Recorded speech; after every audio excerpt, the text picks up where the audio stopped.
Bound by the Past. Born in Blood Mafia Chronicles Book 7. Written by Cora Reilly.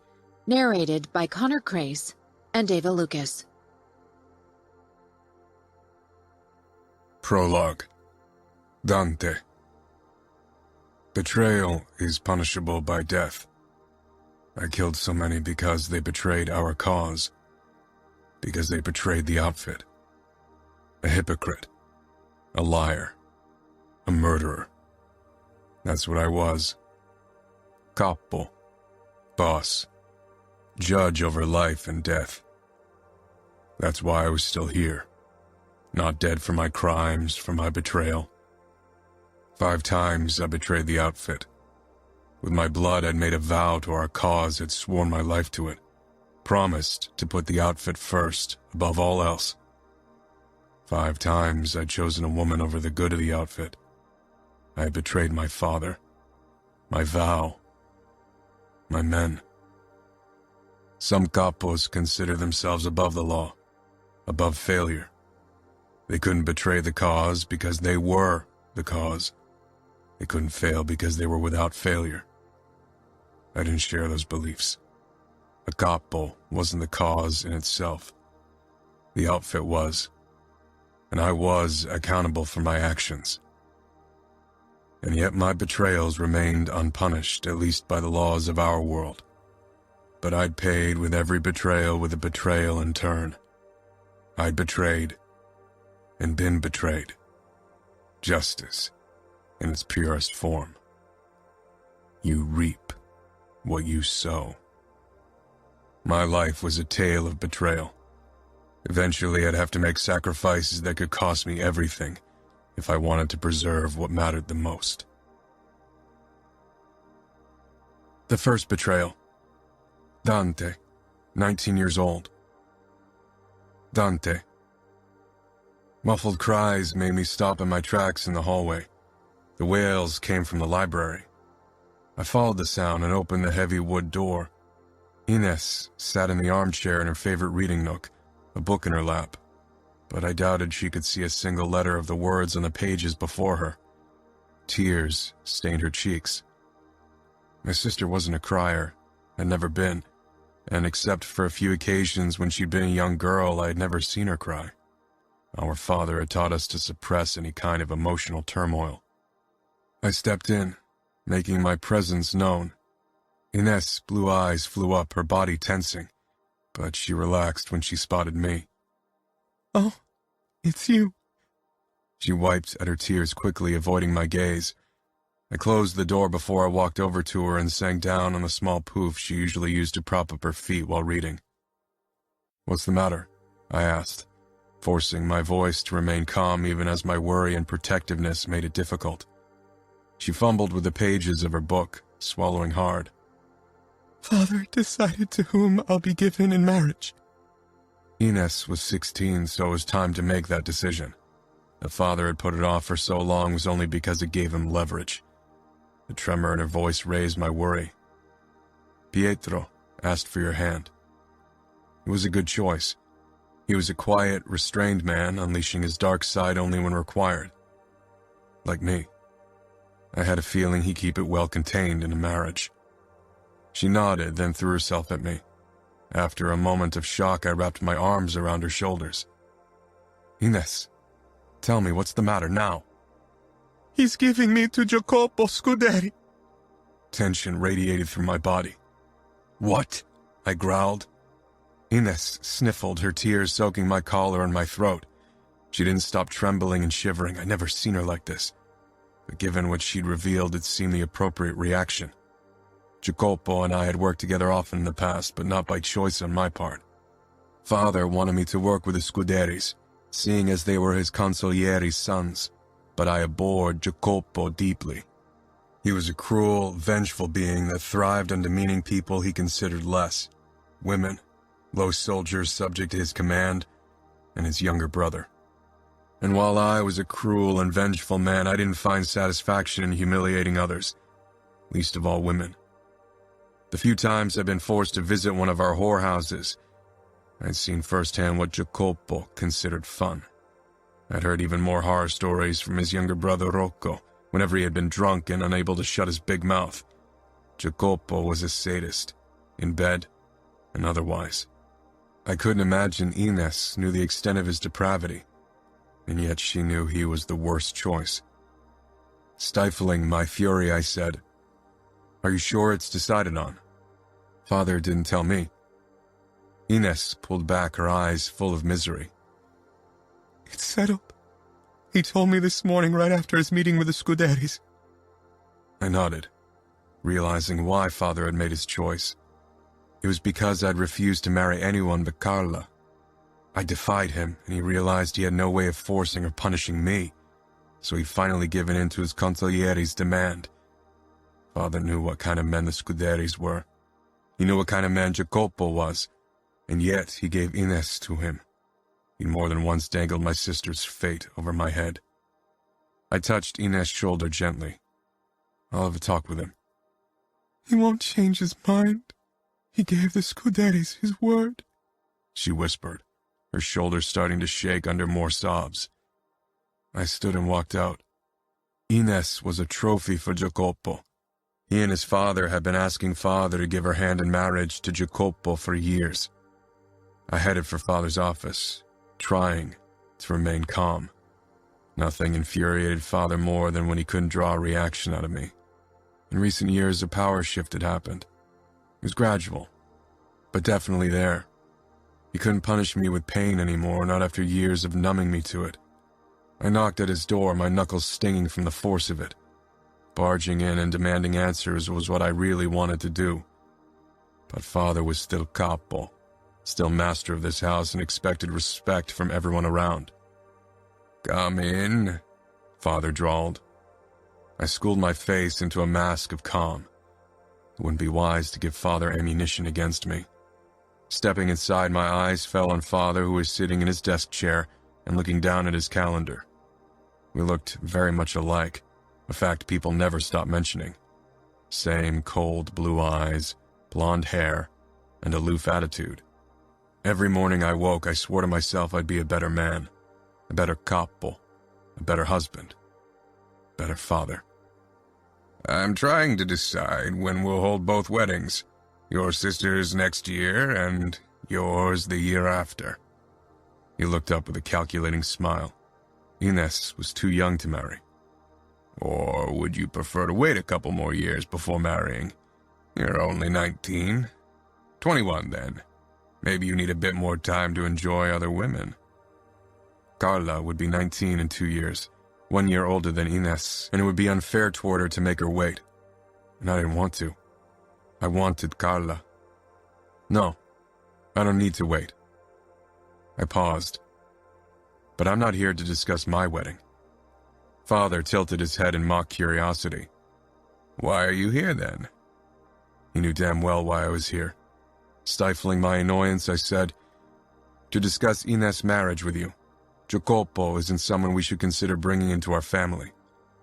"As the son of my consigliere and your future consigliere, it's the expected bond. The Scuderis have been waiting for Ines. Jacopo is very eager to marry your sister. He's been refusing every other woman so far. Rocco is already married, and will certainly soon have an heir. Jacopo deserves to be rewarded for his patience." I didn't mention that Rocco already had 2 daughters. For my father, girls weren't worth anything, which was why he treated Ines like a trophy to hand around. I shook my head. "He's too old for Ines, Father, and his reputation leaves a lot to be desired. Maybe you haven't heard the rumors, but I've been working with Jacopo long enough to know that he's a sadist and a psychopath. You can't allow Ines to be at his mercy." Father gave me a look as if I didn't understand the first thing about life. "If Ines answers to his demands, she'll be fine. Each of us has to make sacrifices. She should be proud that she's given to someone of his status." I regarded him, realizing he wouldn't let me talk him out of this. "You're making a mistake." He raised his finger. "And you should remember your place, Dante. You are my heir, true, but I'm still the capo of the outfit, still master of this house." I swallowed my anger. I needed to be clever about this.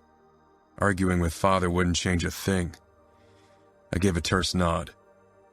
You're working with Jacopo and Rocco tomorrow. You should congratulate him. I will, I gritted out. Later that day, Pietro called me and asked for a meeting. I knew what this was about. Given Jacopo's tendency to brag about everything, he likely told everyone about his bond to Ines. We met at the bar at one of the riverboat casinos for a drink. After dropping off my drink in front of me, the bartender kept his distance, sensing my dark mood. Pietro was a little over 2 years older than me and currently working in Chicago before he'd taken over as underboss in Minneapolis from his father in a few years. I was nursing my whiskey when he sank down on the stool beside me, motioning for the barkeeper to give him the same I had. I glanced toward him. His shirt was wrinkled and his dark hair all over the place. The second the tumbler sat in front of him, he grabbed it and downed it in one gulp. Then his somber eyes met mine. Don't let Jacopo get his hands on Ines, Dante. I turned the glass around on the bar. Pietro had asked for Ines' hand twice. As future underboss of Minneapolis, he was a good choice. He was only 6 years older than her, not 12 like Jacopo, and most importantly, he wasn't a sadist. Why do you want Ines? I asked him tiredly. He frowned. Because I respect her. Despite her age, she knows how to carry herself. She's proud, and elegant, and beautiful. And a good match. It was an indisputable fact. Every man in our circles who wanted Ines would be stupid not to consider the positive effect a marriage would have on his future. Of course, that too. My family wants a union with your family. But since I danced with Ines a few months ago, I knew I wanted her as my wife. Pietro grabbed my arm, forcing me to meet his gaze. The honest concern in his eyes surprised me. It wasn't love. He didn't know Ines well enough for that, but he obviously cared about her. Dante, you and I know what kind of man Jacopo is. Everyone knew what kind of man Jacopo was. He got off on torture. I, too, occasionally appreciated the power rush it gave, especially if I dealt with traitors or enemies. But Jacopo enjoyed it on a sexual level, which didn't bode well in a marriage. I inclined my head, trying to suppress the rage flooding my body. How can you be this calm? How can you not be raging? I almost smiled. My fury was bottled up deep inside, where it would remain until I chose to unleash it. It had taken years to perfect my emotionless mask. Now, it was as impenetrable as steel. My father is the boss. You know it's his decision, not mine. Pietro's eyes were fierce. But you disapprove of it. Of course I did. How could I not? Ines is my sister, I said merely. I wouldn't say more in public even if I liked Pietro. Can you stand by and watch her being given to a monster? Jacopo is cocky and arrogant. I might get him killed, eventually. Pietro ordered another drink for himself while I still twisted my first in my hands. I never enjoyed getting drunk. The loss of control and inhibitions abhorred me deeply. Eventually could be too late for Ines. I emptied my whiskey. They won't marry until next summer. Next summer? She's only 17 then. Won't they wait until she's of age? The barkeeper held up the bottle, but I shook my head. I didn't want to get a buzz. 1 year is a long time, Pietro. I met his gaze. He searched my eyes, trying to make sense of my words. I wouldn't get more explicit than that. You can trust me. I can help. I gave him a cold smile, not saying anything. I wouldn't spill my guts to him or share more than I already had. Pietro was one of the few men I trusted to some extent, but definitely not enough to tell him more than was absolutely necessary. I don't need your help. Rocco and Jacopo waited beside the car when Enzo and I arrived. Jacopo smiled broadly, his head even higher and his chest puffed up. I gave him and his brother a sharp nod. If I uttered a word now, it wouldn't be anywhere close to the sophisticated cold I was famous for. Enzo shook their hands, but from the way his mouth thinned when he touched Jacopo, it was obvious what he thought of him. Few people liked Jacopo. I didn't trust any of them. Without a word, I slipped into the back seat. Enzo took the steering wheel as usual. "You're in the back, Squirt," Jacopo said to Rocco, whose ears turned red. In the past, his entire face had turned the same color, but he learned to school his features over the years. Rocco sat down beside me, silent but glaring daggers at the back of his brother's head. Their animosity went beyond sibling rivalry. It was pure, undiluted hatred. "Why do you still call him by that name?" Enzo asked in his low rumble as he started the car. "Didn't I tell you the story?" "You told it to everyone repeatedly," Rocco said quietly. I gritted my teeth. Indeed. Jacopo threw his brother and me a cruel smile through the rearview mirror. "It is too good a story to forget." I hadn't been present when the name was born, but the story still made the rounds, mostly due to Jacopo bringing it up as soon as it died down. Rocco had been 14 when Jacopo and his similarly depraved friends had taken him to a whorehouse for the first time. Apparently, Jacopo ordered 2 dancers to give Rocco very intense lap dances, which made him cum in his pants. Naturally, that wasn't the end of Rocco's humiliation. Jacopo and his friends then forced Rocco to undress, to wipe his cum on a cracker, and eat it. They probably would have found more ways to torture him if Giovanni Oresco, our underboss here in Chicago, hadn't intervened. "We have a task to focus on and don't have time to dwell on the past," I clipped, ensuring silence in the remaining ride to our target. Enzo parked a block away from the fabric building and went scouting the area with Rocco. My father disapproved of me taking part in attacks, but I insisted. Still, I was rarely allowed to be at the forefront. The moment Jacopo and I were alone, leaning against the car, he let out a sigh and smiled in a way that suggested he didn't know why humans used the gesture, but he'd adopted it. "Your father made me wait a long time, even if my brother's already married and I had to wait years for your sister. But she'll make it worthwhile for me, I'm sure." His smile turned darker, leering. Rage boiled over past my ironclad defenses. I rammed my elbow into his throat. My knife was right under my jacket. A jab was all it would take to save Ines from a cruel fate, a fate no woman deserved. Challenge and fear flickered in Jacopo's eyes. "You want to kill me because of a cunt?" I tightened my hold. One slash and his blood would coat my hands. It would feel good, better than any kill before him. "Careful," I said quietly. "This cunt is my sister, and you do well to remember that I will be your capo in a few years. Show respect. And I'll be your consigliere. It's always been that way. Our fathers are friends. You can't kill me." It was true. As long as my father lived, I couldn't kill Jacopo. And even then, it would be difficult to explain to my men. Scuderi was a name that carried power that belonged to the outfit. They were loyal. A good reason was necessary to dispose of one of them, and protecting my sister from marital rape and torture wouldn't be considered one. The mere idea that Ines would have to suffer under Jacopo's sadism made my blood boil. I released him. All my life I'd worked to become capo, to follow in my father's footsteps. I was meant to rule over the outfit. And I would. Nothing would stop my rise in power, least of all Jacopo Scuderi. I stepped back with a cold smile. "I won't kill you. You are right."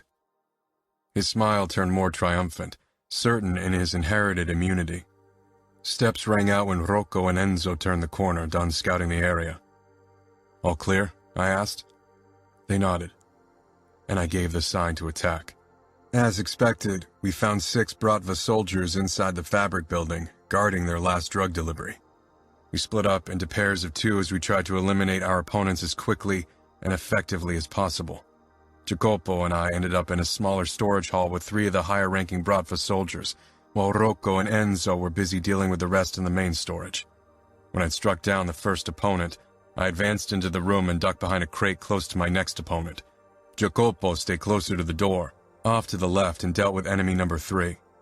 I could tell that my opponent was getting impatient and nervous. His aim was off, and he kept raising his head to look toward the door for a way to escape. Would he really risk a dash for freedom? It was futile. I aimed, calmly, my arm steady as I waited for his next mistake. He finally raised his head again, and I sent a bullet through the Bratva bastard's head, sending his brain flying everywhere. He tumbled sideways to the ground, dropping his gun, a Russian model. Jacopo was still in a shooting match with his opponent. My eyes were drawn to the Bratva gun. I tugged one of my leather gloves out of my jacket and slipped it on before I picked up the discarded gun. Then I raised my own Beretta and shot the last Bratva man with it. Jacopo whirled around with a triumphant grin, which died when he saw me pointing the Russian gun at him. A marriage to you won't be my sister's fate. He jerked his gun up at the same time as I pulled the trigger. The bullet tore through his left eye, throwing his head back. His body fell backward. For a moment, silence reigned around me, an eerie nothingness that resonated in my ears. Betrayal. I killed an outfit soldier, a man who was loyal to the cause, to my father, to the outfit. A sharp intake of breath made my eyes dart toward the door, where Rocco Scuderi stood. One look at his expression, and I knew he'd witnessed my murder of his brother. For several moments, neither of us moved. I was still pointing the Russian gun at the place where Jacopo's head had been. Rocco's face morphed from shock to relief. Rocco looked relieved, no, ecstatic, to see his older brother dead. There had been no love between the two, but this unguarded show of joy came as a surprise. I pointed my gun straight at Rocco's skull, but he hardly seemed to care. With wide eyes, he walked closer to his dead brother, a disturbing smile on his face. He spit on the corpse, then kicked it hard several times. I lowered my gun slowly, narrowing my eyes at the display of emotionality. See, you got what you deserve, he raged, his head red and perspiring. You got it! Breathing harshly, he turned around to me. My gun was leveled at his chest by now, as I was trying to decide if I could risk killing him as well. Rocco Scuderi wasn't a good man, but he was as loyal as his brother, maybe even more so. And he didn't share his brother's sadism, at least he hadn't openly displayed it until now. Rocco's gaze dropped to the gun in my hand, the Russian model that had ended his brother's life, realizing it could end his as well. I won't tell anyone, he said. I moved closer to him, stepping over the dead Russian in the process. I didn't take my eyes off Rocco. You won't? I asked coldly. Honor dictates that you tell your father the truth about who killed his heir. Your vow binds you to reveal any betrayal of the outfit to your capo, my father. Rocco grimaced, his eyes shining with hatred. For as long as I can remember, I wanted him dead. I would have killed him myself. He shook his head. I'm grateful that you did it. I'll be forever grateful, Dante. I'll take the secret to my grave with me, I swear it. Why? I stopped a few steps from him, the gun still trained in his heart. Because you gave me everything I ever wanted. Jacopo is dead, and I'll be consigliere. I tilted my head. True. You'll take over for your father eventually. Rocco frowned. If he allows it. Jacopo was his favorite child. Jacopo's brain decorated the bare concrete floor.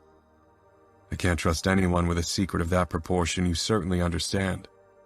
Rocco's gaze became frantic.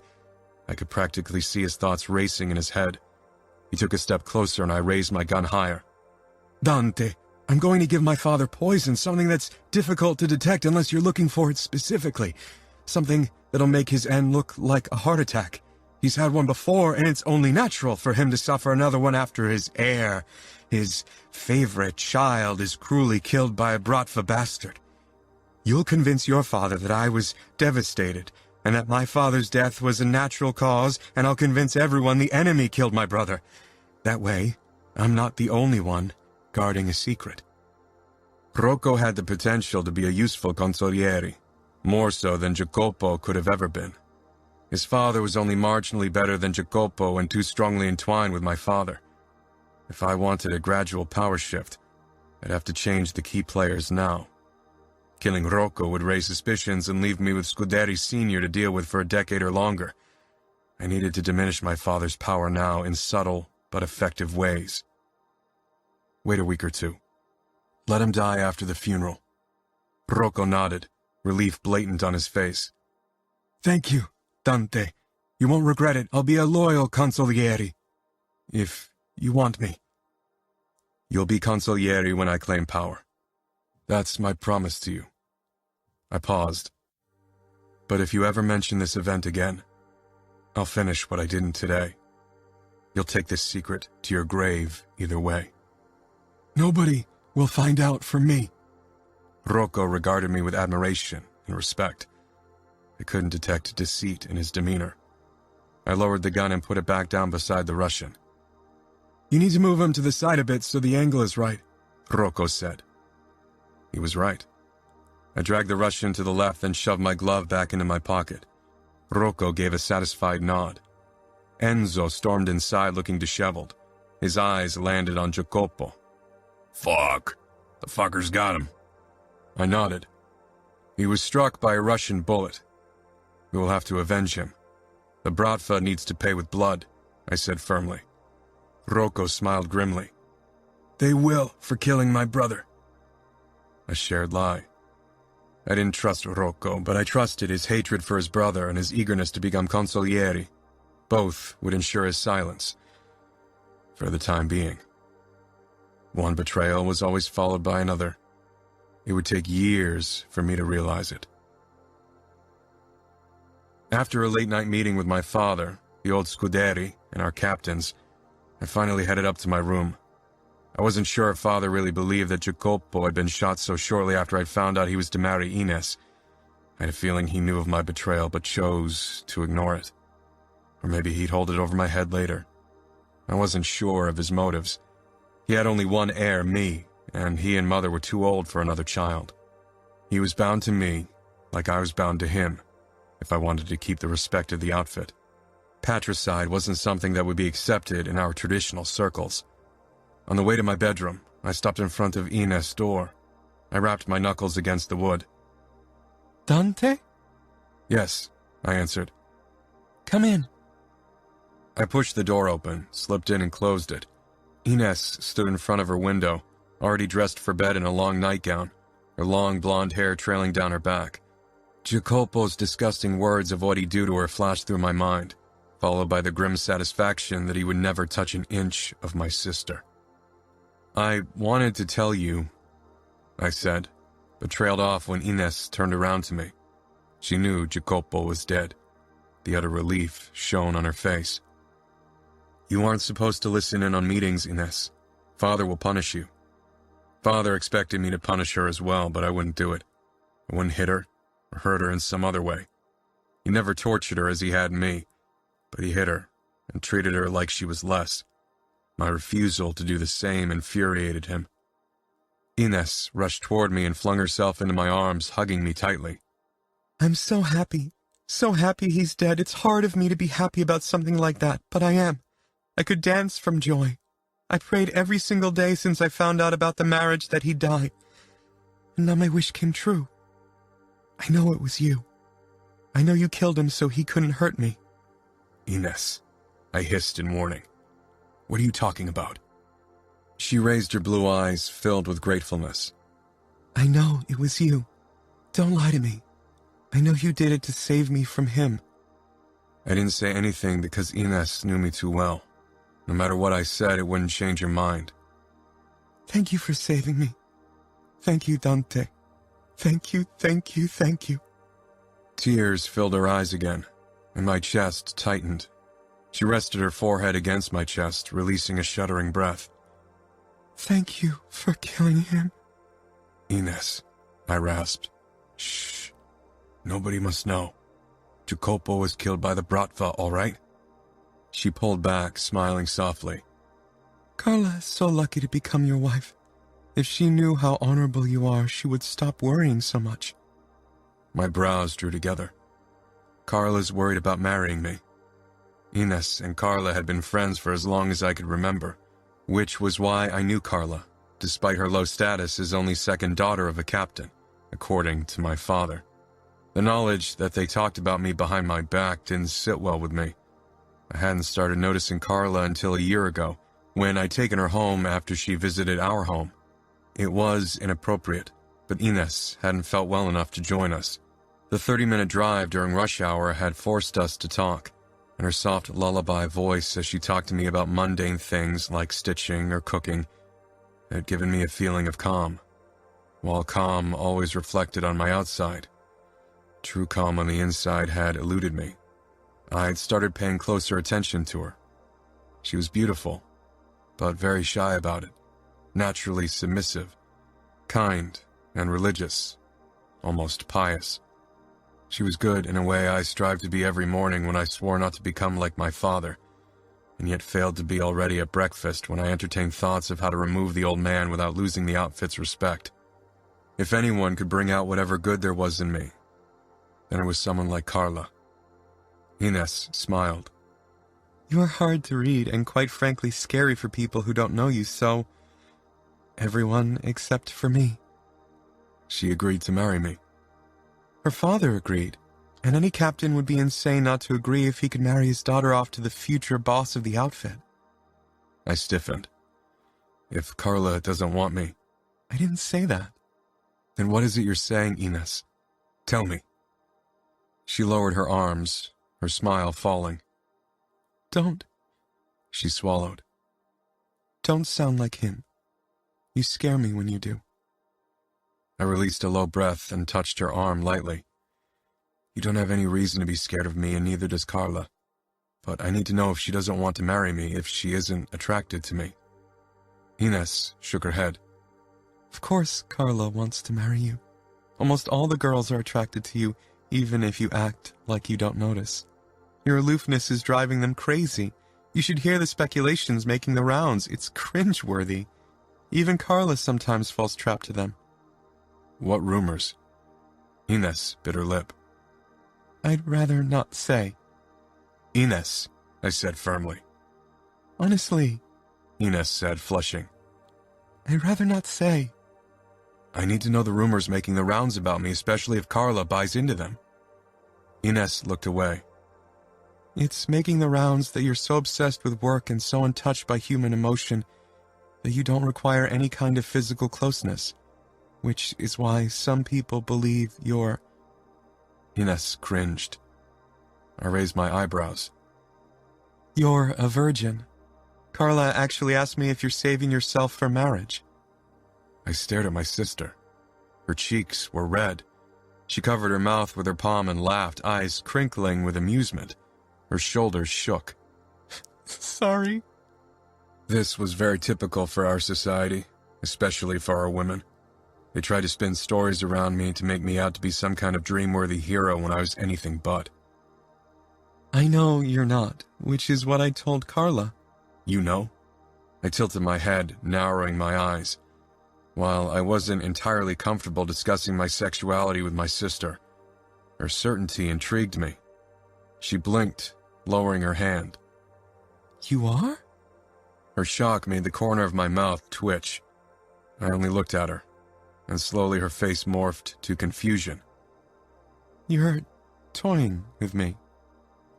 I was, but it was good to see the weight of the last few days fall off her. She shook her head. You can't be. Why would you be? If I could choose the person and even enjoy it like men do, then I wouldn't wait either. Her eyes widened. I'll wait, of course. You know I will. It's not like it's something I'm looking forward to. She grimaced and turned her back to me. I'm sorry. You should go now. I touched her shoulder. Ines, calm down. I understand. You don't have to fear my reaction. I'm not father. She nodded slowly and peered up. I felt compelled to give her a bit of the truth. You are right. I'm not saving myself for marriage. Even if I wanted to, it wouldn't be allowed in our circles. My first experience wasn't by my choice, nor did I enjoy it. As is habit, our father, like every father in the outfit, takes his son to a whorehouse and pays for his first woman. I was very young, and would have preferred choosing a woman for myself. Ines turned to me slowly, her face shifting to compassion. Don't feel sorry for me. You are right. As a man, I have the chance to enjoy myself before marriage. But marriage doesn't mean you won't enjoy yourself too. Pietro is a good man." "Dante!" Ines cried and pointed at the door. "Now you really must leave." I walked out and she followed, her fingers gripping the edge of the door tightly as she closed it until only a sliver of her face peeked out. "Will Father allow me to marry Pietro?" "Do you want to marry Pietro?" "He's good-looking. She swallowed. He's a good man." "He was a made man. He'll be good to you." "Then I want to marry him." I nodded. "You will." After breakfast, I went into Father's office. Mother was there as well. She wrung her hands. "People consider it bad luck." "What do they consider bad luck?" I asked as I stepped in. "That Jacopo died so soon after your father agreed to give Ines to him. She could be cursed."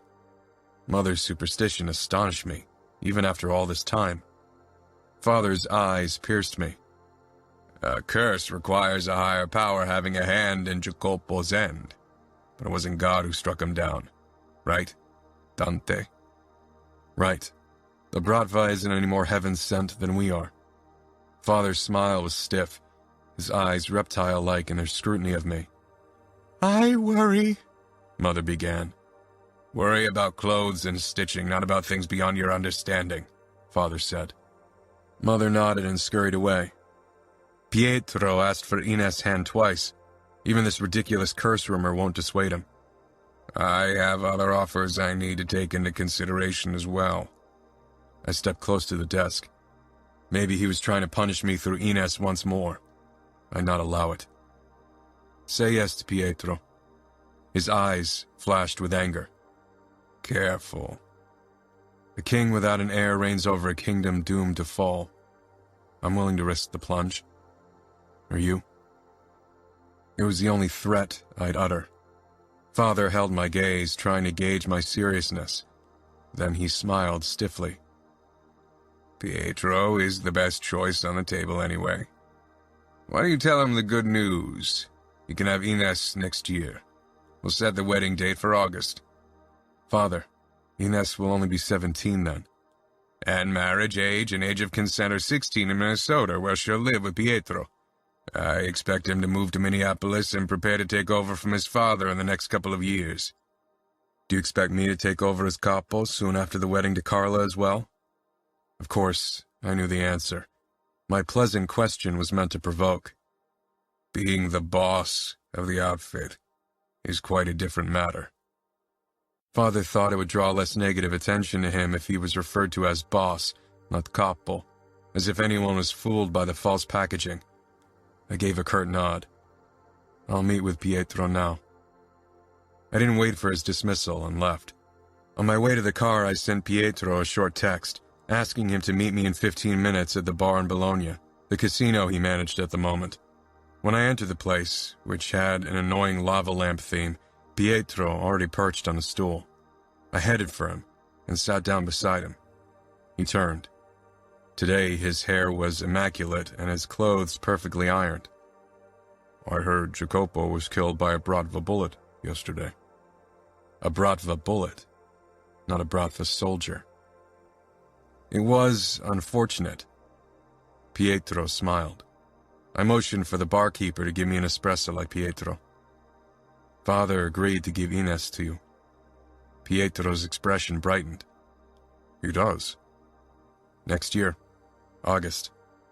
Pietro froze.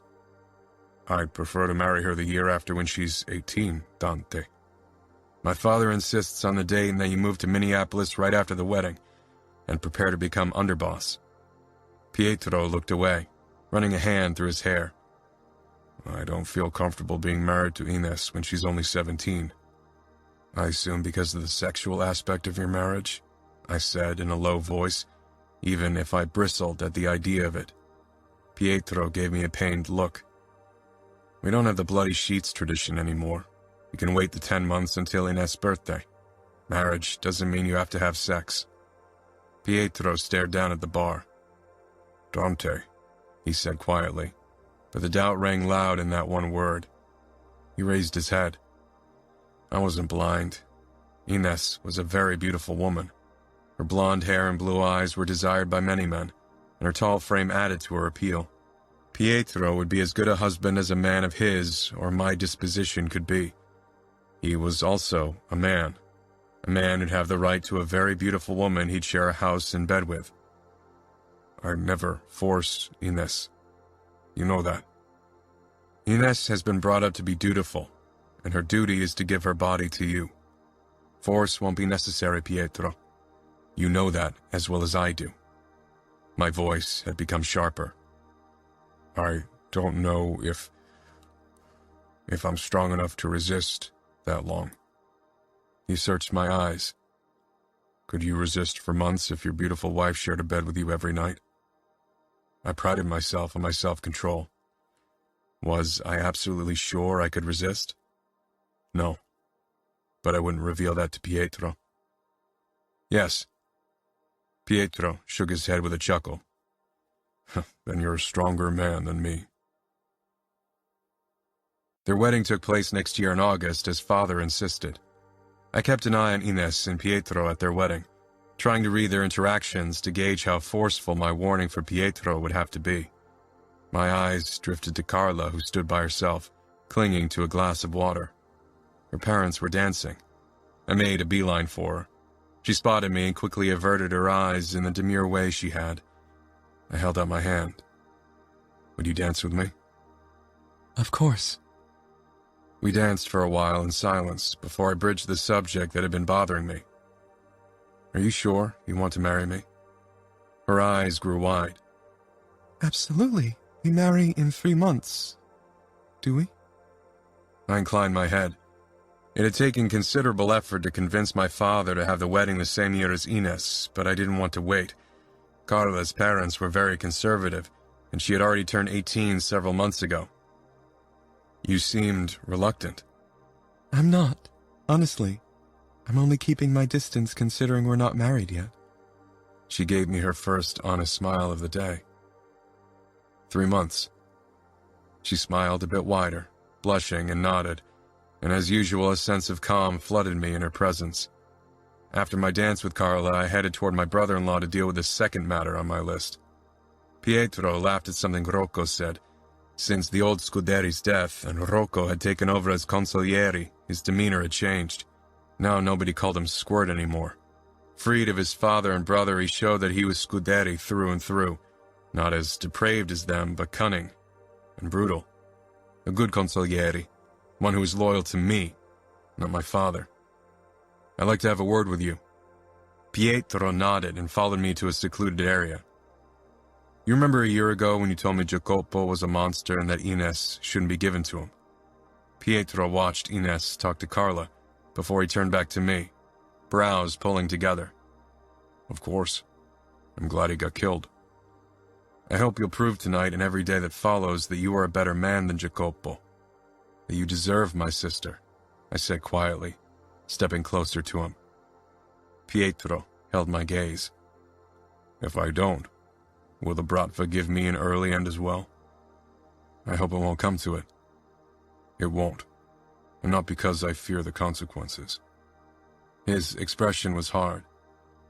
If you'll excuse me, I need to talk to my wife. I was tense.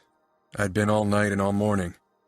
Pietro and Ines finally stepped in, and applause sounded. I didn't join in. Pietro had his arm wrapped possessively around Ines' waist, but Ines was leaning into him, seeking his closeness and protection as the force of everyone's attention hit her. She held her head high despite the slight blush in her cheeks. She peered up at Pietro, without a hint of fear, and he returned her gaze with adoration. When he noticed my attention, his expression smoothed, turned into blank calm. He gave me a curt nod, and I returned it because one look at my sister told me he'd treat her the way she deserved it. Maybe betraying the outfit for my sister would eventually come with a price, but I was willing to pay it. Ines, the first woman I betrayed the outfit for. It was only the beginning. The second betrayal. 12 years later. Dante. I held Carla's hand, pressed my lips against her knuckles. Her skin was ashen, her breathing labored, pained. I raised my eyes, found her watching me with tired, sad eyes. I'm sorry, I could never give you children. I shook my head, touched her cheek and pressed a kiss to her dry lips. Carla, nothing of this matters. This is all part of God's plan, my love. I didn't say anything. In all the years, Carla's faith had never rubbed off on me, no matter how hard she'd tried. I wasn't a believer, now less than ever. If there was a God and this was his plan, I'd never forgive him. Don't be angry. Don't let it consume you. I'd have given her the world, but this wasn't something I could promise. Anger was already boiling in my chest, waiting to spill forth. Will you pray with me? I cupped her hands, nodding and lowered my head. Carla's whispered prayers bounced off my rising despair. Carla was everything good in my life. She contrasted me. Without her, what would I become? The morphine wasn't strong enough to make Carla's waking hours bearable, unless the doctors gave her so much that her state was almost comatose. I held her hand as she whimpered, her face sunken in completely. Few of my enemies had suffered under my torture as much as Carla did in the last days of her life. It wasn't fair. Nothing could make me believe otherwise. I know suicide is sin, but I want this to be over. I just want it to stop. She swallowed. I can't take anymore. I froze. I'd known it was only a matter of time before we'd have to say goodbye, but Carla's words threw the stark reality of it into my face. I kissed her hand. It's not really suicide, if death comes through my hand, my love. Dante. I've done worse. That was a lie. This would break the last human part in me, but if anyone was worth that sacrifice, it was Carla. Are you sure? In the past, she would have argued with me, recited Bible passages, appealed to the good in me. That she didn't even try showed how bad it was. I nodded. You can shoot me. That's quick and easy for you. Nothing about this would be easy, and I never disgraced Carla by killing her like I would a goddamn traitor. Don't worry about it. Tomorrow everything will be over, and you'll be at a better place. I didn't believe in heaven or hell. If there was, our goodbye would be eternal. That evening was the last I spent with Carla. When I stepped up to the bed, Carla smiled weakly. She knew what I was about to do, and relief shone in her eyes. I hadn't discussed the details with her. She'd always preferred to stay in the dark regarding the brutal sides of life. I reached into my pant pocket and pulled out the syringe with the insulin. I lay down on the bed beside Carla and stroked a few strands of her soft hair. Streaks of gray mingled in it. Like the wrinkles around her eyes and mouth, they were marks of her battle against this demonic sickness. A battle she'd lost. It's okay, she whispered. You'll find new happiness. I didn't say anything, because every word would have either made Carla sad or been a lie.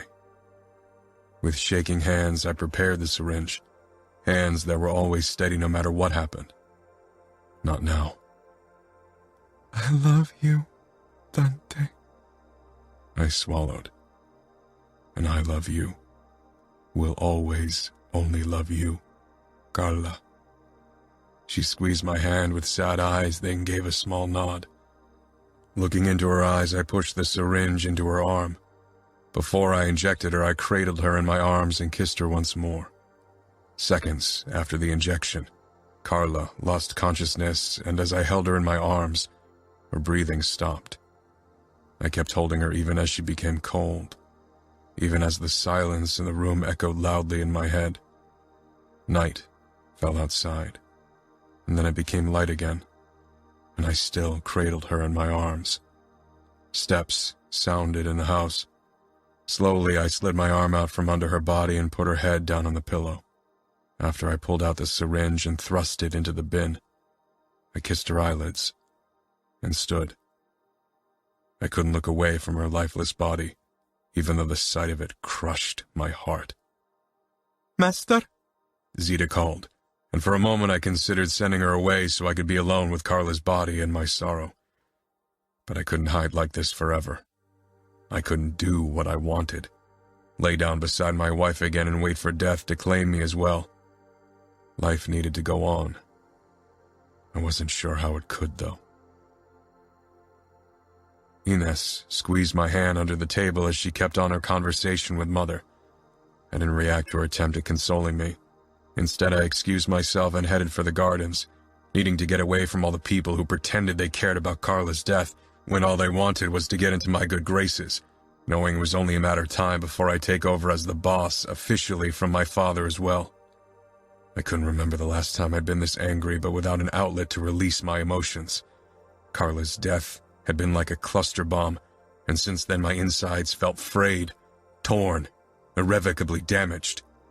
My sorrow hadn't diminished. If possible, it had grown in the days since I killed her, and with it my fury, my need to share this agony the only way I could, by inflicting it on others. Steps raised my protective walls, but I didn't have to mask my face into one of calm. It always was. My muscles seemed perfectly frozen even as my insides burnt with emotion that threatened to unravel me and with it, possibly the outfit. Pietro stopped beside me, not saying a word, and stared up at the night sky like I did. After a couple of minutes, he slanted me a look. "We'll stay for the week.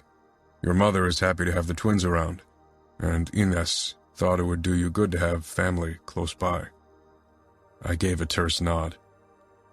"Dante," Pietro said quietly, angling his body toward me, and I knew his words wouldn't do what they were intended to do even before he spoke them. "If you need someone to talk, you know you can come to me. You don't have to bear this loss by yourself." One hand curled to a fist at my side. I nodded again, and Pietro finally retreated. The night sky seemed endless and foreboding tonight. I wanted to believe Carla was up there somewhere looking down at me. Maybe it would have offered me a flicker of consolation if I believed in an existence after death. I didn't, and consolation was unreachable. The images of Carla's lifeless body, of her casket being lowered into the dank soil, slithered through my mind like poisonous snakes. 2 days later, my parents invited the Scuderis over for dinner, and despite my need to be alone, I attended the gathering. There was no one at home waiting for me, and my duty to the outfit bound me to be present. It wouldn't do good to appear weak, not so shortly before my rise to become capo. Ines, Pietro, and the twins were there as well. The Scuderi sisters were too old to play with them, but Fabiano was only a year older, and so he joined Serafina and Samuel in a corner of the room after dinner to play.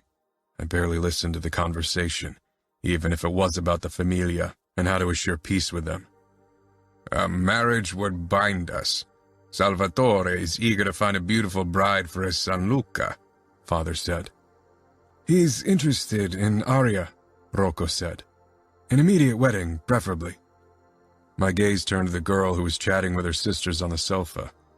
She was 15, too young for marriage, and too innocent for someone of Vitielo's disposition. "That man killed his cousin with his bare hands.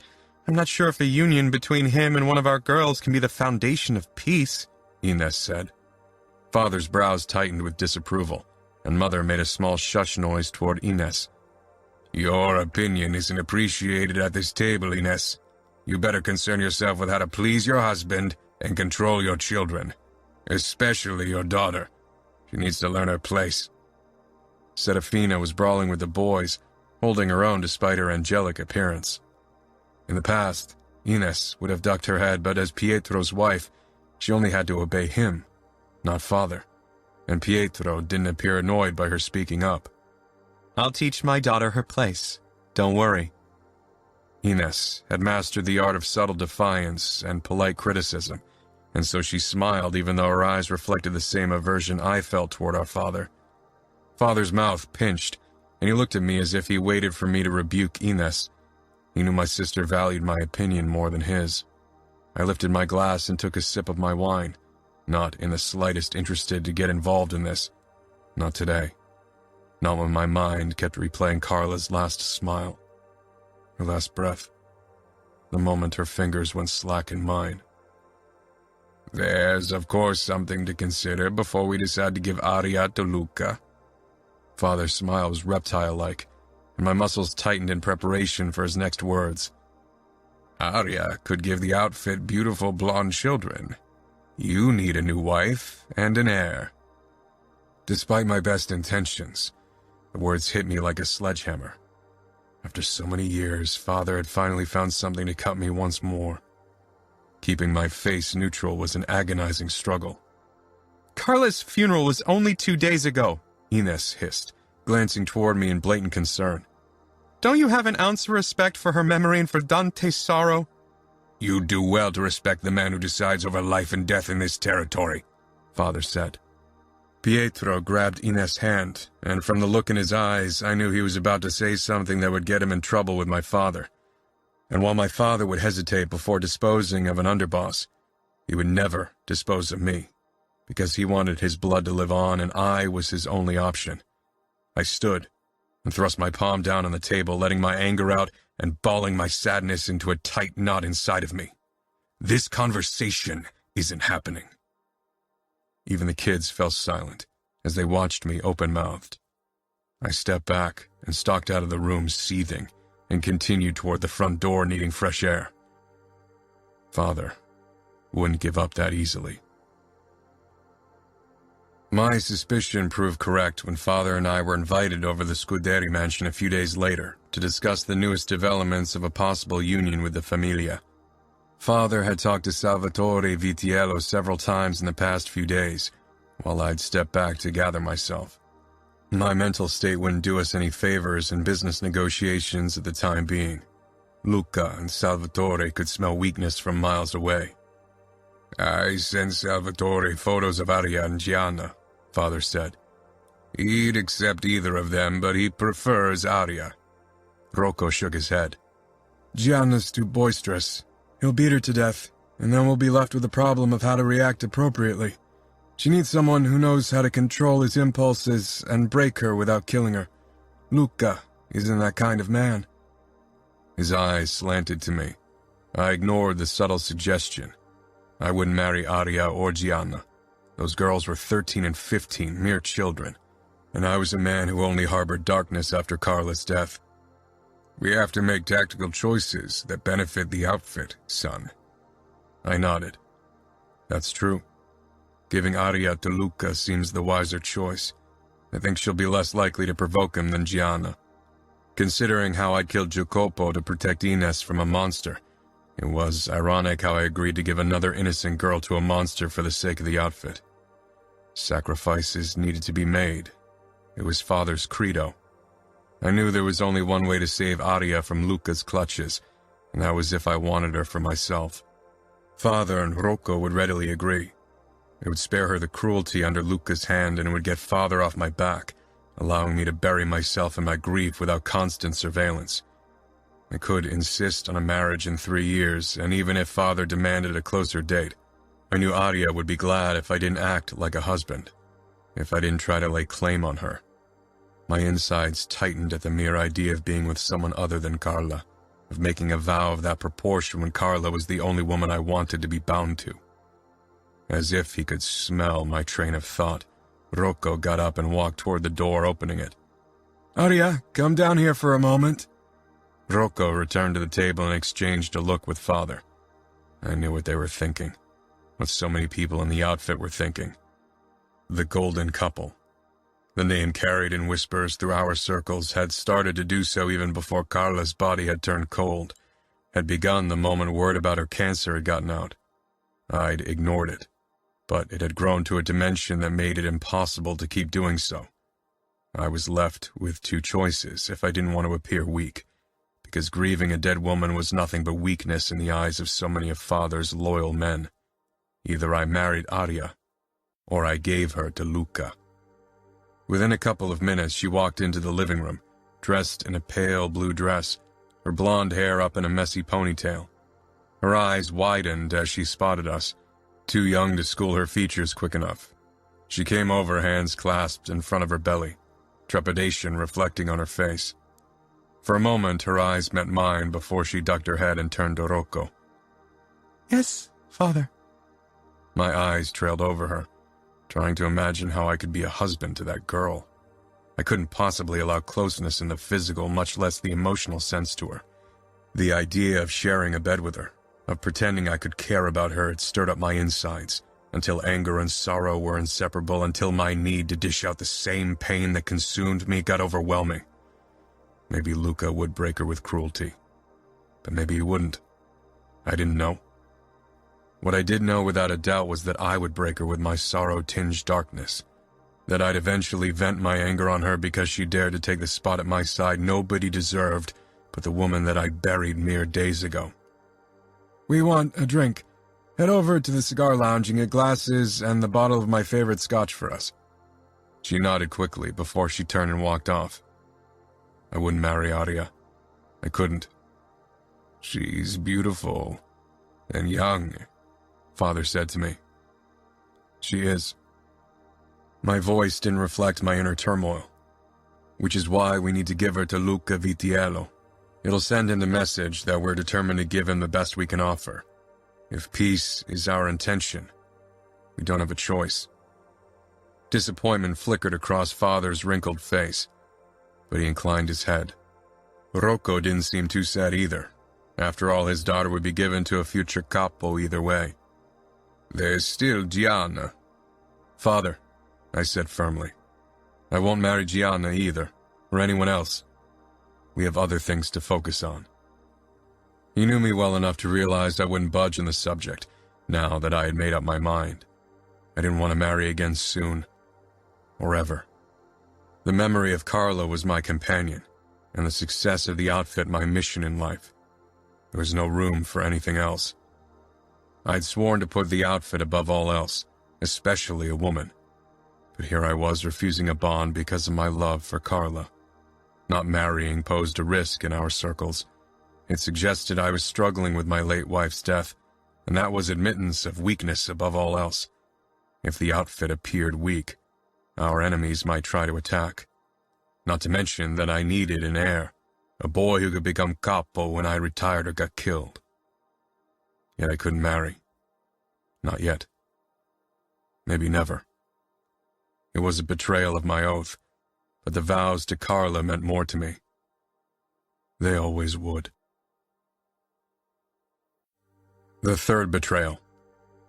3 years later. Part 1. I regarded Arya as she huddled beside Luca. Despite the splendid white dress and her bright smile, it was obvious to me that her wedding wasn't a day of joy for her. It didn't come as a surprise, considering her husband. Luca's vigilant eyes kept returning to me, like a lion who smelled another predator in his territory. He wasn't someone I would have tolerated in my vicinity under normal circumstances, but normal had become an even harder to grasp concept in the last 3 years. Mother put her hand over mine. "Don't you think it's time for you to take it off?" I released my wedding band, which I had been twisting around my finger, pulled my hand away and stood. "Excuse me, I think it's expected of me to grace the dance floor with my presence." My mother's face reflected the same reproach her words had carried. The guilt trips had long since lost their impact on me. But her interference was appreciated anyway. I needed to keep up appearances at a time like this, and hanging on to the past publicly wasn't something I could risk. Ines and Pietro had barely left the dance floor, one of the few couples who were as happy behind closed doors as they appeared on the outside, like Carla and I had been. I shoved the thoughts aside and my eyes came to rest on Valentina once more. She stood off to the side, talking to Bibiana Bonello. I purposefully went over to her, and her demeanor changed from relaxed to sophisticated tension the moment she noticed my approach. She lost her husband less than a year ago, and her father had started looking for a new husband for her a couple of weeks ago. I held out my hand. "Would you like to dance?" Surprise flickered in her green eyes, but she accepted my invitation and let me lead her toward the dance floor. Silence stretched between us as we began to sway to the music, and I considered the woman in my arms. From the moment Valentina's father, Giovanni, had started looking for a new husband for his daughter, an idea had started forming in my mind. Valentina had lost her husband recently and would still be crippled by her own sorrow, which in turn would make her reluctant to seek my closeness, at least emotional. As for the physical aspect of a possible bond, I had no trouble admitting that I was attracted to her, as were most of the men present tonight. Valentina was elegant and beautiful. Moreover, she was experienced, which might make her undesirable in my parents' eyes, but perfect for my purposes. A virgin bride required gentleness and care I didn't have to spare, but Valentina might be up for the angry sex I craved, if only to battle her own demons into silence. "I'm sorry for your loss. I haven't told you personally so far." Sadness flickered in her eyes. Thank you. It means a lot coming from someone who understands what it means. My chest constricted, but my mask remained perfectly still. Not everyone comprehends that it takes time to overcome sorrow. Her eyes darted briefly to her father, who talked to Rocco. She was obviously unhappy about his attempts to remarry her so quickly, another fact that made her the perfect option. After the dance ended, my decision was made. I discussed a possible union with her father as soon as my own had agreed. As expected, father wasn't excited about my choice. "She's been married before, Dante. Do you really want a woman that's been claimed by another man? In a few months you'll be capo. You can have any girl you desire. Why opt for second-hand wear?" I stifled my annoyance and kept up my stern expression as I shoved my hands into my pockets. It's either her or no one. I don't want a young girl at my side. Valentina is perfectly capable to give me what I need. Father sighed, his milky blue eyes trying to stare me down, but he'd grown old, and the only thing that protected him from an early grave was the fact that I respected Mother, and knew that many men looked up to my father despite his many faults. "Talk to Giovanni. I'm sure he'll jump at the chance to make the match." Without another word, I headed out of his office and continued out of my parents' house toward my car, as I sent Giovanni a message that I'd be coming over for a business matter. I didn't see Valentina or her mother anywhere when Giovanni led me into his office, obviously confused by my appearance. "Is something the matter, Dante? I'm confident that our men will keep Grigori's soldiers in check." "That's not why I'm here." I accepted the drink he held out to me before I sank down on the sofa. Giovanni sat across from me, a flicker of unease in his eyes. Did he think I was here because I'd remove him from his position as underboss, now that I'd become the boss of the outfit? After all, we were the only mob family where the capo allowed an underboss in his own city. "Have you found a husband for your daughter yet?" He lowered his glass with a look of confusion. "I have a couple of suitors who'd be willing to accept a widow. They are soldiers like Antonio, but I hadn't really expected that I'd manage to find a better match for her. I should have never agreed to her marriage to Antonio in the first place, but I wanted to see her happy, and now see where it's gotten us." He shook his head and opened the button of his jacket as he relaxed in the chair. I nodded, even if it didn't matter to me. "If she isn't promised to someone yet, I'd ask you to give me your hand in marriage." Giovanni coughed as he choked on his scotch, his eyes watering. "Excuse me?" "I'd like to marry your daughter, if that's agreeable for you." Giovanni stared at me for so long, I wondered if he'd suffered a stroke. Then he laughed. When I didn't fall in, he fell silent and he cleared his throat. "You're being serious?" "I am. I want to marry Valentina in January before I take over as boss." Giovanni sank back against the backrest, releasing a low breath as he ran a hand through his hair, looking seriously stunned. I didn't expect that. I can see that. Does your father agree to you marrying someone who isn't pure? My lips tightened. I don't ask for permission, Giovanni. You know as well as I do that I already rule over the outfit. My word is law. Giovanni nodded, swirling his drink in its glass and shaking his head again. Why, my daughter, Dante? I hadn't expected that question. I thought you'd be happy about a union between Valentina and me. Don't get me wrong, I am, and Livia will undoubtedly be ecstatic to have you as her son-in-law, especially after all the trouble Orazio's been giving us, he said quickly, but he didn't look it. He took another sip, obviously weighing his next words. But you have nothing to gain from a union like that. I'll gain a beautiful wife, and a mother for my children. There are dozens of girls in our territory that could give you the same thing with the added bonus of you being their first husband. I'm not interested in having a teenage girl at my side, nor do I see an advantage of being with a virgin. Giovanni grimaced and something in his eyes changed. It was a subtle change, but one I noticed because I'd learned to pay attention to the little details.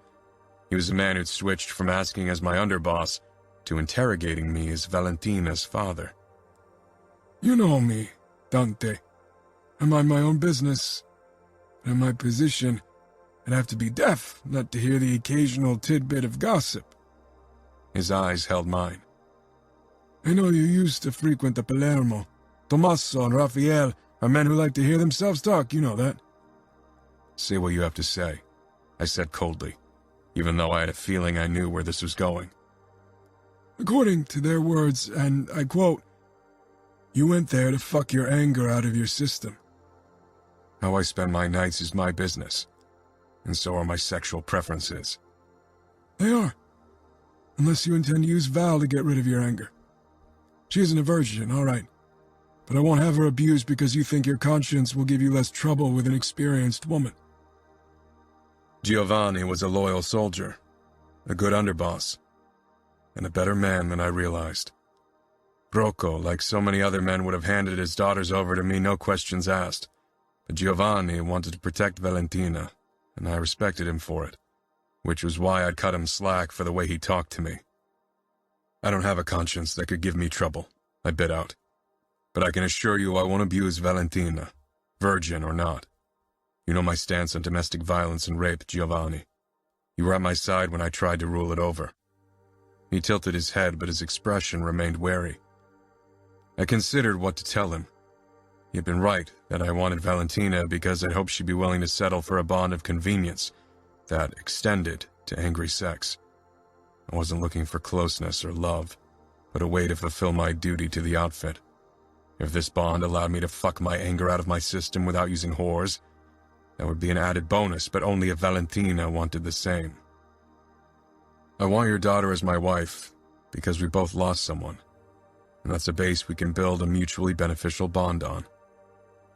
That's a reason I can accept, but I'm not sure if Val shares our views. She seems like a woman who sees reason. I'm sure she'll agree this is the best solution for both of us. I'm sure she will, he said slowly. There was a note to his voice I couldn't place, but it was irrelevant. Is it settled then? He raised his glass. It is.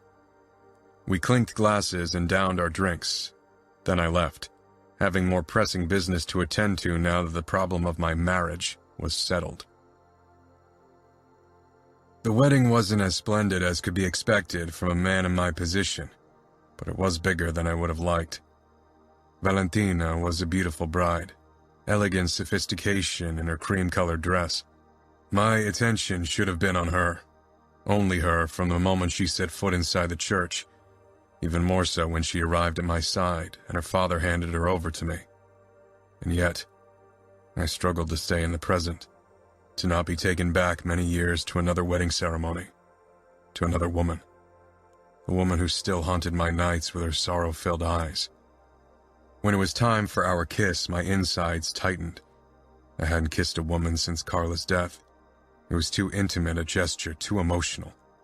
But Valentina was my wife, and everyone expected us to share a kiss. I didn't show my conflict, didn't allow a moment of hesitation as I lowered my mouth to Valentina's waiting lips. The reluctance I'd expected at this intimate contact didn't come. The guilt, however, crashed down on me like an avalanche. I pulled back, catching Valentina's searching expression, and turned to the guests. Valentina thought our marriage would allow her to pry behind my walls. She'd soon be disillusioned. The wedding was a string of meaningless conversations, stilted smiles and congratulations I could hardly accept. Dancing was only marginally better. I released Aria after our obligatory dance, and she quickly returned to Luca's side while I left the dance floor to clear my head for a bit. Orazio stood off to the side by himself, and I headed his way. He stood a bit straighter as he noticed my approach. "Dante?" he said, his eyes wary. Our relationship had always been distant, and I doubted it would change now. "Have you and your father settled your dispute?" "It can hardly be called a dispute. He told me his opinion and expects me to follow his command." I nodded. Our world is dominated by old rules that can't be overrun easily. Often it feels there's only duty and little choice. Orazio's mouth tightened. "I know.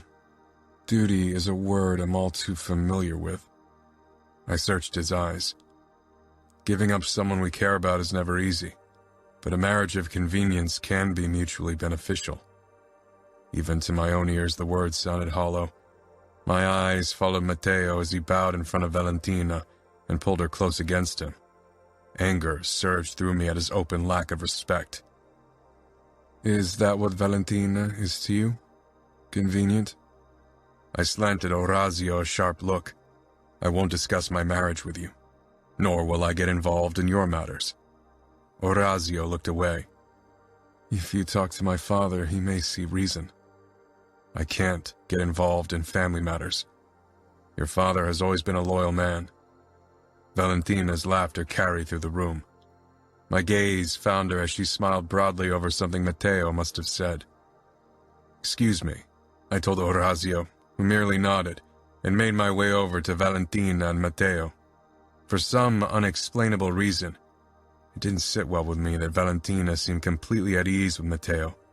His charm was notorious. "I think it's my turn again," I said as I reached them, my voice clipped. Matteo's mouth twitched. "Of course, who could stay away from such dark beauty for long?" Then he kissed Valentina's hand in a way that made my blood boil.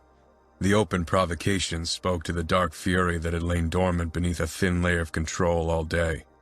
Valentina gripped my hand before I could decide if killing Matteo would give me the necessary satisfaction to warrant war with the Familia. Aria was clever enough to drag Matteo away. "I thought you wanted to dance with me." Valentina's words interrupted my thoughts. I pulled her against me and began to lead her over to the dance floor, even if the soft music didn't complement my pounding pulse. "What did he say?" I asked. "What made you laugh?" "He made a joke about bushes." A hint of embarrassment flickered across Valentina's face. "He should be more careful." "I think he's a bit tense because of the problems between Gianna and him." "From what I hear, he's always been volatile, even before his engagement to the Scuderi girl." "Not everyone is as controlled as you are." If she knew how little I wanted to control myself tonight, she wouldn't have said that. I was relieved when the celebrations afterward came to an end, and Valentina and I sat in the quiet of my Mercedes on our way to my mansion. Couldn't shake the feeling that I'd betrayed Carla today. My promise to her. Our love. The memory that kept me from losing myself to the darkness completely. But I hoped that at least from the outside I looked composed, in control. But I was sick of being in control, tired of holding on to an appearance of cold when I wanted to rage and destroy. Many months had passed since I last visited the Palermo, last released at least part of the pent-up fury. One would think that my life provided enough opportunity to relieve some tension, and I had certainly made sure to take part in more attacks than in the previous years. But it didn't seem enough. Instead of calming the raging fury and sadness in my veins, every act of violence seemed to kindle a new, hotter fire in my chest. Valentina slanted me a look, perhaps bothered by our lack of conversation. But I couldn't provide her with small talk. Not right now. I was trying to honor her as my wife, but that required that I didn't lose control. And as it was, my composure was hanging at a thread. All through the evening, I battled with myself. I was angry at the situation, at everything, even at Valentina, which was unreasonable since this marriage hadn't even been her idea. I prided myself on my logical qualities, but right now emotions overruled all else and threatened to pull me and the image I'd built apart at the seams. I tightened my hold on the steering wheel as I pulled the car up to the mansion that had been Carla's and my home for almost 12 years, and would now become Valentina's home too. Even that felt like sacrilege. Valentina gave me another curious look, but I wouldn't let her glimpse behind the mask. I led her into the house, then up the stairs toward our bedroom. My eyes found Valentina's cleavage, her enticing curves. Maybe I could get rid of some of the tension coiling in my body. Ever since Mateo's dance with her and the appreciative glances other men had thrown her way, I'd felt the depraved need to stake my claim. I'd never been the primal type, never acted on my base needs. But I'd been a different man back then. Or maybe not different. But my dark nature hadn't been as in control. With Carla, I'd been restrained, never felt the desire for angry sex with her. She had been the calm in my life, the one who spoke to the good in me, to a part of me I wished was more prominent but would never be. I opened the door to the master bedroom and motioned for Valentina to go in, which she did with another searching look at me. My eyes followed the curve of her back to her ass that the dress accentuated in a very pleasing way as I stepped inside and closed the door. I'd moved into the bedroom days after Carla's death, unable to sleep in the room I'd spent almost every night with her. I shoved the memories aside, forced down the wave of emotions they evoked, and focused on a safer notion, my desire for my wife. "The bathroom is through that door," I said, as I walked past her toward the window, stifling my desire to grab Valentina, throw her down on the bed and fuck her from behind. She was my wife, and deserved at least some semblance of control from me. That I desired her made me already feel guilty. The whores I'd sought in Palermo had been chosen based on their sexual specialties, not their appearance. I hadn't even given them more than a fleeting glance before I'd fucked them, but I had chosen Valentina, and even if I wanted to pretend it had been based solely on logic, I had to admit to myself that I found her desirable. The soft click told me Valentina had disappeared in the bathroom.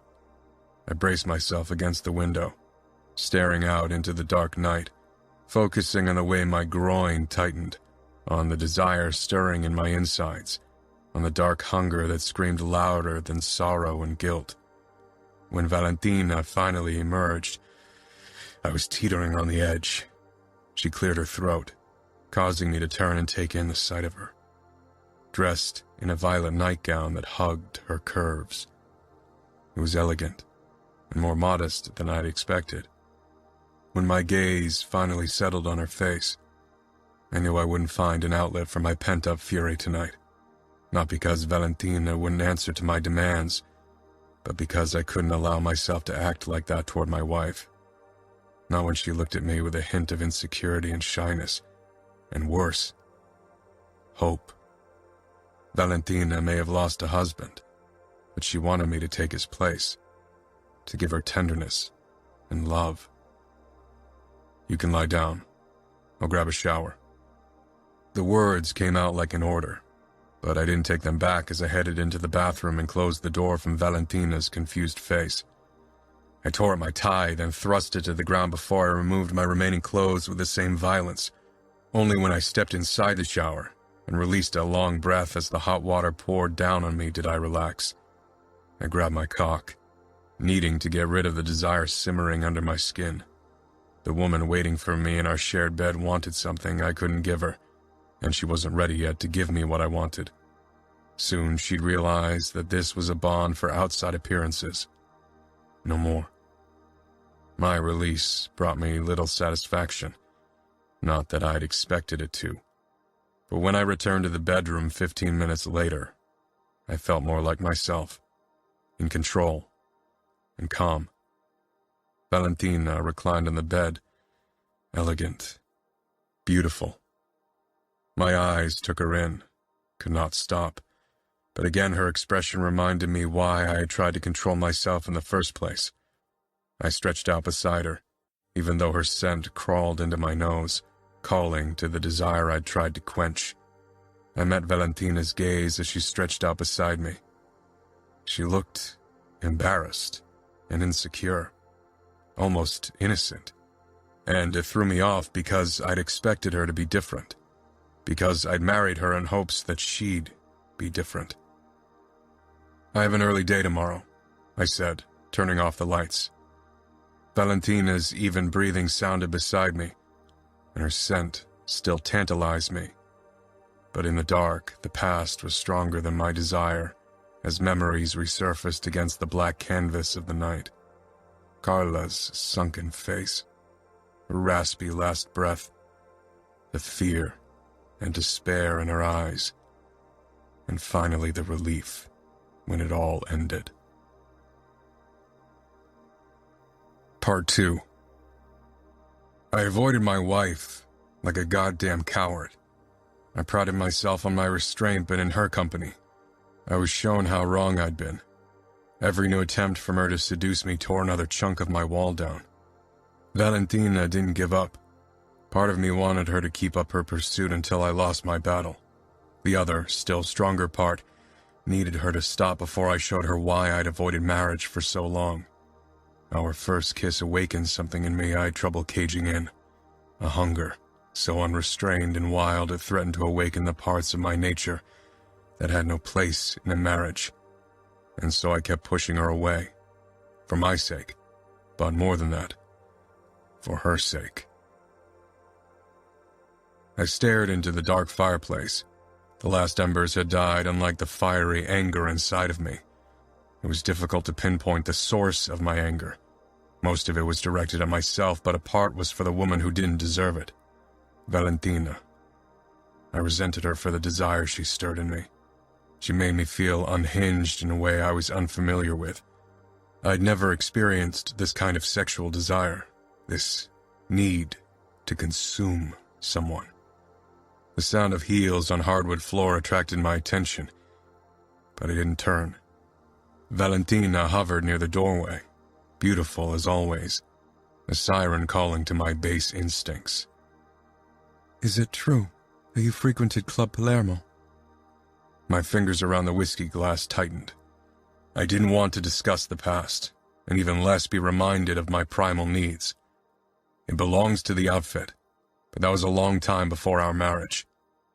"So you didn't mind the company of prostitutes, but you can't take your own wife's virginity?" Shock blasted through my composure. I looked at Valentina. Virginity? A desire so all-consuming it almost shredded my control took hold of me. With sheer force of will, I reined it in. Valentina fled the room. With forced calm, I set the glass down and followed her, even if keeping my distance to my far too tempting wife was detrimental. I found Valentina in the bedroom, staring out of the window. I approached her until I could see her tip-down face in the reflection. "Virginity?" I asked, standing close behind Valentina, who kept looking out of the window, trying to hide her face from me. "You and Antonio were married for 4 years." I thought of Valentina's attempts to seduce me. She had appeared unpracticed and inexperienced, but I blamed it on her nerves about being with another man than her first husband. Now, as I reflected on her actions more thoroughly, I realized that they could more likely be linked to her never having been with a man. But the question remained, why was she a virgin after having been married? "Valentina," I said more firmly. I shouldn't have said anything, she whispered. It was just a figure of speech. I didn't mean it in the literal sense. As you said, Antonio and I were married for 4 years. Of course, I'm not a virgin. She was lying. I had no trouble detecting the lie, and it raised my anger. Few people dared lying to me, and they all paid a harsh price for it. But Valentina knew she was safe.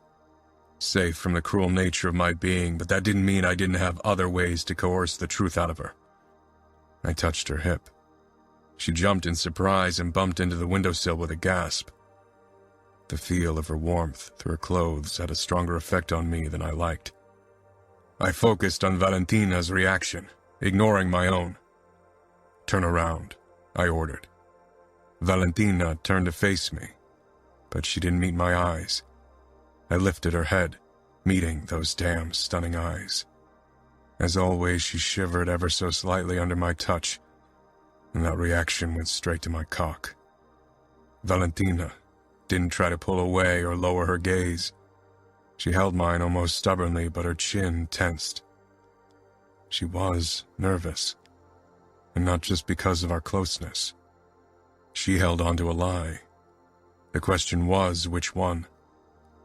"So your words downstairs were simply meant to provoke?" I asked in a low voice. I hardly ever raised my voice, not even when I dealt with my soldiers, and I certainly wouldn't when dealing with my own wife. Valentina's eyes watered, and a tear rolled down her smooth cheek, bursting on my index finger. I let go of her. Tears didn't bother me. I had grown men cry on their knees in front of me, but the sight of my wife's turmoil caused an unpleasant twinge in my chest. Valentina withdrew herself from my closeness at once. "Why are you crying?" I asked carefully, trying to figure out Valentina's mood. She didn't strike me as someone who cried often. "Because you scare me." "Until today, you never seemed scared of me," I said. Evoking fear in others came naturally to me, and it was something I'd used to my advantage in the past, and still did. Fear certainly would have made Valentina reveal the truth, but I didn't want my wife scared of me. "Then maybe I'm a good actress." "You have no reason to be scared of me, Valentina. What are you hiding?" Her eyes flitted down to my chin, avoiding my gaze, trying to cling to the lie she had no way of protecting. "Nothing." I wrapped my fingers around her wrist. A warning. And a request. You are lying about something, and as your husband, I want to know what it is. Valentina's eyes flashed with anger, surprising me in their vehemence. "You mean as the boss you want to know? Because so far you haven't exactly been acting like my husband." She was right. I hadn't acted like a husband. Not a good one. Not even a decent one. I had been trampling on those vows, but that wasn't the point, and I wouldn't allow her to make it one. Why would you still be a virgin? "I told you I'm not." She tried to evade the situation by ripping from my hold, but I didn't release her. Instead, I drew her closer until she was pressed up to me, but I regretted my decision the moment her scent hit me. A spicy perfume with a flowery note and Valentina's very own tantalizing scent. Her pulse sped up. Her lips parted. Eyes dilated as she stared up at me. She licked her lips, a nervous gesture, and my groin tightened with a new wave of desire for the woman in front of me. I wanted Valentina. There was no denying it. I shoved the sensation down. "So if I were to take you toward our bed right now," I said quietly and pressed Valentina closer to our bed, "and make you mine, I wouldn't find out that you lied to me just now. She wouldn't be able to hide it from me if she was a virgin. When I'd taken Carla's virginity, there had been no mistaking it. Pain flared in my chest, burning hot, and I shoved any thought of her out of my mind. Valentina tugged at my hold. "You wouldn't, because you won't take me to that bed now." I focused on the woman in front of me. She tried to sound certain, but a hint of uncertainty remained. "I won't." "No, because you wouldn't take me against my will." You disapprove of rape. That's what you hear, I asked with a laugh. She held my gaze. Yes. You gave the underbosses direct orders to tell their men you'd castrate anyone who used rape as a means of revenge or torture. I did. I think a woman should never have to submit to anyone but her husband. But you are my wife. In our world, a woman's body belonged to her husband. Nobody would question me no matter what I did to Valentina. Not only because my word was law, but also because our old-fashioned traditions protected me. Valentina shivered, the sophisticated mask slipping, revealing what I often forgot. She was much younger than me. But still, she whispered. Yes, still, I said firmly and released her. Now I want you to tell me the truth.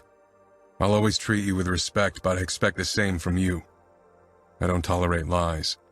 And eventually we will share a bed, and then, Valentina, I'll know the truth. When will we ever share a bed like husband and wife, and not just sleep beside each other? Will that ever happen? If only she knew how often I'd imagined fucking her, and how desperately I wanted to throw her on the bed. The truth. And remember, I will know eventually. Valentina ducked her head, her shoulders tensing. Valentina. What I said in the living room was the truth, she admitted quietly, looking up at me through her lashes. Her cheeks reddened in embarrassment. A strange thrill shot through me at her admittance, unexpected and unwanted. That's what I thought. But now I ask, why? Why is it such a surprising thought that Antonio didn't want me? Maybe he didn't find me attractive. You obviously don't. Or you wouldn't spend most evenings in your office and your nights with your back to me. We both know that if you wanted me, if you found me desirable at all, I'd have lost my virginity on our wedding night. Desirable wasn't a strong enough word to describe Valentina. She was gorgeous, elegant. My eyes dipped to her neckline. During her few seduction attempts in the first days, she'd worn lingerie that had almost broken my resolve. Now I was glad my self-control had won out. If I'd fucked Valentina in those days, it would have been fueled with anger, hard and fast. I would have noticed her innocence too late, and might have hurt her. That wasn't what she deserved. And yet I knew she would never get the lovemaking she wanted for her first time. I thought we agreed on the fact that I wouldn't force you, I said. Valentina's chest heaved and she blushed further. But you wouldn't have to force me. You are my husband, and I want to be with you. I've practically thrown myself at you for days now, and you didn't even notice my body. If you found me attractive, you would have shown me some kind of reaction. I guess I'm just lucky to always end up with husbands who find me repulsive. Anger filled me. Anger at myself for being incapable of doing what I should have done on our wedding night. You aren't repulsive to me. Trust me. I find you attractive. Valentina's eyebrows twitched in doubt. How could she believe I didn't desire her? Most of my damn thoughts these days revolved around fantasies of how I wanted to claim her pussy and mouth. I stepped closer to her, trying to ignore the way my body screamed to make her mine. I do. Do not doubt my words. Whenever I catch a glimpse of the creamy white skin of your thighs, I stroked her soft thigh, feeling goosebumps rise on her skin. She was warm and soft and mine. Shock flashed across Valentina's face, followed by desire, beckoning to a side of me I was doing my damnedest to suppress. Or when I see the outline of your breasts through the little nothings you wear to bed, I continued, unable to stop myself from touching the swell of Valentina's breasts. I want to throw you onto our bed and bury myself in you. The truth lingered between us, and I quickly retracted my hand, forcing back my desire. You do? Then why? I pressed a finger against Valentina's mouth, silencing her. The feel of her hot breath against my skin raised images of my cock in her mouth. It was a losing battle. I knew it. I'd known it for a long time. It's my turn to ask questions, and you promise not to lie. She gave a small nod, worry swirling in her eyes. Why did Antonio not sleep with you? Valentina was a woman very few men could resist. I'd seen the way many of my soldiers looked at her when they thought I wasn't paying attention. I promised him not to tell anyone, ever. Antonio is dead, I said. It didn't sit well with me that she chose loyalty to her dead husband over loyalty to me. But I knew I was being hypocritical. I'm your husband now, and your promise to me is more important. She looked away again. Valentina. Antonio was gay. Surprise washed over me. I'd always prided myself on being a good judge of character, and Antonio had never acted in a way that would have suggested he preferred men. Of course, my soldiers knew they had to hide their disposition or leave me no choice but to punish them. I never suspected anything. Are you sure? Valentina gave me an exasperated look. As usual, it angered and thrilled me equally. So very few people dare to show their true feelings in my company. He brought his lover home sometimes, she said. Why didn't he sleep with you to create offspring? That would have fended off possible suspicions. They hadn't been married very long, but eventually, people would have questioned why they were childless. It had been the case with me and Carla. I shoved the thought away. I don't think that would have worked. You know. She pointed toward my cock. He was infertile. A dark blush spread on Valentina's cheeks, making me wonder why I was still bothering holding back. I wasn't a good man, and trying to be one was a waste of time. I'd claim her, eventually. No. He mentioned once that he couldn't get one up with women. I returned my attention to Valentina, who looked honestly uncomfortable, and her words made me realize something else. She'd never seen an erection. I needed to focus on protecting the outfit, not the nature of my desire for my wife. Who was his lover? I can't tell you, please, don't make me. I regarded Valentina's face closely as I touched her upper arms, knowing the effect my closeness had on her. If it's someone from the outfit, I need to know. And if he isn't, the outfit comes first. I need to protect all those placing their trust in me. I can't tell you. I won't. I'm sorry, Dante, but no matter what you do, I won't give you a name. Disobedience wasn't something I tolerated, not even in my family. Carla had never opposed me, had been naturally submissive, but Valentina was anything but. It made me want to force her into submitting.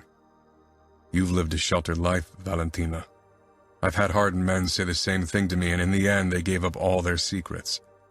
Then do what you have to do, she gritted out, and withdrew from my hold once more.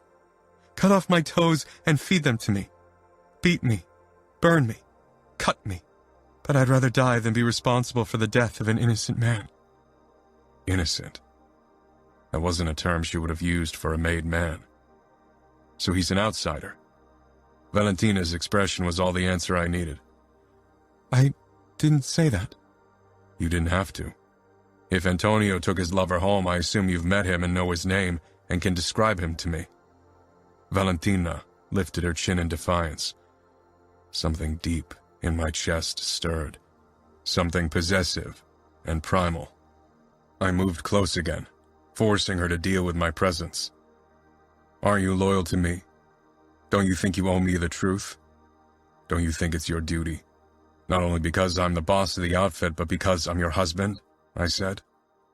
Valentina narrowed her eyes. That wasn't the reaction I'd expected. And you owe me a decent wedding night. As my husband, it should be your duty to take care of my needs. I suppose we both have to live with disappointment. Fuck it all. The problem was I wanted to fuck her into submitting. Wanted to domineer and possess her. It wasn't what she needed, what a husband should do, but fuck. She was pushing my buttons.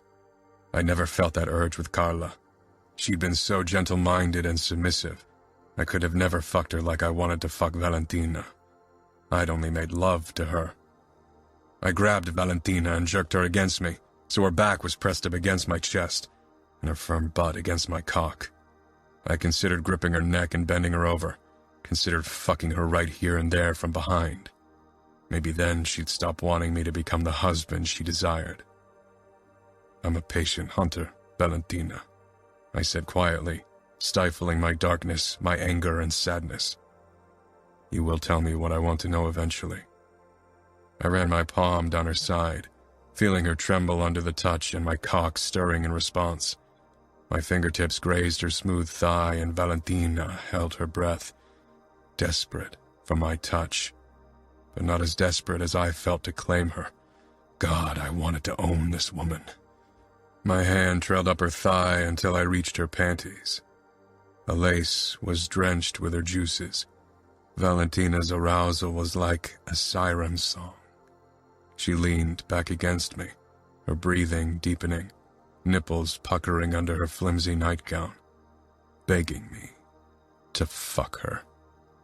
I pushed a finger under her panties, stifling a groan at the feel of her wet, hot slit. My fingers stroked over her soft flesh, then delved between her folds, feeling their smoothness and Valentina's wetness. You want this? I growled, my voice drenched with desire. I needed to get a grip on myself, needed to rein this in. Losing control wasn't an option. Yes, Valentina said. Her voice was throaty, needy. She pressed her pussy against my hand, making my finger glide over her opening. I wrapped my arm around her waist, stopping her movements. Feeling her tight pussy against my fingertip made me want to exchange the digit for my cock. I want you, Dante. Tell me what I want to know. I wasn't even sure if this was still about coercing information out of my wife, because I doubted I could have stopped rubbing my fingers over her folds. Valentina's breathing deepened, her hips making small rocking motions as she got closer to her release. She got wetter, and I had to force myself to keep up the gentle touch and not finger fuck her like I'd fantasized about. Valentina began to shake, more arousal making my fingertips slide easily between her pussy lips. Valentina leaned her head back against my shoulder. Don't you want me? Didn't she see? I wanted to fuck her so hard she couldn't walk, wanted to spill my cum down her throat, wanted to claim her. Her green eyes swam with need and desire, and that alone might have convinced me to throw her on the bed and show her how much I wanted her. But behind the apparent desire, I detected her insecurity, her anxiety, her need for tenderness. I stroked my finger up to her clit, rubbing it with the pad, and Valentina's eyes widened in shock, her perfect lips falling open as she came under my hand. My cock was painfully hard as I watched her succumb to pleasure, knowing I could give her so much more, show her different forms of pleasure. I wanted Valentina. I never desired a woman like I did her. And that was the problem. She was my wife. I'd made a vow to be good to her and would keep it. I wouldn't fuck her, not when she deserved lovemaking and tenderness. My wife, not a whore. I do. That's the problem. I released her before I did something I'd regret, and definitely something she would regret. I didn't look at her again as I strode out of the bedroom, needing to bring distance between my wife and me. I didn't slow my steps until I reached my office and closed the door. I went straight to the liquor cabinet, fixing myself a strong drink. The moment I brought up the glass with the whiskey, I released a harsh breath and closed my eyes. Valentina's scent lingered on my fingers, a sweet scent of her arousal. I wanted to taste it, taste her. I downed the whiskey in one gulp and put the glass back down. My cock pressed against my pants hard and leaking pre-cum. I resisted the urge to jerk off in the middle of my office. I wasn't a goddamn teenage boy, and even then, I possessed more self-control than that. I walked around the desk and sank down, my eyes going to the picture frame on the mahogany surface. An image of Carla and me shortly after we married. My chest tightened as it always did when I looked at the picture. A flicker of guilt filled me. It wasn't an emotion I was very familiar with. I'd sworn to Carla that I would always love her, always remember her. I'd sworn it on her deathbed, had made a vow. I never wanted to marry after she died. I wanted to live with her memory like I'd sworn. People thought I was the epitome of control, but I wasn't. It hadn't taken long after Carla's death before I'd broken the first promise, before I'd sought whores to fuck. It had been angry, desperate fucking, a way to relieve tension and pain. I'd made peace with my sinful nature, and told myself it didn't affect the vow I gave because these women were nothing but a fuck thing. They might as well have been rubber dolls for all I cared about them. But things with Valentina were different. I desired her, wanted to fuck her. But I respected her not only because she was my wife, but also because of her cleverness and her backbone. She was a good woman, a woman who deserved a good husband. Sighing, I opened my laptop, deciding to bury myself in last month's numbers to distract myself, and knowing full well it wouldn't work forever. It was way after midnight when I moved up to the bedroom. Instead of heading into the bathroom to get ready, I went over to the bed. Valentina lay on her back, face tilted toward my side of the bed. In the sliver of light streaming in from the hallway, her skin glowed enticingly. One long leg peeked out from under the covers, making me want to trace her smooth skin again, to reach higher and slide a finger into her. I turned and grabbed pajama bottoms on my way outside. It was better if I spent the night in my office, as long as I didn't get a better grip on my desire. Part 3. My mind wandered to Valentina, to her admittance. I'd chosen a married woman because I didn't want the burden of being with a virgin, because I knew I couldn't be what an inexperienced woman needed, a gentle lover, who held them in his arms as he whispered words of adoration in their ear. The man capable of that kind of thing had died with Carla. That man had only ever existed because of Carla. It wasn't in my nature to be gentle or loving. Now, less than ever. Still, a depraved part of me, the part I hid behind expensive suits and a mask of utter control, rejoiced at the knowledge of Valentina's innocence. That part of me wanted to lay claim on her. I fought the desire, held on to my outward control when I knew it was a losing battle.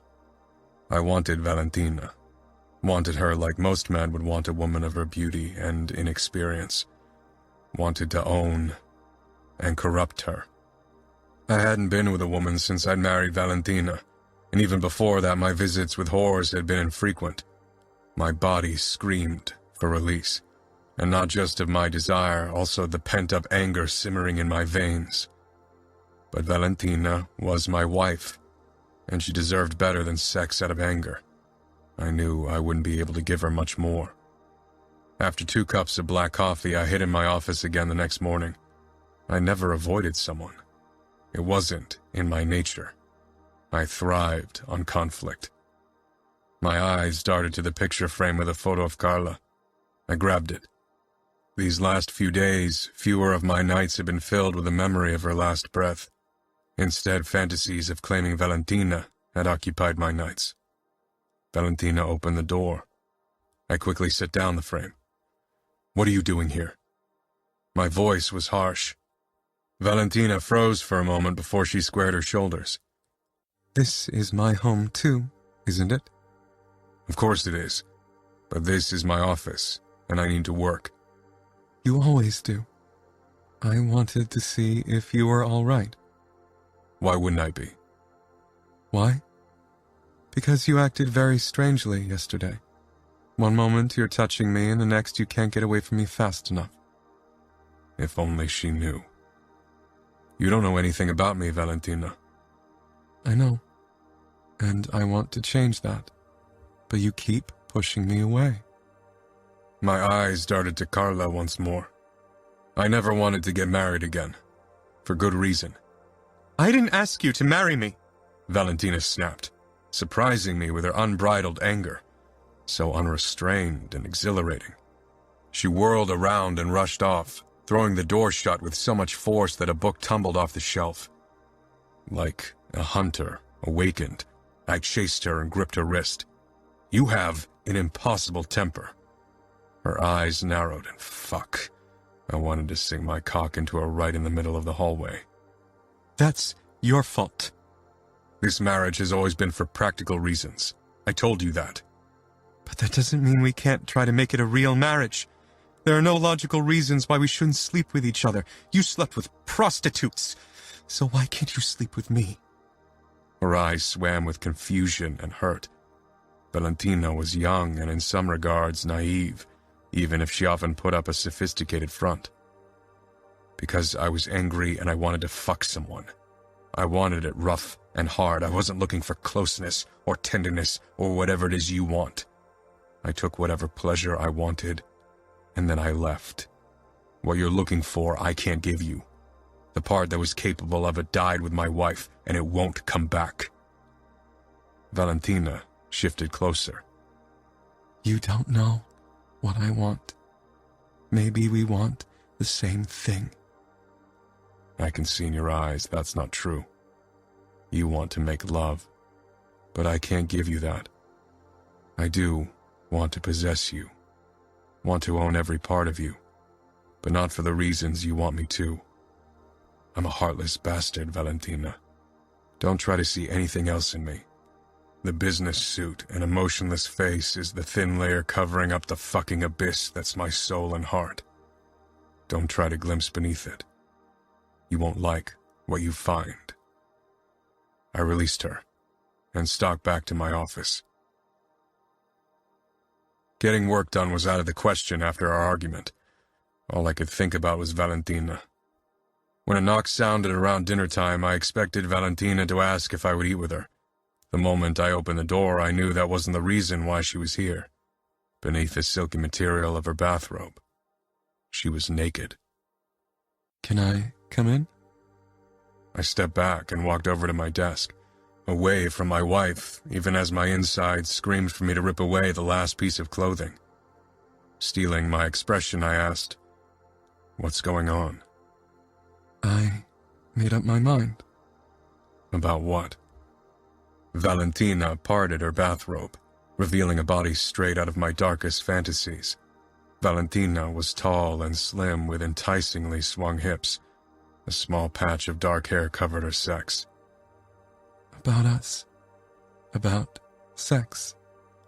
My groin tightened, but I forced my eyes away. You should leave.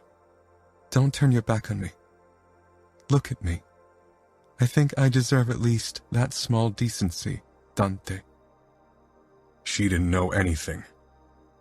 Am I your wife? Of course you are. Which was part of the problem. If she were any woman, I'd have fucked her already. Then claim your rights, Dante. Make me yours. My gaze traced her nipples, imagining tasting them, sucking them while I slammed into her. I have needs too. Would you prefer it if I found a lover who relieved you of the burden to touch me? Raw jealousy shot through me. No, I growled, moving closer to Val. The need to possess her filled me, almost impossible to suppress. Valentina pressed her naked body against mine. I grabbed her, touching the heated skin of her back. The desire in her eyes was a trickling creek in comparison to the raging tsunami of my hunger for her. Valentina pushed up to kiss me, but I didn't lower my head. Hurt, she stumbled away and fled my office. Part 4. She didn't deserve this. I glanced down at my white-knuckled fist, then at the bulge in my pants. Who the fuck was I kidding? I wasn't a good man. I could take whatever I wanted. Why did I deprive myself when Valentina was willing? I wanted her, and Valentina wanted me. I'd always prided myself on my control, so why was I so scared of losing it around her? Without thinking it through, I went in search of my wife. I still wasn't sure what I'd do once I saw her, if I'd finally listened to the roaring voice in my body demanding I claim her.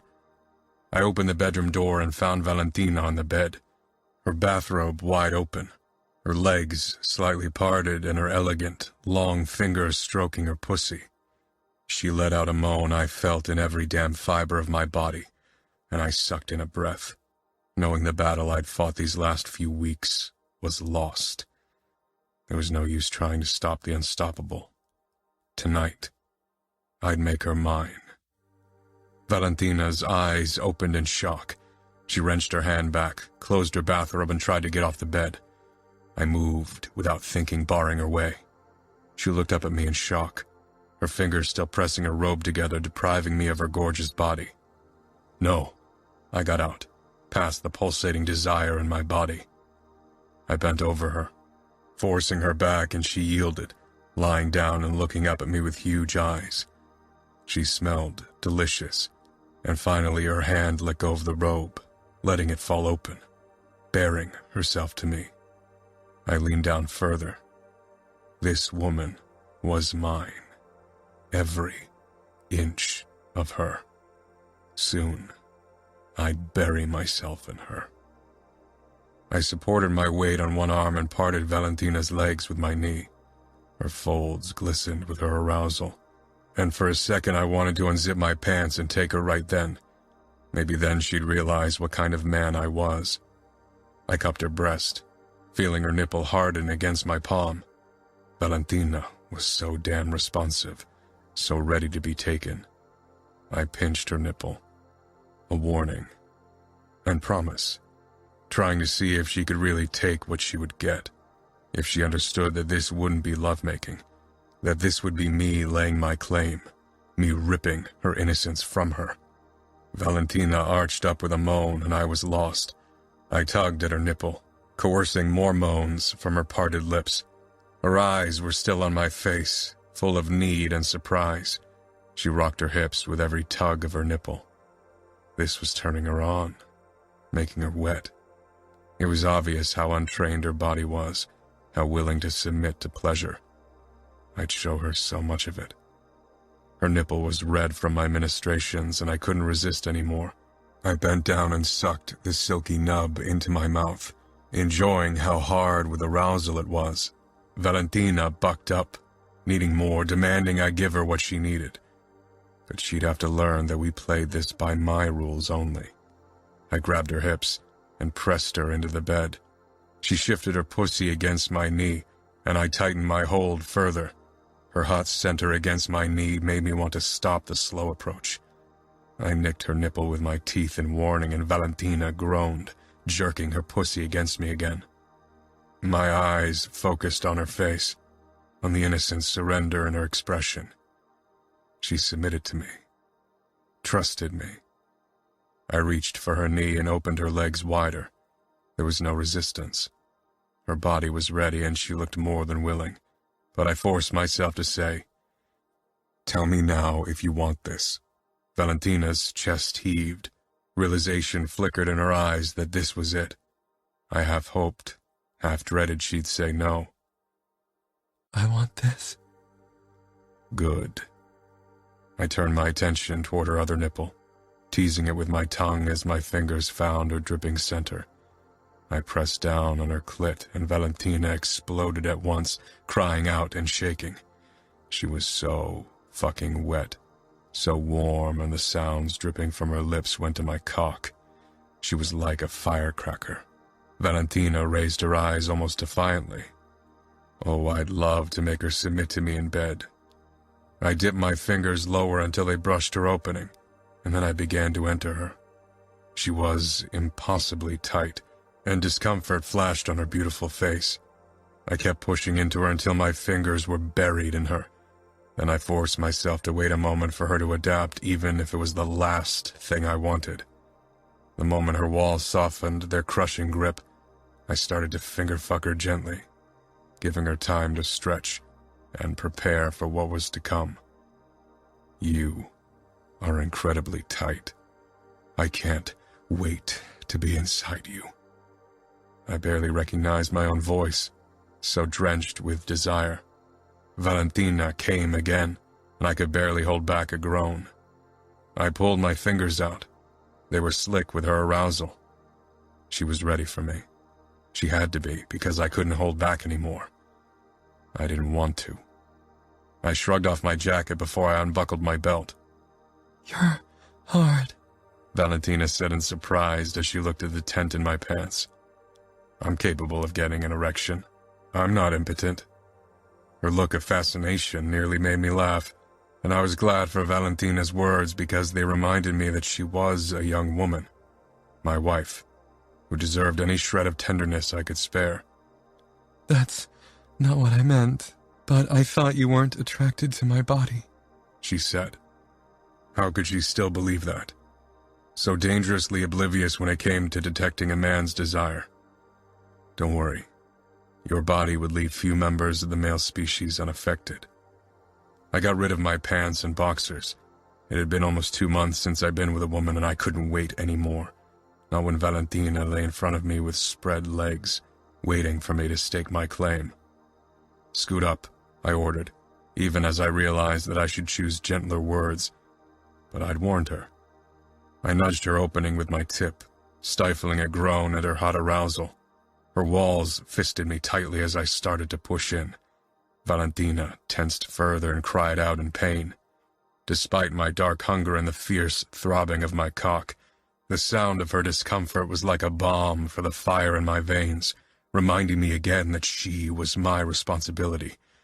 I paused, waiting for Valentina to relax, for a sign that she could take more of me. Her green eyes found mine, swimming with nerves and trust. She grabbed my shoulders and nodded. The permission I needed. I pushed in the rest of the way in one sharp stroke, forcing her walls to surrender. Valentina pressed up against me, her lips thinning from pain. Pleasure thrummed heavily through my balls and cock. I couldn't remember I had felt like this, if ever. Tell me when I can move. "It's okay." I started fucking her slowly. Every thrust pushed me closer to release. Staring down at Valentina's stunned and sweaty face only increased my pleasure. Primal satisfaction at being the first inside of her filled me. This was supposed to be a mere fucking, but as I glanced down at the woman beneath me, it felt like more than using Valentina for pleasure. Being close to her physically felt good in unexpected ways. Acting on impulse, I kissed Valentina when I came. For a heartbeat, I allowed myself to lose myself in the taste of her. My eyes closed. When I opened them, catching Valentina's hopeful expression, I quickly pulled away. I didn't want her to get her hopes up for something that I couldn't give her. After making sure she was all right, I left the room without a look at her undoubtedly hurt face. It was dishonorable to leave my wife like that after our first time together. After her first time. But the force of my guilt and confusion compelled me to seek isolation. I needed time to think. Time to calm down. Zita gave me a curious look as I passed her on the way to my office. Once the door closed behind me, I staggered to my desk and sank down in the chair. My gaze landed on the picture of Carla. A new wave of guilt crashed down on me. Raking my fingers through my hair, I put the frame down, not able to bear my late wife's eyes on me. Another emotion mixed with the guilt over betraying Carla. Guilt over how I treated Valentina. She'd done nothing wrong. Remembering the way she'd given herself to me mere minutes ago only increased the weight on my conscience. I sank back in my chair. As a rational man, I knew it was unreasonable to feel obligated to a dead woman when I had a breathing, feeling woman I was supposed to care for. And yet, here I was, torn apart between the present and the past. I picked up the frame, opened a desk drawer, then hesitated, before I finally stowed it inside and closed the drawer. This wasn't going to silence my past. My fingers lingered on the handle.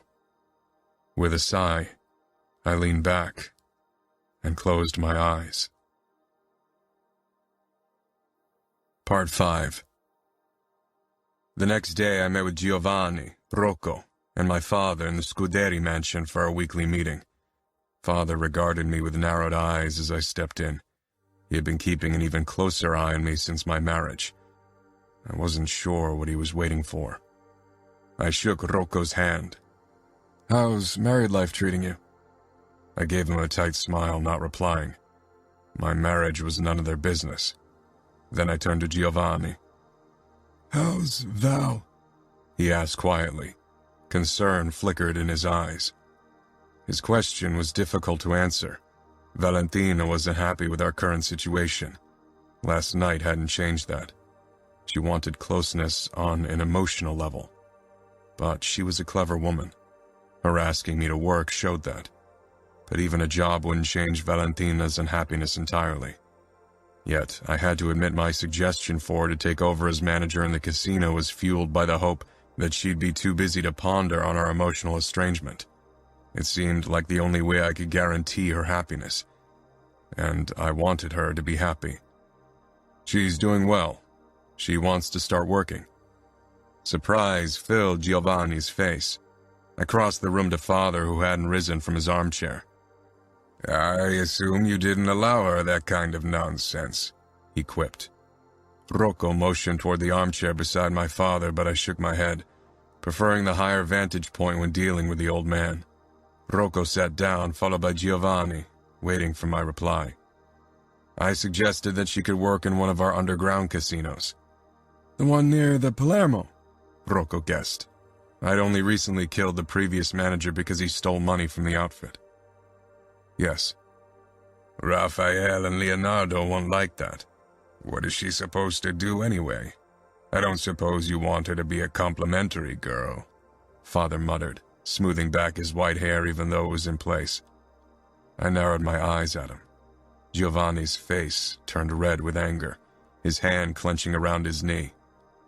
"I expect everyone to show respect to my wife.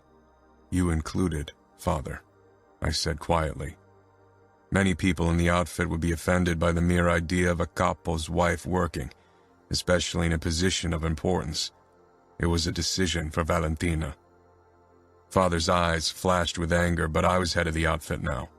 While he was still greatly respected among our men, they saw me as the more capable leader, had done so for many years already.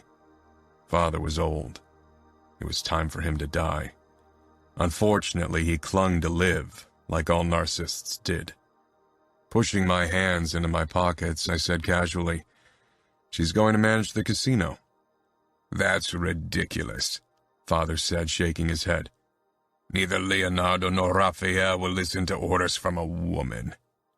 Rocco's expression was carefully blank, but I suspected he shared my father's views. He was too clever not to side with me, though, and he tried to convince my men of my standpoint even if he disagreed. He was an opportunist, through and through, which was useful and appalling at once. Father turned to Rocco as I expected. "You can't agree with Dante's choice." Rocco smiled tightly. "I trust my capo to do what is best." Father's mouth thinned. I preferred the term capo, but he'd instilled the word boss. This subtle use of capo showed clearly which side Rocco was on. Mine. His gratefulness extended into the present. Letting him live had proven useful in many ways over the years. He gave me a subtle nod, his eyes like that of a dog expecting a treat. Father turned to Giovanni, who like Rocco knew better than to show his sentiments openly. "You can't possibly want your daughter to work. It's not proper."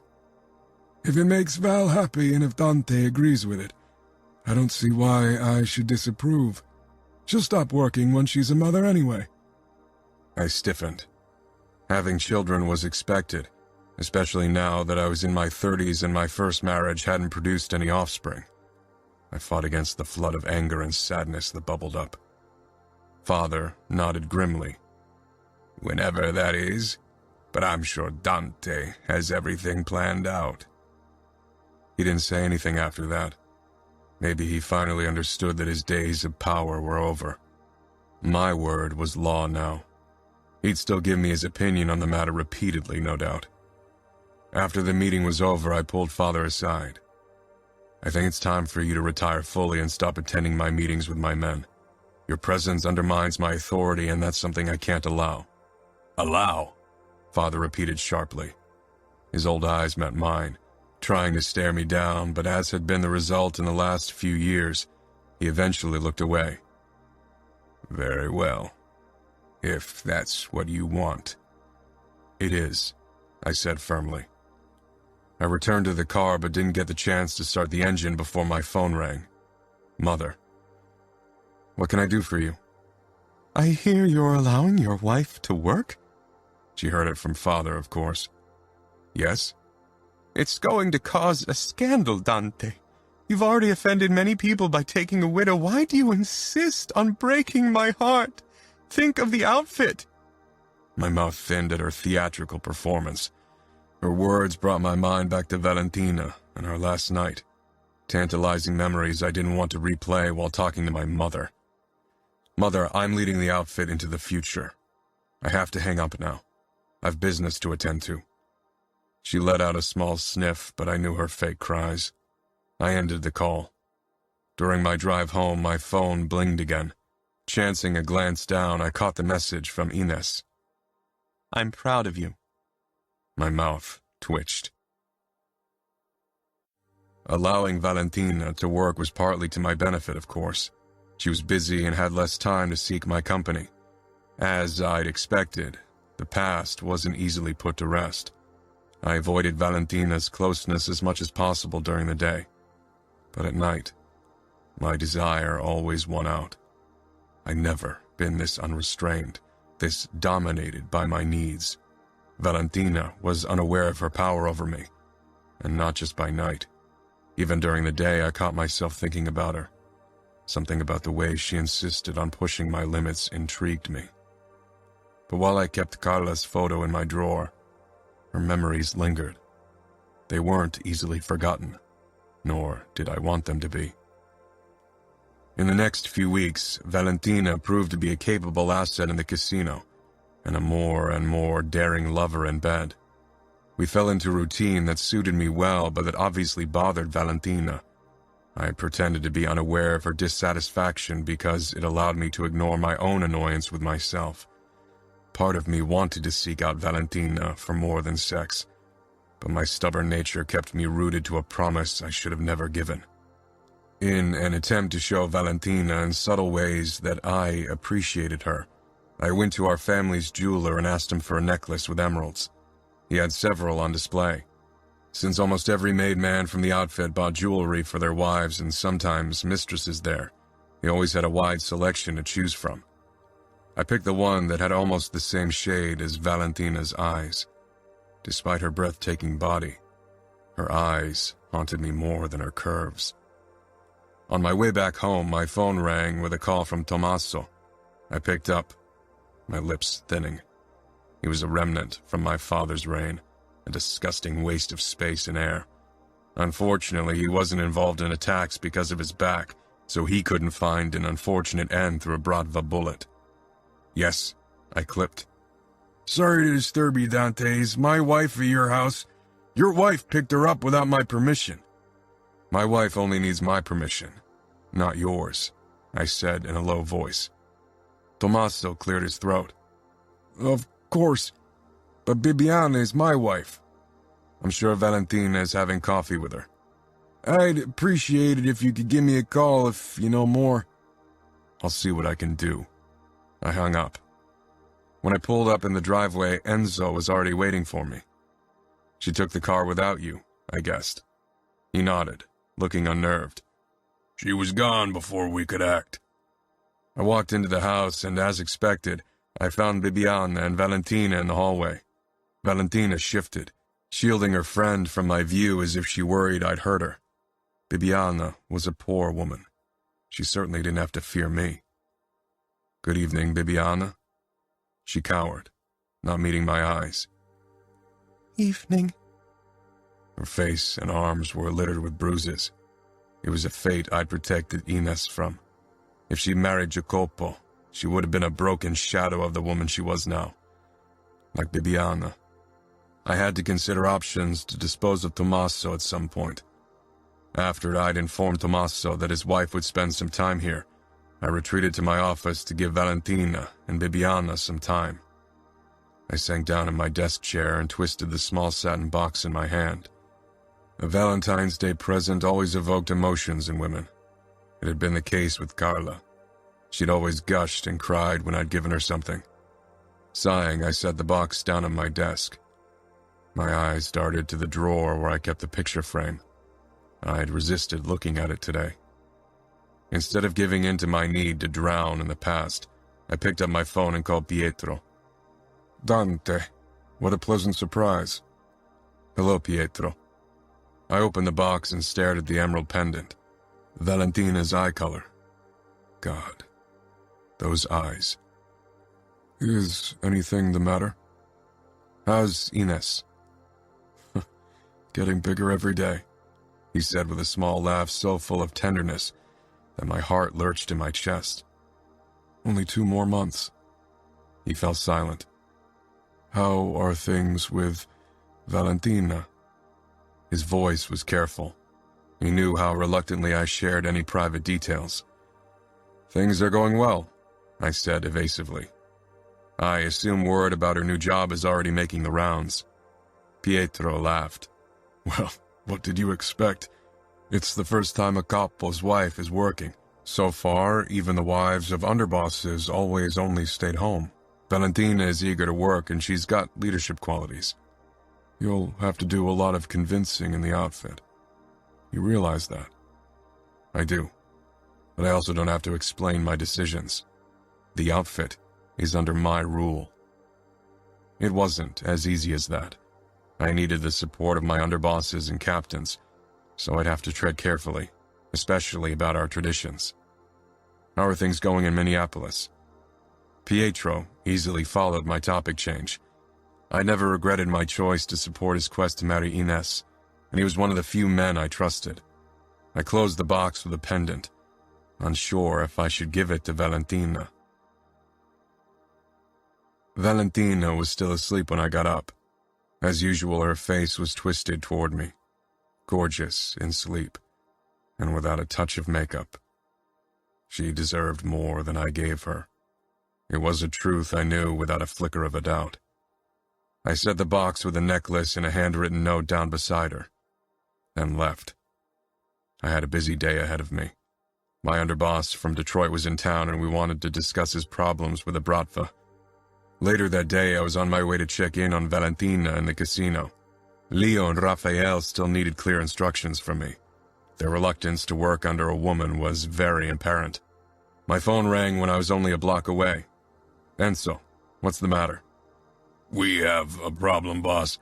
Valentina's just left the casino without telling anyone and is meeting with an unknown man. Fury, followed by startling jealousy, washed through me. Valentina was alone with an unknown man? I'll be there in a minute. Wait for me. Enzo was already in the parking lot when I pulled up. I didn't waste any time and followed him to a warehouse next to our casino. Glancing around the corner, I found Valentina talking to an outsider. He definitely wasn't one of my men. He was barely taller than my wife and had reddish hair. My eyes narrowed as I tried to stifle my jealous rage. This overwhelming sense of possessiveness was new to me. Enzo and I crept closer, keeping close to the building. The man grabbed Valentina's arm. Valentina! Suppressing the urge to shoot the man on the spot, I said, "Hands off!" Valentina whirled around with a startled cry, her eyes wide. The man did the same, but then tried to run away. Enzo grabbed him and pulled him into a headlock. I stalked toward Valentina and gripped her arm. It took a lot of effort not to let my anger out on her. I'd given her lots of freedom, more than most made men gave their wives, and she seemed to abuse my trust in her. I motioned for Enzo to take the man to the warehouse, away from prying eyes, and followed with Valentina. "So this is what you do when I'm not around? Meeting with other men?" I asked in a deadly voice. Valentina gave me a shocked look. No, it's not what you think. He's been lurking around the house twice now, boss, Enzo said, then grunted when the man's knee hit him in the groin. Explain. I snarled, my grip on Valentina's arm tightening even further, even as she winced. It's Frank. I relaxed my hold on Valentina. A flicker of hurt shone in her eyes. Antonio's lover. Enzo glanced my way. He'd occasionally met Antonio. A gunshot rang in the silence and Enzo flinched with a cry. Another bullet collided with the wall above us. I dragged Valentina to the ground with me, shielding her with my body, my gun pointed in the direction of our attackers. Frank freed himself and ran away. I aimed at him and pulled the trigger at the same time as Valentina shoved my arm. The bullet missed its target. "Valentina!" I growled. Frank disappeared from view before I could shoot again. "What the fuck was that?"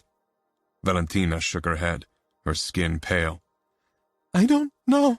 I thought he was alone. Frank doesn't even know anyone who can shoot a gun. "You should have let me shoot him. Never interfere like that again." He's innocent. He doesn't deserve death. Bullshit. That guy laid a trap and you fucking walked into it, Enzo muttered. I nodded. This hadn't been a coincidence. My wife had walked straight into a fucking trap. Valentina looked at me. What do you mean? She managed to appear sophisticated and well acquainted with our ways, but ultimately Valentina knew little of the true danger of mob life. Haven't you wondered why he wanted to meet you? Maybe he's been approached by the Russians and agreed to help them. They'd love to kill you. Frank wouldn't do that. So trusting and naive. I wouldn't lose Valentina. I couldn't. After the reinforcement arrived and took Enzo to our doctor, I took Valentina home. I'm really sorry, she whispered during the ride to our mansion. I didn't say anything. Consumed with so many conflicting emotions I had trouble keeping in check. Anger at Valentina for disobeying my command. Worry over losing her, and the need to prove to myself that this woman was mine.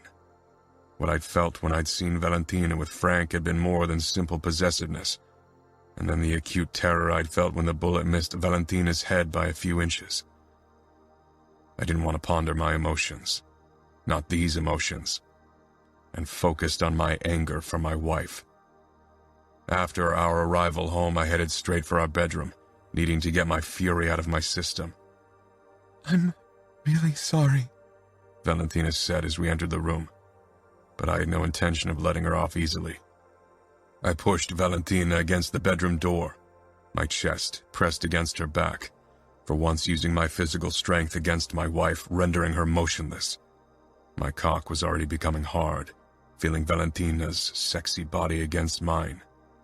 "Why do you keep disobeying me, Valentina?" I growled. I pushed her skirt up and dug my erection against her ass, showing her what she did to me. She released a shuddering breath, goosebumps rising on her skin. I don't know, she admitted, her voice shaking. My anger was overwhelming, only trumped by the fierce hunger consuming my very being. That's the wrong answer. I found Valentina wet when I touched her pussy and entered her with 2 fingers, making sure she was ready for the angry fucking that I craved. And fuck. She was. She was turned on by our fight, which angered and turned me on at the same time. Evoking conflicting emotions in me was Valentina's specialty. I started fucking her right against the door, not holding back. My anger ran free as I took her roughly, dominating her, not giving her a choice but to yield to my demands. And she did. Her moans spiraled out of control, her pussy slick around my cock, and when she came with a cry and threw her head back, I couldn't resist to kiss her harshly, claiming that beautiful mouth like I claimed her pussy. I kept pumping into her, overcome with hot, burning pleasure I'd never encountered before, and when I came inside of her and pressed a kiss to her neck, I wasn't sure what I felt anymore. Part 6. My anger was the safe option, so I focused on it and ignored Valentina completely the following weeks. It was a harsh punishment. For both of us. Lying beside her at night with her enticing scent in my nose, with the heat of her gorgeous body beside me, not fucking her, was torture. Valentina gave me space, and for once I wished she wouldn't. Wished she would try to seduce me like she'd done in the beginning, just so I could give in. 2 weeks in, I lost my battle against myself. Valentina and I had just turned off the lights and lay beside each other in bed, when the throbbing desire in my cock got too much. I pushed up on my elbow. Not a word, I growled. Valentina sucked in her breath as I climbed down her body, shoved down her panties and licked her slit. She arched against my mouth with a stifled moan. I fucked her with my tongue, so eager for her pussy. My cock twitched against the mattress. She came within a few minutes. I hadn't taken my time, impatient for more. I stood and slipped down my pajama pants. Get on your knees, Valentina. I heard rustling, then she appeared before me and sank down. In the dark of the room, I could only make out schemes. Grabbing her neck, I guided her toward my waiting cock. I didn't allow her to discover me like usual. Not in the mood for the gentle approach tonight. Instead, I began to fuck her mouth, letting my anger fuel my moves. She gagged when I hit the back of her throat but didn't pull back. Her occasional moan around my cock, and the way she shifted restlessly told me she enjoyed it very much. Do not touch yourself. I'm the only one who'll get you off, I snarled. She shivered, and I knew she'd be leaking by now. Fuck. The thought toppled me over the edge, and I spilled my cum down her throat, holding her in place with a firm grip on her neck. I pulled her up to me, then rasped into her ear. I'm still mad at you. That's why you'll have to go to sleep now without a second orgasm. She made a small sound of protest. Not a word, Valentina. Dante. No, I growled. I pulled up my pants and returned to bed.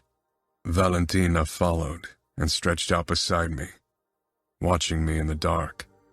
She rubbed her legs together, obviously seeking relief, and it was driving me insane, knowing how sopping wet she'd be. Not saying a word, I parted her legs and thrust 2 fingers into her. Valentina clenched around me and arched up with a moan. Keeping my fingers inside her, I nicked her earlobe. I'm too lenient with you. I pulled my fingers out of her, half tempted to shove them into my mouth to taste Valentina again. Can I taste myself? My cock lurched. This woman was so much more than I'd expected. So much more than I could resist. In the following weeks, I fucked Valentina every night and engaged in polite but detached conversation, even as I craved more. I couldn't explain the pull between us. This primal connection was new for me. It was something I might have been able to handle, but the accompanying emotions for my wife caught me by surprise. I needed control, thrived on it, but around Valentina I often lost it completely. Things in the outfit were tense, so I couldn't use my emotional instability in the slightest. Ever since Rocco had called me a few minutes ago to tell me Gianna had run away to escape the marriage with Matteo Vitiello, I needed a clear head more than ever. This could destroy peace with La Familia, could toss us right into a bloody war. My fury threatened to spill over, but when Valentina entered my office, her pale skin immediately distracted me from my turmoil. She looked sick. She had been feeling off for a while, but I hadn't really paid much attention, still determined to keep my distance.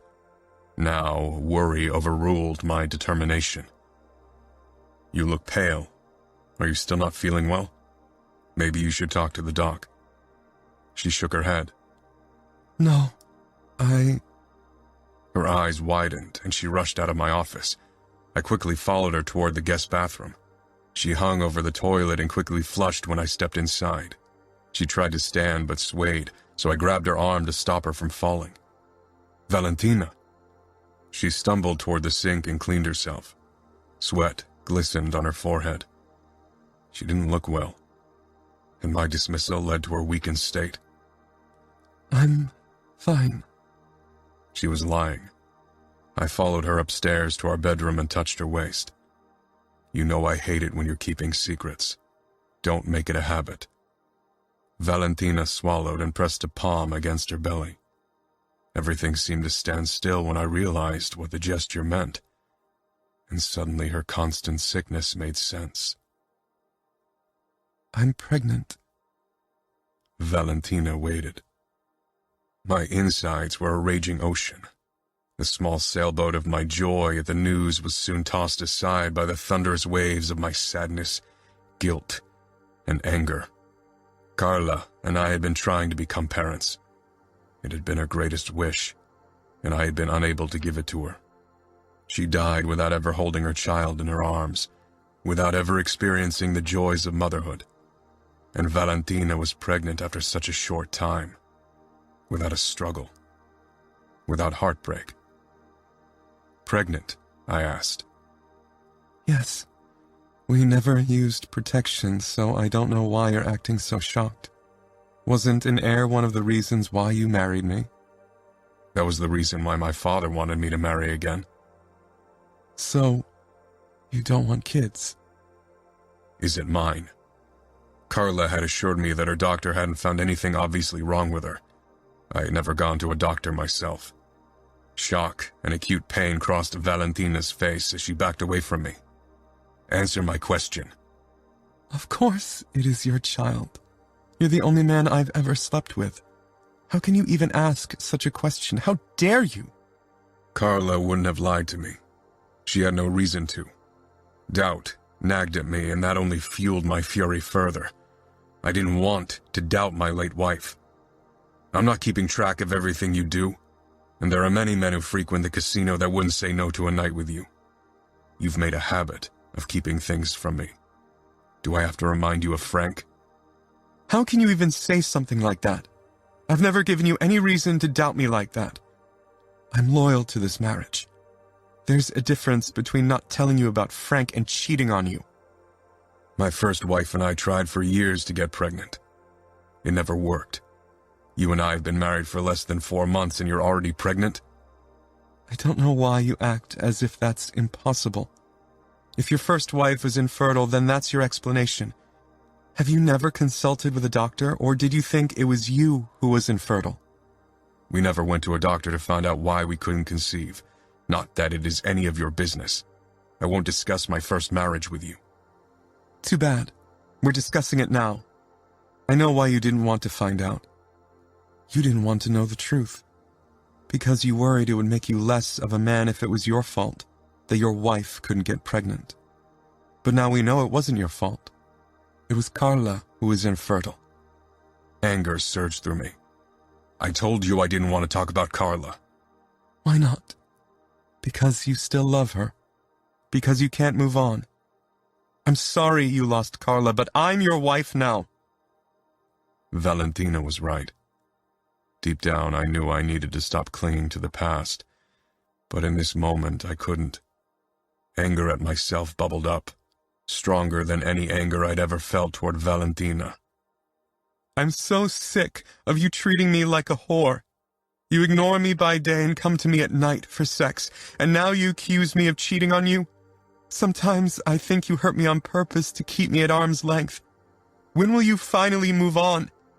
Your wife has been dead for 4 years. It's time you stop pitying yourself and realize that life goes on. When will you stop clinging to the memory of a dead woman and realize there's someone in your life who wants to be with you? I stalked toward her, furious that she threw this at me. Don't talk about her. She's dead, and she won't come back, Dante. Acute pain pierced my chest at her words, making me want to lash out at everything around me. Stop talking about her. Fear flashed in Valentina's eyes. Fear of me, her own husband. But I was unable to apologize, unable to back down. She raised her chin. Or what? Do you want to hit me? Go ahead. It can't possibly be worse than the knife you thrust into my back by accusing me of carrying another man's child. I was a brutal man. There was no doubt about it. But hitting Valentina was the last thing I'd ever do. You're so busy honoring her memory and protecting the image of her you have in your mind that you don't realize how badly you're treating me. You lost your first wife through no fault of your own, but you will be losing me because you can't let go of her. I should have apologized. But instead, I watched Valentina move out of our bedroom. Part 7. It took me weeks to ask Valentina to move back to our bedroom. An apology still didn't pass my lips, even if it would have been the right thing to do. Valentina was pregnant with my child, and I was unable to admit to my mistake, unable to beg her for forgiveness like any good husband would have done. It still hurt to think that Carla hadn't told me the truth about her infertility. Ines had told me after I'd admitted to my argument with Valentina in a moment of weakness. Carla had worried I'd regard her as less if I found out she couldn't become pregnant, not to mention my father's reaction if he'd ever found out. Despite my many faults, Valentina returned to our bedroom, fighting for our marriage, a thing I was still incapable of doing the way she deserved it. I tried to show her my willingness to do my part by removing Carla's belongings from the old bedroom. It felt like a betrayal of her, but at the same time, I could feel a weight lifting off my heart with every piece of Carla that I carried away. The past had held a power over me for too long. I needed to let it go. I couldn't lose Valentina. Giovanni came over in the afternoon for our weekly meeting, but 15 minutes before our agreed time. He hugged Valentina tightly, kissing her cheek, and whispered something in her ear that made her smile, which died when she looked at me. Guilt always caught me by surprise, which it shouldn't, since it was a common feeling around my wife lately. With another tender look at Valentina, Giovanni finally headed my way and followed me toward the office. He had trouble keeping his excitement at bay. Once we were in the office, he gripped my hand and squeezed. Congratulations. I'm so happy for you and Val. I gave a terse nod. This was the reaction Valentina had expected from me, yet I still couldn't show her what I felt. But I was looking forward to having a child with her. Our child. It was a startling thought. I had made my peace with not having children when Carla had become sick. I'd never blamed her, even when she often felt guilty for not giving me an heir like everyone expected from her. It had almost felt like another betrayal that Valentina had become pregnant so quickly. Not only did I desire Valentina, did I long for her closeness, but she'd also given me what Carla couldn't. I tore myself out of my thoughts when I realized how worriedly Giovanni watched me. Are you all right? Of course, I said. Valentina and I are excited about becoming parents. He narrowed his eyes and thought. Are you sure everything is all right? Is it about the baby? Is it a girl? I grimaced. Even if it were a girl, I'd be happy. The child is fine. Was it? I hadn't talked to Valentina about our child yet, and never accompanied her to the doctor. Fuck. I was a goddamn bastard. How about we focus on business now? Rocco will be here soon. Giovanni nodded slowly, but I could tell he wasn't happy with me. That made two of us. I'd been buried in work all day, and yet my thoughts had revolved around Valentina. The house was silent when I returned. Maybe Valentina was over at Bibiana. Maybe she was avoiding me like I avoided her. I needed to get past my pride, past my goddamn stubbornness, and talk to my wife. I stepped into my office and tensed when I found Valentina inside. The moment she turned around to me, I knew something was very wrong. She looked heartbroken and close to tears. My insides turned to stone.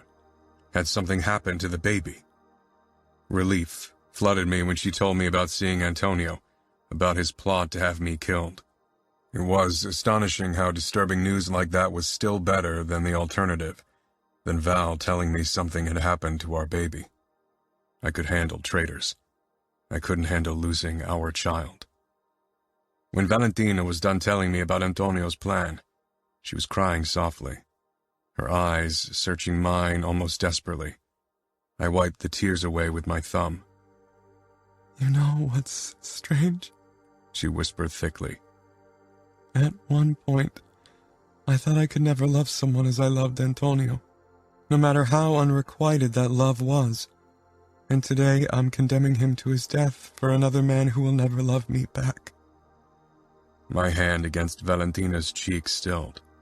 I'd avoided considering the extent of my feelings for Val, preferred to shield myself from them. I'd been in love with everything Carla symbolized: piety, innocence, virtuousness, pure goodness, long before I loved her. Love had come over time, and then it had burned so fiercely that it almost incinerated me when it had been ripped from me. I never wanted to be caught up in something as destructive as love again. That showed my arrogance, thinking I was above the strongest human emotion, that I could decide not to love ever again. "We shouldn't wait too long. Maybe he'll realize it was stupid to contact you and he'll decide to go back into hiding. We need to reach him before that," I said, still fighting a battle I had already lost. So arrogant and prideful. Valentina stepped out of my reach and I dropped my hand. I needed to handle the traitors now. That was all I could focus on. It was always easier to unleash your anger on others than on yourself, even if it was me whom I despised with a fiery passion. I removed my jacket and rolled up my sleeves as I regarded Antonio and Rafael bound to the chairs in front of me. Stark terror reflected in their eyes, and it was a beautifully satisfying sight. I'd promised Valentina to end Antonio quickly, knowing I was lying. I couldn't spare him, not only because I needed the information he harbored, but also because I needed to satisfy the dark hunger in my veins asking for blood, for pain, for screams. Arturo stood back, reading my mood curiously. "You want to handle them?" I inclined my head with a cold smile that made Rafael squirm in his seat, then groan against the tape covering his mouth. His kneecaps were splintered, but that wouldn't kill him. The shot wound in Antonio's stomach was a bigger problem, but Arturo had bandaged it so it wouldn't bleed out too soon. "For now," I said. Arturo nodded and leaned against the wall. He'd only recently taken over from his father as enforcer, but he was a capable asset. He enjoyed the torture, which was always a helpful trait in our line of work. Yet sometimes I worried he enjoyed it a bit too much. One look at his eager, dark eyes told me he was impatient for me to start. Right then, my own eyes probably held the same deranged need for bloodshed. I let my gaze slide over the display of knives, scalpels, and other utensils intended to make a traitor's last hours as agonizing as possible. Arturo always tested new utensils, disturbingly creative in his job. I preferred ordinary torture methods. Unsheathing my knife, I stepped up to Antonio and ripped away the tape. He cried out. "Think of Val. She never want you to torture me," he croaked. It was the wrong thing to say, reminding me of his connection to Val, of how he failed her like I'd failed her so far.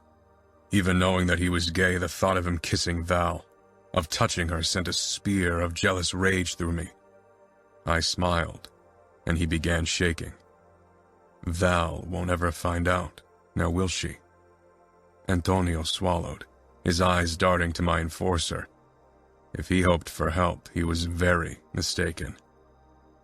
"You will tell me everything I want to know. Every little detail about this coup, about your fellow conspirators. But first, about Val." Antonio's eyes widened. I had Rafael to torture for information on the conspiracy, but Antonio was the only one who could help me understand my wife, the very essence of her being, and maybe my conflicting emotions for her. I changed clothes before I returned home. The house was eerily silent when I stepped inside. Taft was in his guardhouse and Zita and Gabby must already have gone home. I headed up the staircase in search for Valentina. After the picture Antonio had painted about my wife, my guilt sat even heavier on my shoulders. Val was a good woman, trying to help the people she loved with everything she had. The sound of running water drew me into the bathroom, and the sight before me broke through the dark clouds the torture had plastered over my soul. Val cowered in the shower, her legs pulled tightly to her chest as water rained down on her. Her hair was plastered to her shivering body. I stalked toward her and turned off the water, surprised to find it hot when Valentina's goosebumps suggested she was cold. I couldn't explain what I felt looking down at my broken-hearted wife, at her anguish and sorrow. The tortured cries of Antonio and Rafael had done nothing to me, but my wife's state tore at me. I picked Valentina up and lifted her into my arms, feeling her shake against me. I wanted to protect her from all the evil in this world, but the greatest of all evil were my own demons. I set Val down, but she clung to me even as I dried her with a towel. She surprised me by burying her face in my neck, shuddering. "Oh, God," she whispered. I lifted her once more and carried her over to the bed where I gently put her down before I stretched out beside her. Val's breathing was coming in harsh gasps, her eyes darting back and forth as she succumbed to shock. I touched her cheeks, forcing her to look at me. "Shh, Val. It's okay." "I killed him," she croaked over and over again. "Val, look at me." She did, and the sorrow in her green eyes stirred emotions in me I hadn't felt in a long time. "You did what was right. You did what you had to do to protect me. I won't ever forget it. Never." I stroked her cheeks, meaning every word, despite how horrible of a husband I'd been for Valentina. She'd chosen me. "I told you that you could trust me." I know. And I do. "Did you get the names of the other traitors?"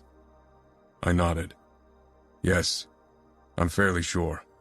Enzo and a few others are taking care of the less important rats right now." What did you do to Antonio?" "He's dead, Val." "I know. But what did you do to him?" If it's any consolation for you, I focused my main attention on Rafael. Antonio got a quicker death than any other traitor. It wasn't a lie. Rafael suffered even more, but it wasn't the truth Valentina had asked for. It was the one she deserved. She needed to be happy, and I wouldn't burden her with Antonio's cruel death. "Thank you." I regarded her pale face, her trembling lips, her wide eyes. "Val, you're worrying me." Val kissed me, tasting of tears and her own enticing sweetness. My brows pulled together, not sure what to make of her behavior. "Please," she whispered. "make love to me. Just today. I know you don't love me. Pretend just for tonight. Hold me in your arms for once." I'd been fueled by self-hatred when I dealt with Antonio and Rafael, but that was nothing in comparison to what I felt now. I deserved tenfold of the pain I'd caused them. "God, Val," I rasped, and kissed her.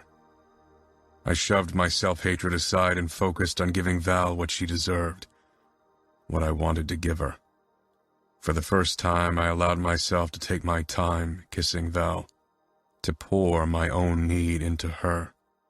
Val softened under my touch as I caressed her shoulder, her arm, and sighed, doing what I should have done the first time I'd taken her. I got rid of my shirt and hugged Val to my chest, stroking her hair and kissing her face. I took my time, stroking every inch of her smooth skin, until I finally slipped my hand between her legs, finding her wet, but not as aroused as usual. After a few minutes of kissing and caresses, Valentina was writhing beneath me, and my own need called loudly to me. But I didn't let it deter me. This wasn't about my own desires. This was about my step toward redemption, redeeming myself toward my wife in the only way I was capable of at the moment. I undressed and molded our bodies together. I slid into Valentina slowly, watching her face closely, taking pleasure in the way her lips parted and she moaned. I cupped her face, locking gazes before I started to move, and this felt like a piece of my heart, which had been shattered at Carla's death, molded together as if I could finally let the past drop, step for step, and allow Valentina into my heart where she belonged. She was a beautiful, kind woman, one I didn't deserve, but I swore to myself to be a better husband, a better man for her. I should have made love to you before, I rasped, and my heart lurched, realizing this was exactly that. Love-making. I was falling for Valentina. My body and heart were unable to resist her, and I'd fought this useless battle for far too long. Part 8. During an early morning meeting with my captains, minus Tommaso, who hadn't showed up, to discuss the traitor situation, my phone rang. It was one of the men I'd sent out to check on Tommaso. Did you find him? He's dead. We found him in only his underpants on the living room floor of his house. His wife freaked out on us. Where's she now? Still in hysterics in the kitchen. Take her to her parents. I hung up, then called the doc, and sent him over to take a look at the body. I knew what he'd find. I never asked Val to hand over the vial with poison that Antonio had given her. She must have given it to Bibiana so she could kill her husband. Giovanni, Rocco, and my captains regarded me curiously. Tommaso's been found dead. Did the traitors kill him? Giovanni asked. We don't know yet. Let's postpone this meeting. We discussed the most important aspects of the matter. I need to deal with this. I stood, and everyone did the same. I walked out of Rocco's office and crossed the entrance hall. Steps rang out behind me. I turned. Rocco. Did Antonio or Raphael reveal plans to kill someone else? I gritted my teeth as I considered my reply. It would cast suspicion on Bibiana if Tommaso's death couldn't be linked to the coup. Val would be absolutely heartbroken if something happened to Bibiana. I wouldn't hurt her, but she'd be shunned. She'd have to leave our circles at the very least, cast out from everything she knew. They mentioned that they had planned to kill more loyal followers, but they died before I could extract more details from them. Rocco frowned. I was usually good at making sure people remained alive long enough to reveal all their secrets, but yesterday had been a catastrophic day, and even I wasn't beyond failure. Hopefully, that would placate him. He nodded, but his eyes remained curious. On my way back home, the doc called me, telling me what I'd suspected. Tommaso had been poisoned. The moment I saw Val, anger rose in me. She should have confided in me before doing something this foolish. If Bibiana had acted suspicious, Tommaso might have anticipated her plan and killed her in a rage. She would have revealed Val's involvement under duress, and then I'd have to deal with Tommaso to keep Val out of the line of fire. Not that the current situation was much better. Valentina, I'd like to talk to you, I gritted out, and stalked into my office, glaring out of the window. Val's heels clicked on the floor. I turned around to her. Worry swam in her eyes. She was a clever woman. She knew something was off. Tommaso didn't show up at the meeting today. Val actually played dumb, something that didn't suit her at all. She tried to deny everything, which was futile. When she realized she couldn't fool me, she finally admitted to giving Bibiana the poison without a flicker of remorse. I would do it again. I don't regret freeing Bibi of that cruel bastard. I only regret that I had to go behind your back. But you left me no choice. I left you no choice. You can't go around killing my men. He deserved it. You should have seen what he did to Bibi. You should have wanted to kill him for how he treated an innocent woman, wife or not. If I killed every man in the outfit who treated women badly, I'd be left with half my soldiers. This is a life of brutality and cruelty, and many soldiers don't understand that as made men, we should protect our family from it, and not unleash our anger on them. They know I don't approve of their actions. That's all I can do. It was a sad truth. I despised many of the men for how they treated their wives. In fights, I usually made sure to save these men last, but I couldn't outright kill them. But I was handed the chance to do something, and I did. You helped a wife murder her husband. Some men in my position would find it unsettling to be with a woman who doesn't hesitate to use poison. I gave Bibi a chance, a choice. That doesn't mean I would kill you. I would fight you if you ever treated me like Tommaso did with Bibi. Tommaso preyed on Bibi's weakness. She was given to that old bastard when she was only 18, and she never knew how to defend herself against him. He's had 4 years to be a better man, to treat her decently. He failed. Our marriage has nothing to do with theirs. You don't need to beat and rape me to feel like a man, and I wouldn't let you. And anyway, I'm not vengeful, or I wouldn't have swallowed how you treated me the last few months, how you accused me of cheating. And Bibi never loved Tommaso, so... I had to look away from Val's eyes for a moment. Her love for me. I didn't want to be confronted with it now. Things were complicated as it was. I'm not worried that you poisoned me, as I said before. I trust you. But I'll have to investigate Tommaso's death. You won't punish Bibi, will you? Please, Dante. If you care about me at all, you'll rule that Tommaso's murder was related to the traitors and that Bibi is innocent. She's gone through too much already. There might be people out there who won't believe Bibiana wasn't involved in Tommaso's death, for exactly the reasons you stated before. She had reason to hate him. She had reason to kill him. Then blame it on me. I could have done it behind Bibi's back to help her. And then what? Then you punish me, and not her. And what if punishment for such a crime would be death in turn? Eye for an eye, Valentina. Don't hurt Bibi. Just don't. Without me, she would have never found a way to kill him. It was as much my fault as it was hers. I will share whatever punishment you inflict on her. As if I'd ever hurt Val. My feelings for her would always prevent that. Punishing Bibiana would hurt Val. They were best friends. Val was fragile in her pregnant state. I didn't want to cause her distress, not more than I already had caused her with my cold demeanor. She deserved happiness and love. While I wasn't sure if I could give her the latter, I'd do my best to ensure the first. Tommaso had been a loyal soldier. He deserved my protection. My oath as capo entailed protecting the outfit and my men. Letting others poison them most definitely broke my vow. Val's eyes begged me. I couldn't deny her, even if it meant betraying the outfit. I'd keep Bibiana's secret. For Val.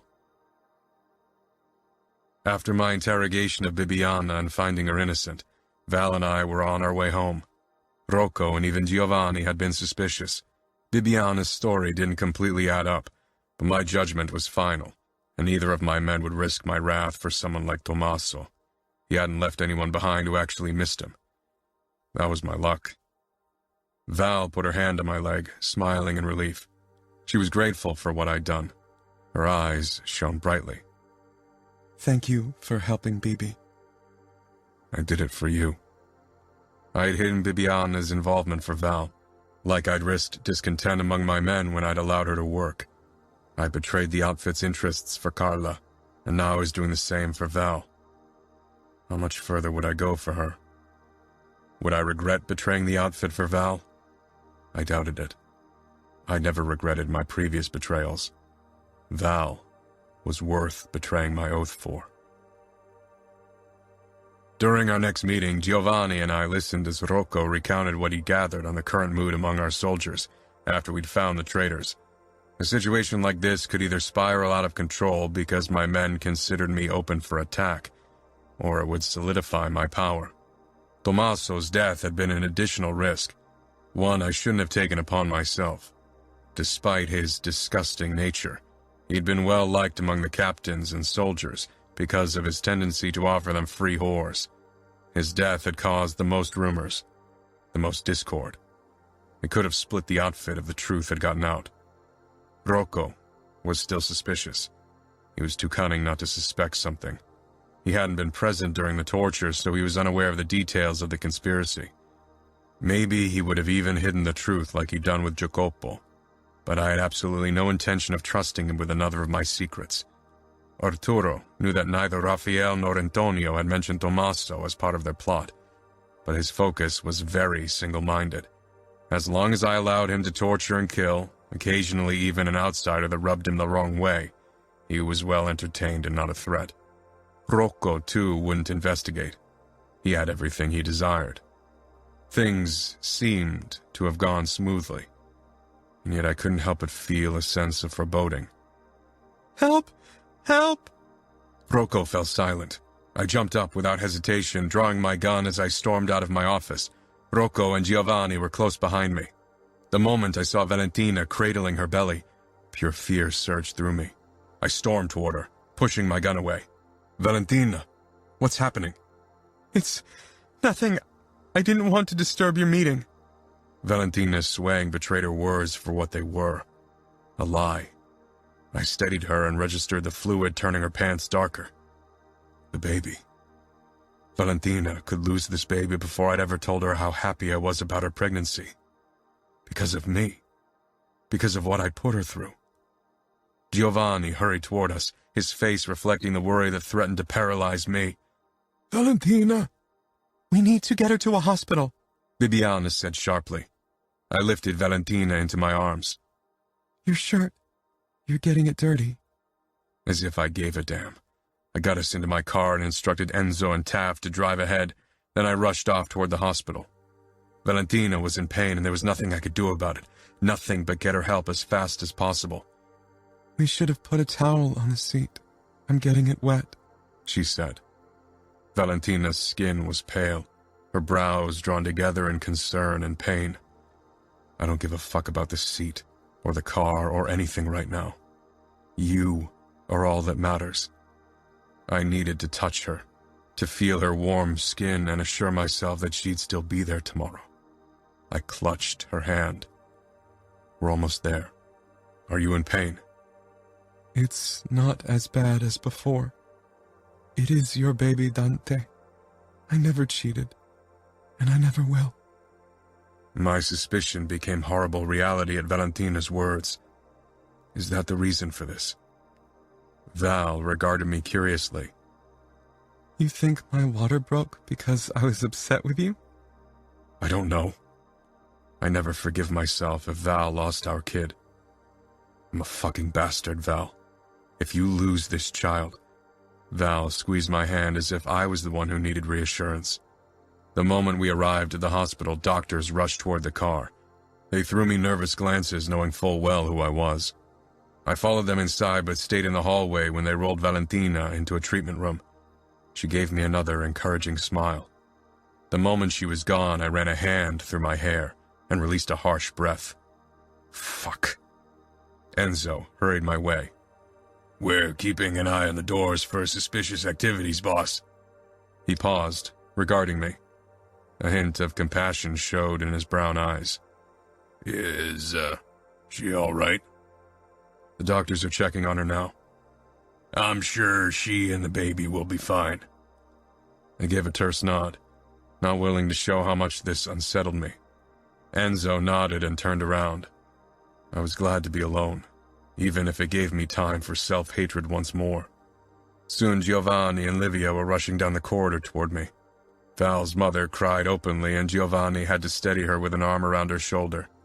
When they arrived at my side, Livia hugged me tightly. I touched her back. Giovanni gave me an apologetic smile. How is she? He asked. And what about the baby? Livia pulled back but kept clutching my arms. I haven't had a chance to talk to the doctors yet. They're still treating Val. Livia sniffled. God, I can't bear the thought of our sweet Val losing her baby. She won't, I said firmly.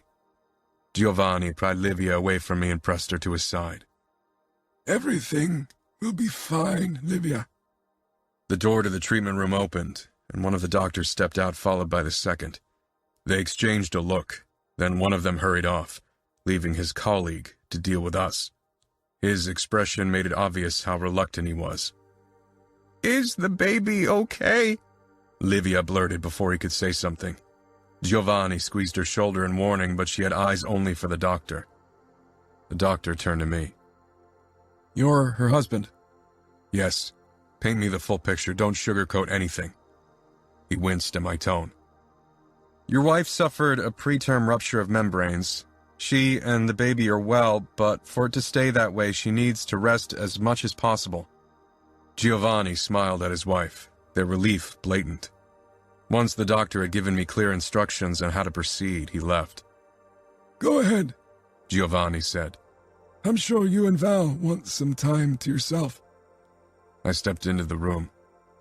Val looked pale, but smiled softly at me. I promised myself to protect her and the baby at any cost, to work toward giving Val what she deserved. As expected, Val couldn't go full term. 6 weeks before the calculated due date, I took her to the hospital for a C-section. I had made sure that only the best doctors and nurses were present. I wouldn't allow anything to go wrong. It was almost 8 weeks too early, and even though the doctors assured me that Anna was in good health under the circumstances, I worried. I clutched Val's hand during the surgery, and she held my gaze. And then the first cry rang out. Val's eyes widened, and I squeezed her hand and kissed her knuckles. A nurse came around with a small baby, covered in blood and grime. So small and helpless. My daughter. Our daughter. It was difficult to grasp, and yet a sensation I hadn't thought possible washed through me. A feeling of arrival. As if, in this moment, I'd finally shaken off the shackles of the past and could really live in the present with my wife and daughter. Val released me. Go to our daughter. Go. Val was weak and needed my support as much as our daughter did. I needed to be there for them both from this day until I took my last breath. It would be the biggest challenge of my life. After pressing a kiss to Val's forehead, I stood and headed toward the nurse. I briefly glanced toward Val's open belly and the amount of blood around it. The doctor lowered his eyes and continued his work. I followed the nurse and watched as she measured Anna. She cried pitifully, her tiny arms flailing. She's healthy, 16.7 inches and 3.83 pounds. Do you want to hold her? I nodded, and then finally I held my daughter for the very first time. She was much smaller than any baby I'd ever held, and it fired up my protectiveness. I stroked her cheek, marveling at my feelings toward this small human. How could love be born this quickly? I glanced over to Val, who watched with tearful eyes. My love for her hadn't been born in a single heartbeat, but it didn't burn less fiercely, I realize now. I walked over to Val and showed her our daughter. Anna, Val said. Your dad will always love you and keep you safe. Words lingered on my tongue. Words I should have said before, but again they got stuck in my throat. I kissed Anna, then Val. You and Anna both. Val gave me a knowing smile. Maybe she did indeed realize that I loved her. One day I'd tell her. I only needed to shake off that tiny strand still anchoring me to my guilt. To my vow to Carla. Part 9. I didn't leave Valentina's side until the next day, when she'd recovered a bit from the surgery and her parents visited. Anna was in the ICU to make sure she got enough oxygen and was under surveillance 24/7. Val was determined to visit her today, but her C-section wound would make this difficult. Giovanni surprised me with a hug when he stepped into the room. I'm so happy for you two. I nodded. Livia headed straight toward Val, who lay in bed but looked impatient to get out. I'll have to give my father a call. Giovanni went over to Val and embraced her. Seeing Val being cared for, I stepped outside and called my father back. I'd sent him and Pietro a quick message yesterday telling them about Anna, and while Pietro had immediately congratulated me and Val, Father hadn't replied. "Father, what is it?" I said in as neutral a tone as I was capable of knowing what he'd say. "It's a shame," he mused. "But maybe next time you'll finally be gifted an heir. You shouldn't wait too long to try for a second child." I gritted my teeth against the anger boiling up. Val had only just suffered through a C-section, and Anna would need weeks to catch up, but he already wished for another child. "I'm happy with the child Valentina gifted me yesterday. Your granddaughter is beautiful and doing well, considering the circumstances." "That's good. Your mother sends her regards." I made a non-committal noise. "Will you come to visit?" "You know how your mother can get when she's in a hospital. We'll wait until the child is home." I hung up shortly after and took a deep breath as I loosened my hold on my phone. I wouldn't allow my parents to diminish the joy I felt over having Anna. The phone rang again. As usual, Ines had the perfect timing. I'm so happy for you. Congratulations from Pietro and me. We're so excited for you. "Thank you. Pietro already sent me your congrats." Per message? That's not enough. I'm so happy for you. I wish I could hug you and Valentina. How's Anna? Is she all right? I smiled slightly at Ines' excitement. She was usually more poised. "The doctors are happy with her. She's breathing on her own and she's well developed for a preemie." Wonderful, she said softly. "We'd love to come visit. It's been too long. I know you're busy now, but maybe Pietro and I can come over with the kids next week. We'd even stay with Mother and Father if you'd rather have the house to yourself." "No, you're welcome in our house. Last time Father didn't appreciate the boisterous nature of the twins." Ines huffed. "They're only 8. Of course they're a bit wild. Let me guess, he didn't congratulate you on your daughter." "You know how they are," I said. "Some mother did what she does best and just followed Father's example." She made a small disgruntled noise. "I'm glad you got yourself a wife with her own head. I think it's exactly what you need." "That's what you think?" "Yes. You need someone who draws you out of your shell and occasionally kicks your prideful couple behind." My mouth twitched. "You'd think I'd allow anyone to do that?" Serafina and Samuel screamed in the background, followed by Sophia's cry. "Wonderful, they woke the baby." "Take care of your children." "And you of yours. And your wife." I returned into the room where Valentina perched on the edge of the bed, her face twisting in pain. Giovanni gave me a worried look. I rolled the wheelchair over, then helped Val into it. "You can't walk all the way to the ICU yet." Val's face made it clear that she was unhappy with her body's refusal to obey her command. Sometimes she could be as prideful and stubborn as me. Seeing Anna in the incubator with all the monitors tracking her vital functions, my heart squeezed tightly. A nurse hurried over to us and lifted Anna out of the incubator, then put her down on Val's chest. Val beamed up at me, then her parents. Livia started crying once more. Giovanni leaned down and lightly touched Anna's hand. "Those small fingers." Val hadn't only been a good choice because of who she was, but also because of her parents. Giovanni was a man I liked and could trust to some extent, and Livia would be a far more loving grandmother than my own mother could ever be. "I think we'll give you some time now," Giovanni said after a few minutes. Once he and Livia were gone, I pulled up a chair beside Val and stroked Anna's cheek.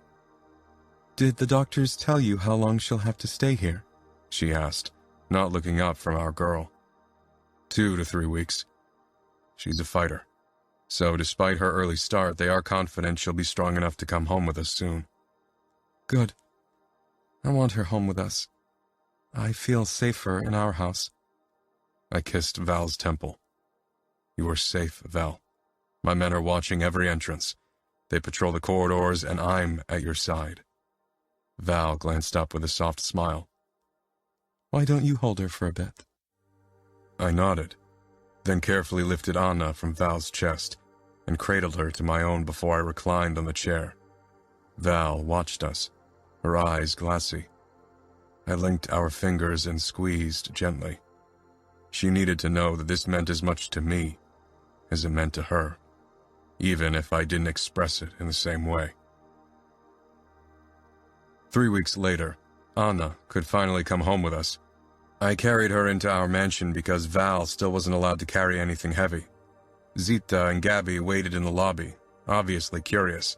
They hadn't seen our daughter yet because we'd kept visitors to an absolute minimum. Only Ines and Pietro with the kids, and Bibiana had visited besides Val's parents. Zita came closer with a motherly smile. She's precious. Val nodded. She is. They exchanged a smile. Their initial animosity had turned to mutual respect, thanks to Val's patience. Gabby slowly approached, as usual, shy around me. She's so small. She'll grow quickly, I said. I held the carrier out to Zita, who took it at once, so I could help Val out of her coat. She still moved a bit stiffly, but she was trying to mask her pain from me. Your father called Master, Zita said as I took the carrier once more. My mouth tightened. He and your mother want to come over for dinner and meet their grandchild. Val raised her eyebrows.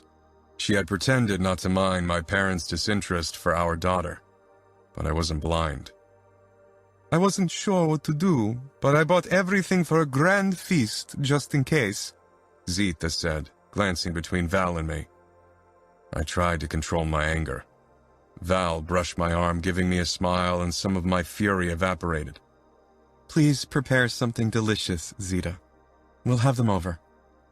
Zita nodded, but regarded me questioningly as if she waited for me to confirm. I gave a terse nod. Let's take Anna upstairs. Zita and Gabby headed into the kitchen, while Val and I moved upstairs. Taking the steps, Val's face flushed with discomfort, but she quickly masked it when she noticed my gaze on her. Once Anna was settled in her crib, I touched Val's shoulders. Val, don't hide your pain from me. You can lean on me. I need to know when you're hurt. She leaned into me with a shuddering sigh, and I cupped her head. She swallowed hard, obviously fighting tears. These last few weeks were a lot to handle. I'm just happy that Anna's finally home, and I'm mad at my body for taking so long to recover. I want to be the controlled woman you expect. I drew back with a frown. You are everything I want, Val. Trust me. Your body went through so much. You gave me a daughter. Give yourself time to heal. I want you healthy and happy. That's all I require you to be right now. She nodded. You're right. I just don't feel like myself recently.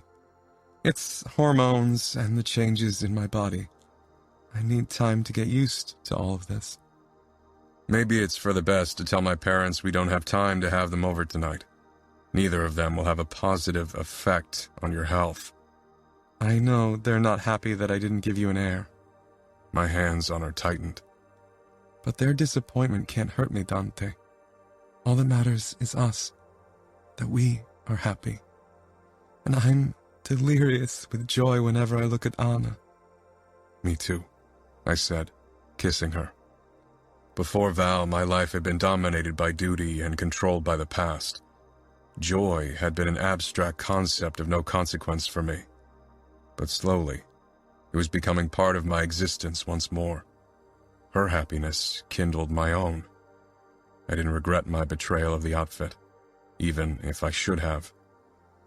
It was my duty to put the outfit first, to eliminate any threat to my power and the outfit's unity.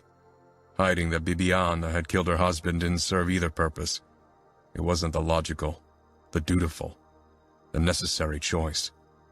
This was pure emotional ruling. After seeing Val heartbroken over Antonio, I didn't want to shatter her completely by having to punish her best friend. So I lied. and deceived. My men, the outfit, my vow, everything. For Valentina. Did she even realize what kind of sacrifice that was? If she knew, she'd realize that I didn't have to fake love-making anymore. Part 10. Valentina.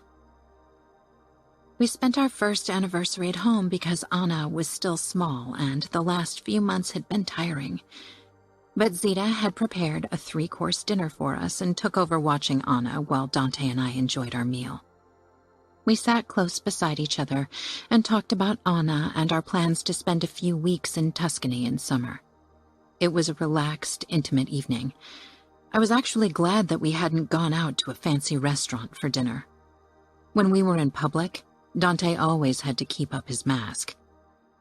He wasn't the same man then that he was when we were alone. His outside appearance reminded me too much of the withdrawn man of the beginning of our marriage. I preferred his warmer, more approachable private side, one he hid so carefully and only showed to the people he trusted. "I really love this," I said after I finished a delicious piece of fig tart tatin, a fancy French dessert that tasted like heaven. Dante tilted his head with a small smile. "The dessert or your gift?" I laughed, twisting my arm around to see the emeralds in my bracelet catch the candlelight. "Both, but I was actually referring to our celebration." Dante ran his thumb over my knuckles, obviously surprised. "I thought you might expect a bigger celebration for the occasion." "No," I said firmly. "I think this is a concept for the future, even when Anna is older and won't need us close by. I like that it's just us, no prying eyes." Understanding took over Dante's expression and he pressed a kiss to my hand. "I have to admit, I prefer not sharing this stunning sight of you in this dress."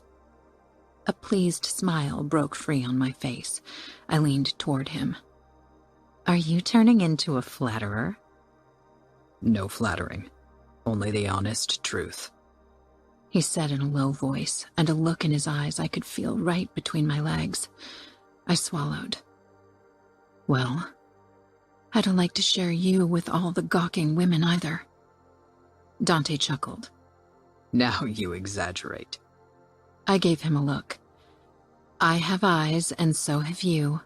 Power and money are the embodiment of sex appeal, and you combine them with a six-pack. It's ridiculous."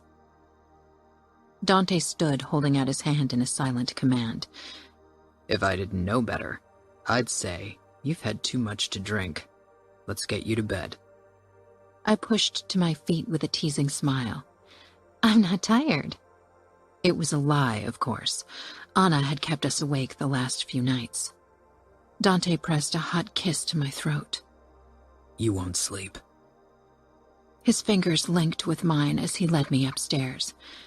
I'd never grow tired of Dante's body on top of mine, of him making love to me.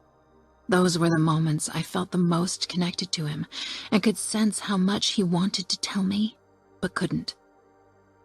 Afterward, we headed to Anna's nursery. Zita had trouble calming her, and I just wanted to be with my little girl. I cradled her to my chest, kissing her chubby cheeks. Dante watched with a tender expression I'd never grow tired of seeing. I pressed a kiss to Anna's forehead. I just couldn't stop loving on her. "I love you," Dante said quietly, almost hesitantly. I smiled. "Do you hear, Anna? Your daddy loves you." Dante touched my cheek, bringing my attention to him, and shook his head. "That's not what I meant, even if it's true.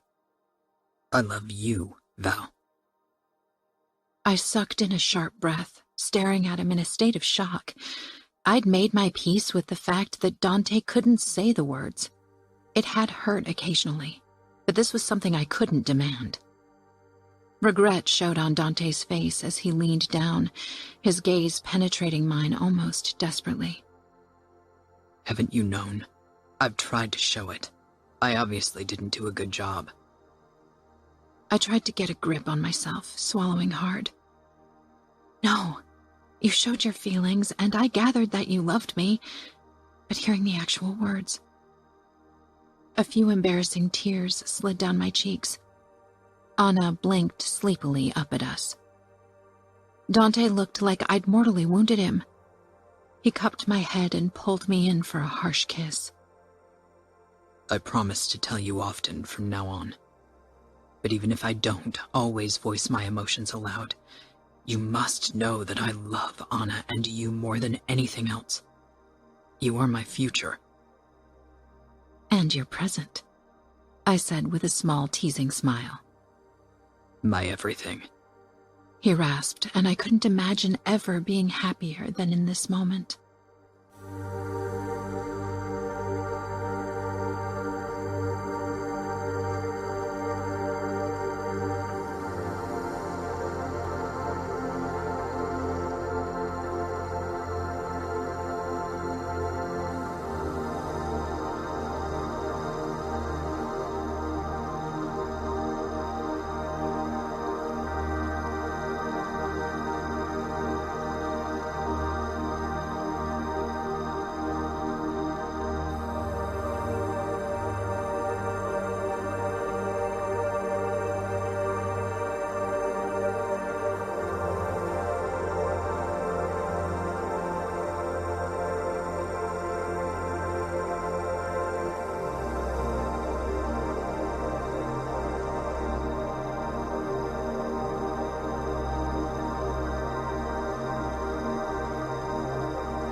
The fourth betrayal.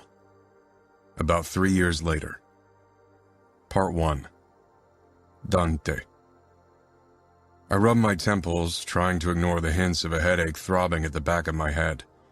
Since I declared war on the Familia a few months ago, after Liliana ran off with Luca's soldier Romero, and they killed one of my men, I hadn't slept more than a few hours per night. I wanted to be a father to Anna, who seemed to grow every day. But for me to have time for my little girl during the day, I needed to work at night. Soon I'd have another child to take care of, not to mention that Valentina needed my support raising 2 small kids. I didn't have any illusions about our future relationship with the Familia.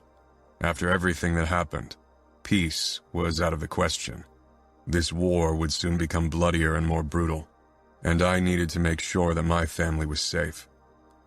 My phone flashed with a message from Enzo. I scanned it quickly and stilled, then read it once more. I think Aria's in town. She's in the restaurant. A few seconds later, a photo followed. It was taken from a bad angle and obviously half hidden, but I recognized Aria's face at once. Even her dark wig couldn't distract from her extraordinary facial features. "What's the matter?" Rocco said carefully. I considered what to tell him. Aria was his daughter, and her appearance here in Chicago in a time of war was a major shock. She was Luca's weakness, his absolutely greatest weakness. Should I grab her? She and Val were in the restroom together.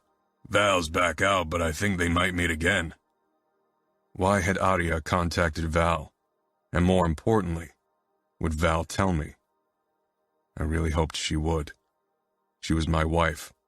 Her loyalty should be for me, not for her cousin, no matter how close they'd been. Yes. I lifted my gaze to Rocco. He was frowning at me, worried. He never talked about his daughters anymore. They were dead to him. It was difficult for me to understand. I couldn't imagine ever hating Anna like he seemed to despise his daughters. Of course, Anna would be bound by certain rules, like all of us were, and I hoped she wouldn't break them. Wouldn't put me in a position that I'd have to force her to bow to them. Rocco was my consigliere, and he was still Aria's father. Keeping her appearance from him could cause an uproar if word got out after all. I wasn't sure what Aria was planning, so it wasn't unlikely that she'd draw unwanted attention to herself very quickly. Her face was too well known in Chicago. Enzo just told me about a possible sighting of Aria in Chicago. Rocco stiffened in his chair, his eyes widening. Luca would never allow her to leave his territory. True, I said. Luca was very controlling when it came to his wife, and every other aspect of his life as well. I think she might have acted on her own. Rocco stared off past me for a couple of moments, his mouth tight. What about Gianna? I can't imagine Aria coming up with this idiocy on her own. It must have been Gianna's idea. She's always caused trouble. I didn't say anything. Marrying Aria off to Luca was meant to bring peace, but in the long run the bond had led to so many unfortunate events that had plunged us into a more brutal war than before. I don't have detailed intel yet. Did Enzo capture her? I don't think so. He hasn't reported back to my order yet. I need to know what she's up to and if she's contacting people. You know how long we've been looking for the traitor among our own. Maybe she'll lead us straight to him. Rocco nodded. Capturing the mule is our utmost priority. Will you be able to advise me in this without your emotions getting in the way? I need to be very strategic about this. Revenge takes time and shouldn't be forced. Rocco smiled thinly. Don't worry. My only interest is the outfit. Aria's a pawn, not more. I tilted my head. He sounded certain, but I wondered if he wasn't hiding his true feelings. He certainly desired revenge for the embarrassment his daughters had caused him in his eyes. Very well. Once we have her in hand, Luca will completely lose his mind. He's obsessed with her. My daughters have a talent to drive men crazy. He'll do anything we ask. He'll risk anything, give us anything if we hurt her. I leaned back, trying to predict how Luca might react. What would I do if Valentina was in his hands? The mere thought drove me up the wall. I'd do anything to protect Val, to get her back. Would I give in to Luca's demands? Would I trust him to keep up his part of the bargain? I wasn't sure. I didn't trust Luca in the slightest. The only other option would be an attack and try to free Val with sheer brutality. It would be dangerous, and considering that it would happen in Luca's territory, unlikely to succeed. But Luca was even less restrained than me. The second I told him I had Aria, he'd be driven by emotions, fury and love equally, and would raise an army to attack Chicago. He would leave a bloody trail. I couldn't see how he'd go out of this weaker unless I managed to kill him, but until then he'd kill hundreds of my men. And even if I killed Aria, that wouldn't destroy the Familia. It would only make Luca completely unpredictable, unhinged and far more dangerous than he was now. If I was being honest, those strategic thoughts weren't the only reason why I was hesitant to keep Arya as a captive. Harming an innocent woman went against my convictions, and not just that. Part of me actually felt a sliver of obligation to protect Arya from harm. I'd thrust her into the arms of a monster to silence the golden couple enthusiasts and avoid marrying close after Carla's death. Even if Luca treated her well. I didn't know that back then. I sacrificed an innocent girl for my own selfish reasons. The idea of doing that again, of keeping Arya as a captive, disgusted me. Those weren't considerations I should entertain as couple. Only the outfit should be my concern. You intend to capture her and blackmail Luca with her well-being in life, I assume? Rocco said when I'd been silent for too long. I'll definitely capture her. What I'll do with her once I have her, that's still uncertain. I don't want word about this to get out. We need to figure out what to do with Arya. Luca is a dangerous opponent, especially when provoked. He is, which is why I don't think keeping Arya as a captive is the most promising plan. Rocco opened his mouth as if to protest, but I raised my hand. He probably would have voiced valid objections, but it didn't matter. I considered alternative options. I couldn't just let her go. The outfit needed to profit from her mistake, or my men would mutiny. We need to drive a wedge between them, to destroy them from within. If Luca's marriage breaks apart, the people in the Familia who are against a bond with an outfit woman will rise.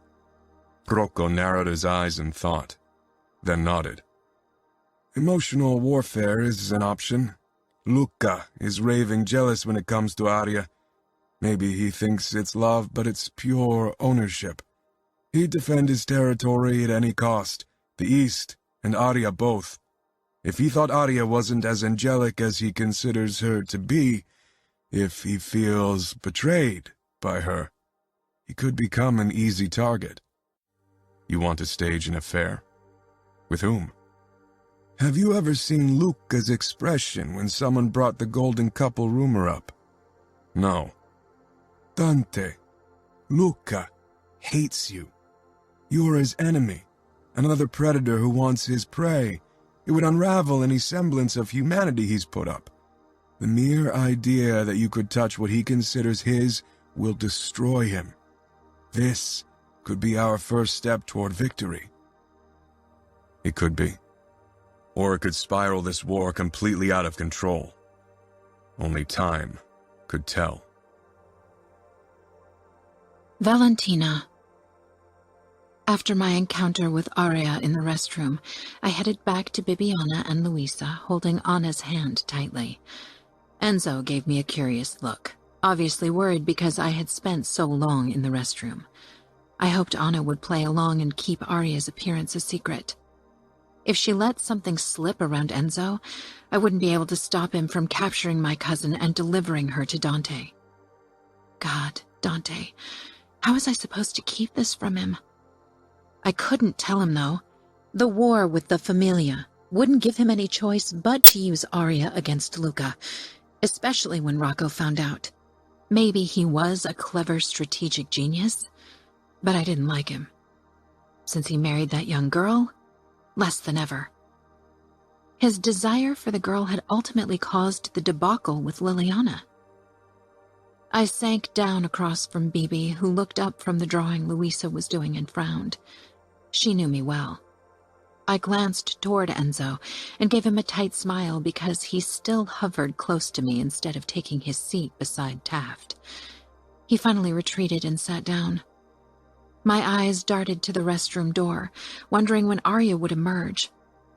But I didn't dare focusing my attention there. Bibi raised an eyebrow. "What's wrong?" Her voice was a bare whisper. "Nothing," I mouthed. "Later." "Nothing," Anna echoed with wide theatrical eyes before she smiled proudly at me. I kissed her hair. Luisa grinned at Anna, who hopped off the bench and headed over to her friend so they could draw together. Those two were too cute together. How are things with your parents? I asked softly, needing to change the topic before Anna's excitement got the better of her, or my worry drove me crazy. Bibiana sighed. They are very unhappy that I'm still unmarried. It's scandalous in their eyes. They've been talking to Rocco. They think Dante needs to stop putting a hand over me. It's family, not capo business. She gave an apologetic smile. I hope he doesn't get in trouble because of me. He won't, I said firmly. It had taken a long time for Bibi to recover from Tommaso's abuse. She hadn't been interested in being with another man, much less someone her parents chose for her again. They'd given her a monster the first time. I doubted their taste had improved. They were despicable human beings. Have you considered going on a date? Getting to know someone? Bibi's eyes widened in shock. You know how it is. It would be a scandal. Even if I were okay with the backlash, I don't want Louisa to get problems because of me. She'd lowered her voice and leaned over the table so her daughter wouldn't hear her, but Louisa and Anna were busy anyway. I touched her hand. You act like I want you to become some kind of scarlet woman. Bibi snorted and I smiled. I mean, why not go on dates with possible suitors, or do you prefer to stay alone? Bibi sighed, looking embarrassed. I want to marry. I want love and everything you have with Dante, but I'm not sure it's something I can ever have. Of course you'll have it. I paused. Someone asked me about you, if you were already promised anew or if you might be up to get to know him. Bibi stared at me as if I told her the earth was a disc. Really? I mean, who? I smiled at her reaction. Enzo got up and scouted the restaurant and street once more. I tensed, wondering if Arya was already gone. I hadn't dared look in the direction of the restrooms to check if she'd left. I hoped she'd changed her mind and take the first flight back to New York instead of meeting me tonight. Val? Bibi asked. I blinked, returning my attention to her. Oh, Dario Fabri. You have met him at social gatherings. The head of Dante's legal team? I nodded. Yes, he's very intelligent, very poised, and looks quite nice, don't you think? Bibi flushed a deep red. I never looked at him that closely. I gave her a look. She smiled sheepishly. He's nice to look at. Isn't he promised? He focused on his career so far, and as the third son of a captain, it's not really that important to be married. His brothers already have more than enough children to carry on the family name. How old is he? I frowned. I wasn't entirely sure. Maybe 30? He really asked about me. Don't be so shocked. You're beautiful, Bibi, and since he who shall not be named doesn't suck the life out of you anymore, you've got curves in all the right places. But I've been married before. Surely he'd rather have a younger, more innocent bride. I rolled my eyes. Maybe he's like Dante and wants a woman close to him in age with a little experience in life. Who knows? Don't you want to find out for yourself? Meet him? Bibi bit her lip. Maybe I should do it. But can you be there? I don't think I can meet him alone yet. I'll be your chaperone, Bibi. No hanky-panky until I say so. Bibi burst out laughing, causing Anna and Louisa to look up, surprised. My heart felt lighter after this.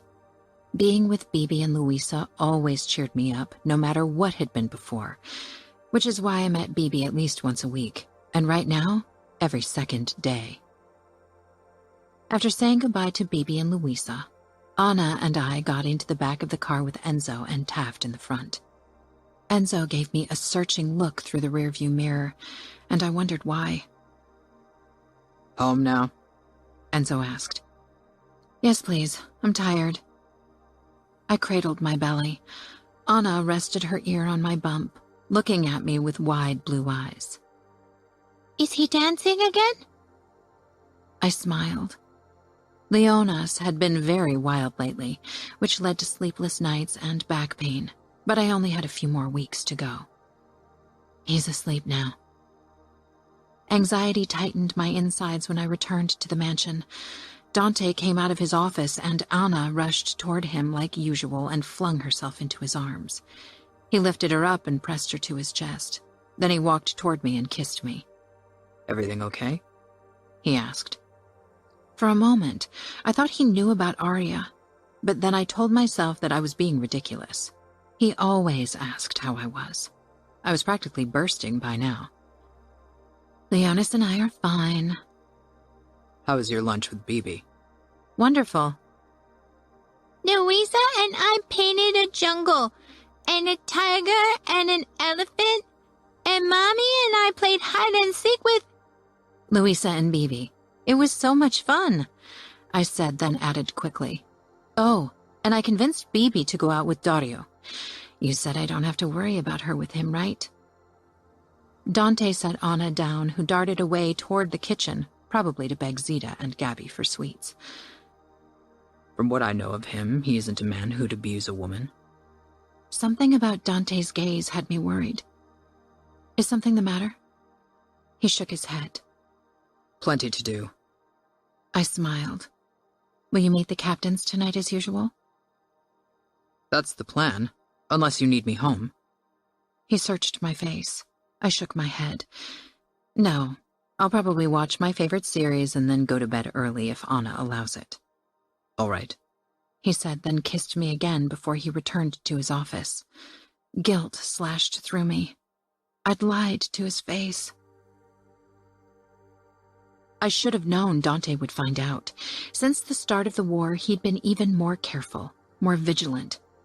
Now it was too late. I'd unknowingly led Arya into a trap. My heart beat frantically as I hurried out of the Santa Fe. I threw a last glance over my shoulder through the wide windows of the restaurant where Arya and Dante were sitting. What was he going to do to her? Dante despised hurting women, and he'd known Arya all her life. I couldn't imagine him causing her harm.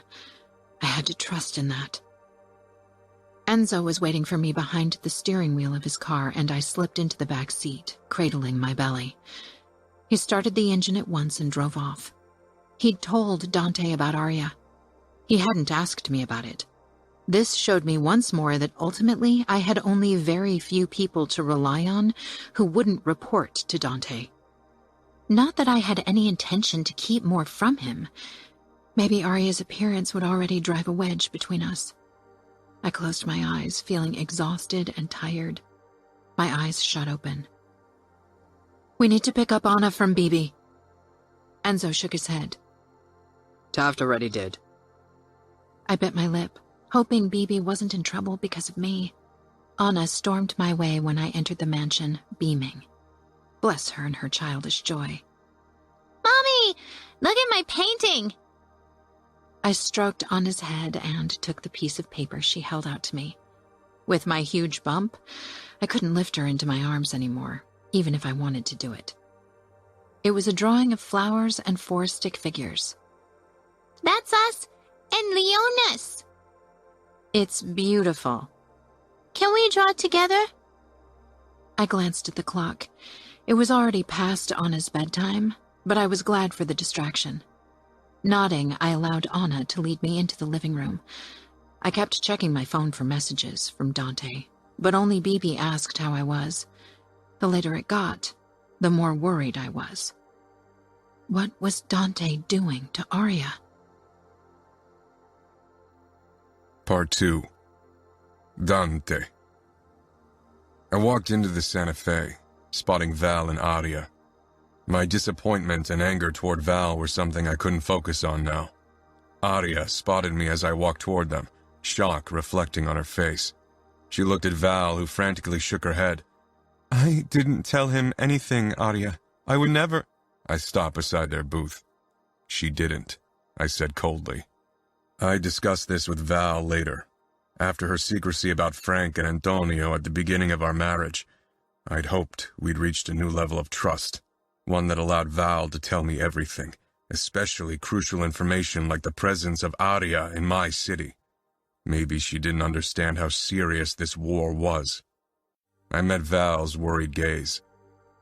But in a time like this, I won't let you go anywhere without my knowledge. You tracked me, she said, staring down at her mobile lying flat on the table. That, yes. And Enzo recognized a familiar face this morning during your brunch with Bibiana, but he wasn't sure. And when he sent me a photo of Aria and I told him to grab her, she had already disappeared. I slid into Aria's booth, forcing her to make room for me with my body. She sucked in a sharp breath. Val glanced between Aria and me anxiously. Dante, she began. She was going to try and placate me, but this was no longer her business. I'd deal with her later. Go outside. 2 of my men are waiting for you. They will take you home. Dante, she tried again, pleading with me. Valentina, I growled. I hadn't taken that tone with her in a very long time, and certainly didn't like taking it with her in her pregnant state, but she'd betrayed me and that would have to be addressed later. Cradling her belly, Valentina rose. She searched my eyes, but I didn't allow her to read me. Thank you, Val, for coming here, Aria whispered. Val walked past me and out of the restaurant. I turned to Aria. Her fear shone brightly in her eyes. She'd never been good at hiding her emotions, especially to someone who was used to reading others. Even on her wedding day, her terror had been clear as day. Now her fear was directed at me. I will call the waiter over now and pay for dinner. We will get up together, you will stay at my side, and we will go to my car and you will get in. Aria nodded. She was more complacent than Gianna, but I was still wary of her submittal. After I'd paid, I grabbed Aria's coat and helped her into it. I touched her shoulders, my body close to hers.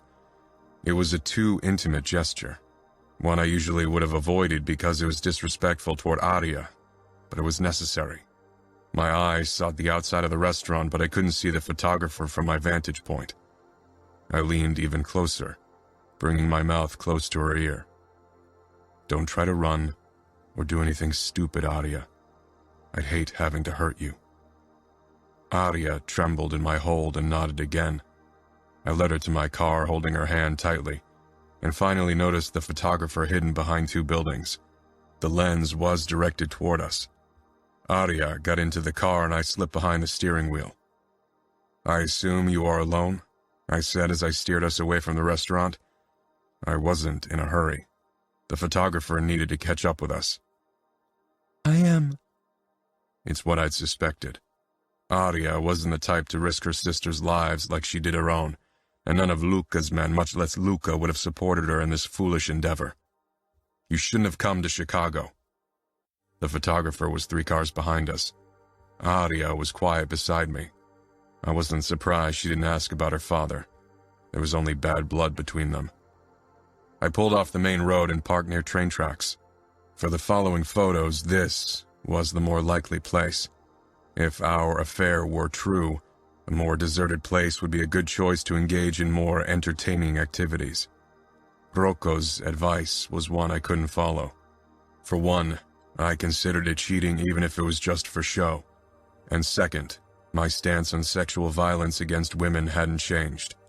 I wouldn't violate Aria even if it would lead to better photos, and consequentially a stronger reaction from Luca.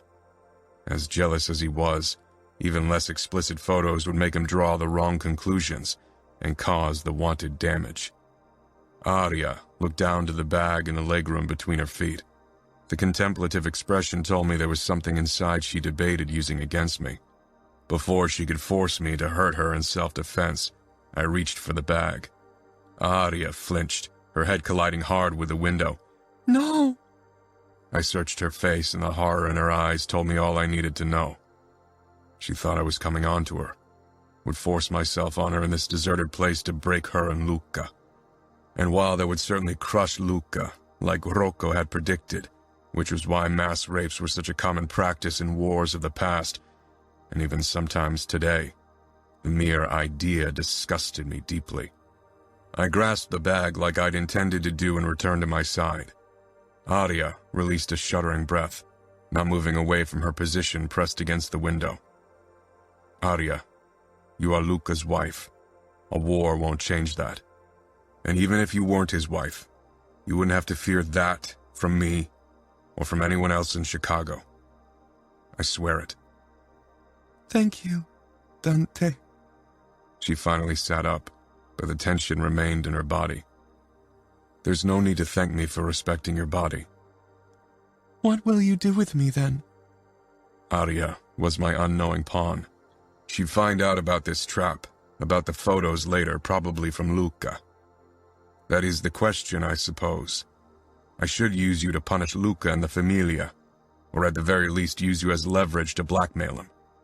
Fear flashed across Arya's face. I didn't think it was yet for her own fate. She loved Luca. I witnessed their feelings for each other in our encounters over the years. It seemed impossible considering my assessment of Luca's personality, but it was the indisputable truth. Luca is capo. He won't risk the Familia. Of course she'd say that. But you are his wife, and I saw the way he looks at you. There's only one thing Luca would risk his position as capo over, and that's you. I think you are overestimating my worth. Luca's first choice will always be the Familia. Arya's lying skills had improved, but they weren't convincing enough for me. And I think you are underestimating your worth for good reason. I'm not. Luca won't risk his territory. You don't know him as well as I do. And that's the problem. If Luca didn't comply with our requests, I'd have to try to convince him. Rocco had suggested this. Arturo wouldn't have trouble causing a woman pain. He didn't have trouble causing anyone pain. My father would have chosen this option, and many of my men would have been in favor of it as well. Maybe it was the best for the outfit, but hurting Arya, an innocent woman, in any way was out of the question. By hurting me? By hurting you. I'm not very fond of inflicting pain on women, yet the outfit is where my concern lies. Arya couldn't read me, couldn't know that I'd already made my choice. I never hurt her the way blackmailing Luca required, not only because I'd known her as a young girl and felt obligated to her, but because Val would never forgive me if I hurt Arya. She and I had often talked about how women in our world often suffered either through their husbands or for their husbands' faults, and she hated it fiercely. If I became a man who tortured a woman, even if it was through Arturo's hand, she'd resent me. Val's feelings toward my actions shouldn't be of concern for me. She was only a woman, not of concern in the eyes of so many of my men. But I valued her opinion, and, even more than that, I needed her support, her love. There's still Matteo and the rest of the Familia. Luca has to consider their wishes. Luca knows how to make people see things how he wants them to see them. Luca is the strongest capo New York has seen in a long time. His men look up to him, but they don't know his weaknesses. Luca had almost everyone fooled about his invulnerability, about the fact that he didn't care for anyone. Arya was the exemption, though. Luca will do anything to stay capo.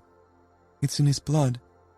Ultimately, if he has to choose between me and power, he will choose power. Believe me.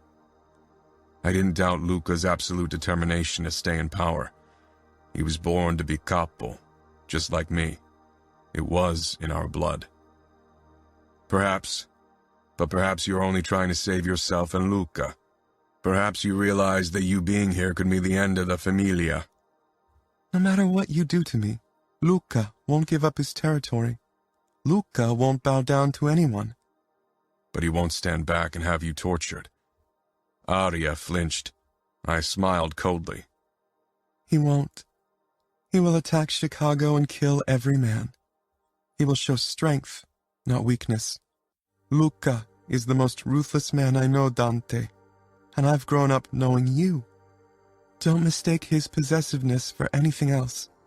I'm his possession, and he will tear down your city and your home to get it back. And I will do the same with New York. You grew up seeing my civilized mask, Arya. Don't mistake it for my true nature.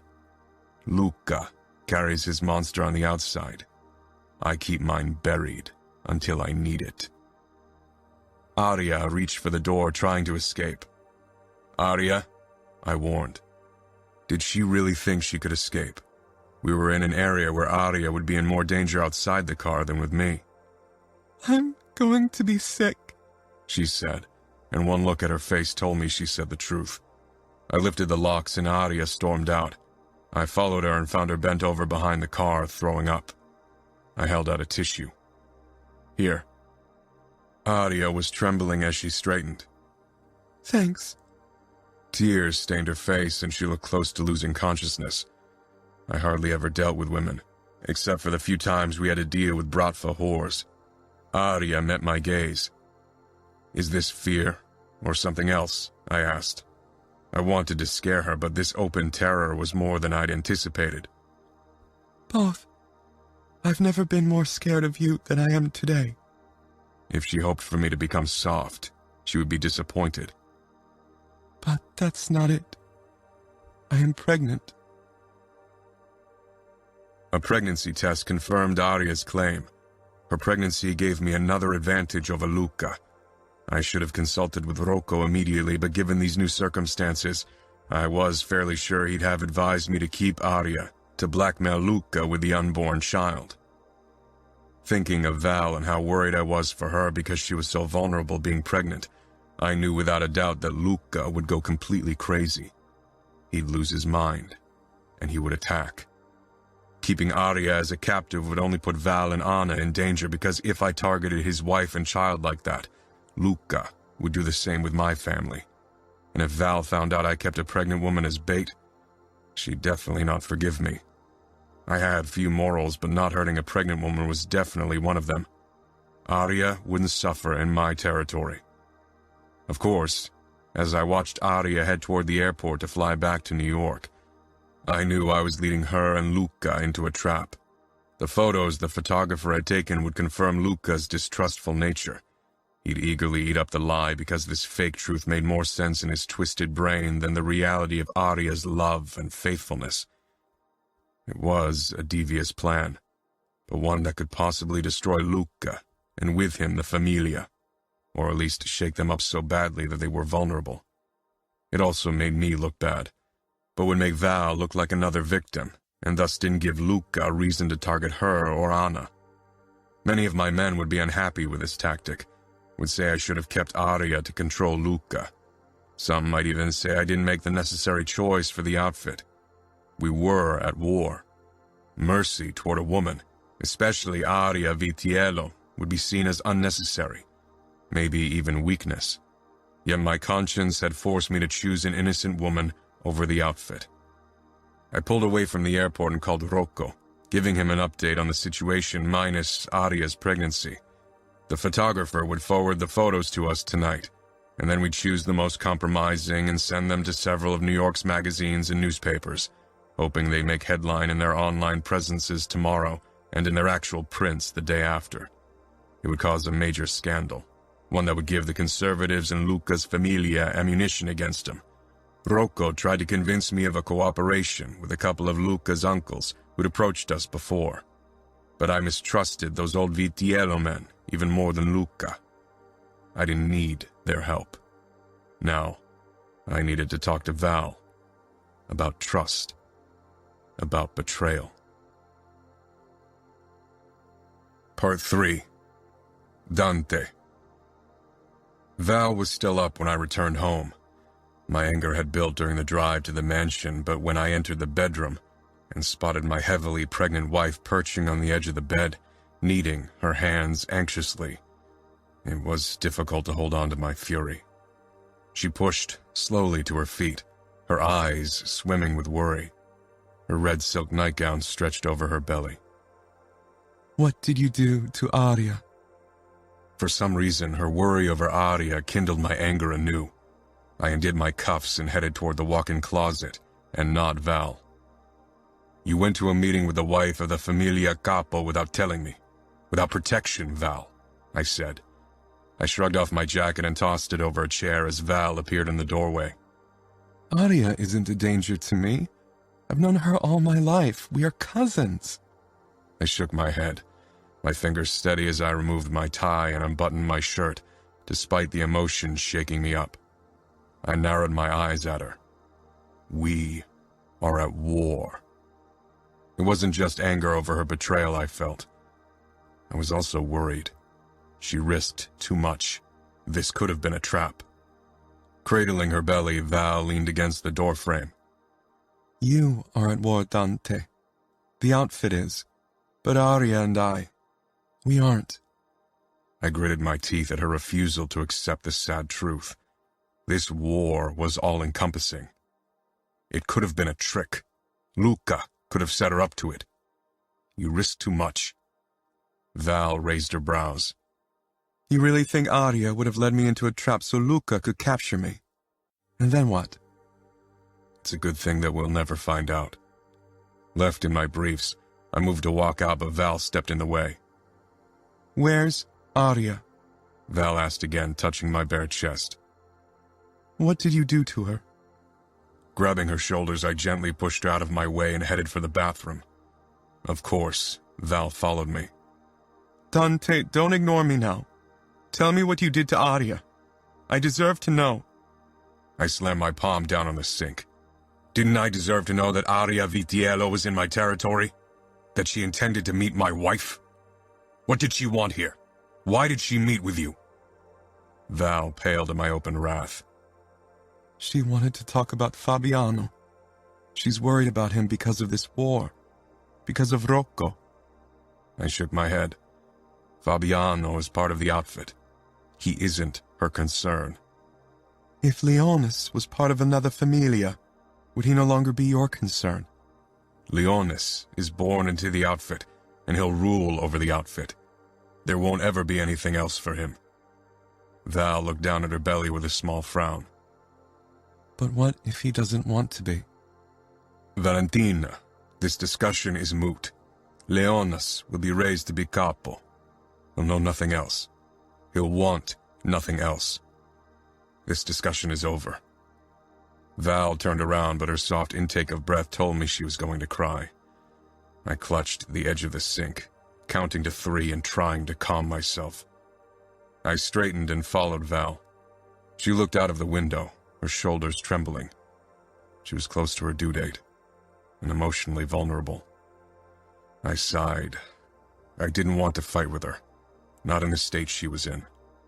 I walked closer and touched Val's bare shoulders, then pressed a gentle kiss to her neck. Dante, she whispered.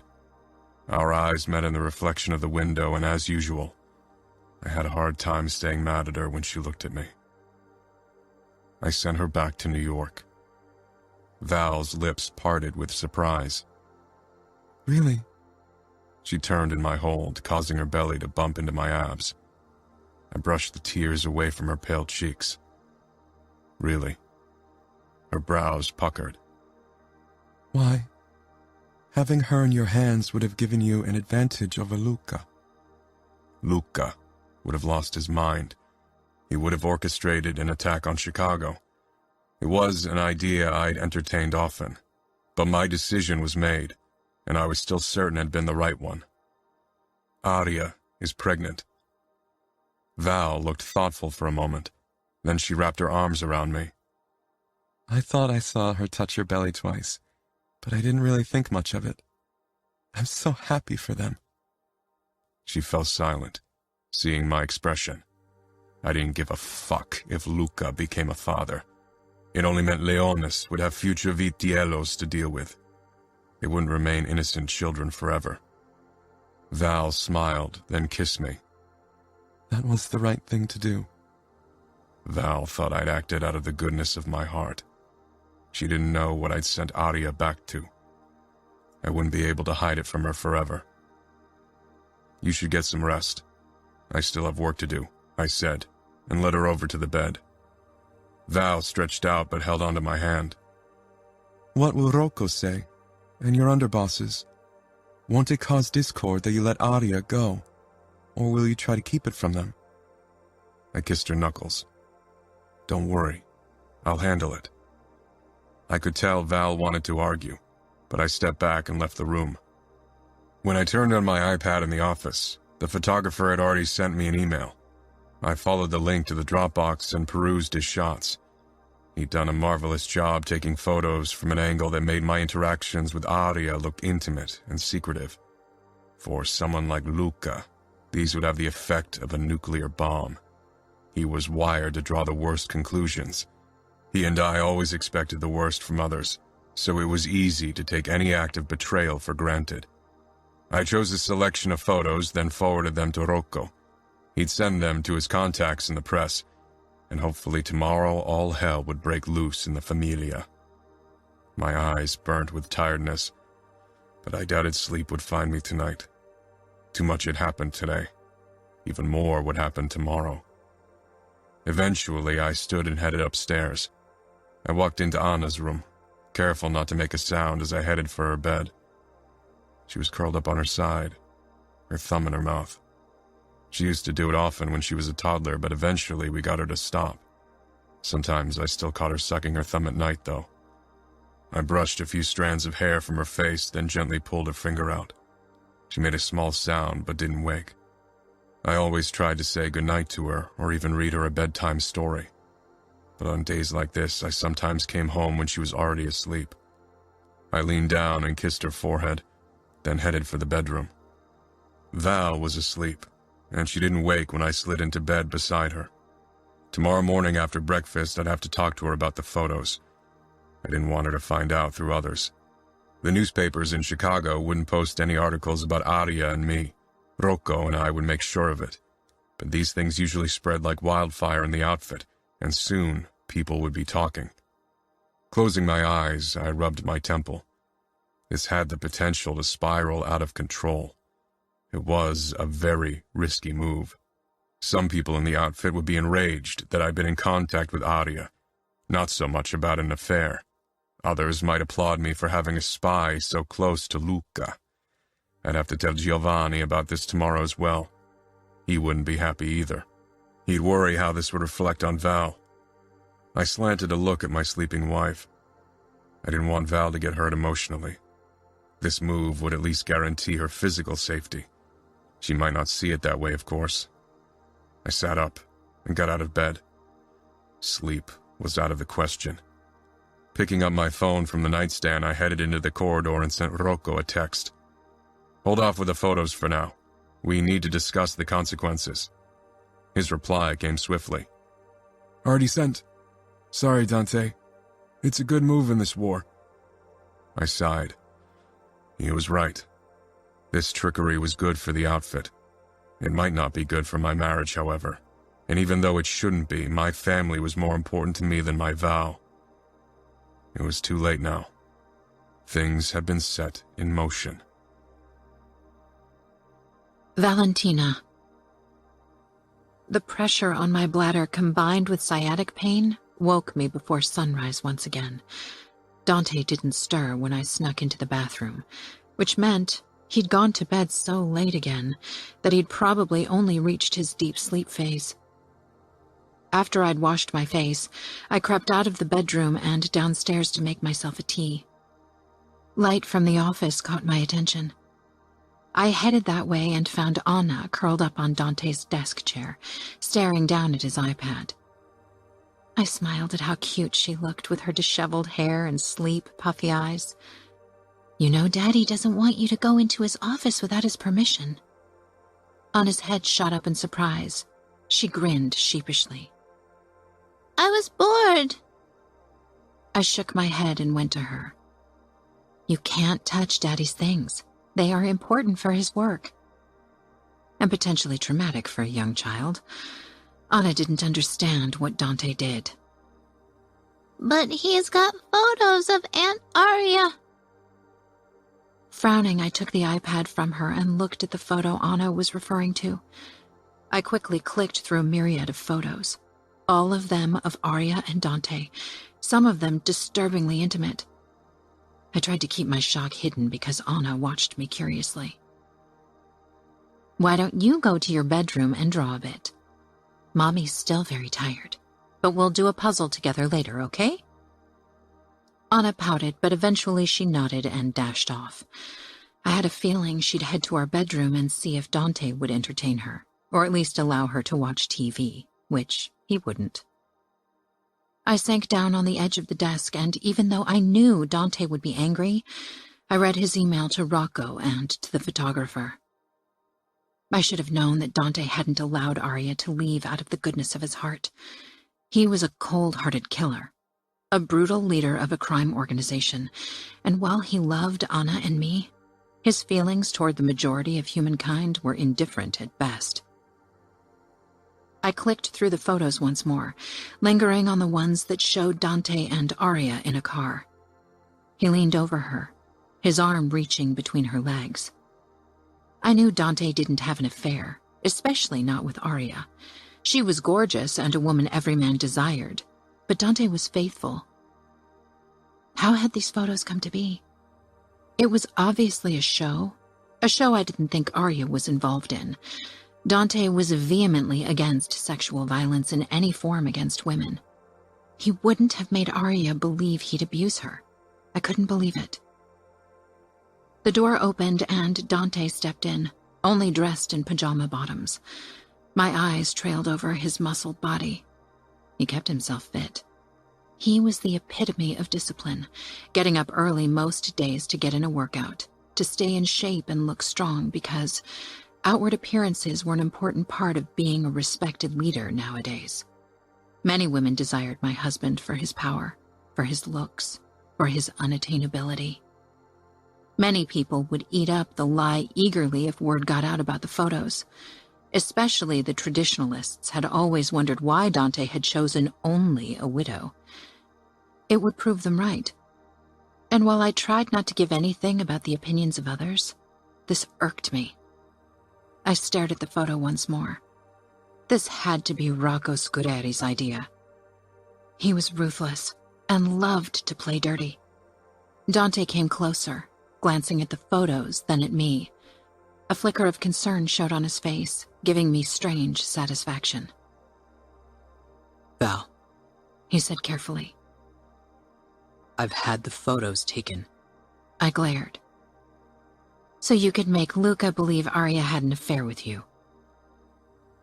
He considered me a moment before he nodded. I wasn't clueless. Since Anna had been born, I rarely visited our underground casino anymore.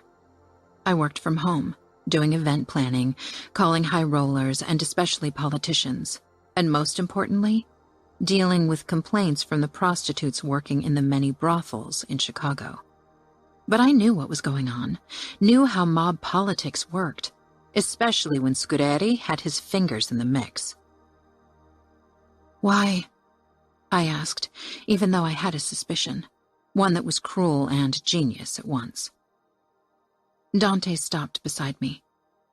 Because Luca tends to lose control when Arya is concerned. He'll act without thinking. It'll make him vulnerable, an easy target. So calculating and emotionless. I searched his face, but the concern in it was for me, not Arya. What about Arya? What if Luca hurts her, kills her? I was starting to feel sick just thinking about it. Luca was brutal. Even if he loved Arya, he could still kill her. He wouldn't be the first man to kill his wife in a jealous rage. Love, or what many people make of it, has been the reason for many depraved acts. Dante touched my shoulder gently. He won't. How can you be sure? Are you telling me Luca Vitiello, a man who crushed his cousin's throat, is not capable of killing a woman in a jealous rage? Dante smiled strangely. Luca could kill anyone for whatever reason he sees fit. He doesn't even need a reason. But Arya is the one person in this world he'll never kill. I stared at my husband, wishing I shared his conviction, wishing I could understand why he could be this certain. How can you be sure? I repeated angrily. Dante stroked my cheek. Because, deep down, Luca and I are the same. We share the same demons, the same cruel nature. A nature that allows us to do what must be done and prevents us from caring for others. Love doesn't come easy to us.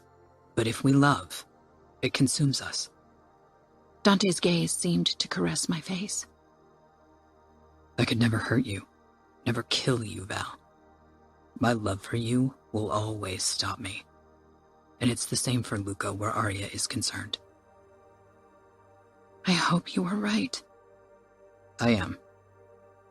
But this might destroy their marriage, might unhinge Luca completely. I said, then nodded. But that's what you want, right? Take away Luca's safe haven, make him lose control. This could toss the Familia into chaos. Ultimately, Arya didn't leave me a choice. I couldn't let this opportunity pass. She walked into my territory. If I'd let her leave without using that to our advantage, I would have looked weak. Letting her go at all was a huge risk. I don't owe Arya anything. I swallowed. She's Anna's godmother. They won't ever see each other again, unless Luca surrenders or dies. Then maybe there'll be peace again. I touched my belly. Would Leonas grow up in a world of war?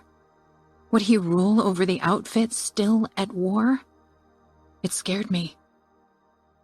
Dante kissed my temple, then caressed my belly. How are you feeling? I almost laughed because I was miserable. Of course, he meant physically. Good. Leonas is very active today, I said with a small smile despite the tension I felt.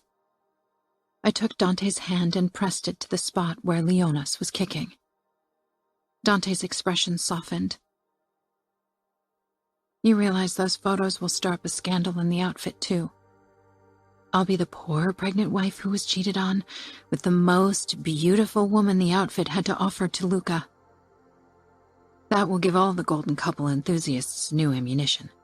I bet a few will even hope Arya will run off to Chicago so she can marry you. Dante made a face as if he tasted something bitter. The golden couple rumor has always been nonsense. He cradled my face, his eyes almost angry. And as far as I'm concerned, Valentina, you are the most beautiful woman in the outfit. Arya is no longer in the outfit, I reminded him, because he deserved to suffer for this move. He let out a low breath. For me, you are the most beautiful woman. I didn't let his words mollify me. What if the rumors about your affair eventually reach Anna's ears? She's still too young to understand, but she'll realize it's something bad. She won't find out. These photos won't be published anywhere in my territory, Val. People will talk. It'll spread. Dante nodded slowly. Yes. No matter what I do, I won't be able to silence everyone in the outfit. You will have to bear some of the consequences of my actions, even if I never wanted you to. I'm sorry for that. I leaned back with wide eyes. What is it? I think this is only the second time you said you're sorry. He smiled darkly. I had many more reasons to apologize to you, I know. But it's something I'm not very good at. I know. And I appreciate your apology. But I still wish you would have found another way to attack the Familia than by making up an affair rumor. Dante didn't say anything, but I could tell that maybe part of him agreed. Part 4. Dante. The photos haven't appeared anywhere yet, Rocco said, as way of greeting as he entered my office the next afternoon. Luca must have managed to keep them under taps, but he must have seen them, I have no doubt. Rocco nodded thoughtfully as he sank down in the armchair across from me. My contacts to the press beyond our borders are very limited. I'm hoping some rag will have the balls to post an article. It's a scandal none of them should pass up on. Indeed, I said. I had to admit I wasn't entirely unhappy with the fact that the photos hadn't made headline. The possible rumors had worried Val more than I'd anticipated, maybe because of her pregnancy, but I didn't want to stress her out more than absolutely necessary. I'm sure Luca will send me some kind of message soon. I'd guess a bloody one. I doubt he'll give you a call. I smiled grimly. Luca would definitely send a bloody warning of what was to come. He would retribute. no doubt. I could tell Fabiano to call Liliana or Gianna under the pretense of wanting to talk to them. That way we might be able to get intel on what's going on in the Vitiello household. Luca must have confronted Aria by now. I nodded slowly. Gianna and Liliana might reveal something to their brother. He had started his initiation process, so he needed to learn to do even the difficult task, like laying a trap to his sisters. I ran a hand through my hair. When I'd been a young man, I dreamed of being a better man, a better capo. Unfortunately, I couldn't be both. Have you told Giovanni yet? I shook my head. I'm meeting him later. He and Livia are coming over for dinner to see Anna and check on Val. Only 2 more weeks, Rocco said. I nodded. I'd been worried that Leonis would come early like Anna, but so far Val's second pregnancy had been free of complications. Rocco shook his head, then a look of pride crossed his face. I'm becoming a father too. It's still very early, so we haven't announced it yet, but if things go well, my newborn son and your Leonis can become friends. Congrats, I said. Rocco hadn't been a good father to his children so far. I hoped he'd do a better job with this child. I led Rocco toward the front door. Val lingered on the staircase and gave Rocco her official smile, but something in her face told me she was in pain. The moment Rocco was out the door, I stalked toward her. Val, what's wrong? She smiled. Labor. I think Leonis doesn't want to wait anymore. Now? She laughed, then winced. Well, this is my first natural birth. At least I hope it'll be. So I don't know how long this'll take, but we probably have time to call my parents so they take Anna and grab my hospital bag. Is this because of me again? Last time Val's pregnancy had been horrible because I'd made her life so difficult.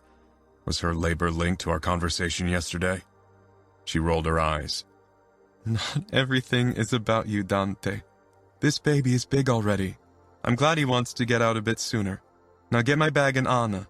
I'll call my parents. I nodded and hurried up the stairs. 15 minutes later, we were in our car, on our way to Val's parents to drop Anna off. Are you sure we can make this detour? I asked again.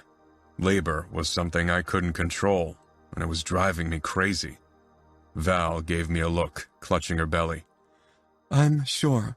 I called my midwife and she said I still have a few hours. I wondered how the woman knew. Sometimes these things sped up unexpectedly. Giovanni and Livia were waiting on the front steps when we pulled up. Anna began crying when Livia tried to pry her off Val's legs. It's okay, sweetheart, Livia crooned. Your mommy will be fine. Anna's fearful cries tore at me, and usually I would have comforted her, but I needed to get Val to hospital. Only when we finally arrived in hospital did I become a bit calmer. Like Val had said, the labor took 6 more hours, and it was late evening when Leonis released his first cry. He was much bigger than Anna had been. A few weeks made such a difference. The midwife put him into Val's arms at once, and I wrapped my arm around her shoulders. He looked like the photos I'd seen of myself as a baby. He's you, Val said with a laugh. Maybe he'll get your eyes. We'll see, she whispered, and stroked his back gently. It was strange to think that one of the happiest moments of my life followed so closely after an act of war. Maybe it was a reminder that I needed to focus on the good in my life, even if evil would always be my closest companion. Father's congrats came swiftly after he heard of Leona's birth. While he hadn't showed the slightest interest in meeting Anna, he couldn't wait to meet my son, the heir to our bloodline, how he never stopped emphasizing. I didn't mention it to Val, even though she was very aware of my parents' views. Val was allowed to leave the hospital the next day. I wanted her home as quickly as possible, considering the escalating conflict with the Familia. I can't wait for Anna to meet her little brother. I hope her excitement won't disappear once she realizes he isn't really a toy, Val said as we stepped into our mansion. Giovanni and Livia would bring Anna over later and stay for lunch. I'm sure it'll be fine. It's good for her to share our attention. I know, Val said, smiling down at Leonis, who was fast asleep in his carrier. I stroked her back. I hadn't left her side since she'd given birth. My protectiveness was at an all-time high, and it was difficult to suppress the feeling. My phone vibrated in my pocket. I took it out, and Rocco's name flashed on the screen. I had a feeling this was an update on the photo situation. I wasn't sure I wanted it right now, but business couldn't wait. It's okay. Take the call, Val said. I'll go ahead into the kitchen and show Leonis to Gabby and Zita. They're probably busy cooking lunch. I smell roast chicken. I kissed her, then pressed the phone against my ear. What is it, Rocco? Congrats on your son, he said, but I could tell from the sound of his voice that it wasn't the reason for his call. Something had happened. What's going on? I asked in a low voice, heading into my office so Valentina wouldn't overhear anything. She didn't need to worry. The photographer disappeared. What do you mean he disappeared? I tried calling him, but he didn't pick up. Then I called his agency, and they said they can't reach him. I sent someone over to his apartment to check on him, but he wasn't there. His car parked in its usual place. You think someone from the Familia kidnapped him? It was the logical explanation. Almost too logical for Luca, after seeing photos of Aria with me. Yes. Or it could be the mole. My mouth tightened. We'd suspected a spy in our ranks for a while, but we didn't have any clues as to who it could be. Considering that the photos haven't made headline yet, it could be Luca's intention to make sure it stays that way. We can leak the photos directly to several social media platforms. Once they're online, even Luca can't stop them from spreading. No, Luca is already out of control. He'll make mistakes. That's what we wanted. Look at what he did to those bikers. He's unpredictable. The photos hit him where they were supposed to. The bloodbath in Jersey had been discussed enthusiastically in several online forums in the darknet, with many speculations pointing toward Luca. I had no doubt it was him. All right. What are we supposed to do about the photographer? He'll be dead by now, or wish he was. Our focus needs to be on finding the possible spy in our ranks. Lucas started weeding out the Familia, from what I hear. Of course he had.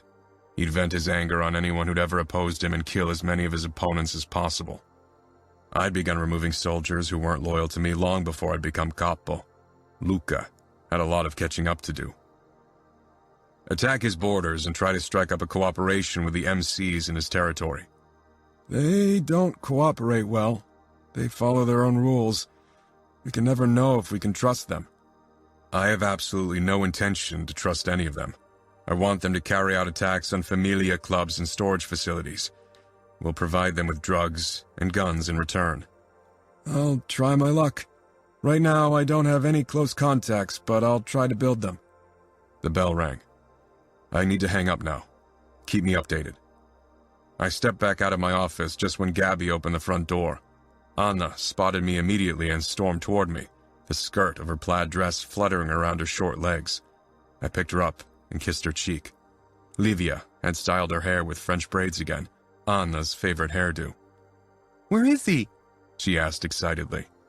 I smiled, nodding toward the kitchen door where Val just walked out with Leonis on her arm. Anna's eyes widened. He's white! I chuckled. He's pale blonde, but his hair will probably darken a bit over the years like mine did. Anna peered up at me. Your hair was white when you were a baby? Like Leonis' hair, yes. And I have Mommy's hair. Val smiled and she stopped beside us. Almost.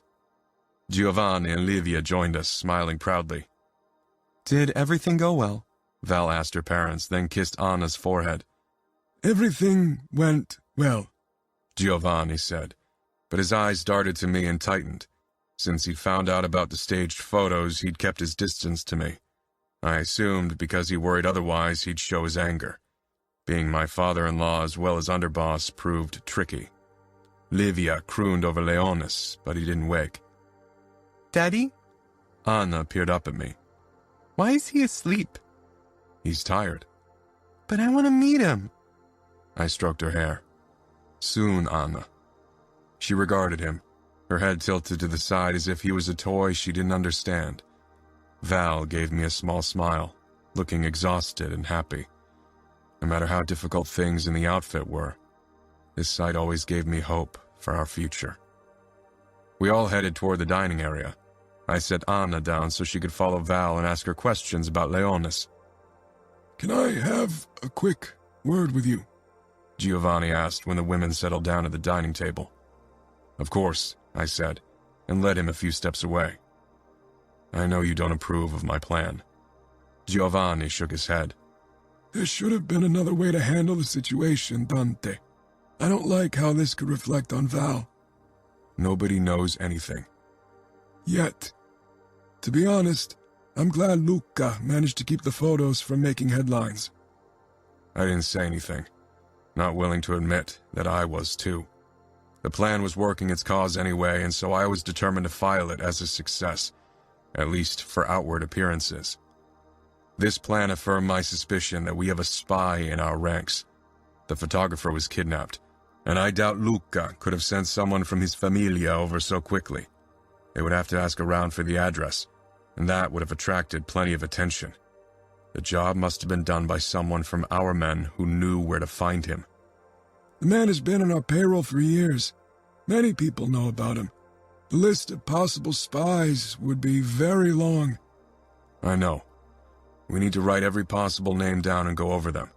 If we can narrow it down to certain people who might have reason to be dissatisfied with their position in the outfit, we'll take them aside and talk to them. If they act suspicious, we'll intensify our efforts. Giovanni frowned. "I don't like the idea of a spy among our men. Do you really think it's the case?" I hope not, but I think we need to accept the possibility. Do you have any apparent suspects? Giovanni looked away with a distant expression. Something about his face made me believe there was someone he had in mind, but was still reluctant to name. Giovanni. He quickly shook his head. "I'll put down names for you today and email them to you.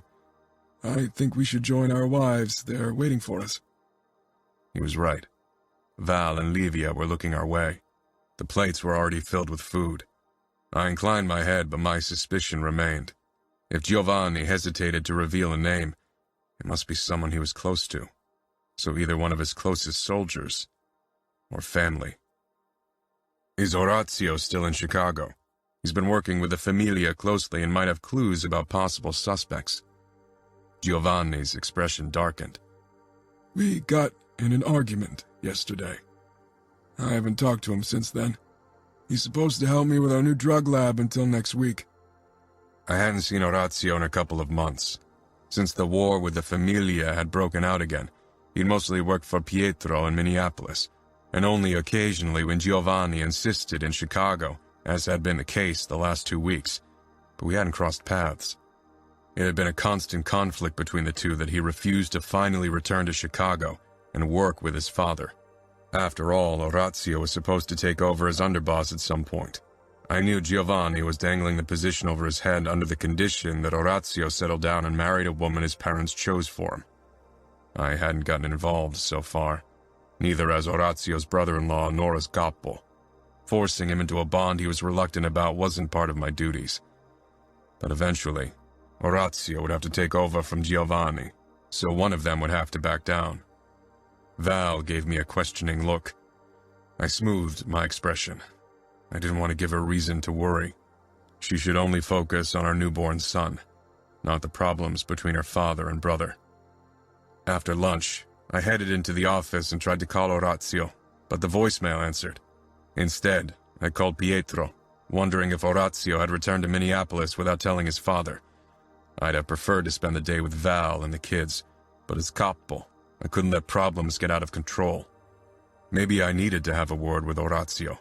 The conflict between Giovanni and him affected their work and Val, both of which were unacceptable. "Dante, good to hear from you," Pietro said. "Are Leonis and Val home?" It was easy to understand why Ines was so happy with him. He was one of the most easygoing made men I knew, but it didn't make him any less effective. He'd mastered the art of channeling his dark side, one of the reasons why I admired him. Yes, just this morning. I prefer to have them in the mansion right now. Understandable.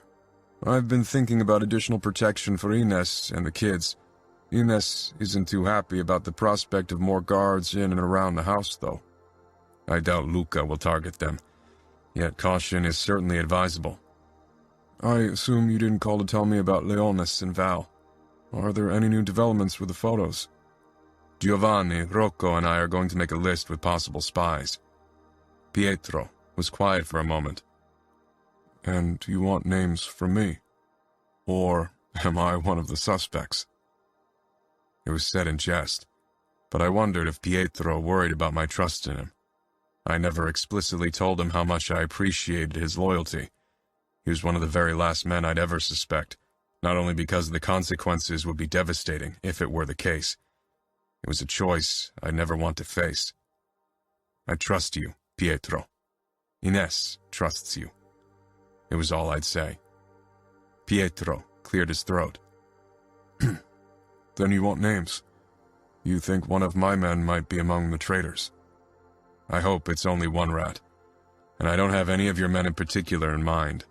Orazio has been in contact with many soldiers who worked closely with the Familia over the years. I'd like a word with him.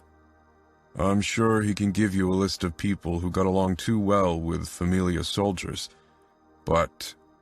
He hesitated. Why are you calling me? Orazio has been in Chicago for 2 weeks, and so far he hasn't returned to Minneapolis. Giovanni told me he'd have to help with the lab for another week. Don't you think Orazio is going to visit Leonis and Val? Giovanni had a fight with him, so I assumed he returned without a word. Oh, well, he hasn't called me yet. I'll let you know if he shows up here. Maybe he just needed some time to calm down. Doesn't he know Leonis was born? My suspicious nature reared its head, but I pushed it down. Val sent him a text message. He congratulated her, but hasn't called or showed up. Maybe he wants to avoid Giovanni and plans a surprise visit later today or tomorrow. Maybe, Pietro said. Giovanni gave him a hard time because of that girl of his, but he broke it off so many years ago I thought he'd have made peace with him by now. They tolerate each other at best, I said. I hadn't gotten involved in their family matters. Giovanni had wanted to keep things hush-hush. I hadn't told anyone but Pietro because I valued his input.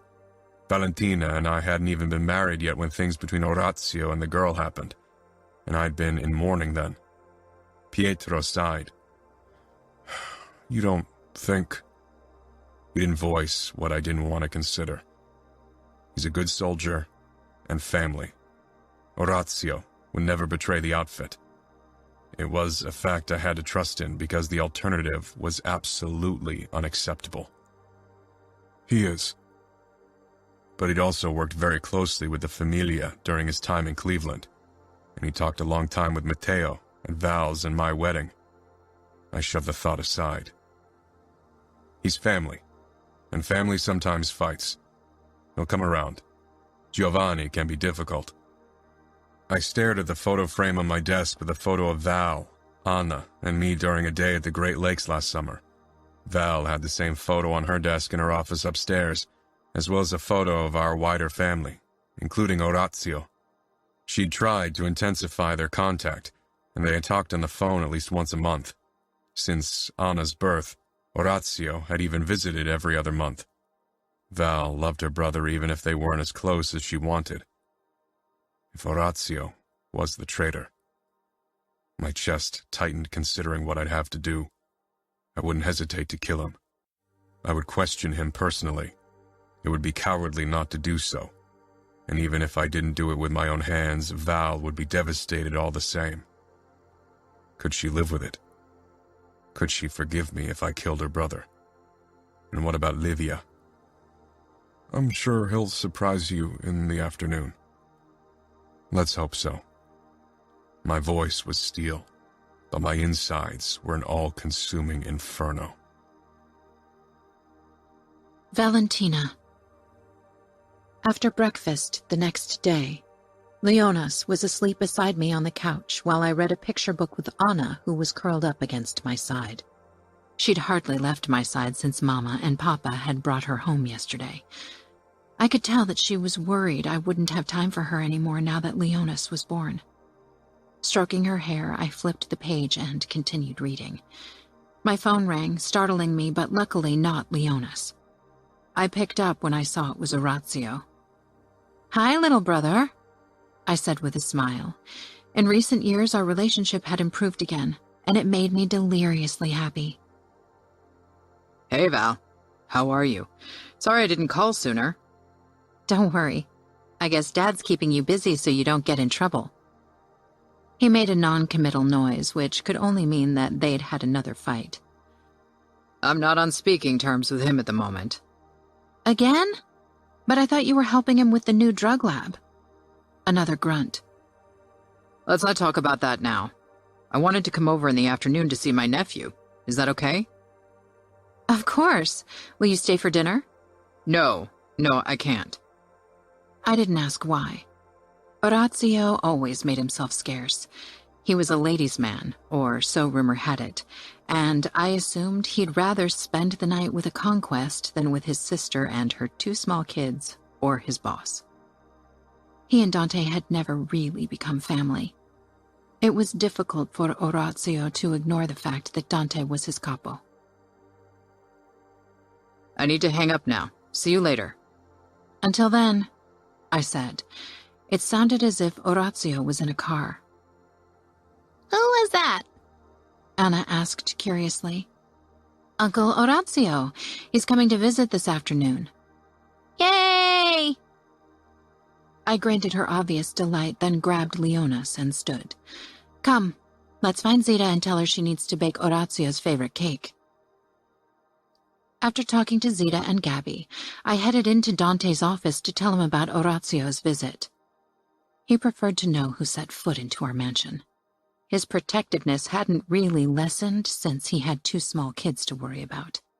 I knocked, then stepped in. Anna immediately rushed toward her dad, and he hoisted her up on his lap. Dante's brows furrowed in concern. The Familia situation had weighed heavily on him these last few days. Is this a reminder that I'm working too much? Yes! Anna bellowed, beaming up at Dante. He wrapped an arm around her with a chuckle. All right. Orazio called. He's coming over for coffee. Dante's demeanor shifted at once, becoming vigilant and focused. He did. Where is he now? I pursed my lips. I suppose in Chicago.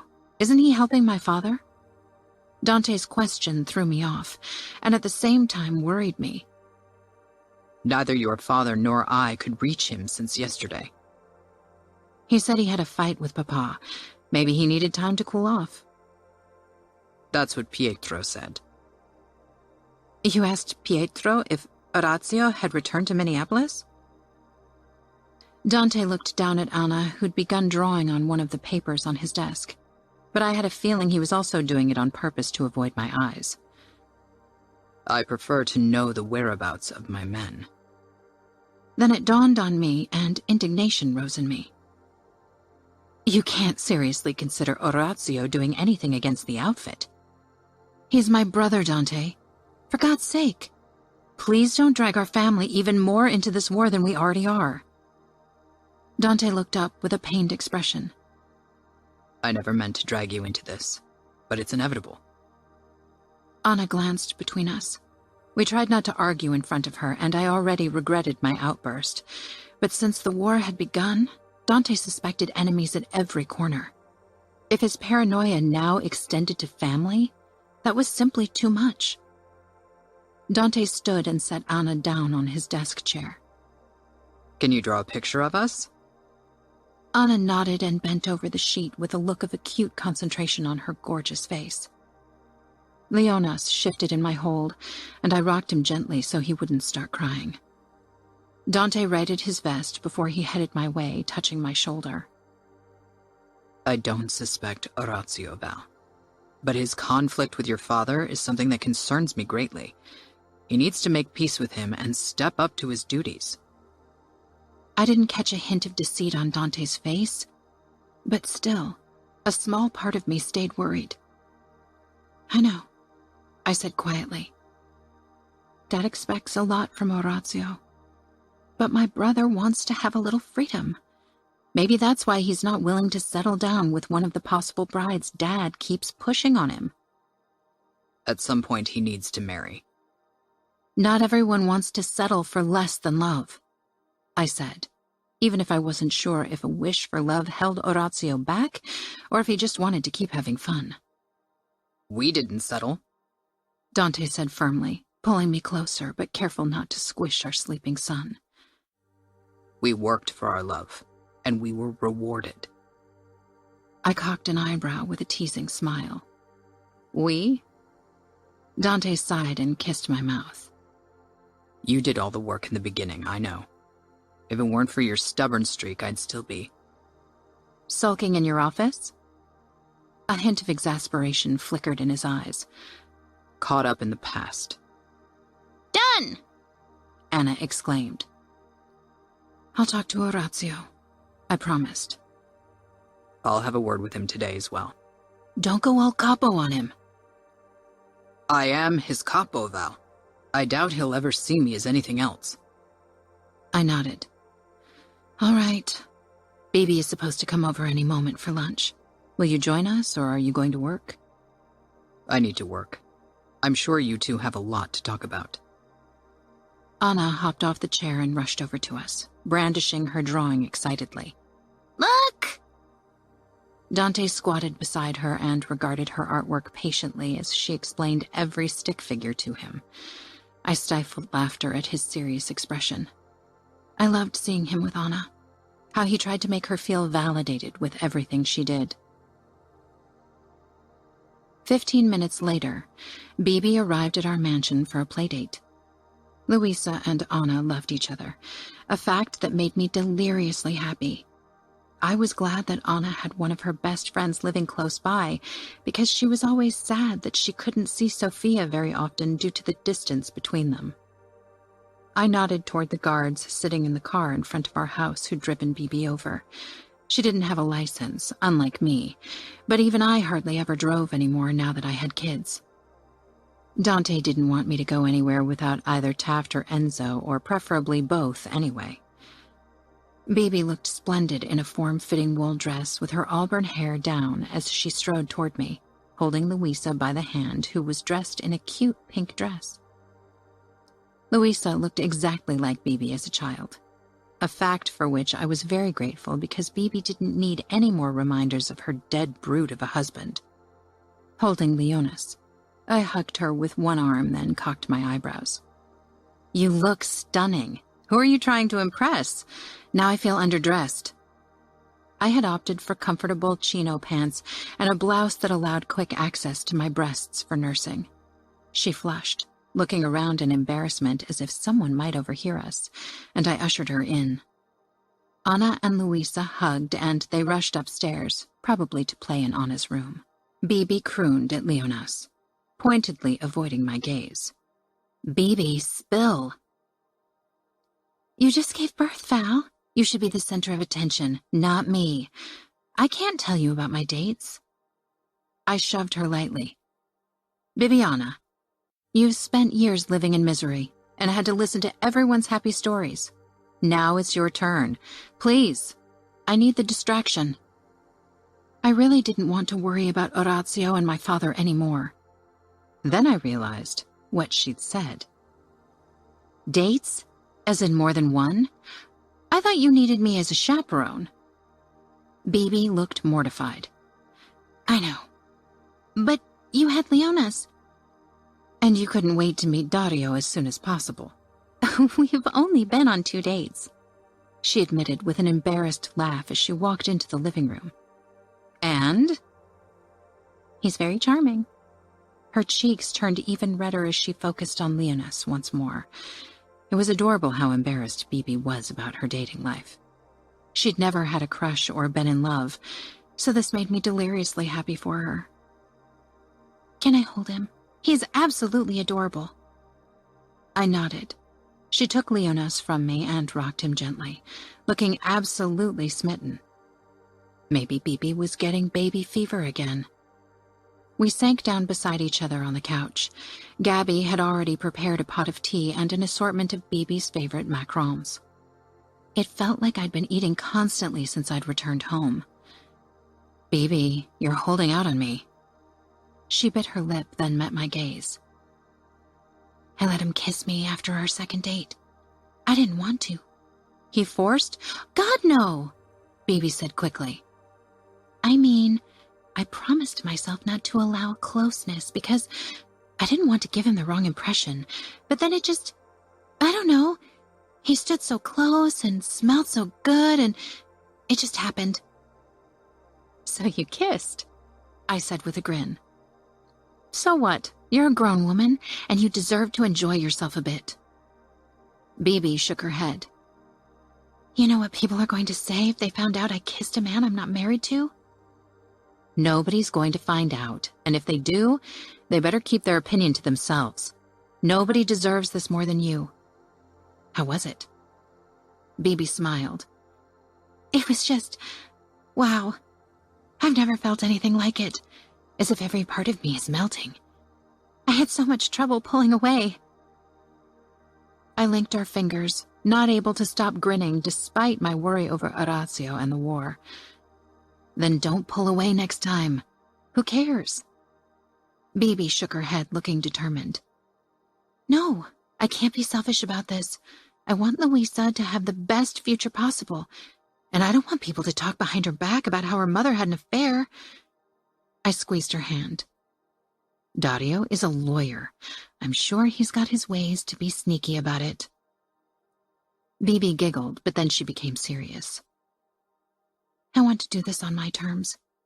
I told him I'd like to see him again, but that we need to go slow. Do whatever feels right. I'll support you no matter what." I leaned forward and kissed Bibi's cheeks. "But Bibi, you deserve some man-made orgasms." Bibi gasped, then burst out laughing, and I fell in, feeling lighter than I had in a while. Dante. Valentina was usually the peacemaker in our family. She didn't like the lingering conflict between her brother and father, but this time it was my decision to invite Giovanni over for a clarifying conversation. With the war getting worse, I couldn't allow fights among my own men, much less my family. "I hope they don't argue in front of the kids," Val said with a sigh.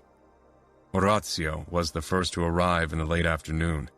He looked as if he hadn't slept much these last few days, and I wondered if the problems with Giovanni caused him so much stress, or if something else was behind his obvious exhaustion.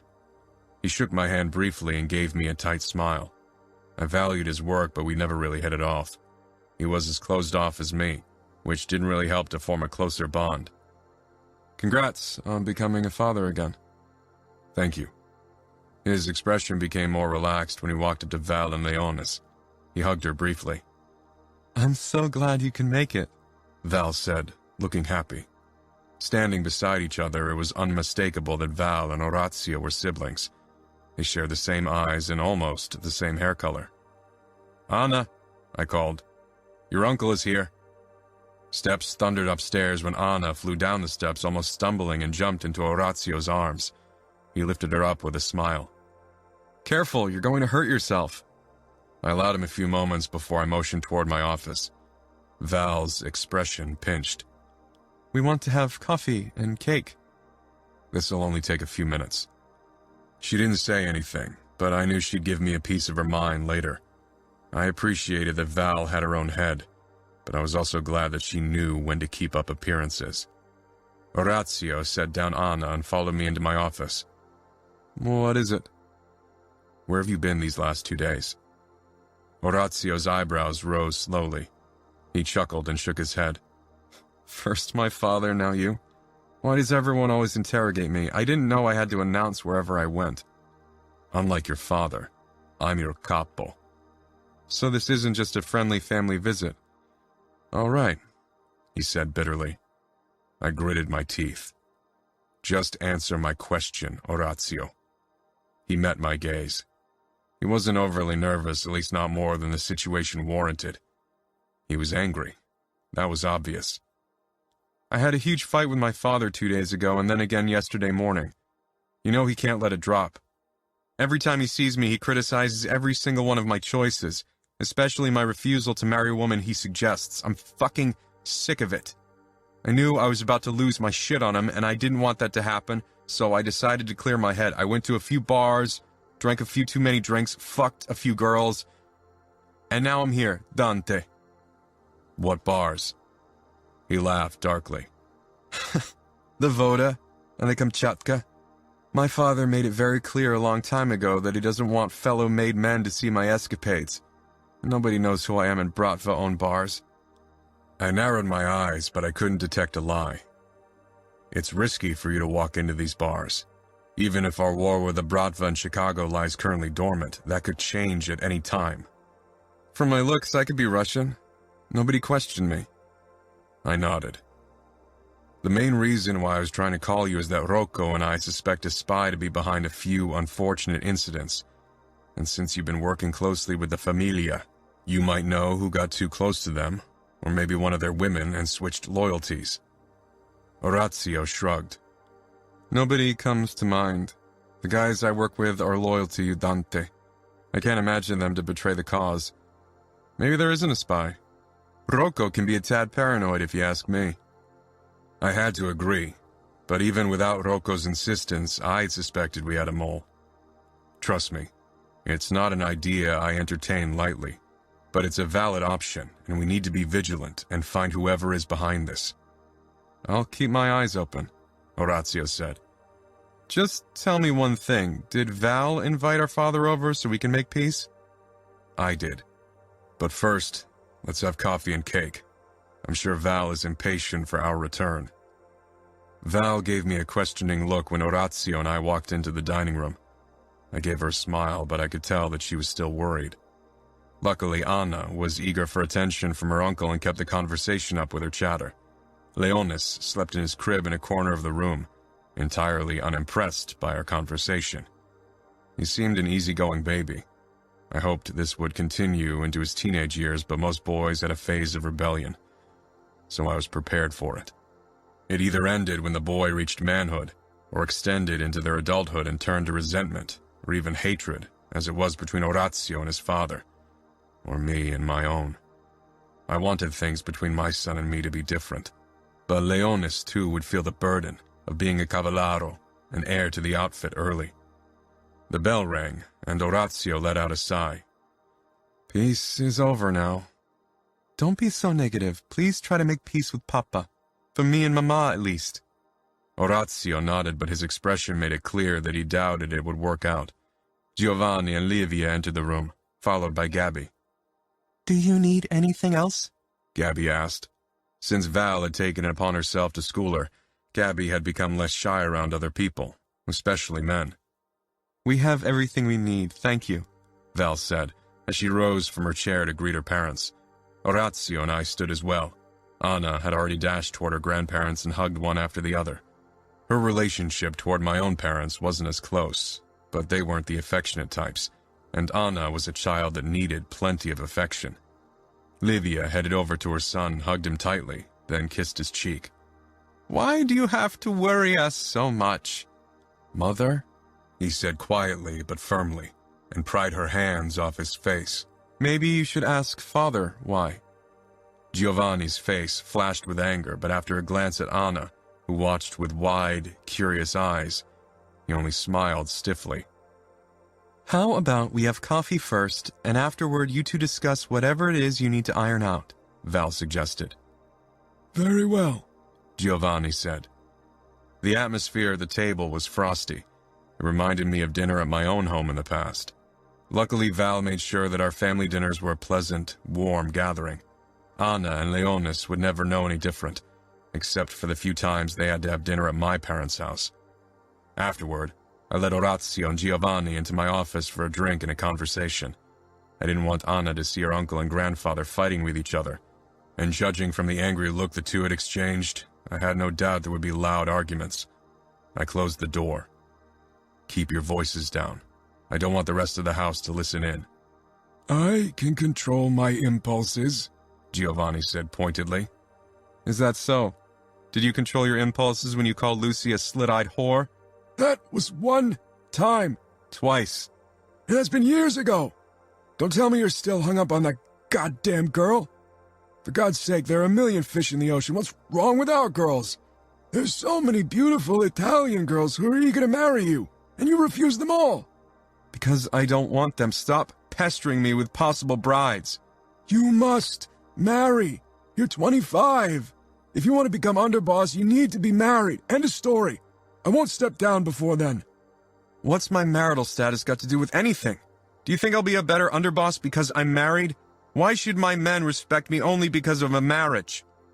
I cleared my throat. Their voices had risen and could definitely be heard well beyond this room. You don't have to marry now, Orazio. But your father is right. At some point, you need to choose a viable bride at least. Our traditions are as they are, and they won't change anytime soon. And that's good, Giovanni butted in. Orazio shook his head. So, if I'm not marrying one of the girls you want, I'm not becoming underboss? Surely you want to marry someone, I asked, trying to remain calm even if their fury kindled my own. Of course, I want to marry. Just not any of the girls my father suggests. As long as I take breath, you won't marry an outsider. I stepped between them because things were about to escalate in a way I couldn't allow. This is enough. You'll have to figure out a way to get along. We're at war. We need to stand together to fight the Familia. Petty family disputes are the last thing we need. Orazio met my gaze.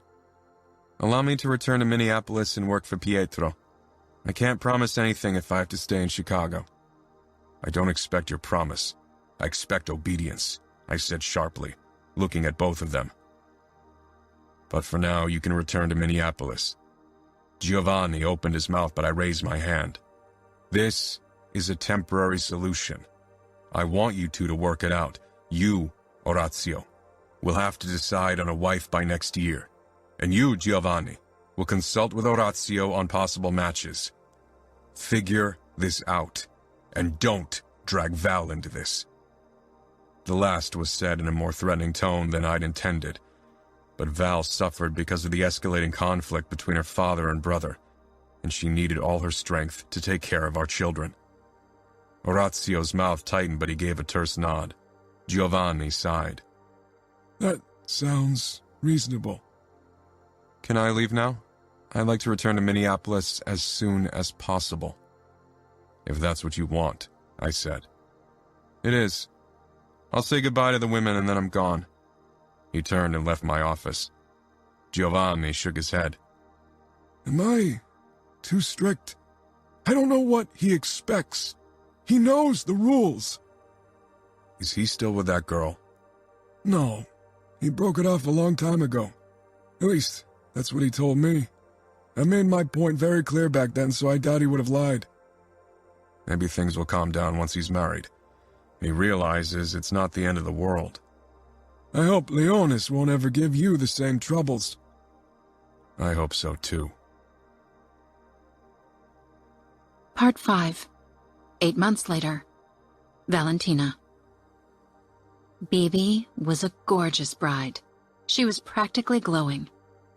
At her first wedding, she'd cried horrified tears in the bathroom after the ceremony. Today, she smiled, and even though I could tell that she was nervous and a bit overwhelmed by the attention, she exuded happiness. Dario towered over her, dressed in a dark suit, his dark hair short and beard accurately trimmed. His expression was steel, a mask he'd probably developed as a lawyer for the mob. Sophia, Anna, and Luisa were flower girls and looked adorable in their matching pink dresses. It wasn't a big feast, only about 100 guests, and a celebration in the garden of Bibi's mansion. To many people's surprise, Dario had agreed to move into the house. His own penthouse wasn't a good place for a family, and his older brother had inherited the family mansion. I tried to entertain Leonas, rocking him and singing his favorite song, as I watched Bibi and Dario accept the congratulations of the crowd. Even Bibi's parents seemed mollified by her second marriage. Not that those two had any business to shove their noses into Bibi's life ever again. Leonas squirmed in my hold, unhappy with being carried. It was early August, and he was already quite mobile at 8 months, pulling himself up all the time. He wanted to explore the garden on his own, but with so many people around, I couldn't let him crawl over the lawn. My eyes found Maria, who was trying to calm down her crying 2-month-old baby boy. Rocco was talking to Dante and my father near the bar, obviously unconcerned about his young wife's distress. The girl was 20 and had not only been forced into a marriage with Rocco, but also gotten pregnant almost immediately. It was obvious that she was overwhelmed. In the few times I'd seen her since she'd given birth, she'd always looked close to tears. I headed over to her with the still squirming Leonas and gave her an encouraging smile when I arrived at her side. "Hey, Maria, are you all right?" She nodded quickly. "Hello, Mrs. Kev—" "Please, call me Val. No need for formalities. I'm not that much older than you." Rocco Jr. had quieted down in his mother's arms. Obviously fascinated by Leonas's antics, an idea crossed my mind. "Why don't you come over now and then so our boys can play together? Once they grow older, the 6 months between them won't be as obvious." Her face lit up. "Of course, if Rocco allows it." Already now I found it incredibly weird that both her husband and her son were called Rocco. This had been a common practice in the mob in the past, but it just showed how obnoxious Rocco Scuderi was. And he really didn't have the slightest reason to be. "I can't imagine him having anything against you meeting with the capo's wife and son," I say with a smile. Fabiano headed our way. He had grown and was as tall as me. His boyish features had become harsher, vigilant, and as I'd noticed before, he walked as if his ribs hurt him. I'd have to have another talk with Dante about this. Making the boy strong for his future tasks was one thing, but abusing him was another. "Do you want me to take him a bit?" he asked Maria. She bit her lip. "You know your dad doesn't like that." Fabiano's mouth tightened, but he nodded. "How about you hold Leonas, Fabiano? Then I can cuddle with Rocco for a bit." Fabiano nodded and took Leonas from me. It was obvious that he'd held his little brother often in the last 2 months because he made sure to support my son the right way, even though Leonas was already way more mobile than Rocco. "Can I?" I asked Maria, who nodded, a look of gratefulness passing her face. I cradled her son in my arms, and his eyes zeroed in on me. "Is it okay if I freshen up and grab a drink while you take care of him?" "Of course," I said. Maria left quickly, not looking back. I felt pity for her. "How are things with your initiation?" Fabiano looked up, startled. "Good, I suppose." Caution filled his eyes. "Am I allowed to talk to you about it?" I let out a small laugh at his confusion. He was such a teenager. "Well, I'm the capo's wife." "Yeah," he shrugged. "My father expects a lot from me before he wants to allow me to become a made man and take the tattoo." It was so typical of the outfit to keep up the tattoo rumors among initiates and people who weren't made men when Fiori had stopped the tradition a long time ago. The capo in the outfit had never taken a tattoo, only his soldiers. But even that had been small in comparison to the ones from the Familia and Camorra, only a tiny chrysanthemum at their neck hidden by their hairline. It was supposed to show that the man had already been marked by death, and didn't fear it because chrysanthemum were funeral flowers in our tradition. Fiori then decided that it was better not to show their association with the mob in any way, which was also why he insisted in calling himself boss, not capo.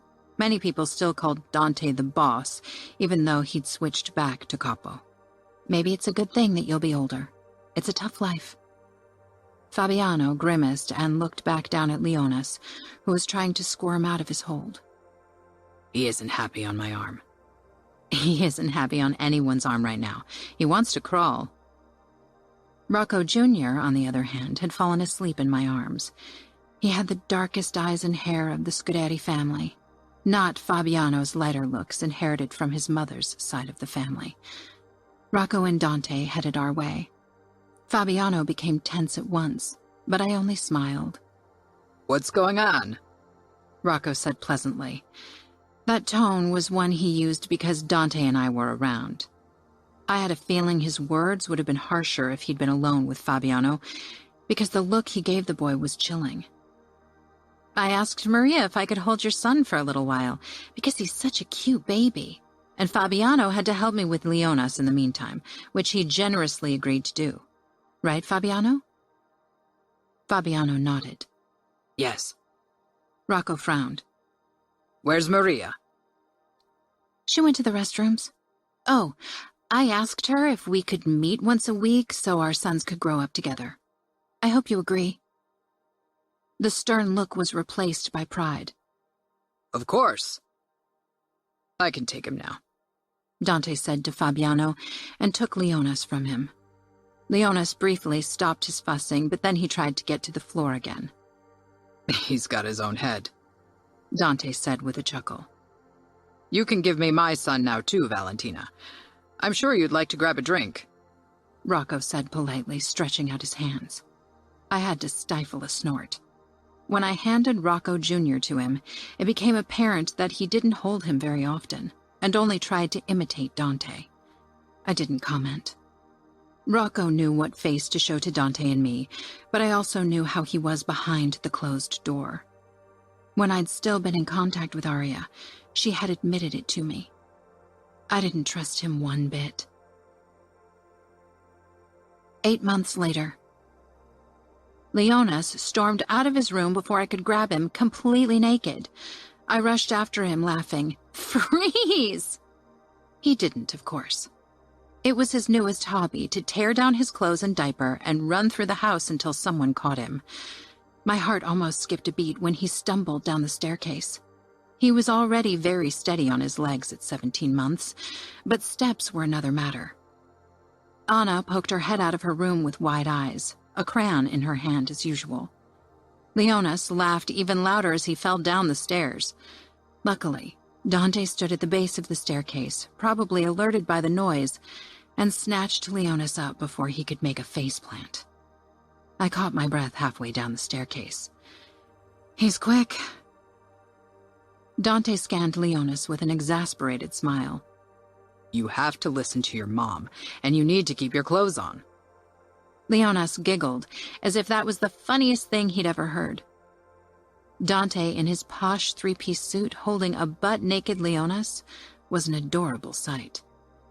I was sweaty from trying to wrangle our son into clothes 3 times in a row. Dante took one look at me, then said, How about I get him dressed? He walked up the stairs until he reached me, then kissed my mouth, lingering a bit longer, the look in his eyes telling me he wished we had some alone time. I wasn't sure what he found sexy about my sweaty look, but didn't care. Good luck, I said. Leonas obeyed his father better than me, but at the moment, he was testing his limits. I'll check on Anna. Her piano teacher comes over in 30 minutes, and I have a feeling she hasn't practiced her song yet. Drawing again? Dante asked as he walked up the stairs beside me. I was glad he worked from home often so he could be there for our children. Many fathers were mostly absent from their offspring's life, but that wasn't something I wanted. Anna and Leonas both loved spending time with him. She's talented. Maybe we should consider getting her an art teacher as well. Dante nodded. That might be a good idea. I gave Leonas a small wave before I headed into Anna's room. As expected, she sat at her desk, hunched over a piece of paper, drawing a flower field. She was only 4, but already focused and driven when it came to art. She briefly looked up when I came in and squatted beside her. This is beautiful, love. But did you practice your song for piano lessons? She smiled sheepishly as she peered up at me through her thick, dark lashes. Once. Her little keyboard lay discarded on her bed. Is that a fib? Her smile got even more sheepish. I stood and held out my hand. Come on, let's go downstairs and practice at the piano. I'll help you. Anna set down her crayon, took my hand and followed me outside. Dante wanted our kids to learn a musical instrument, like he and his sisters had done. He considered it a lesson in perseverance and patience. I'd learned to play the piano when I was a girl, too, but hadn't played in years until Anna had started taking lessons a little over a year ago. The beautiful Steinway piano stood in the center of the library, and seeing it always made my heart sing. Anna and I sat beside each other. I wasn't a very good musician, and like Anna, piano lessons had always meant duty, not joy. Still, I tried to make our piano time a fun adventure for my girl, so she'd maybe discover her love for the beautiful instrument soon. We played a few fun melodies before we started to practice the song her piano teacher had given her as homework. Mommy, will Daddy be sad if I don't play the piano? Anna asked softly. I paused. No, but he loves listening to you play. And it's like learning to write or to count. One day, it won't be difficult anymore, and you can just do it without thinking about it. Anna considered that, then nodded. Louisa is really good at playing the piano, much better than me. I could hear a hint of jealousy.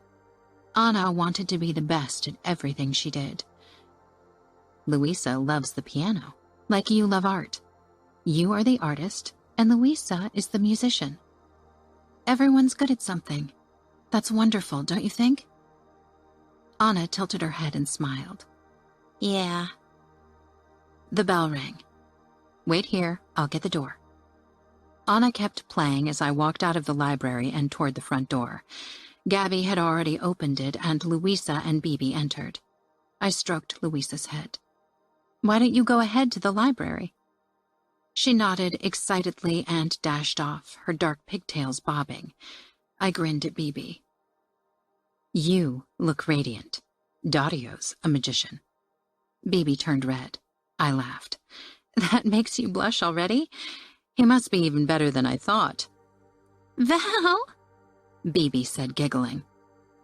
We didn't get the chance to continue our conversation because the bell rang again. On time as always, I said as the piano teacher, Mrs. Gotti, the wife of one of Dante's soldiers, stepped in. After a small curtsy, which she refused to forego despite my begging, she headed straight for the library to teach Louisa and Anna. I led Bibi into the living room for our bi-weekly macarons time. We sank down on the sofa. Have you thought about the homeschooling? Bibi nodded. Yes. I'd like Louisa and Anna to be taught together. Perfect. I'll arrange everything. Dante wanted Anna to be homeschooled until she was 10 or 12 because the current situation worried him, and I wanted Anna to have her friend at her side. Being around adults all the time wasn't good for a child her age. Bibi looked at me as if she was holding something back. I knew her secretive expression. She really wasn't good at keeping things from me. What is it?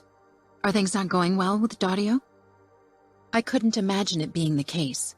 They appeared happy on the outside, but I knew sometimes appearances could be deceiving. Still, Bibi would have told me if something was the matter. I wanted to wait a bit longer to tell you, but... You're pregnant, I said. Her lips fell open and she nodded. Only 9 weeks along. I wrapped my arms around her. Oh, Bibi, I'm so happy for you and Dario. Dario didn't have children yet, and Bibi wanted more, so I had expected Bibi to become pregnant. We chatted for more than an hour. Anna and Louisa had gone up to play after their lesson, and we used the time for us. But when Dante stepped into the living room with a forced, calm expression, words died in my throat. Something in his eyes set off my alarm bells. Good afternoon, Bibiana. Bibi got up and glanced at her watch. I should be going. It's already late. It wasn't later than usual, but I appreciated her consideration. I accompanied her to the door. Anna, Louisa? Both girls came down a few minutes later. After a short goodbye, Louisa and Bibi left. Dante held Anna in his arms, listening to her recount of today's piano lesson. I could tell his mind was far away even as he tried to give Anna his full attention. I walked up to them. Leonis was still down for his nap, but he too would be awake soon. I searched Dante's eyes, wondering what was wrong, but he gave a tight smile. Let's have dinner at our favorite place. You sure? Yes. I want to have a family night out. We can talk later. Okay, I said with a smile. I'll dress up. What about you, Anna? You want to get pretty? Yes! She shouted. Can you make Leonis presentable? Dante gave me a look as he set Anna down. I'll try my best. He's given me trouble today. I laughed, then took Anna's hand. The girls need to get ready now. Anna and I hurried up the stairs and walked into my walk-in closet where I also kept some of Anna's prettier outfits. I want to look like you, Anna said. I bit my lip. Anna loved to wear matching outfits.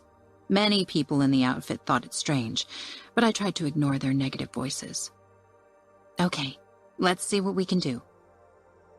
I picked a plaid dress for Anna with cute black boots and chose a plaid costume for myself. That way, our outfits were similar, but didn't scream twins from afar.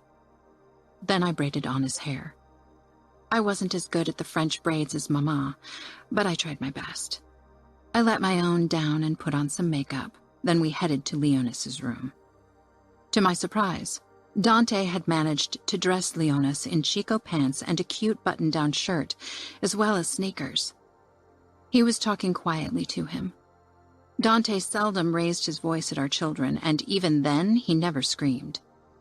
Anna had always been an obedient child, so we'd never had reason for strictness. But Leonis was already testing our patience on a daily basis. I wondered how long Dante's calm approach would work with our son. I leaned in the doorway, smiling as I held Anna's hand. Dante caught me watching, then scanned Anna and me appreciatively. We're heading out to dinner with two beautiful ladies, Leonis. We need to be on our best behavior. Leonis didn't pay attention, too distracted by the task of fumbling with Dante's cuffs.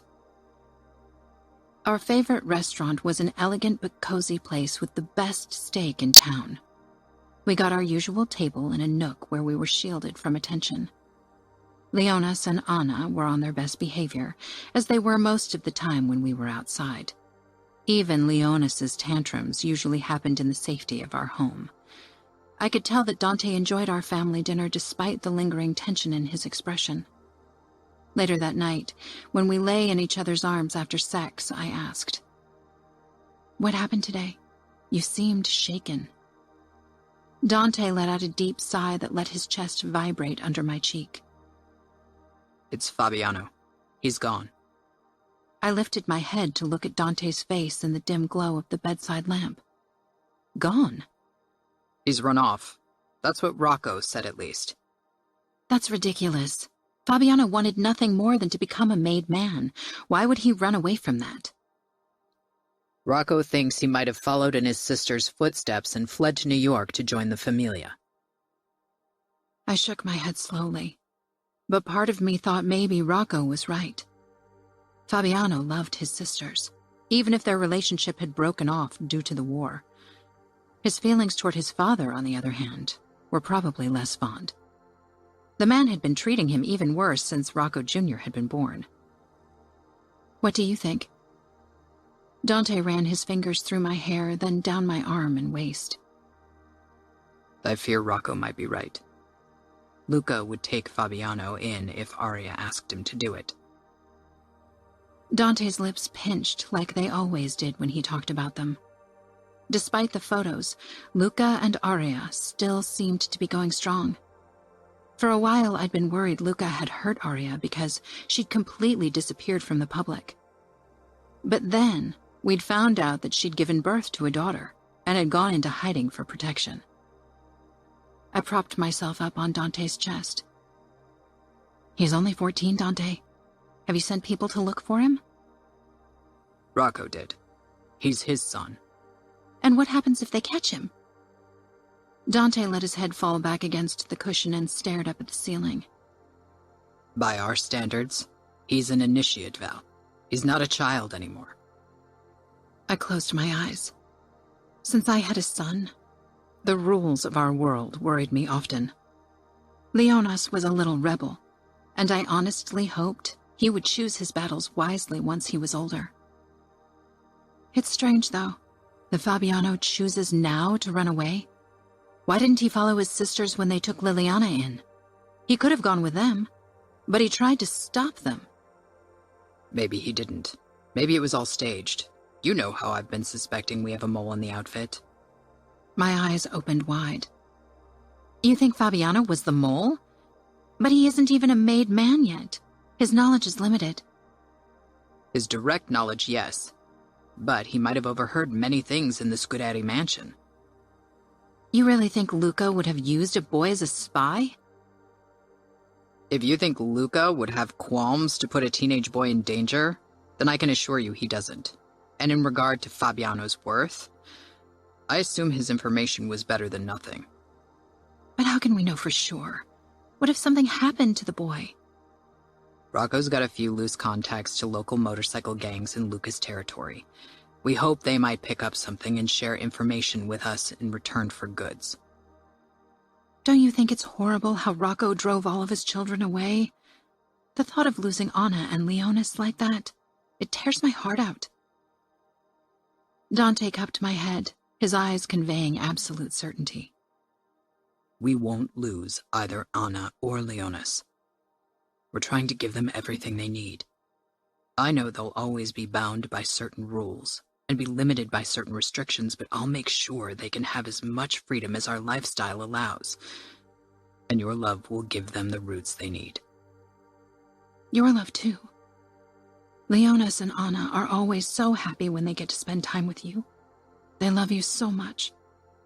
Tenderness flickered in Dante's eyes.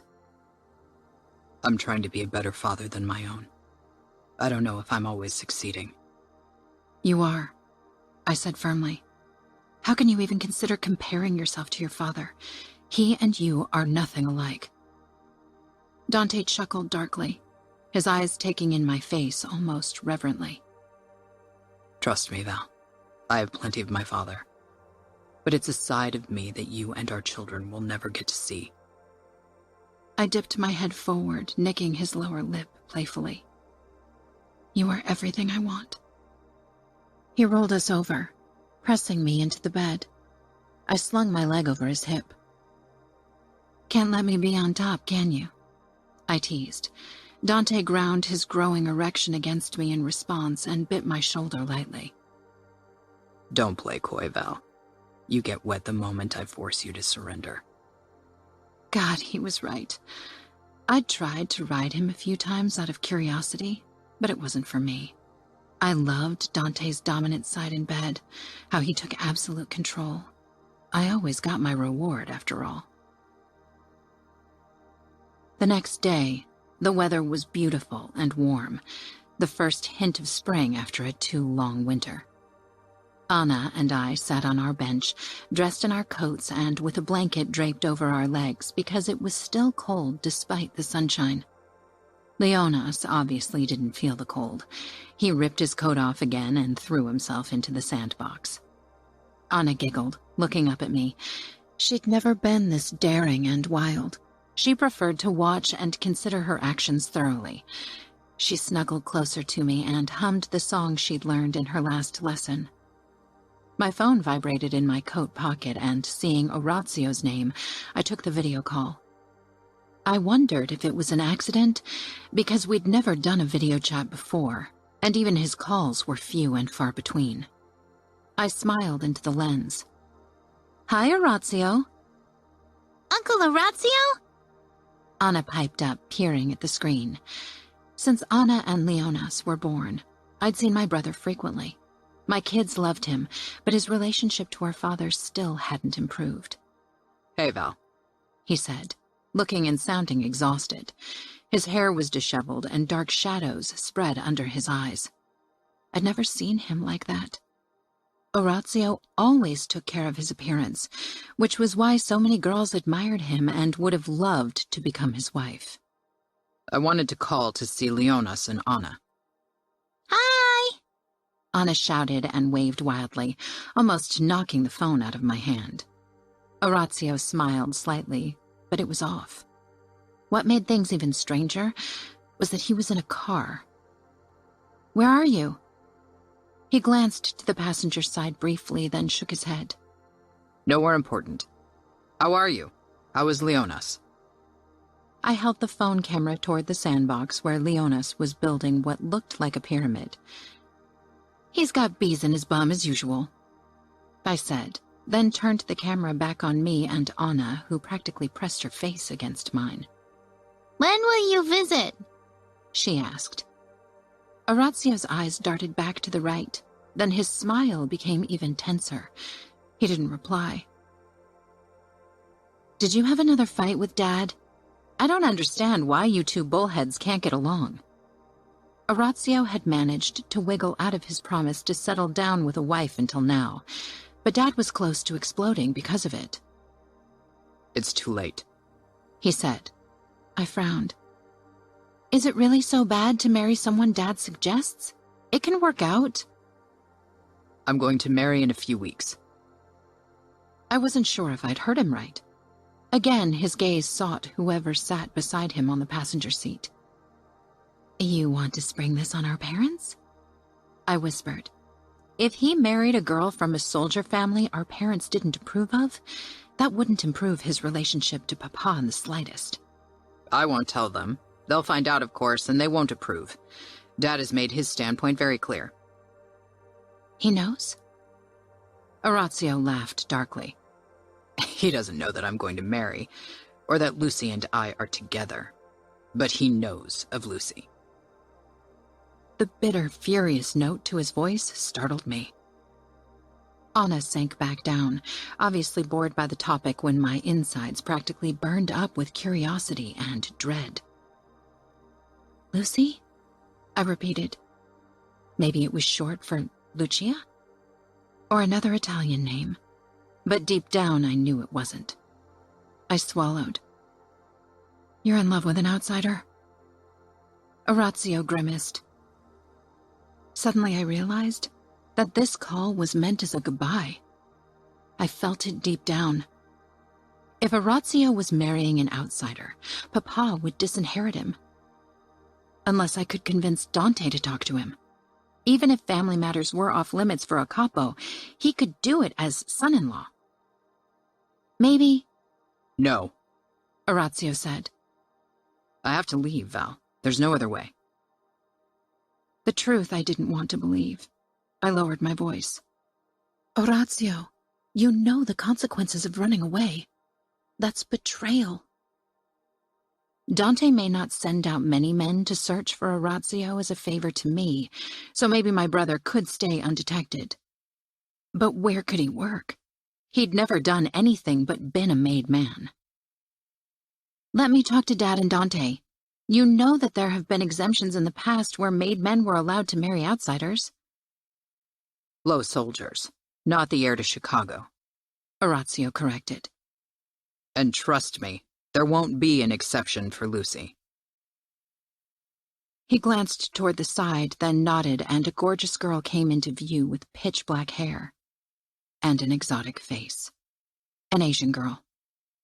No, Dad would never accept her, nor would the still very traditional outfit. I'd heard enough offhand comments at social gatherings to know the lingering racism in our circles. I forced a smile. "Hi, Lucy." She smiled shyly, then peered up at my brother, and the look that passed between them made me realize nothing could stop Orazio. Nor would I want to get between them. Nice to meet you, Valentina, Lucy said in a soft voice. Could love ever be a crime? Could wanting to be with your love no matter what be considered betrayal? I'll put in a good word for you with Dante. If you run off to Europe, maybe England, you could be safe. Lucy bit her lip, giving my brother a pained look. I wish we could have met in person. With that, she disappeared from view. Orazio's expression became tight. "Valentina, I'm sorry that I blamed you for my problems with Dad.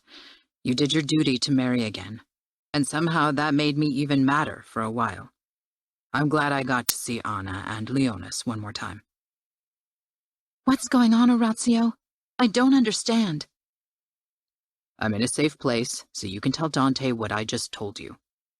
You don't have to think you need to protect me. Bye. Bye, Uncle Orazio. Anna called. I couldn't say anything, only watched the screen go black, feeling completely confused. Leonis came running my way, grinning, but his good mood didn't reach me. I stood and caught him as he threw himself into my arms, glad for the distraction and the necessary time it gave me to sort my thoughts. I didn't understand what Orazio meant with a safe place.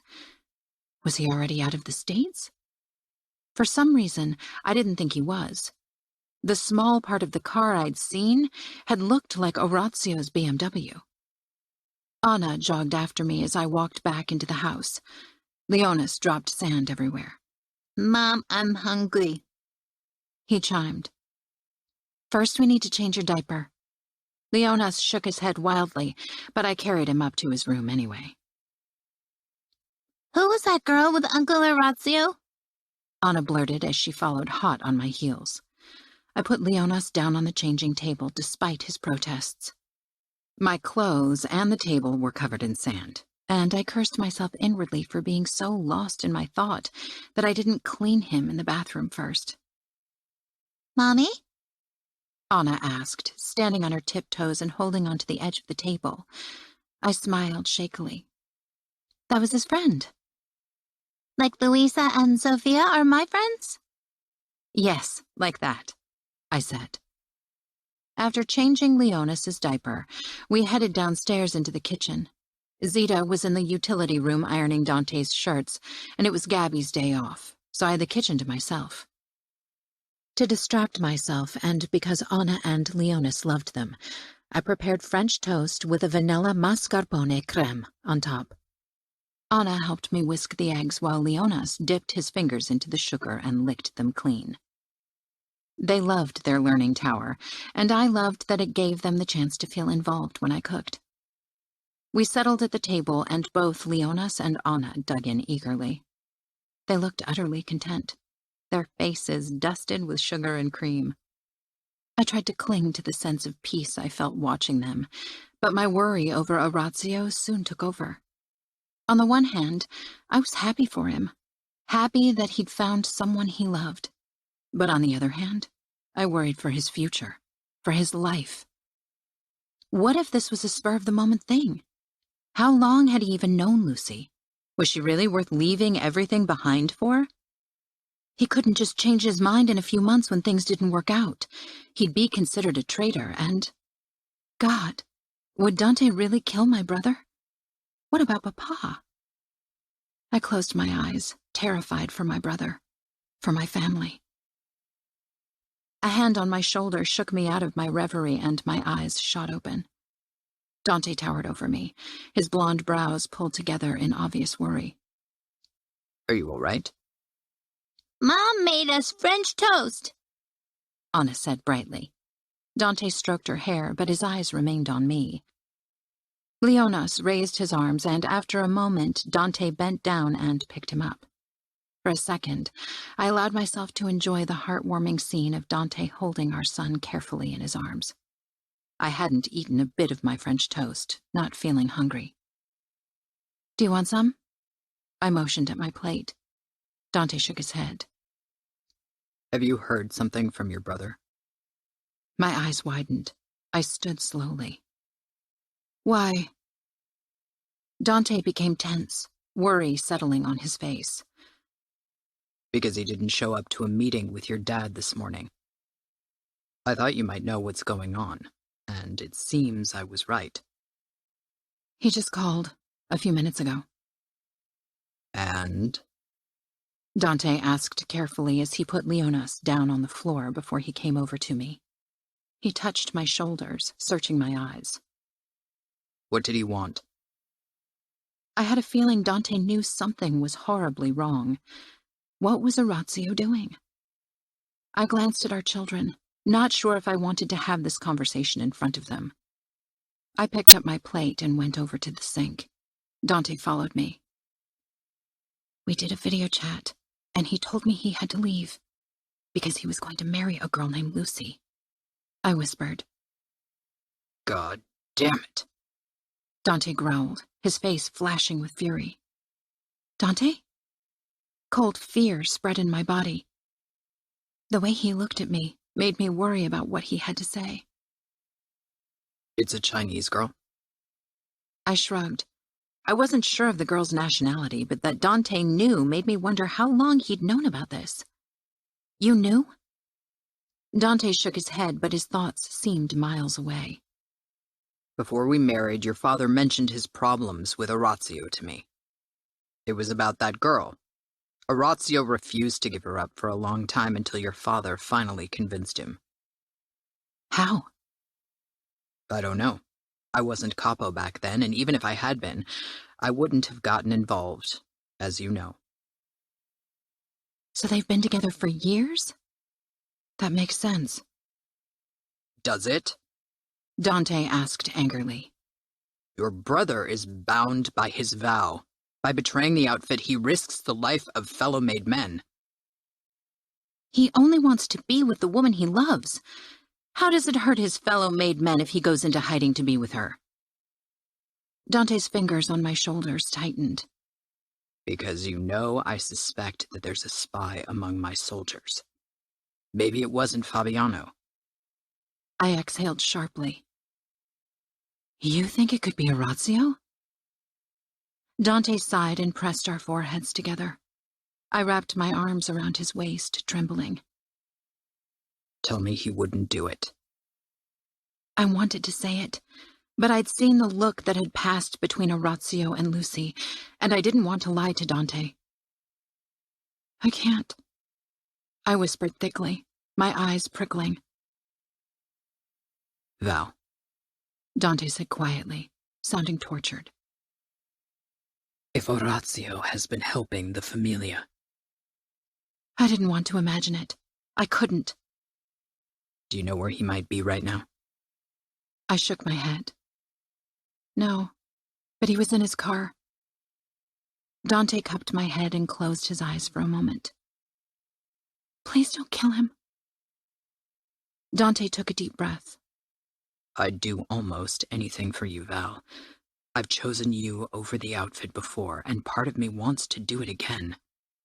But if Orazio betrayed the outfit by working with the Familia, I have to punish him accordingly. Mama will be devastated. And Papa? God, I can't even think about it. Maybe it's not what we think. I swallowed, trying hard not to cry, not to lose it before I knew all the details. Anna headed our way with her empty plate. I blinked hastily and swallowed, then forced a smile. Do you want Mommy's toast? Anna shook her head. I'm full. She glanced between us as if she could sense that something was going on. I'd noticed it before. Anna was perceptive, especially when it came to gauging people's emotions. It was a beautiful talent, but also worrying because I wanted to protect her from so many things in our world, and her empathy would make it harder for me to succeed. Part 6. Dante. Word about Orazio's disappearance spread like wildfire in the outfit. Pietro had tried to exert damage control, but the men who'd worked with Orazio had obviously spread speculations. Rubbing my temples, I stared down at a report about an attack on a storage facility and lab near Cleveland. When's my father going to be here? Valentina asked, carrying Leonis against her chest as she stepped in. He was only in diapers and a shirt, and already twisting on her arm to get back down and undress more. She looked tired, which wasn't surprising because her worry over her brother had kept her up at night, and during the day Anna and Leonis kept Val busy, so she couldn't try to catch up on sleep then. With the escalation of the Familia situation and Orazio's defection, my workload had doubled, and even as I tried, I wasn't much of a help. I stood and walked over to her.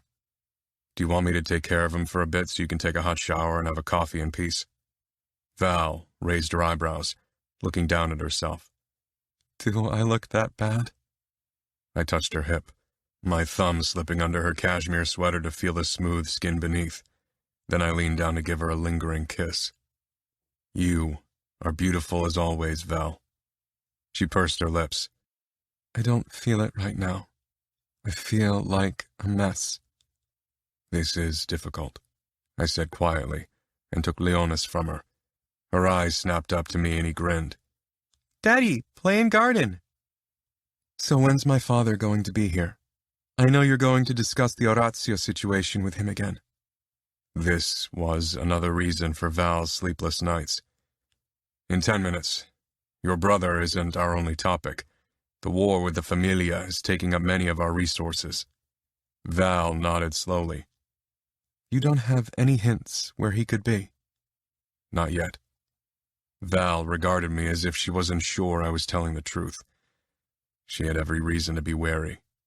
While I didn't have a trace to Orazio's whereabouts yet, I wouldn't have told her even if I had. When I caught Orazio, I wouldn't tell Val. Giovanni and I had agreed on that. Leonis squirmed in my arms. Please, down! I set him down and he stumbled toward my desk chair, trying to climb on it.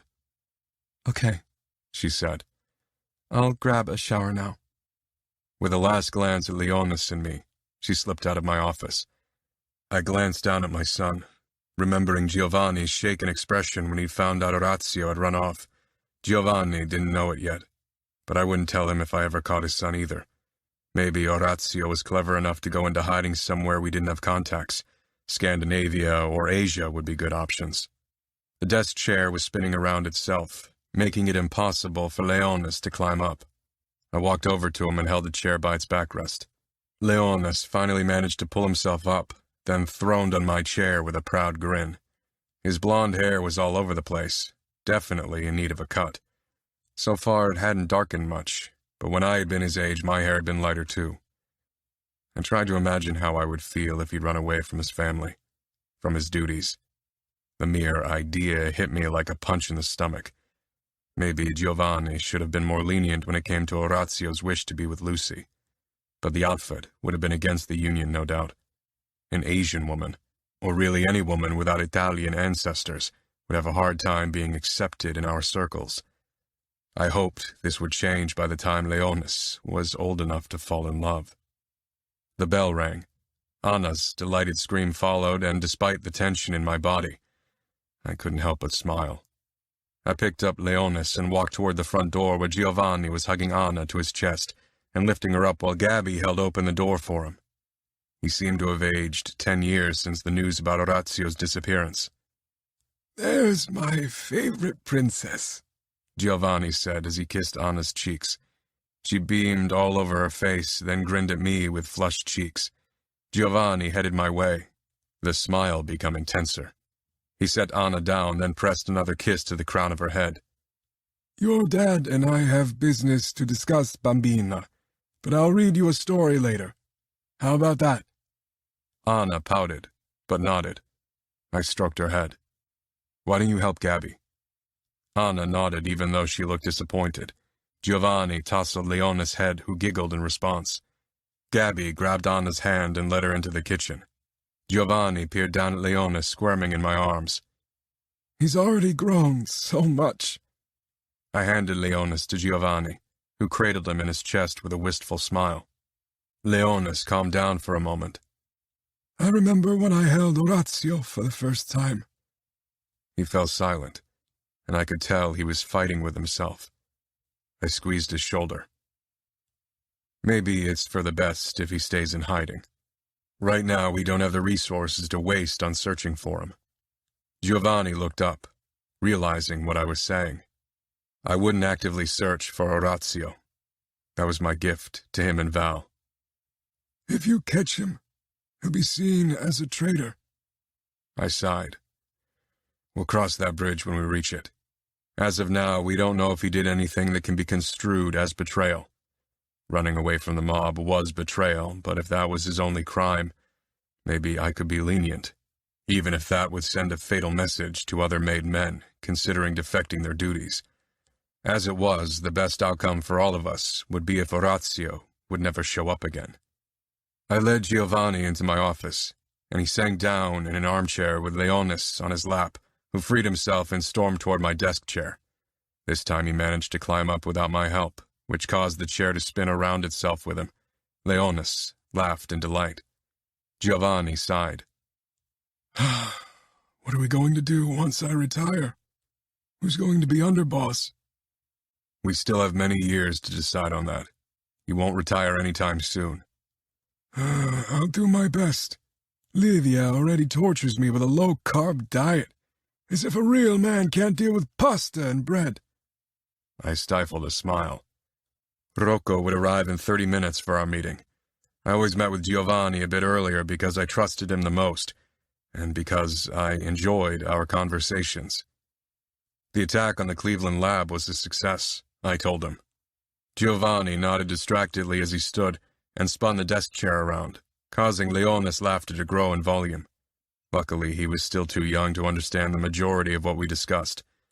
Once he got older, I'd have to be careful what I shared in his presence, until he reached an age that allowed him to deal with the problems of our world and keep secrets. Val wanted Leonis to remain shielded as long as possible, but I needed to prepare him. My phone rang. It was Rocco, which made my pulse speed up at once. He wouldn't call so shortly before a meeting unless something had happened. Yes? I'm on my way, Dante. I have bad news. What is it? I've been reaching out to the MCs in Familia territory. They are impossible to negotiate with and stupid as toast, but they can't keep their big mouths shut, and he mentioned a very unfortunate development. My patience was running thin quickly. Spill. Orazio has found shelter in the Familia. Rumor has it he'll take their tattoo and serve under Vitiello. My eyes darted to Giovanni, who watched me with a small frown. Despite Leonis' loud protest, he stopped spinning the chair and came toward me. I swallowed. Is this certain? They mentioned a pregnant Asian cunt, their words, not mine, at his side. They moved into an apartment building in the Upper East Side. High security. I looked away from Giovanni, feeling as if someone had punched my stomach.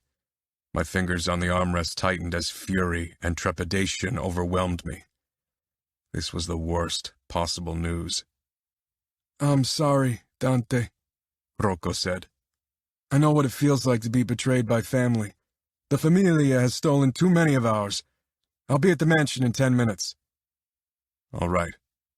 I hung up, then stared down at my fingers clutching my phone. This war had become very personal. More personal than I'd ever thought it could be. Dante? Giovanni asked quietly. I met his gaze, wondering how I'd tell him that his son had betrayed us in a way that made it impossible for me to show mercy. And to be honest, I had absolutely no intention to do so. Even my love for Valentina didn't change that. Orazio has defected to the Familia. The color drained from Giovanni's face. He shook his head slowly, then stared toward Leonis. I could only imagine what he felt now. I can't tell Livia. I just can't, he rasped as he sagged down in the armchair.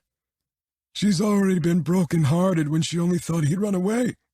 But now, this. God. He covered his eyes with his hand and took a deep breath. When he looked at me after a couple of moments, his expression was more controlled.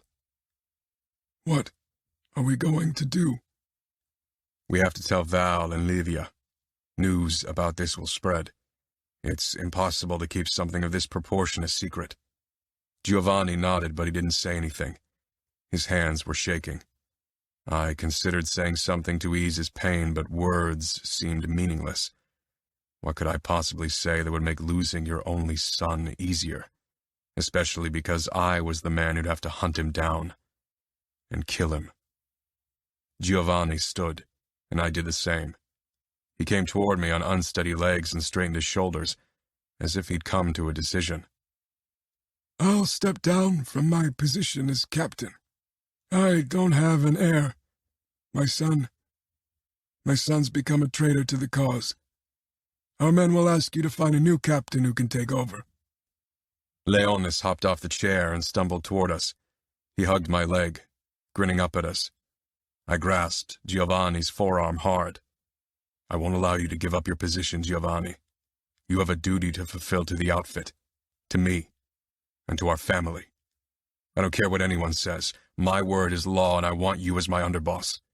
No discussion. Giovanni hesitated. Then he inclined his head. If that's what you want. It is. I have to go to Livia now. You are right.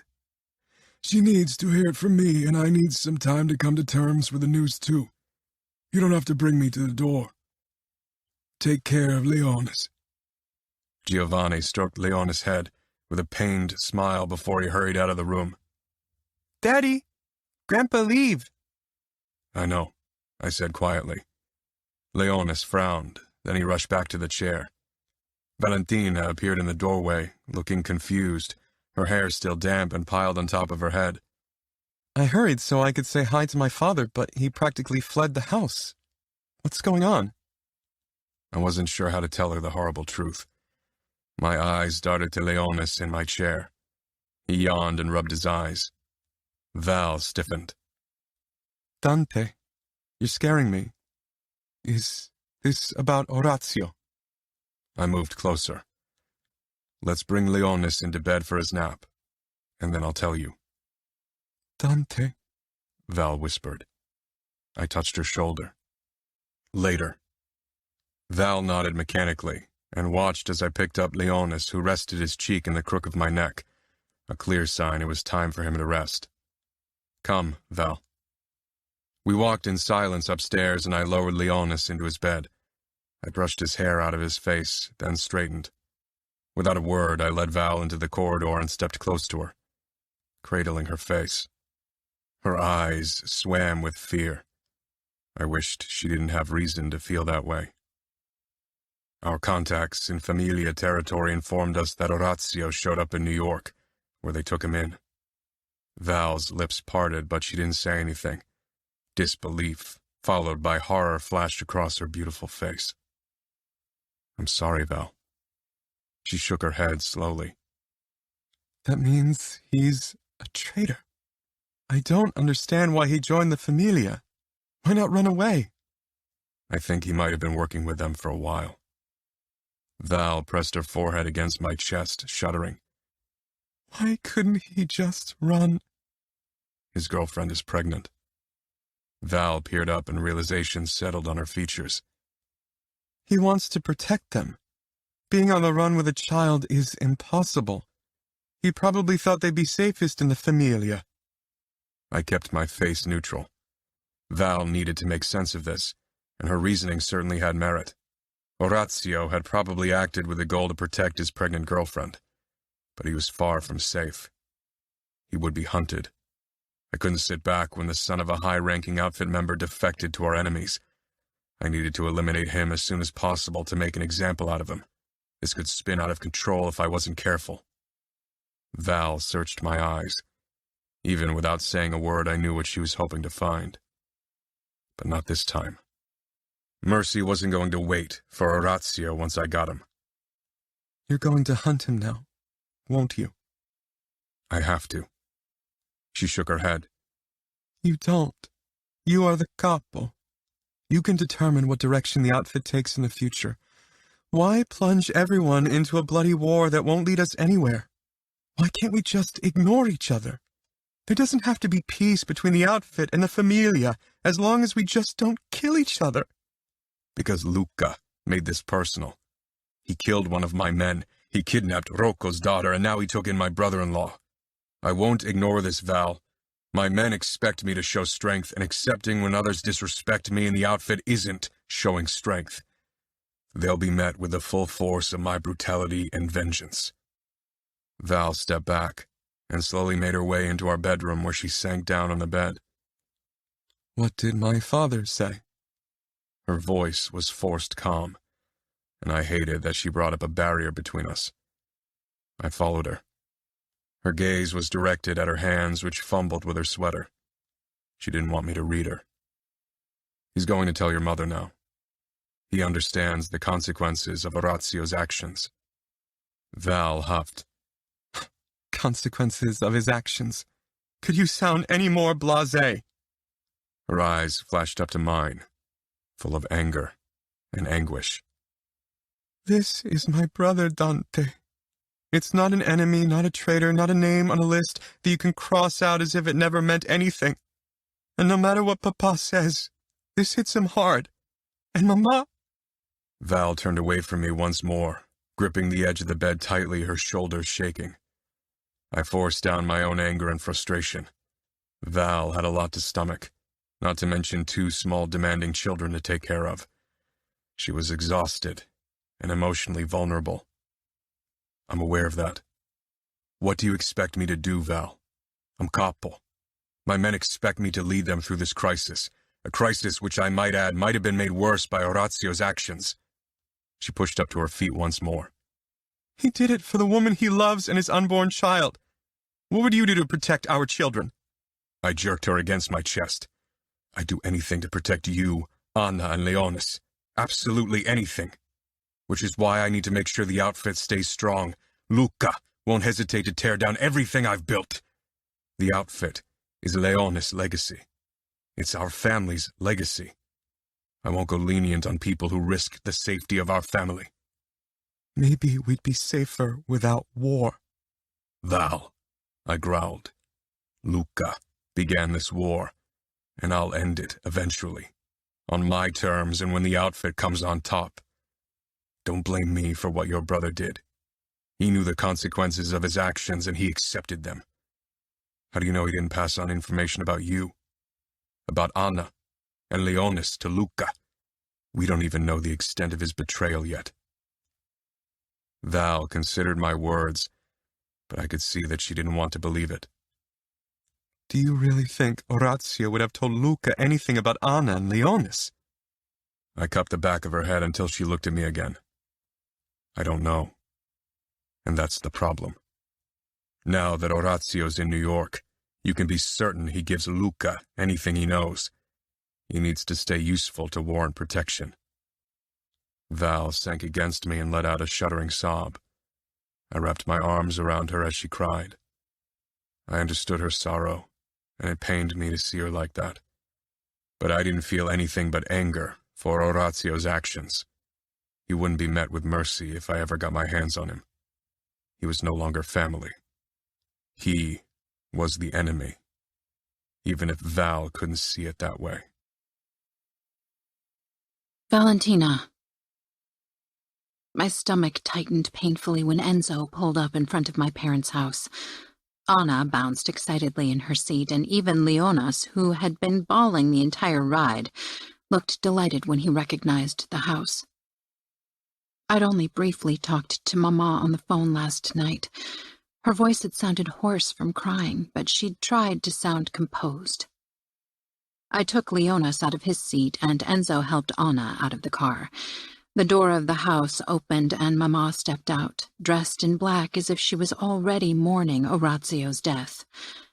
Maybe this was her way of dealing with the situation, pretending he was dead so she wouldn't have to worry about his fate anymore.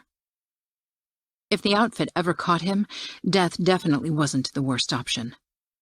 Bile traveled up my throat, considering Dante might torture my own brother. I couldn't linger on the thought, not if I wanted to keep my sanity. Anna ripped away from Enzo and stormed toward her grandma. I kissed my mother's cheek and gave her a shaky smile. Her eyes were puffy and red, but her expression was proud and determined as she turned to Enzo. "Why don't you head to the kitchen? The staff's having lunch." Enzo nodded, then glanced at me for confirmation. I gave a small nod, then followed my mother and Anna, who told her everything about her new finger colors. Leonis was particularly fussy today, and the moment I sat on the couch, he slid off my lap and discovered the living room.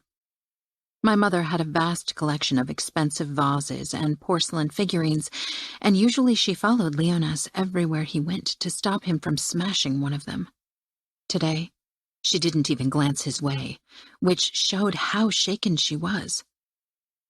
Anna sat happily on her grandma's lap. "How are you?" We couldn't really talk with Anna in the room. She understood more than enough already, and this situation was definitely too much for a child her age. I kept an eye on Leonis, but so far he hadn't grabbed anything. Mama shrugged, another thing she never did unless seriously out of it. Shrugging wasn't something a lady should do. I try to focus on the positive, on you, and my beautiful grandchildren. And Papa? He's trying to be strong for me, but for a man to lose his heir, his only son, especially like this. Her voice died away. What about Dante? I considered my reply. He's trying to protect the outfit. As he should. Your father and Rocco are helping him. That's a good thing. I wasn't sure, really. Rocco, in particular, had been trying to stir up the conflict between the outfit and the Familia since Liliana ran off with Romero. He wouldn't be the voice of reason, and my father was too shaken to make wise decisions. Dante wanted revenge. He wanted Orazio's death, even if he didn't say it outright. At least, not to me. While I understood him, my heart was torn apart by conflicting emotions. I couldn't bear the idea that Orazio might be caught and tortured to death for what he'd done. On the other hand, I was furious on Dante's behalf. Orazio should have chosen another way, not the Familia. He knew how much Luca and Dante hated each other. It was like a slap in Dante's face that his brother-in-law was now part of the Familia. How much more would this war take from our family? The fifth betrayal. Almost 6 years later. Part 1. Dante. The wild laughter and screams of Leonis, Rocco Jr., and Riccardo carried into my office. Giovanni chuckled. Those boys are a wild combination. They are, I said. Valentina's voice rang out and the screams stopped. Rocco's around my age. I really don't know how he has the energy to raise two small boys. A hint of wistfulness crossed his face, but he hid it quickly. Orazio had been part of the Familia for 5 years now. Giovanni never talked about him, unless Rocco mentioned him. I think they're less boisterous at home than they are here, I said, my mouth twisting. Rocco's parenting techniques hadn't improved much from what Val told me. Maria often confided in her during their weekly meetups about Rocco's lack of patience. He never hit his children, or wife in front of me, fully aware of my stance on the matter. I tried to bridge the subject as delicately as possible without risking that he realized Maria revealed what was going on behind closed doors. I doubted it had changed much. He considered himself strict, not abusive. I was a strict father, but I certainly handled punishment very differently to Rocco. How's baby number 3 coming along? He asked conspiratorially. Anna had let it slip that Val and I wanted a third baby, and now Giovanni and Livia didn't stop asking. The bell rang and immediately silence reigned in the house. I think Rocco just arrived. Giovanni sighed. Let's hope he brings good news. If I hear one more word about the Camorra's victory march in the west, I'm going to lose it.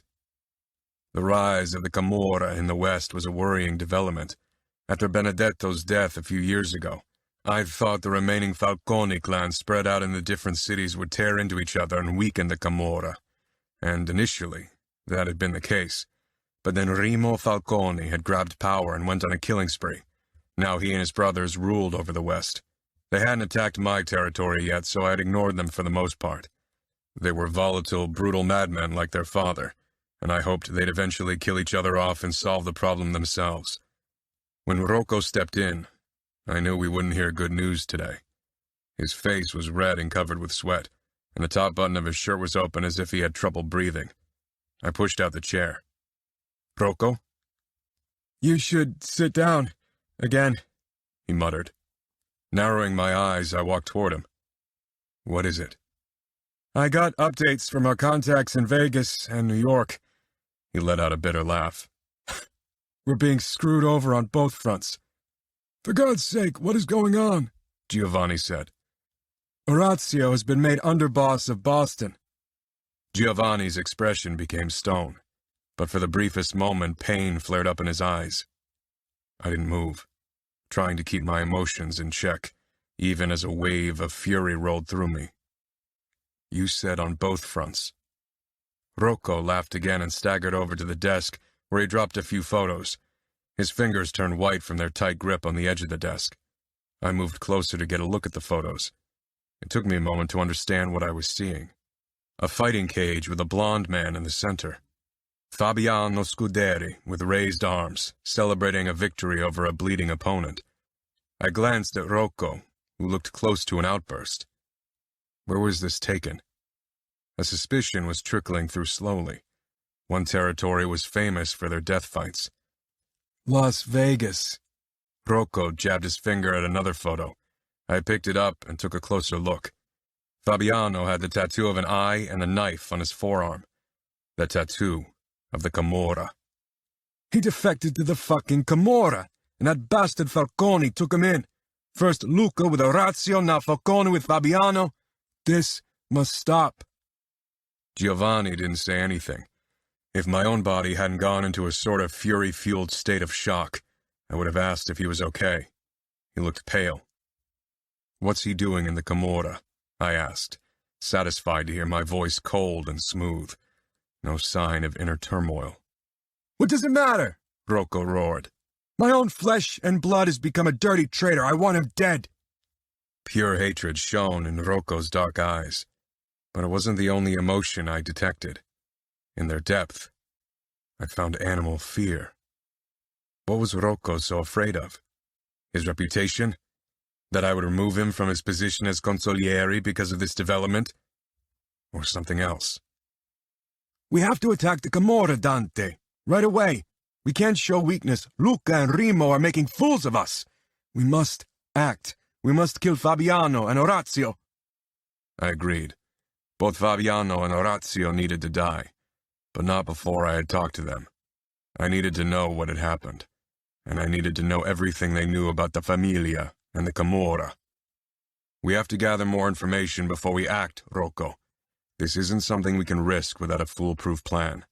And right now, neither you nor Giovanni are in a state of mind to discuss plans. Rocco shook his head. We can't wait. Careful with that tone, I growled. We will wait, and you'll gather more info before we discuss tactics. Understood. Rocco moved even closer. You owe me this. Remember Jacopo. I grabbed his throat and shoved him against the desk. One more word, Rocco, and you'll die before Fabiano. I won't tolerate your disrespect. And remember that you owe me more than I do. Giovanni hovered a few steps from us, a hand on his gun. He needn't have worried. I didn't need his help against Rocco. I made sure I stayed fit. Rocco, on the other hand, only tried to stay in shape by taking a young girl in his bed. Understood, I hissed. Yes. Rocco got out. I released him and he massaged his throat. Sorry, Capo. This has been a shock. Find out more information, and once you've calmed down, we'll figure out what we can do. Rocco nodded and left. I followed after him, wary of his emotional state. Maria, get the boys, we're leaving, he barked. Maria hurried into the lobby, the two boys in front of her. Rocco Jr. and Riccardo were 4 and 5, and looked like twins. Riccardo ducked his head, but Rocco frowned. But we were playing with Leonis. Rocco slapped his older son. Do I look like I care? Val gave me a horrified look as she appeared in the doorway behind Maria. It's not a sign of strength to hurt the people you need to protect. Leonis muttered the words I told him several times. Rocco glared at my son, but then quickly smoothed his face and gave me a tight smile. See you soon. Without another word, he walked out. Maria quickly pushed the boys out as well and hurried after him. Val shook her head and stroked Leonis' head. He came over to me. Why can't you order him to treat his family nicely? I sighed. A capo can't get involved in family matters. That's stupid, Leonis muttered, stomping his foot. Do not take that tone with me, I said sharply. Leonis snapped his mouth shut, eyeing me warily. I wasn't in a state of mind for a discussion with him today. I have to work, I clipped, and returned to my office. Giovanni sat in his usual chair again, looking out the window. I closed the door and released a long breath. Giovanni slanted me a look. Maybe this is God's way to punish us. I walked over to the liquor cabinet and poured us generous glasses of scotch. I don't believe in a higher power. That won't change now. My mother would probably say we're cursed. I laughed bitterly and downed a considerable amount of the burning liquid before I handed Giovanni a glass. I'm not a believer either, but sometimes I wonder. What kind of message would it send to punish us for our sins by favoring other sinners? Luca and Remo certainly deserved hell as much as I did. It's good that your father doesn't realize what's going on anymore.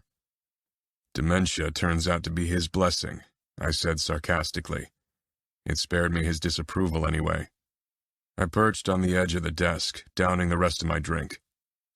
What do you think I should do? Giovanni looked surprised. Don't you think I'm too emotionally involved to give you advice? Who of us isn't emotionally involved at this point, Giovanni? I'm fucking furious over this development. I want to torture and kill until the fire in my veins abates. Do you think I'm in a state to make strategic decisions? You are capo, but you are human too. I chuckled without joy. I'm not without failure, that much is clear. 2 high-ranking sons in enemy familias. I poured myself more scotch. I couldn't remember the last time I had more than a glass. I don't know what to tell you. I don't know if killing them will change anything. The damage is done. Someone needs to bleed for this. I have to make sure my men know I'll punish them harshly if they break their vow. Giovanni pushed to his feet. Over the years, I made my peace with the situation. For Livia, and for Val, and even for myself. Then you've come farther than I have. Peace is the last thing on my mind. Giovanni smiled sadly. I know, and I'm at your side no matter what you decide. Just remember that a war on 2 fronts might rip the outfit apart. All I want is for our family to be safe. Trust me, Giovanni. My family's safety is my top priority. Val, Leonis, and Anna were always at the back of my head when I made crucial decisions. Decisions that might lead to brutal retaliation. If you excuse me now, I need to figure out a way to break this to Livia. He sighed. We need good news. I didn't say anything, too torn between blinding rage and despair. If it were just me I had to worry about, I'd attack Boston and kill Orazio, then move on to Vegas to finish Fabiano. But I wasn't alone. I downed the rest of my drink. Giovanni slipped out and closed the door. I slanted a glance over to the photos. Why had Fabiano chosen the Camorra and not the Familia? It made absolutely no sense. Back when he'd run away, the Camorra had been in shambles. He couldn't hope to find anything in the West except for a painful death. Luca would have taken him in. For Arya, despite me. A new wave of rage boiled up. Luca risked a lot by making Orazio underboss. Not only was he born into the outfit, but his wife wasn't Italian. His familia couldn't be happy about that development. Of course, I knew why he did it. To taunt me. A knock sounded, tearing me from my thoughts. Val stepped in without waiting for me to invite her in. It was a common occurrence, but today my patience had run thin. I didn't ask you to come in. Val raised her eyebrows, then crossed her arms in front of her chest. I'm not one of your soldiers, Dante, so don't treat me like one of them. I gritted my teeth. She was right. I shouldn't unleash my anger on her, but right now I felt close to detonating and didn't want her close. She took a step closer, but I shook my head. I need time to think. What happened? My father and Rocco looked like they'd seen a ghost. Is it about Orazio? Valentina, I said sharply. I don't feel like talking now. I really need to think. Very well, Val said, her expression making it very clear that it wasn't. If you've calmed down, maybe then we can have a conversation between partners. I'm not in the mood to be treated like one of your subjects. She turned before I could say more and left the room, throwing the door shut with more force than was necessary. I grabbed the edge of the desk, closing my eyes. I hated fighting with Val. Valentina. What's gotten into Dad? Leonas asked curiously when I stepped into the library where I'd sent Anna and him so they could practice their instruments. Leonas pressed the piano keys with little enthusiasm, and Anna, too, only randomly tugged at the strings of her harp. She'd never warmed up to the piano, so we'd switched her to the harp 2 years ago with success. He's just a bit stressed. He's got plenty of work to do. It's because Uncle Orazio is a traitor. I frowned, wondering where Anna had picked that up. It was impossible to keep everything from them. At only 9 and 6, my children knew more than I wanted them to. I don't know. Don't worry about it, all right? Everything is going to be fine. Your dad just needs some time to work in peace. Okay, Anna mumbled and began to play a beautiful song on her harp. Leonas got up from the piano bench and walked toward me. I ran my hand through his hair, which had gotten long, so he had to blow it out of his eyes constantly. When I'm capo, I'll fire Rocco's dad. I don't want him as my consigliere. I stifled a smile and hugged him to me. That's still a long time to go. I'm sure he'll have retired by then. If he doesn't, I'll just have him killed. I froze. Leonas, don't talk like that. He looked up curiously. Why not? It's the truth. Dad kills people all the time. Anna tugged harder at the strings of her harp and hummed along to the melody. I lowered my voice and gave him a stern look. Who said that? Rocco and Riccardo. Their fathers talked to them about a lot of stuff, and I've overheard Enzo and Taft in the kitchen, too. Don't believe everything you hear. He tilted his head. But it's true, right? The mob kills people, and Dad tells his soldiers who. Like traitors and people he doesn't like. I wasn't sure what to tell him. He was 6, a small boy, and yet he knew these things, talked about death as if it was something ordinary. I swallowed. You know you shouldn't talk about these things with other people, right? I know, Leonas said. You and Dad always say that we need to keep it a secret. I never tell outsiders anything. I glanced at my watch. Go back to your piano practice now. Are you done with your homework? Leonas made a sullen face. Yeah. I pushed him gently toward the piano, then headed toward Anna, who stared at her fingers with forced concentration. I squatted beside her stool. Her long brown hair trailed down her back, and I gently smoothed it out. Anna turned toward me, her blue eyes swimming with worry. Whenever she looked at me, my breath stilled for a moment. She was such a beautiful girl, inside and out. Does Dad kill every traitor? Even family? Anna had loved Orazio, and she had been sad when he'd disappeared. I wished she'd have never found out he'd become a traitor. Dad tries to be a good leader for his men and a good father for you and Leonas, Anna. Don't worry about these things. They don't concern our life. It was a lie, of course. The mob ruled over every aspect of our life. Anna pursed her lips. It's why I'm not allowed to go to a normal school. She was right. It's because you are a girl and can't protect yourself.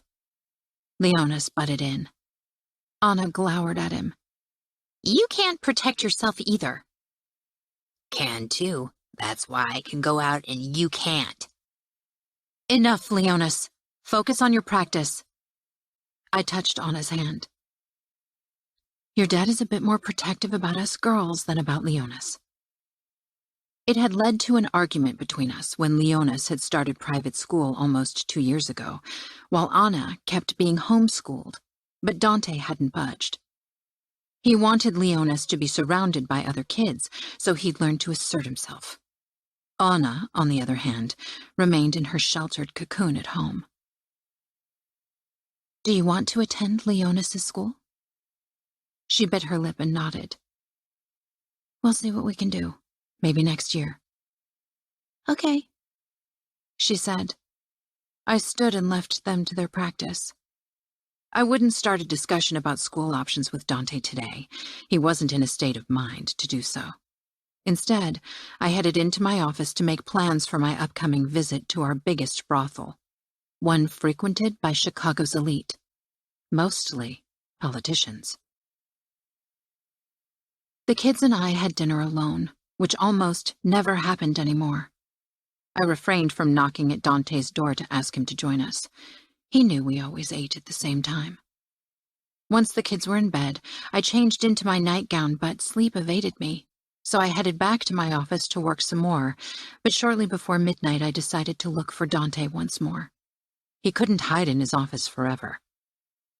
I knocked, and again barged in without waiting for a reply. It annoyed Dante, but sometimes it was the best way to get a quick reaction from him, and not give him time to compose himself. I hated it when he tried to put up a mask in front of me, even if he only did it to protect me. Annoyance flashed across Dante's face. He was bent over the desk, which was covered in a wild array of papers. His jacket hung over his chair, and his vest lay on the floor beside his feet. Usually, he never let his clothes drop to the ground. That he didn't care showed how occupied his mind was. Val, I told you I need to work. A half-empty whiskey tumbler sat precariously close to the edge of the desk, where Dante seemed to have put it down without much care. His narrowed eyes took me in, and something in him sent a little shiver down my back. Slowly, he dragged his gaze over my body.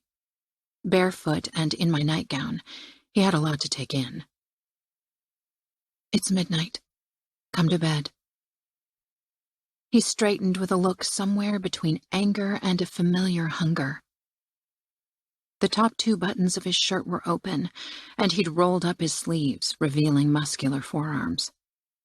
I walked closer, and his eyes followed the shift of my hips, then drifted higher to my breasts. My nipples hardened under his scrutiny. When will you learn to do what I say? I stopped on the other side of the desk. When you start taking better care of yourself. It's late. You need to rest. I don't want to rest, he said in a voice I felt right between my legs. Whatever had happened today, and I'd find out what it was later, had shaken up Dante more than anything had in a while. He was tense and angry. He needed to let off some steam, and seeing him like that turned me on. Dante surprised me by leaning across the desk, grabbing my neck and pulling me in for a harsh kiss.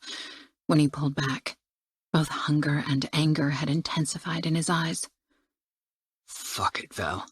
You are too damn stubborn. I could tell that Dante had every intention of punishing me today. It had become our own little role play, sometimes more serious than other times. It was a chance for both of us to relieve tension, and Dante needed that today. Dante released me and took a sip from his scotch before he ordered. Get changed. I expect you to be ready when I arrive. Biting my lip, I hurried upstairs and put on a flimsy negligee that barely covered my butt, panties with a slit in the crotch for easy access, and suspenders. We'd given up heels a while ago. They just made things too uncomfortable. Just waiting for Dante in our bedroom, I got wet already. When he finally stepped inside with an expression of dark hunger and dominance, I had to stop myself from throwing myself at him. Grab onto the bedpost. Your back to me. I obeyed at once, and clamped my hands around the wooden post as Dante's shoes clicked on the floorboards. Dante's heat pressed into me, and he bound my hands to the post with a satin band. He tugged at my arms, then gave a satisfied sound when I couldn't free myself. With my arms over my head, I waited for Dante's next move. He wrapped a shawl around my eyes, taking my sight. I shivered at the loss of this sense. I loved our little role plays. They kept things interesting even after years of marriage and 2 kids. Then Dante stepped back, depriving me of his warmth. Bend your back and spread your legs wider. I did as he demanded and waited. I was already so eager for his touch, for his cock. It was driving me insane. The rustling of clothes and the soft click of his Budapestas told me he was close, but I couldn't feel him yet. A finger dipped between my folds, and I bit back a moan. I love it when you give me access to your pussy. He dragged his finger over my opening, drawing out my wetness. My teeth dug into my lower lip to keep me from making a sound. You're always dripping for me, Val, aren't you? He rasped, pulling back, and I heard him lick his finger clean. I shuddered, jutting my ass out even more, a silent bag. You tried my patience today, Val. I won't make this easy for you. His palm slid up my inner thigh, then his mouth followed, hot and wet. I whimpered, "Please." No sound. He growled, and I became even more aroused. My body hummed with need, my toes curling as my insides tightened in anticipation for Dante's touch. He released a hot breath and trailed his tongue along the edge of my suspender. I bit my lip, desperate and eager and close to losing it. If my hands weren't tied, I would have plunged my own fingers into me, but as it was, I had to submit to Dante's torture. He bit my skin lightly, making me moan against the post. And then finally, he touched 2 fingers to my opening and pushed in slowly, gently. But I needed more. I jerked my hips. No. I stilled, whimpering as Dante slowed his fingers even more. His breath was hot against my inner thigh. I knew he was watching closely as he slid his fingers into my pussy, and the knowledge alone tripled my lust. Spread your legs wider.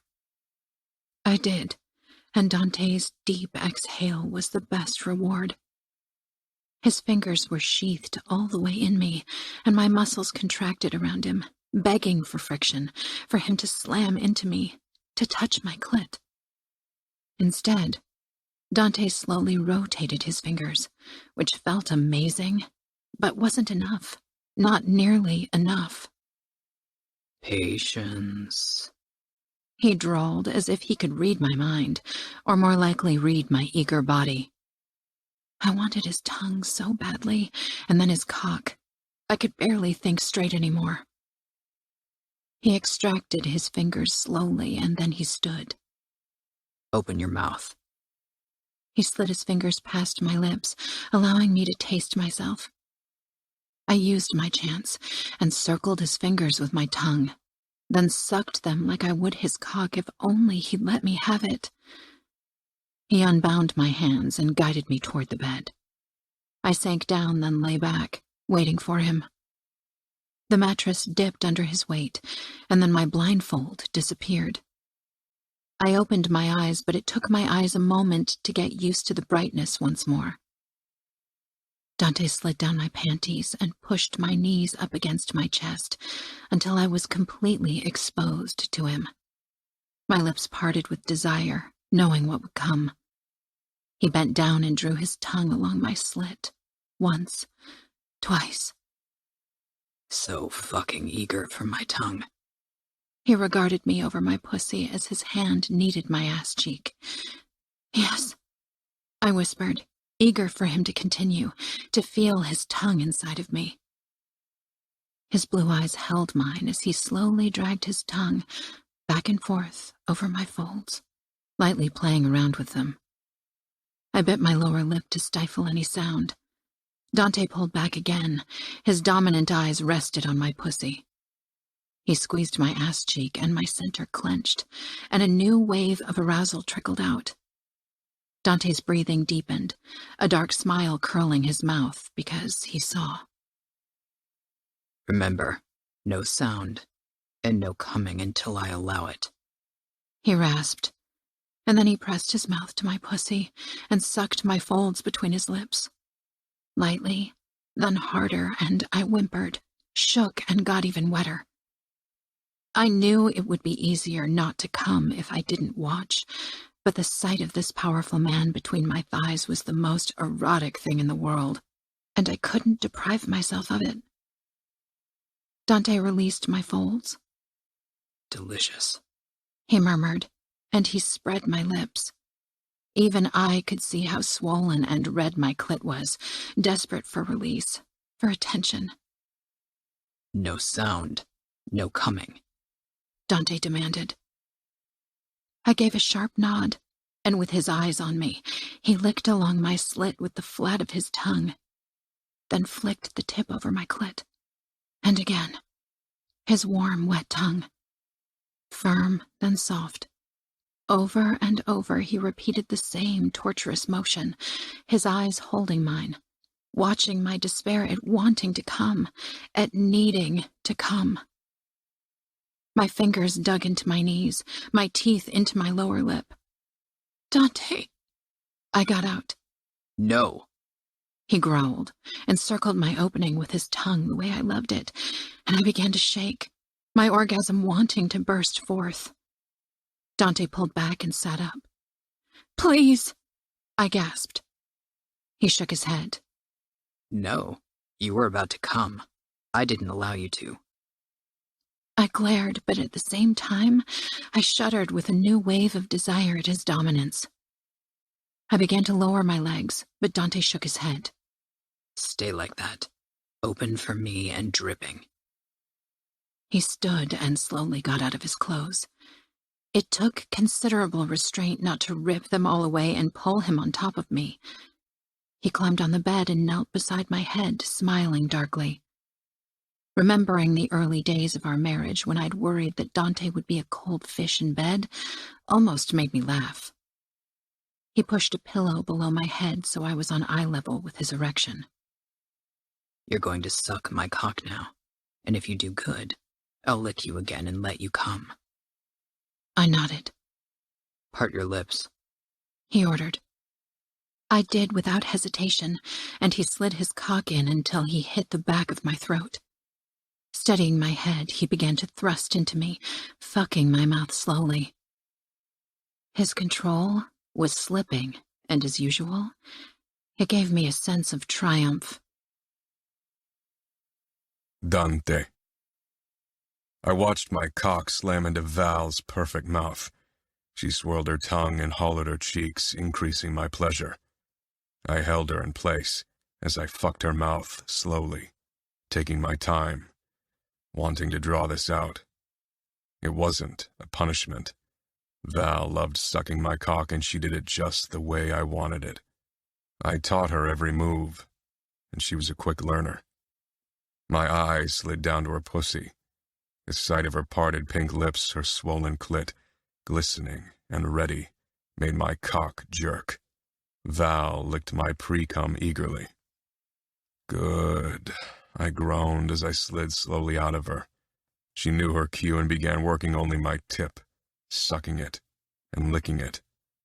This was the part she loved most, and wetness pooled between her folds, waiting to be lapped up. But that would have to wait. Val held my gaze as she sucked my tip. She dipped her tongue in my slit, then twirled it around. Enough, I ordered. She closed her mouth around my cock again, and I began thrusting once more, but faster and harder than before, and then I exploded in her mouth. Swallow every last drop. She did. Always. But again the command made her shudder with arousal. Slowly I pulled out. Val licked her lips. "And did I do good?" she asked in a challenging tone. Careful, or I might decide not to let you come at all, I warned. She pressed her lips together, her eyes full of need and lust. The sight was enough to let my dick stay half erect. I climbed down the bed and knelt before her waiting pussy. My eyes took her in, her need for me. "Do you want me to eat you until you come in my mouth?" I asked in a rough voice. Val's lips parted. Yes, please. "Good," I murmured. "But first we need to practice a bit more discipline. You won't come for the next 30 seconds. You will count, and when you reach 30, I want you to give me your sweet release. Understood?" That was something new, something we hadn't done yet. Her eyes flashed with desire. Yes. I cupped her firm ass and bent her over, her pussy clenched in anticipation and my own cock filled with more blood at the sight. "Start counting." 1, she said. I hooked my thumbs in her pedals and spread her for me. 2. I took my first lick over her opening, and 3 and 4 came out shaky, and then I dove really in. This wouldn't be easy for her. I suckled and nibbled at her sensitive folds, rubbed them with my thumbs, traced her throbbing opening. Val had trouble counting, every word a gasp, an exhale, a whimper as I lapped at her, enjoying her arousal more than anything else. Val was so responsive, so playful, and loved to try new things. At the count of 29, I closed my mouth over her folds and sucked hard. She cried out the 30 and opened wider for me, shaking and moaning as she was granted a release. I groaned against her as I slid my tongue into her, her muscles clenched around me. I lapped at her, delirious from her taste. Val shuddered. I pulled away, then climbed up Val's body, kissing her deeply, already growing hard again. Her fingers curled around my cock, stroking me, impatient to have me fuck her. It didn't take long. I pushed Val's hand away, lined myself up, and plunged into her. She gasped.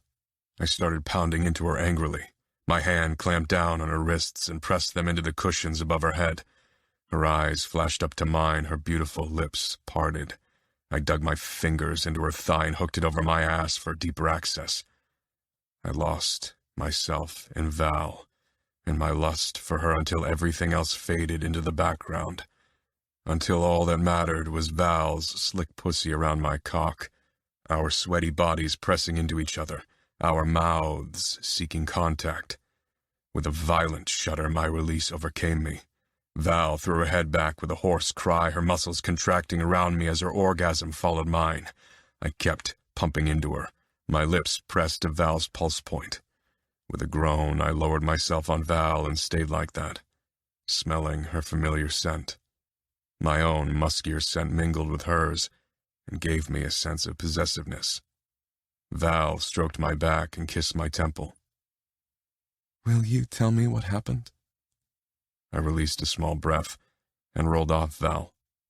She turned toward me and I pulled her against my body, then stroked her sweaty hair away from her forehead.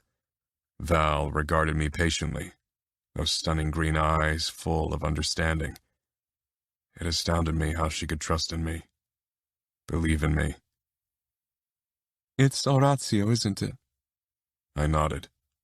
And Fabiano. Val lifted her head. Fabiano? My anger rekindled, even if I wanted to remain in my after-sex bliss.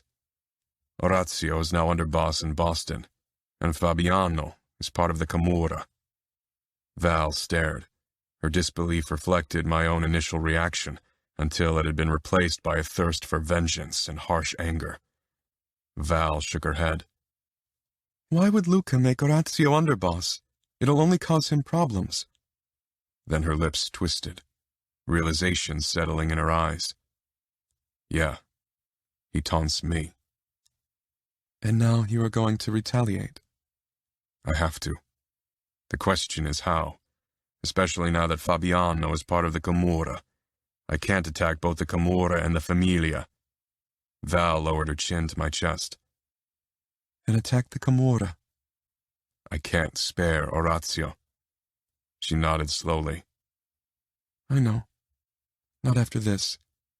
But Luca will expect something, don't you think? For sure. He knows I'll be furious once I find out about Orazio.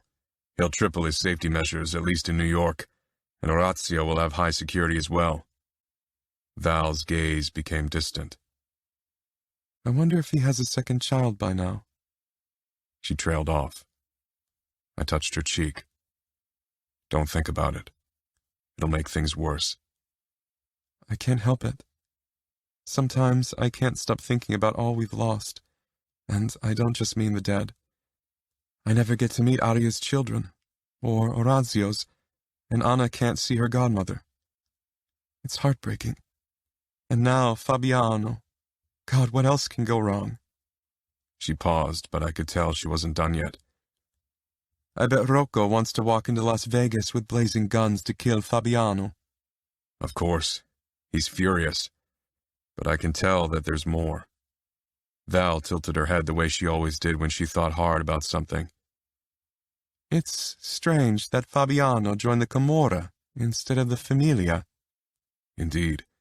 It suggests he didn't have another choice. But why would he find himself in Camorra territory in the first place? Val gave me a look. She despised Rocco deeply. I wasn't fond of him on a personal level either. But so far he'd been a valuable asset when it came to strategical decisions. You think Rocco is the reason why Fabiano went to Las Vegas? Why would Rocco do that? It makes him look bad. Considering that his daughters are already in the Familia, this will only worsen his reputation. I know. But maybe he didn't think Fabiano would survive. You think he sent him away to die? Val shrugged. Don't tell me he isn't capable of that kind of thing. I'm not. Rocco was certainly capable of the most depraved acts when he thought they were to his advantage. I ran my hands through Val's hair. What would you do in my stead? Don't you trust Rocco to advise you on this? I trust you, absolutely. You are the only person who can say that. Val's eyes became tender. She kissed me, but then her brows pulled together in thought. Like I said, I wouldn't attack the Familia right away, except for a few smaller raids on labs or clubs near our borders, perhaps, just to keep them on their toes. I'd focus on the Fabiano situation for now. Maybe send a team who captures him and brings him to Chicago so you can question him. That way you'll find out what really went on. I smiled. What? Val asked with a hint of embarrassment. You should be my consigliere, not Rocco. Yeah, right. I mean it. You'd be the better choice. You are clever, and your heart is in the right place. Val pressed a kiss to my chin. My heart could be a problem when it comes to the bloody side of the business. I trailed my fingers down her spine. But mine won't. I'm capable of doing whatever's necessary. But you are right. Maybe it's a good thing that you aren't part of the business. I already help with the business, and the majority of your soldiers would go on a warpath if you made a woman, your wife, consigliere. That's not going to work. They'd have to accept my judgment. Val shook her head. We don't need another battlefield, within the outfit no less. Not to mention that there's still Rocco. Or have you made plans to get rid of him? You like that? I do. I chuckled. Not as innocent. He deserves death for everything he's done. But so do I, Val. She huffed. Right now, I don't intend to remove Rocco. I'll wait until Fabiano tells us exactly why he's joined the Camorra before I decide what to do with Rocco. Val nodded, then yawned. It was past 2 and we both had to get up early. I extinguished the lights and kissed Val goodnight. For several moments, Val didn't say anything before her softly whispered words penetrated the silence. You really think I'd be a good consigliere? I smiled against her hair. Yes, I have no doubt. Sleep evaded me that night, and so I got up at 5 a.m. and crept out of the bedroom with gym clothes. Val was still fast asleep. I changed into my running shorts and a t-shirt and went into the small gym room beside my office. I tried to run at least 6 miles every morning. This morning I decided on 8 miles in the hopes of quieting my restless mind and banishing the lingering tension in my body. After a quick shower in the guest bathroom and a change into a business suit, I headed to my office. It wasn't even 7 yet, but I had a busy day ahead of me. I needed to visit one of our weapons dealers and then head to the Trentino, one of our newest underground casinos. The photos of Fabiano still mocked me on my desk. I picked them up and shoved them into one of the drawers before I bent over the papers with our weapon orders. A soft click made my head shoot up with narrowed eyes. Anna hovered in the doorway, half hidden behind the door. Her hair was tousled, and she was still in her white pajamas with a pink floral pattern. Can I come in, Daddy? I put down the papers and pushed my chair back. Of course, Anna. What is it? Something about her demeanor was off. She usually wasn't this demure around us, even if she was reserved when strangers were around. She closed the door and tiptoed closer, avoiding my eyes. I pulled her on my lap and she nestled her head against my throat, her fingers fumbling with my jacket. You can tell me anything. You know that, right? I said quietly. She gave a sharp nod. If I do something bad, Daddy, something you don't like, will you kill me like Orazio? For a moment my heart stopped beating. Grabbing her shoulders, I moved her so I could see her face. Her eyes held honest trepidation, and it was the worst sight I could imagine. The shit with Orazio and Fabiano meant nothing in comparison to the fucking anguish I felt because my own daughter thought I might kill her if she displeased me. The mere idea. I nudged up her chin. Anna, no matter what you do, I'll never hurt you. I'll protect you with my life from any harm. You hear me? Even if I become a traitor? I won't ever hurt you. Ever. She bit her lip. Okay. Who said something like that? I asked, trying to keep my voice gentle. Leonis said you'd have to kill Orazio because he's a traitor, and that you'd do the same with anyone else who betrayed you. I gritted my teeth. I kissed Anna's forehead.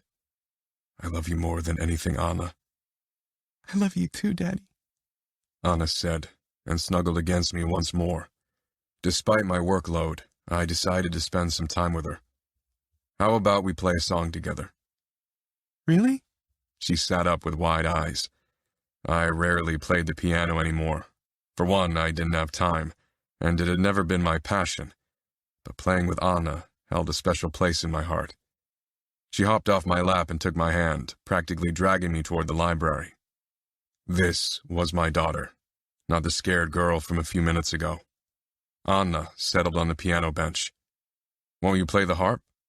She shook her head sharply. I want to play the piano with you. All right. I sat down beside her. Let's see. What song do you want to play? Let It Be. I chuckled. I searched her booklet for the song, then opened it. Anna loved to listen to the Beatles and play their songs. She was an old soul in a young body. Ready?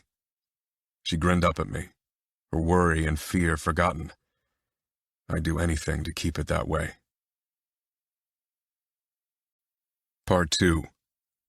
Dante. I should have known Rocco would act. The moment I told him I wanted to capture Fabiano for questioning, he'd been tense. Valentina had only just celebrated our 11th anniversary when Giovanni showed up on my doorstep, looking completely flustered. What is it, Giovanni? I asked as I crossed the lobby toward him. Gabby quickly moved back into the kitchen to give us privacy. One of Rocco's men showed up at our outpost close to Kansas. He's more dead than alive. Leonis hovered in the doorway to the living room, eyes wide and curious. I motioned for Giovanni to follow me into my office. I had a feeling this would be something I didn't want to discuss in front of my son. One of the men Rocco sent to Vegas to capture Fabiano. Giovanni huffed. Apparently Rocco sent him over there with the clear orders to kill Fabiano and all the fucking Falcone brothers who were there with him during one of those disgusting death fights. I stiffened. That's what he said. Giovanni grimaced. He wrote it down. The Falcones let him live so he could deliver their message to us. To you. that is. But they mauled his body pretty badly. Cut his tongue off and his goddamn ears, broke pretty much every bone in his body he didn't absolutely need, and then delivered him on the doorstep of the outpost. The doctors aren't sure he's going to survive the inner bleeding. I turned my back on Giovanni, needing time to get control of myself. Rocco had gone against my direct orders. We discussed our plans several times, capture, not kill, and only when Fabiano was alone. The Falcone brothers weren't supposed to be targeted to prevent a war with the Camorra. What did he write down? Giovanni's steps rang out. Then he showed me a photo of a bloody piece of paper on his phone. That's what I got. I took his phone and read the scrawl. Dante, I didn't take you as a man who plays dirty. Your fly speck of a territory didn't mean a fuck to me. Until today. Attacking my territory, trying to kill my brothers? Nice move. I hope you're prepared for war because I'm gonna bring it to your door. Playing dirty's my specialty, and I'll show you how it's done right. I'll make you bleed in ways you never thought possible. This will be so much fun. Remo Falcone. He's a madman, Giovanni said. Causing his wrath will bring us trouble. I assume Rocco did this without your knowledge, or did you change tactics without telling me? I gave him a look. I would have never made such a stupid move. Remo didn't play by any rules, and he was completely unreasonable. A madman like his father, and even more deadly if rumors could be trusted. Rocco is a liability. He is, I agreed. Giovanni regarded me calmly. You're going to remove him from his position. I smiled coldly. Nobody but you and Pietro knew of the plan to capture Fabiano. I prefer it to stay this way. Of course. My lips are sealed. And you know how Pietro is. Even if an attack on Las Vegas was pure madness, I'd rather my soldiers think I was behind the insane plan than have them know that my own fucking consigliere went on his own vendetta. What are you going to do with Rocco? Kill him? Not yet, I said quietly. Send Santino and Arturo out to capture him and bring him to our safe house for interrogation. Giovanni paused. What about his wife? And the boys? How much are they supposed to know?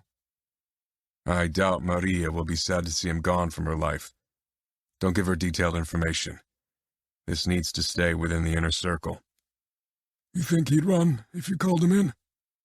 I laughed bitterly. Rocco is a master of self-preservation, and if he knows what's good for him, he'll run as far as his legs can carry him. Giovanni raised his phone to his ear. I moved to the window, shoving my hands into my pockets. I'd held on to Rocco for too long. In the past, many of his decisions had been very helpful, but in recent years he'd become a liability like Giovanni had said. This would stop now. I wouldn't kill him, however. Not yet. There was a reason why we had the safe house with its cell-like, soundproof rooms. They were designed to keep people caged for a long time. Rocco wouldn't die for his crimes. He'd live as long as I deemed him of value, and I had a feeling that one day he might be. I didn't want to consider peace with the Familia, but if all failed, a non-aggression pact might be the way to go. Offering Scuderi as a peace offering to Luca would be an option then. I hoped it would never come to it. Yet, no matter how much I hated Luca and wanted him dead, he was a man with values, not many, but the ones he had were ironclad. He was a family man like myself. Remo Falcone and his twisted brothers were little more than bloodthirsty, out-of-control monsters. There would be no peace with them as long as I took a breath. Do you want me to join you? I'd forgotten that Giovanni was still in the room with me. How long had I been lost in my thoughts? Yes. All right. Let me say hi to the kids and Val. Then we can head out. I gave another terse nod, glad to be alone for a bit. Maybe I had been holding on to certain traditions for too long. Luca had ditched many old structures when he'd taken over as capo, had even made his brother consigliere, instead of the man who was designated to have the position by tradition. He'd chosen absolute loyalty and gratefulness over family ties. The Falcones, too, had killed many old underbosses in their territories, until only those remained who were as crazy as them, and absolutely loyal. The outfit was based on continuity. Father always compared it to a clockwork. Every cog in the work had to mesh perfectly for the clock to run smoothly. I'd always considered continuity the only way to guarantee a smooth process. But a few of the old cogs were obviously broken and needed replacement. This would be a long process, a process that would be met with many dissenting voices, so I needed to be absolutely sure of the direction I wanted to take before I made anything official. A knock sounded and the door opened. I didn't have to turn around to know it was Val. Her arms wrapped around me from behind, her cheek pressing against my shoulder blade. Dad told me about the Rocco fiasco. I covered her hand with mine. You told me to get rid of him. I didn't think he'd defy you like that. I only didn't like him very much. I stand by my choice. I think now that I'll have to remove Rocco from his position. You should become my consigliere, Val. Val froze. I turned around so she was looking up at me. You don't know how happy this makes me. But I don't think this is the right moment yet. Things will get worse before they get better. I can feel it. I shook my head. I'll do my best to keep the backlash from Rocco's blunder to a minimum. Trying to negotiate with the Falcones at this point is useless, however. Why don't you ask my father to step in as consigliere for now? He's loyal to this family, to the outfit, and he keeps a level head. He never lost his mind even when the thing with Orazio happened. He's 60, so it's an age many soldiers consider respectable for a consigliere. I cupped her head. That's something I considered, and maybe I'll ask him to step in until the outfit is ready for you. Val smiled. One day they'll be ready. You're going to lead us into a modern future. The outfit needs to adapt to survive. I glanced at my watch, wondering if Arturo and Santino had captured Rocco by now. Can you take care of Maria and her boys today? They might be shaken. Of course. I'll ask Enzo to drive me and Leonis over there. Anna is over at Bibi's for a sleepover anyway, so she's taken care of. I kissed Val, grateful for having her. Over the years, she'd been the rock in my life. She was the one person I could trust in any situation. When Giovanni and I arrived at the safe house, Santino's black 1969 Chevrolet Camaro was already parked in front of it. He'd gotten the car for his 18th birthday from Enzo and pimped it ever since. Arturo's station wagon was right beside it. Arturo's got a strange sense of humor driving an old hearse as your enforcer, Giovanni muttered as we headed toward the doors of the warehouse. We had a safe house in several cities where we kept captives for questioning or ransom requests. I fear it's more for practicality than humoristic purposes. The vast entrance hall of the warehouse was mostly empty, except for a dining table, mismatched chairs, and a couch with a TV so the guards could entertain themselves. The screens on the desk were black because we didn't have any captives in the cells at the moment. Rocco sat on a chair, looking flustered, while Arturo perched on a chair right in front of him, with the look of a cat trying not to devour the mouse. Rocco wasn't in his usual suit, but in slacks and a pullover, so they'd found him at home. Santino lounged on the sofa, but straightened when we entered. His similarities to Enzo were distant, but unmistakable. He walked up to me and shook my hand, then Giovanni's, before he moved toward Rocco. What's the meaning of this? Rocco said with false bravado and pushed to his feet. Santino shoved him back into the chair.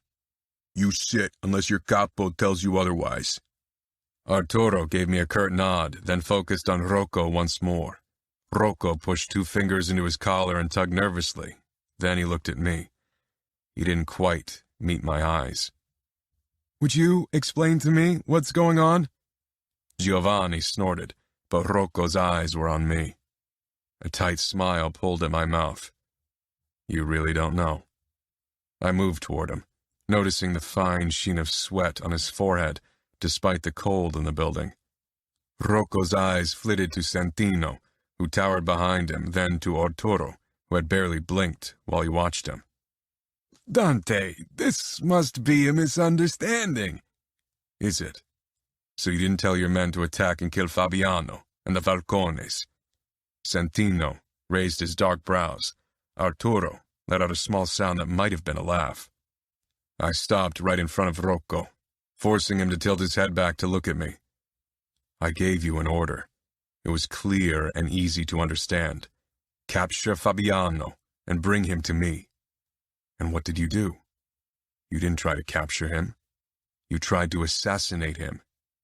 I did what I thought was right, he said, the hint of panic creeping into his voice. Maybe he was beginning to realize what this meant for him. You went against my orders. I told you to capture Fabiano, not start a shooting in Las Vegas. It got out of control. Don't lie to me, I growled. You sent your men out to kill Fabiano because you wanted him dead. For God's sake, Rocco, you attacked the Camorra. You shot at Remo Falcone and his brothers. That means open war with the Camorra. I had trouble controlling my rage, but I wouldn't lose it in front of my men. I wonder why you were so eager to kill your son if not to prevent me from finding out whatever secret of yours he keeps. Rocco blanched. We're both good at keeping secrets, don't you think?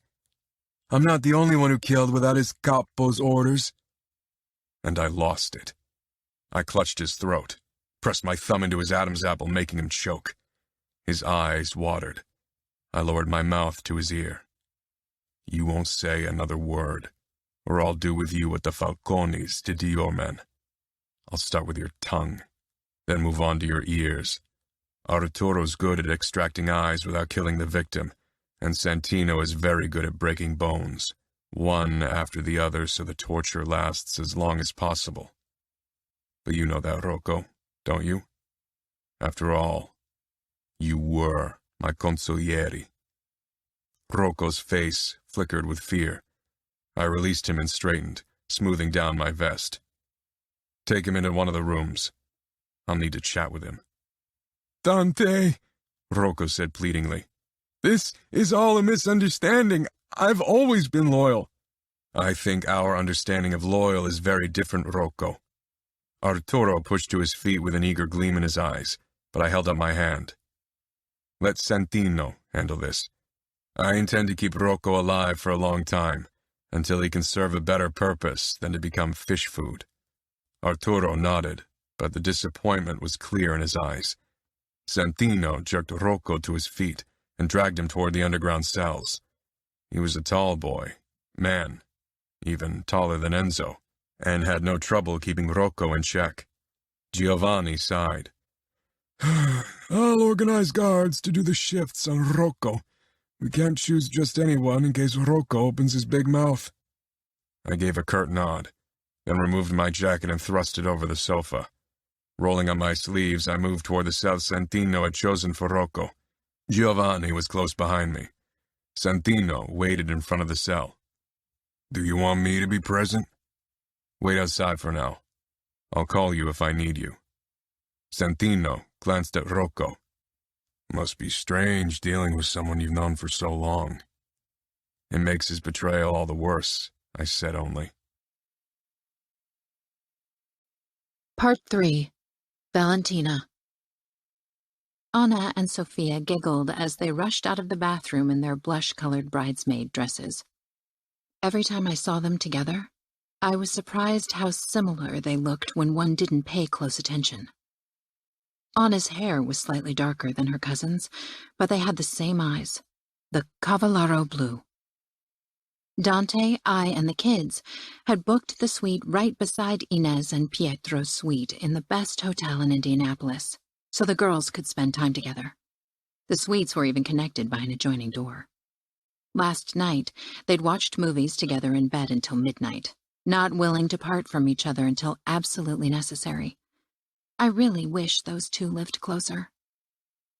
I kept an eye on Sophia and Anna while Inez helped her daughter Serafina get ready for her wedding. I couldn't wait to see her in her dress. She was gorgeous, an angelic appearance, and would look magnificent in white. I peered into the bedroom to see how far Leonas and Dante were. Leaning against the doorframe, I smiled as I watched Dante help Leonis bind his tie. Leonis looked dapper in his gray three-piece suit, wingtip shoes, and carefully styled hair. The similarity was absolutely startling, and got more prominent the older Leonis got. At only 7, he was already his father's spitting image. Their personalities, on the other hand, weren't as similar. Leonis could be temperamental and rash at times, even if he was already good at keeping up a mask in public. Dante glanced up, noticing me. His eyes took in my dress, a form-fitting dark green mermaid-style piece. I wore the emerald jewelry that Dante had gifted me over the years. Leonis peered up as well. Do I really have to wear this suit? This shirt scratches and the vest is too tight. Dante touched his shoulder. We have to convey a certain image in public, not to mention that this is the biggest social event in a while. Weddings are boring, Leonis mumbled. Anna stepped up beside me. They aren't. You don't know what you're talking about. We get to dance all night. Sophia nodded enthusiastically, linking fingers with my daughter. Leonis made a puking sound. Behave today, Dante said firmly. Leonis nodded, but he gave Anna a murderous look. She grinned. Dante touched Leonis's head, then came my way with an exasperated expression. No fighting in church today, you hear me? I said sternly, glancing between Leonis and Anna. He always starts it, Anna said. Liar! I don't care who starts it. I'll end it, Dante said, sounding stern. Anna moved toward him and hugged his middle. I'll make sure Leonis behaves. Dante chuckled. I'm not blind, Anna. I saw how you kicked your brother under the table during breakfast this morning. Anna flushed. Leonis jutted out his chin. See? Liar, liar, pants on fire. Dante shook his head with a smile. Sometimes those two were like cat and mouse, and sometimes they were inseparable. Sophia pressed her palm over her mouth, stifling laughter. Sophia, are you ready? Pietro called, coming into our suite in a tuxedo. I glanced at my watch. We really should go now if we want to be in church in time. I smiled at Pietro, who looked stressed and even a bit nervous. This will be a beautiful wedding. Serafina and Danilo are such a beautiful couple. Yeah, he said slowly. But it's not easy to let your daughter go. You'll see what I mean once it's time for you to marry Anna off, Dante.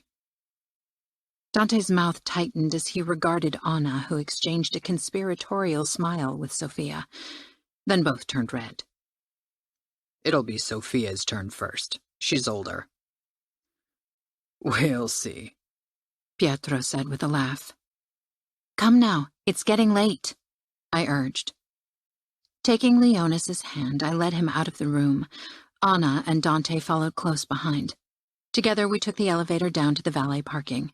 Sophia and Pietro would go to Serafina's room and head out later. Mom, don't hold my hand when we're in public. I'm not a little boy anymore, Leonis said quietly from his place on the back seat. Dante shot me an amused look as he steered the car away from the hotel. You're only 7. He thinks he's a grown-up, Anna piped. You talk about boys with Sophia, Leonis muttered. Stop spying on us! I squeezed Dante's hand. In the mood for a little bet? I say they don't get through the wedding ceremony without a fight. I only take bets I win. I rolled my eyes. Of course, that's why we own casinos. The bank always wins. That's right. Dante smiled smugly. The church was at the outskirts of town because the wedding location was in a renovated barn. Serafina had wished for an outdoor wedding, and Danilo had agreed despite his family's tradition for a more formal affair in a hotel ballroom. Many guests had already gathered in front of the church. The moment we arrived, all attention was on us. We shook hands and greeted everyone until we finally filed into the church. Danilo was already inside near the altar, squatting in front of his 11-year-old sister Emma, who sat in a wheelchair since a car accident a year ago. The father of the boy she was supposed to marry, the Cincinnati underboss, had canceled the marriage negotiations right afterward, which had led to a huge scandal and was why his family wasn't invited to the wedding. "Can we go over to Emma? I want to say hi," Anna whispered. I touched her cheek, overcome by emotions at her consideration. Dante and Leonis were talking to the underboss of Detroit, so I indicated to them that we'd go ahead. Dante gave me a small nod. I took Anna's hand, then paused. "Or are you too old for hand-holding?" She rolled her eyes. "I'm okay." I laughed and led her to the front. Danilo straightened the moment he saw us heading their way. I shook his hand. He was a tall, handsome man with brown hair and eyes. Serafina, with her fair beauty, would compliment him well. "Hello, Danilo. I hope you're not too nervous." "I've waited for this day for a long time," he said politely. Anna hugged Emma carefully. Emma, too, was dressed in a bridesmaid dress, her brown curls arranged beautifully on her shoulders. "You look pretty," Emma said. "You too." Emma blushed and looked down at her lap in obvious embarrassment. My heart ached for her. In our world, girls were judged by their beauty and by their capability to bear children. As a disabled girl, she'd be regarded as less because she was considered as lacking in both areas, which was complete and utter nonsense. Yet, despite her father's efforts, she wasn't promised to someone yet. I still couldn't believe how disgusting the Cincinnati underboss had reacted to the accident. Danilo's expression was full of protectiveness as he regarded Emma and Anna. I bent down to Emma.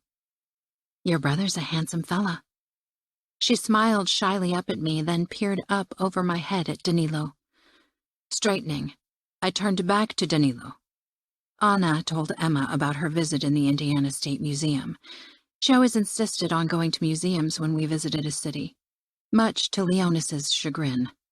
Emma actually seemed interested. "Your sister is going to miss you once you move out," I said quietly. Danilo frowned. "I moved out a few months ago, but Emma is going to live with me as soon as Serafina has settled into the mansion." "Oh," I said, surprised, then glanced toward Danilo's parents. His father had been battling stomach cancer for a while now. He didn't look good. Too thin and pale, and much older than late 40s. "Because your mother needs to take care of your father and doesn't have enough time for Emma?" Danilo didn't say anything, his expression polite but making it obvious that he wouldn't discuss his family with me. I smiled, then glanced at my watch. "I think we need to take our seats. It's not long now." Danilo gave me a quick smile, then pushed Emma over to his parents. Anna and I took our seats in the first row as well. A few minutes later, Sofia, Inez, and Pietro joined us. Even though it was tradition for the father to lead the bride to the altar, Samuel would do it. He and Serafina were close as could be expected for twins. Danilo took his place in front of the altar, looking perfectly composed. Tall, dark, and handsome, many girls admired him. I bent down to Anna. "He's got many fans among the ladies." Anna bit her lip, her eyes twinkling. "I know." I didn't get the chance to ask what she meant because Pietro stood abruptly, his phone pressed to his ear and a look of utter shock on his face. "Pietro?" Dante asked, standing as well. "Someone attacked the bridal car and is trying to kidnap Serafina." A hush fell over the crowd, their attention shifting from Pietro to me. I gripped Pietro's shoulders. "Where are they?" "About 2 miles from here." I pulled my gun and my men followed my example. I ordered half of the men to stay here and protect the women and children, while the rest of the men and I headed out. Before I left, I kissed Val harshly, then motioned at Enzo and Taft to stay close to her and our children. I ran out of the church, followed closely by Danilo and Pietro. Danilo was barking orders at his men. He learned to carry the weight of responsibility early, and he wore it well. His eyes were wild with determination before he jumped into his car and led the way. Pietro and I chased him, followed by even more cars. Who was behind the attack? The Bratva? Luca? Soon, smoke rising up from a black car caught my eye. We pulled up beside it. Pietro and I jumped out of the car. A body lay on the ground in a puddle of blood, and beside it crouched Samuel, clutching a hand over his bleeding side. Pietro rushed toward him, not even paying attention to our surroundings. Raising my gun, I scanned the area but didn't spot anyone. I joined them, squatting on the ground beside them. Serafina's bodyguard was dead. 2 shots had blasted through his stomach. "What happened? Where are they?" Danilo growled. Samuel's gaze flickered with terror. It's the Camorra. They want Fina. "Fuck!" Danilo snarled. Samuel stumbled to his feet, pointing into the woods. They ran that way. Let's go. Danilo ran off and I followed. Fina! Samuel shouted. I glanced over my shoulder. Pietro was close behind, but Samuel had trouble keeping up with us due to his wound. Serafina's scream rang out off to the right. We sped up. More men joined us, fanning out. Twigs snatched at our suits. The terrain was uneven and made running difficult, particularly dressed as we were. Serafina's attackers probably had dressed more sensible for a chase. "Serafina?" I called. Fina! Pietro's voice was shaky. We ran for a long time, but Serafina didn't call out again. I wasn't sure if we hadn't run in circles. Orientation in the woods was close to impossible. "They're gone," I said quietly when we stopped to catch our breath. Pietro supported Samuel, who could barely stand by now, looking ashen. His shirt and trousers were covered in blood. Danilo shook his head, his white t-shirt plastered to his body from sweat. "Search the fucking city!" he roared at his soldiers. His men rushed off back to the street in their cars. "Call your doctor and tell him to come to the church," I told Danilo. He nodded. "I'm heading out now. I know this city, every corner, every nook. I'm going to find them." "Do that." He stormed off. Pietro helped Samuel back to the street, while I gave orders to the underbosses and captains who joined us on the chase. They needed to give our contacts in the surrounding areas at airports and close to the Camorra border a heads up so they kept their eyes open. Samuel sagged into the back seat. I bent over him and pulled his hand away to check his wound. The bullet has gone straight through. Samuel grasped my arm, leaving bloody handprints all over. Primo and Fabiano. They attacked us. Their goal was Fina. He shook. Fuck, Dante. What do they want with her? "Let's get you to a doctor, Samuel," I said, trying to remain calm even as my thoughts were spinning out of control. Pietro sat beside his son in the back seat and I drove. Pietro looked completely shaken as he pressed down on Samuel's wound. "Everything will be okay," he repeated. They both seemed in shock. I'd fought with them before. They kept a calm head even in the most dangerous situations. But this was different. Serafina was in the hands of the Camorra, and we all knew what that meant. I drove even faster, needing to get back to Val, Leonis, and Anna. I had to see them with my own eyes. Needed to make sure they were safe and healthy. Danilo's doctor awaited us in front of the church. 10 made men stood guard around the building. The rest of the guests were still inside. The moment Samuel was in good hands, I hurried into the church. Val, Leonis, and Anna sat with Ines and Sofia still in the first row. Val's worried gaze hit me, and relief filled me seeing my family was okay. I wouldn't let anything happen to them. Ines jumped up from the pew and rushed toward me. She was barefoot, and her makeup was smeared from crying. I caught her as she stumbled against me, her frantic eyes meeting mine.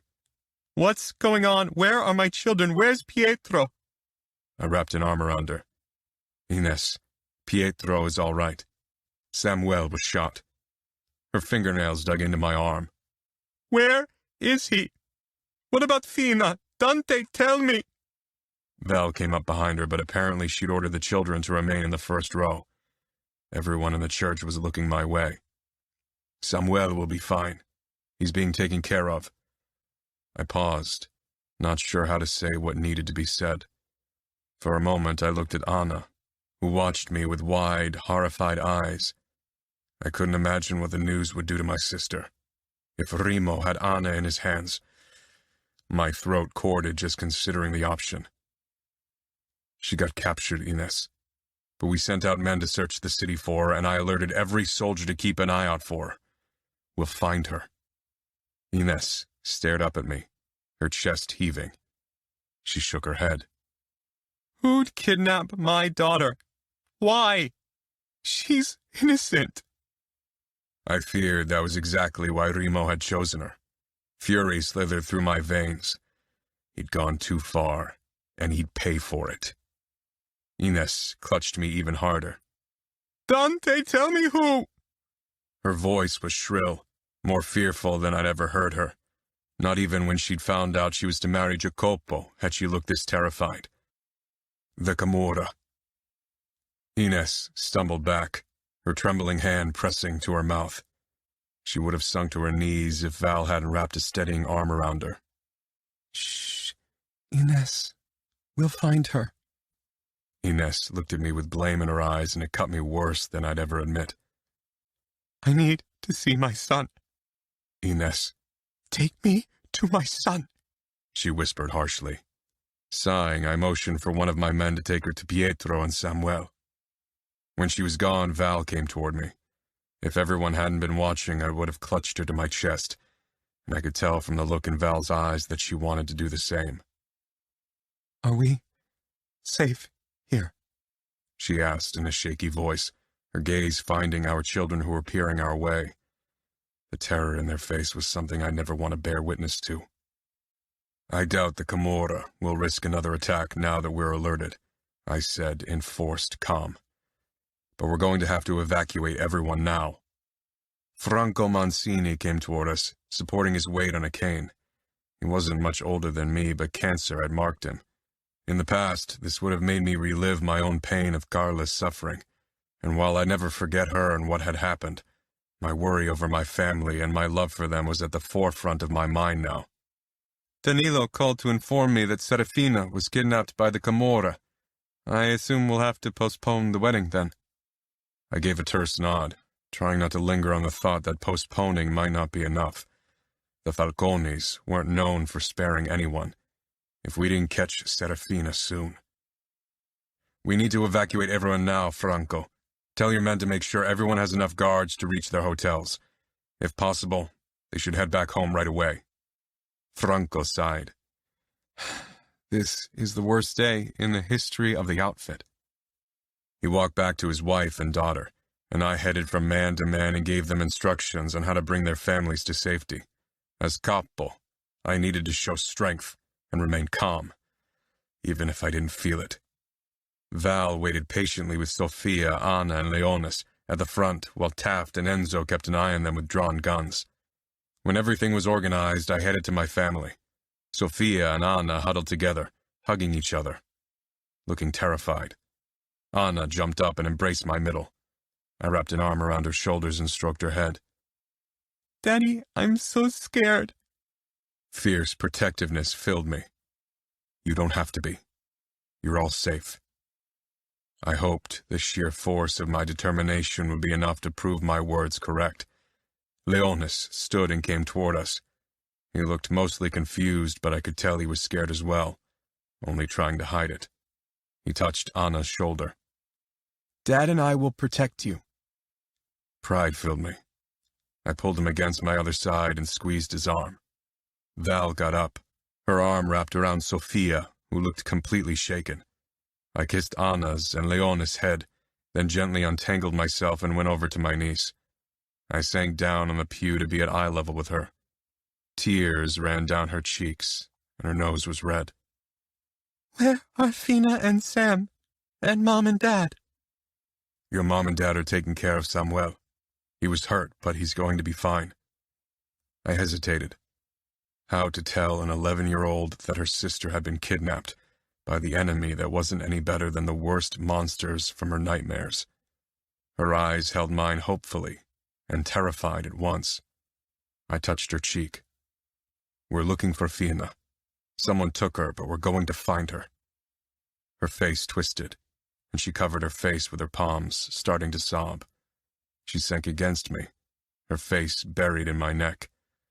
I lifted her in my arms as I stood. She was a petite girl, smaller than Anna. Her arms came around my neck, clutching tightly. "It's okay, Sophia," I murmured. "Let's get you to a safe place," I said to Val. Val made a brave face and wrapped her arms around Anna and Leonis.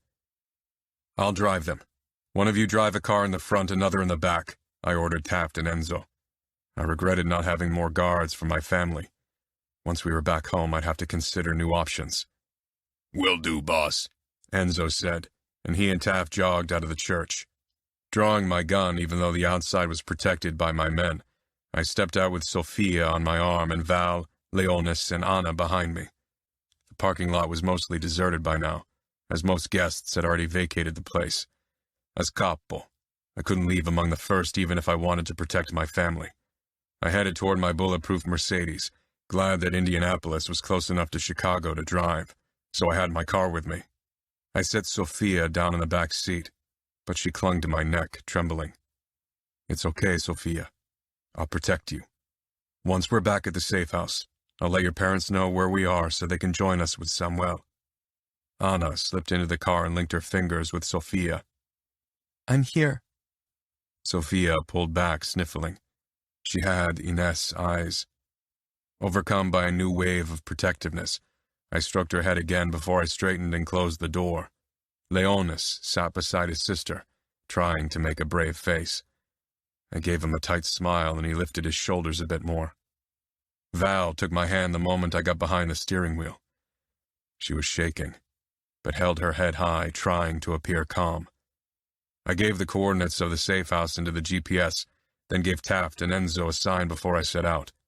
We arrived 30 minutes later. It was a house surrounded by high walls and a vast garden, designed to give home to people in need of protection, especially important visitors. I didn't relax before we were inside. Val took care of the kids, leading them upstairs so they could change out of their clothes. The house always offered a wide array of clothing, for children, women, and men, so I was sure Val would find something fitting for herself and the kids. I took off my jacket, then lifted my phone, calling Giovanni. "Where are you?" "In the hotel, picking up your and our luggage. We're going to take it to you."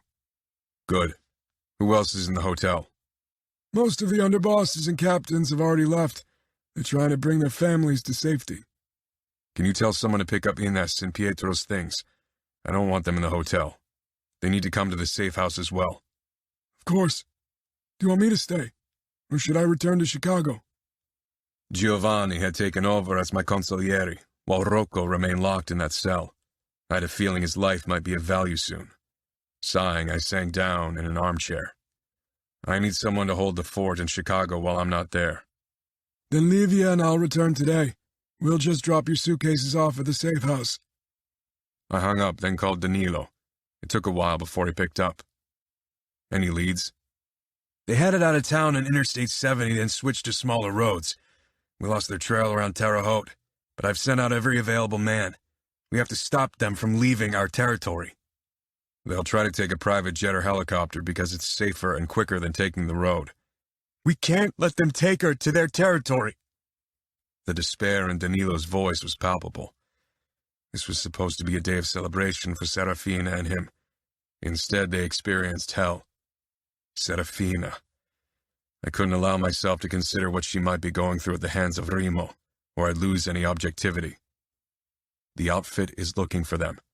I'll head out and join you as soon as Samuel and Pietro get to the safe house." Taft and Enzo came into the living room, and I ended my call with Danilo. "We checked the premises and turned on the surveillance cameras, but we should add more armed guards in the surrounding streets." "See who isn't needed for the search for Serafina." "I could ask my son and a few of our men to come from Chicago. He's the best." Pride rang out in his voice, and he had every reason to feel that way. Santino was one of my best soldiers. I nodded distractedly. "They should hurry. We'll stay for a couple more days at least until things have calmed and we've found Serafina." "Do you think we'll get her back quickly?" Taft asked. I stood. "We have to. Now ask for reinforcement."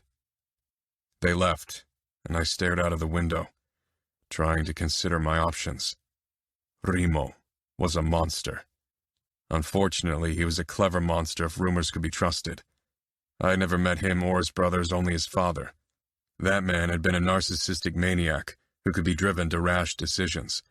I hoped Remo would be the same way. Steps rang out. Tension shot through my body and I turned around, my gun drawn. Val froze.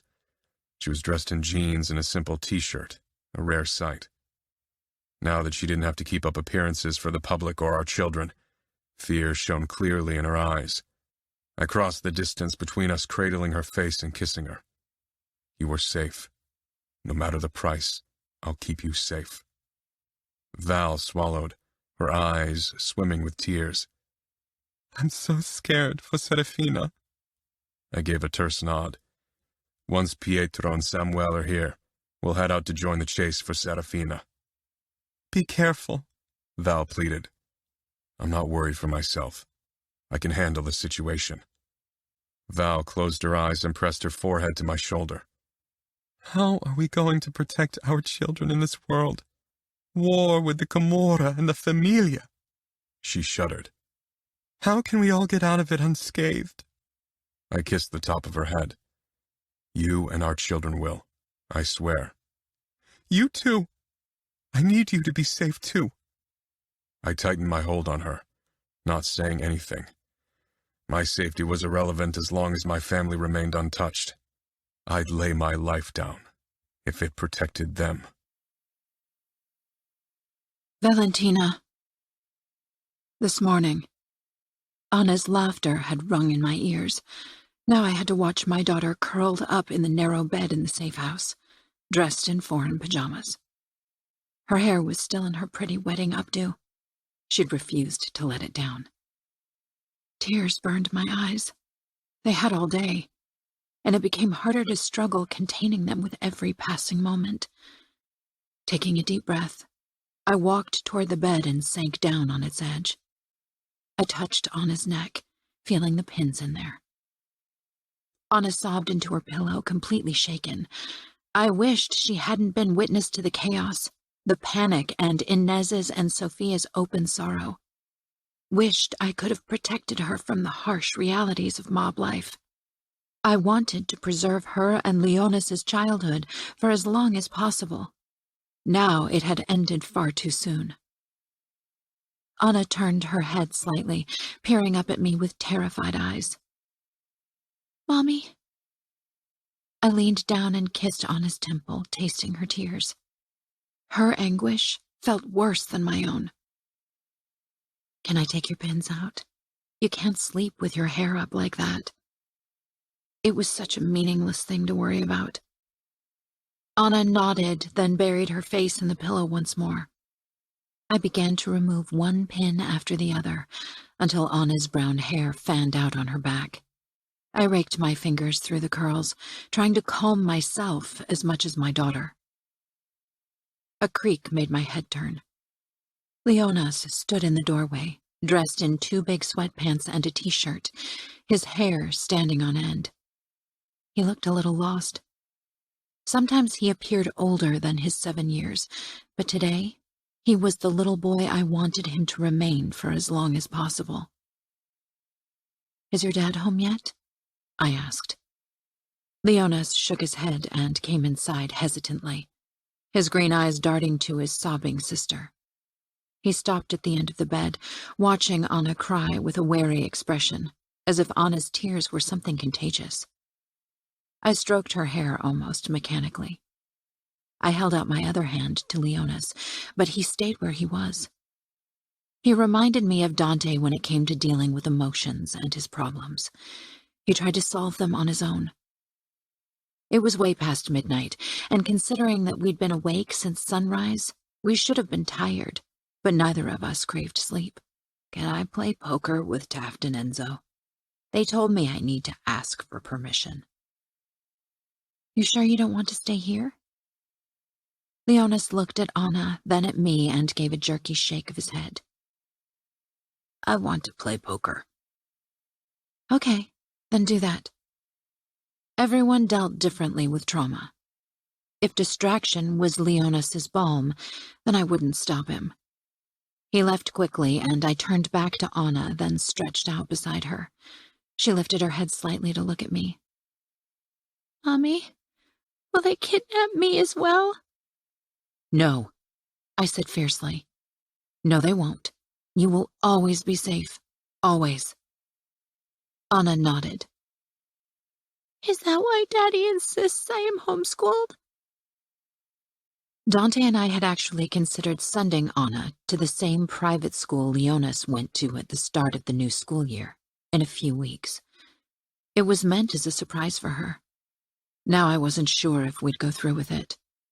I actually wished Leonas could be homeschooled as well, but Dante wouldn't budge on that. Yes. Anna bit her lip. I feel so bad for Sophia. I'd be terrified if someone hurt Leonas. I touched her head. Will they hurt Serafina badly? For Anna, they were a general concept, some shapeless enemy who wanted to hurt us. She didn't know it was the Camorra, or what they stood for.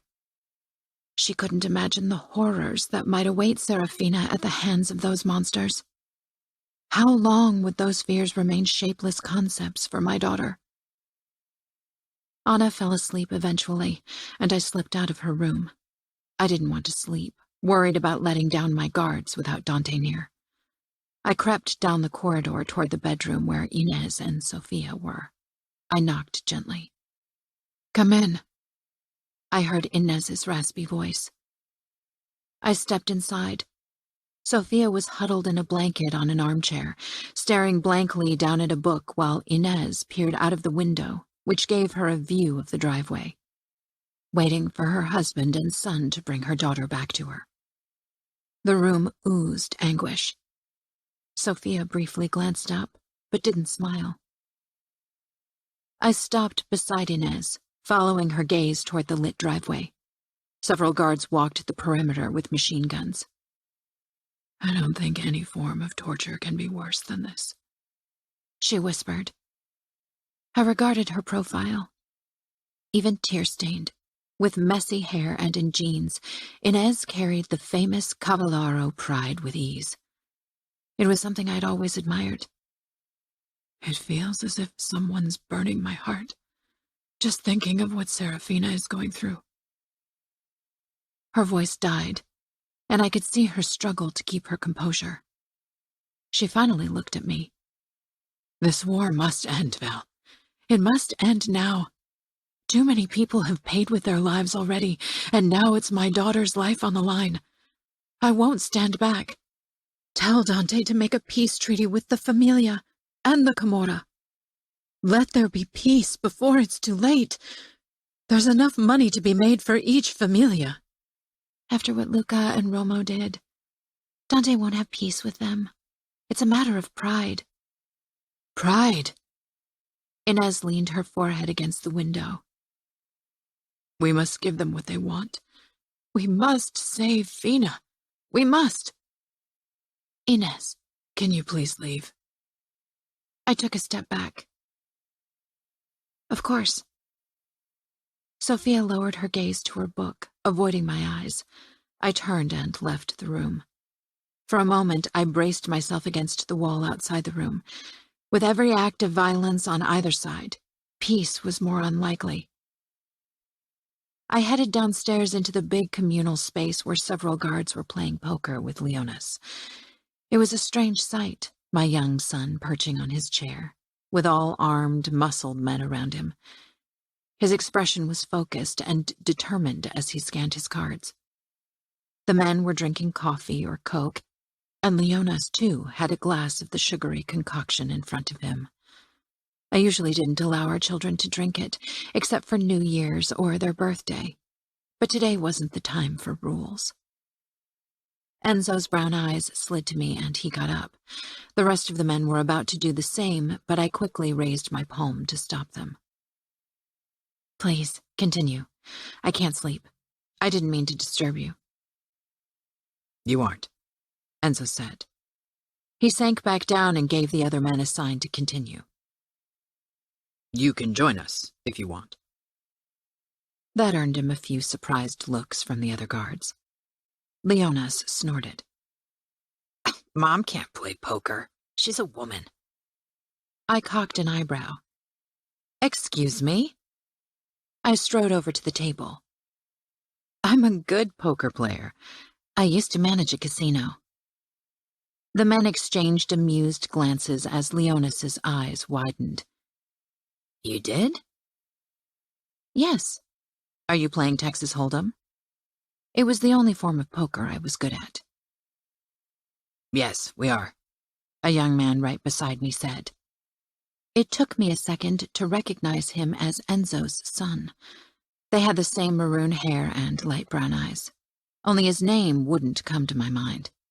Would you mind if I join you? To show my son that a woman can play poker too. Chuckles sounded. Enzo's son pushed back his chair and stood, towering over me. You can have my chair. I'm going to grab some food. He was a handsome man in his early 20s with dimples that probably got him plenty of attention from the ladies. Dante had mentioned him before because he worked as a second enforcer with Arturo. He was the moderate butcher from the two of them. Finally, his name clicked. Thank you, Santino. He inclined his head, then turned and strode away. A look of pride lay in Enzo's face. I sank down. What are the limits? 10 and 20. I realized I didn't have my wallet with me. In the confusion of the day, I wasn't even sure where it was. Someone will have to lend me some money. An older man across from me took out a wad of cash and gave me half of it. I offer fair interest rates. I chuckled. I negotiated them with him, Leonas said proudly. I narrowed my eyes. Very well. Considering that Leonas didn't know percentage calculation yet, I doubted the rates were fair. I'll let Dante check the details of our arrangement later. The men bellowed. Let's say we forget about the interest rates, he said with a wink. Considering he was my father's age, I knew it was the typical soldier humor, and I actually preferred it to the stiff reverence I often received. Leonas beamed at me as we began to play. I could see that a weight had lifted off his shoulders. He was still young, younger than Anna, and for him, it was easier to get past the seriousness of the situation. I allowed myself to be distracted by the game, and Leonas's eagerness to prove his worth. My eyes prickled with tiredness when the front door opened in the early morning. I jumped to my feet, and so did everyone else. Dante, Pietro, Danilo, and Samuel stepped in, looking exhausted, ruffled, and subdued. The rising sun illuminated their forlorn faces almost mockingly. Leonas darted toward them and hugged Dante's middle. Did you catch the bad guys? One look at Dante's face told me they hadn't. They didn't know where Serafina was. My heart clenched tightly, considering what this would do to Inez. No, we didn't, Dante said quietly. Bet you will catch the bad guys soon? The bad guys. My eyes took in the 4 men in the lobby with their guns, jaded eyes, and scarred bodies. I wondered if little boys in the Camorra asked their dads the same questions when they spoke about us. Would Luca's son ask his father that question when he talked about Dante? Bad was always a matter of perspective. Yet one thing was certain, the Falcones were the worst, even in our world. Danilo shook his head with a harsh expression and stalked past us toward the liquor cabinet, pouring himself a generous amount of a dark liquid.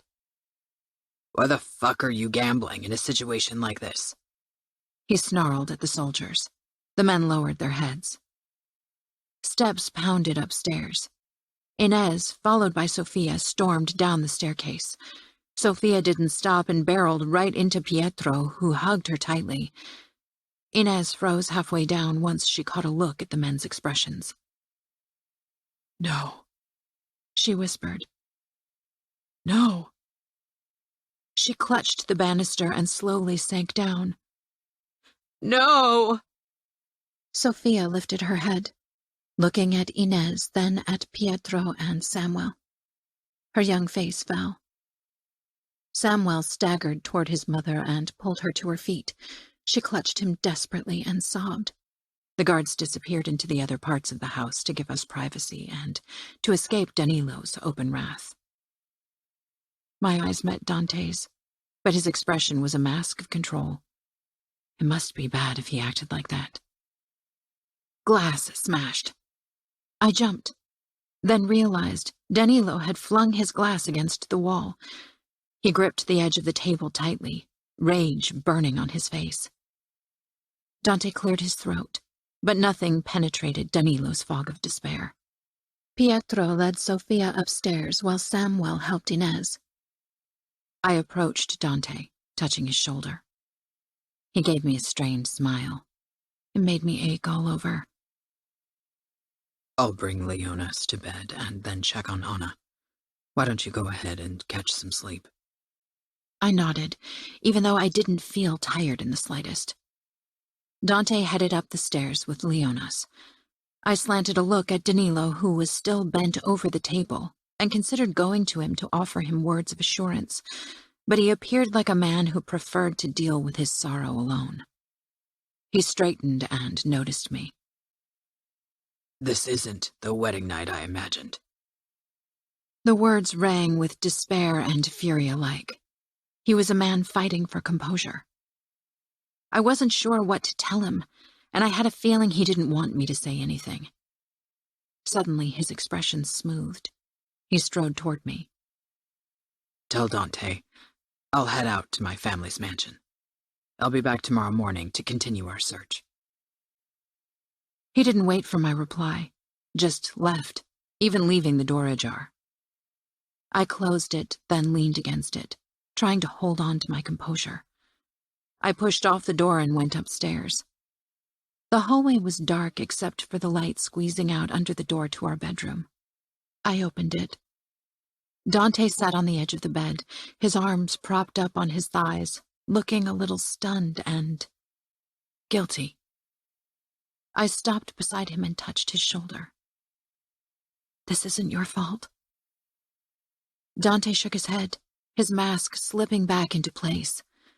I hated that he felt the need to do so, but it also told me that his inner turmoil was so strong that he wanted to protect me from it. I'm Capo. This is my territory, and it's my duty to protect my people, my family. Serafina should have been safe. Nobody could have foreseen this, not even you. It's dishonorable to attack a wedding. Remo Falcone plays by his own rules. He'll try to force me into his game, Dante said quietly, but an undercurrent of fury swung in his voice. What do you think he wants with Serafina? I asked. He shook his head. I'm not sure about his motives. He was lying, and that was more of an answer than his actual words. Good God. The rumors of the Camorra sent a chill over every woman's back. You'll save her in time. Dante pushed to his feet, his eyes almost wild. Will I? In time for what? It could be too late as we speak.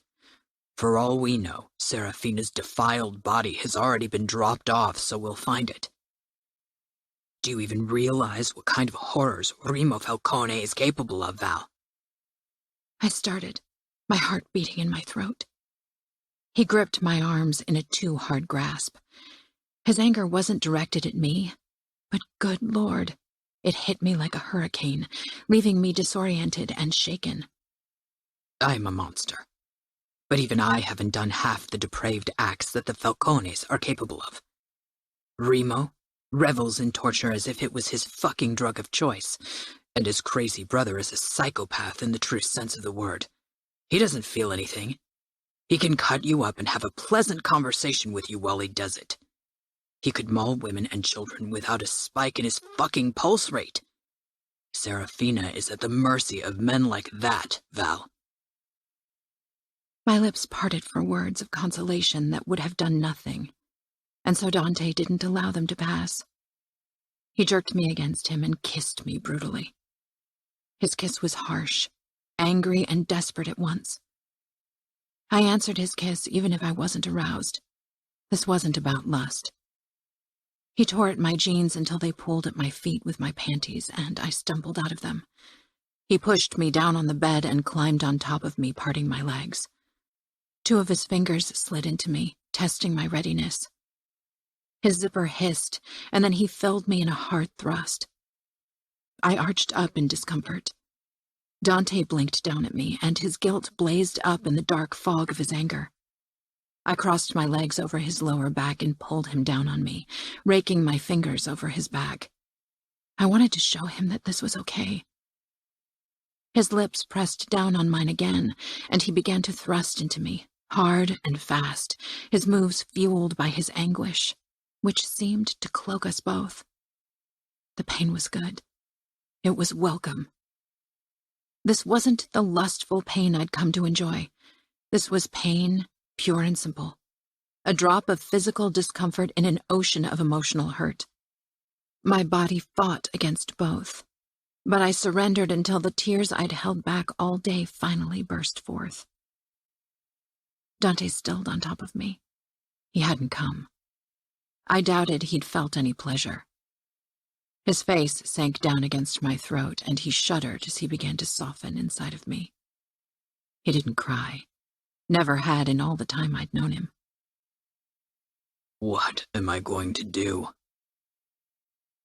You're going to lead us out of this, Dante. I trust in you, and no matter what you decide, I'll be at your side. I'll always be there. Part 4. Dante. I pinched the bridge of my nose as I listened to Danilo's recount of today's search efforts. We'd spent the night in the safe house and would stay here for a couple of days, until we found Serafina, or until we decided it made more sense to return to either Minneapolis or Chicago. I think we have to take into consideration that Serafina is already in Las Vegas or another city in Camorra territory. I doubt they'll keep her close to our borders, though. Let's obliterate their Kansas properties. Kill the fucking underboss there and every one of his captains, Danilo said fiercely. He was young. He was driven by wounded pride and the utter need to protect what was his. I understood him too well. But a brutal attack on one of Rimo's underbosses would be too risky with Serafina in his hands. It's too risky. Once we have Serafina back, we'll have our revenge. Danilo straightened and began pacing the room. Samuel sagged in his chair, looking exhausted and desperate, but I could see the same hunger for attack in his eyes as I saw in Danilo's. They weren't that different. Pietro was more restrained. His worry for his daughter wasn't any less acute than theirs, but he knew how dangerous Rimo was, and that he wouldn't give us Serafina back because we began killing his underbosses. He'd send her to us, piece by piece. Val appeared in the doorway to the kitchen. The children and the women had spent the day in the garden, waiting and worrying. We can eat. Pietro and I got up. Samuel didn't move, and Danilo only shook his head and glared out of the window. We have to do something. Danilo, I said imploringly. If we attack driven by anger and fear, Rimo will not only kill Serafina, but also many of our men. I don't care how many men die. But you care about Serafina's well-being. Danilo gave a tight nod, then lowered his head and took a deep breath. Let's eat, and then try to discuss options. We need a pause. I'm not hungry, Samuel muttered. Pietro touched his son's shoulder. You need to eat, so you can heal. We need you strong. That convinced Samuel, and he finally pushed to his feet, wincing and his hand clamping over his side. The table in the big kitchen was set for our family. Ines looked up when we stepped in, and the sorrow in her eyes lay itself on my shoulders like an additional weight. I didn't get a chance to sit down because my phone rang. I took it out, glancing at the unknown number, and suddenly a foreboding feeling took hold of me. I raised the phone to my ear. Cavallaro. Dante. Good to hear your voice. I had never heard Rimo Falcone's voice, and yet I knew it was him. Every word dripped with confidence, arrogance, and mocking triumph. I could feel heat rise into my face as anger burst through me. My fingers around the phone tightened, and I struggled to keep my strong emotional reaction from showing. It would only excite Remo and worry my family. I crossed the room and left, but of course steps followed me. "Remo," I said. Tell him I'm gonna rip his fucking throat out. Samuel roared. Danilo caught up with me. Where's Serafina? Let me talk to my daughter, Ines cried. "I would like a word with you. Capo to capo. From one man who had his territory breached to another. 2 men of honor." I held up my hand to stop the others. Their cries and shouts would only give Remo what he craved, and I would not allow that. "I'm a man of honor, Remo. I don't know what you are, but honorable isn't it? Let's agree to disagree on that." "Is Serafina alive?" I asked quietly, after I brought a few steps between me and the others, but they followed me. Ines froze and clutched Pietro's arm. Pure, undiluted fear flashed in her eyes. I will break every fucking bone in your body, Samuel shouted. I made another shush motion, but it was useless. Remo had gotten what he wanted. He'd bathe in his triumph for a while. "Is that her twin?" He didn't even try to tone his gloating down. My own fury burned so fiercely, I was surprised I hadn't caught flames. "Is she alive?" Everyone looked at me. Their fear, their hope, their despair hit me like an avalanche I could hardly brave. Remo chuckled. I would make him pay for this. One day I'd make him suffer tenfold. "What do you think?" he asked. "She is, because alive she is worth more than dead. Remo wouldn't give up this game of cat and mouse anytime soon. It was too much fun for someone like him." "Indeed. I don't have to tell you that I will kill her in the most painful way I can think if a single outfit soldier breaches my territory to save her. And I can be very creative when it comes to inflicting pain." Relief filled me knowing that Serafina was still alive, could still be saved. But I'd heard what Remo and his brother Nino had done to their enemies and could only hope that they wouldn't show that side to Serafina. Not because they felt pity, but because they wanted to dangle her fate over my head. "I want to speak to her." Ines sagged with relief, realizing what that meant. She clutched Pietro, who let out a visible sigh. Danilo closed his eyes, releasing a deep breath. Samuel hovered close to me, his hand pressed to his side, which had started bleeding again. "Not yet." "Remo, you crossed a line and you will pay for it." "Oh, I'm sure you think so." "What do you want?" I'd attacked his territory. From what I knew of Remo and how he conquered the West and won back his birthright to rule over the Camorra, he wouldn't be placated easily. Remo saw himself as the undisputed ruler of the West. Everyone who doubted his rulership was removed in the most brutal way possible. That my men had dared to attack him and his brothers was something he'd never forget or forgive, and he'd make me pay thoroughly for it. I doubted he'd name a price in exchange for Serafina I'd ever be willing to pay. "It's not time for that kind of conversation yet, Dante. I don't think you are quite ready for it. Tomorrow morning, we will have another date. Set up a camera. I want you, her brother, father, fiancé in a room in front of that camera. Nino will give you instructions how to set everything up. I'll set up a camera myself so we can see and hear each other." "Remo," I growled, but then a click sounded. Remo had ended the call. I resisted the urge to smash the phone. I had more control than that, even if it was slipping with every passing moment. Slowly, I put my phone back into my pocket, weighing the words I'd say. Danilo smiled bitterly. "He's toying with us, isn't he?" I gave a terse nod. He's trying at least. Samuel stepped up to me. What about Fina? Do you know anything? "She's alive," I said. "Tomorrow morning he wants to establish a video connection." Ines frowned, glancing between Pietro and me. What does that mean? Will he allow us to talk to Fina? Val pressed a palm to her chest and swallowed hard, realizing what Ines was incapable of seeing. Danilo shook his head. He's going to make us watch. He sank down on an armchair and propped his elbows up on his knees. The fucker is going to make us watch when he tortures or fuck! Samuel nodded toward the doorway where Anna, Leonis, and Sophia were poking their heads in, eyes wide, lips parted. Danilo shoved to his feet and stalked out of the room, past the children who gawked at him. A few seconds later, the front door slammed shut, and the engine of his Mercedes roared to life. Ines stumbled toward me. Dante, do you really think they're going to hurt my girl in front of a camera and make us watch? She peered up at me, hoping I'd deny it, begging me to do it.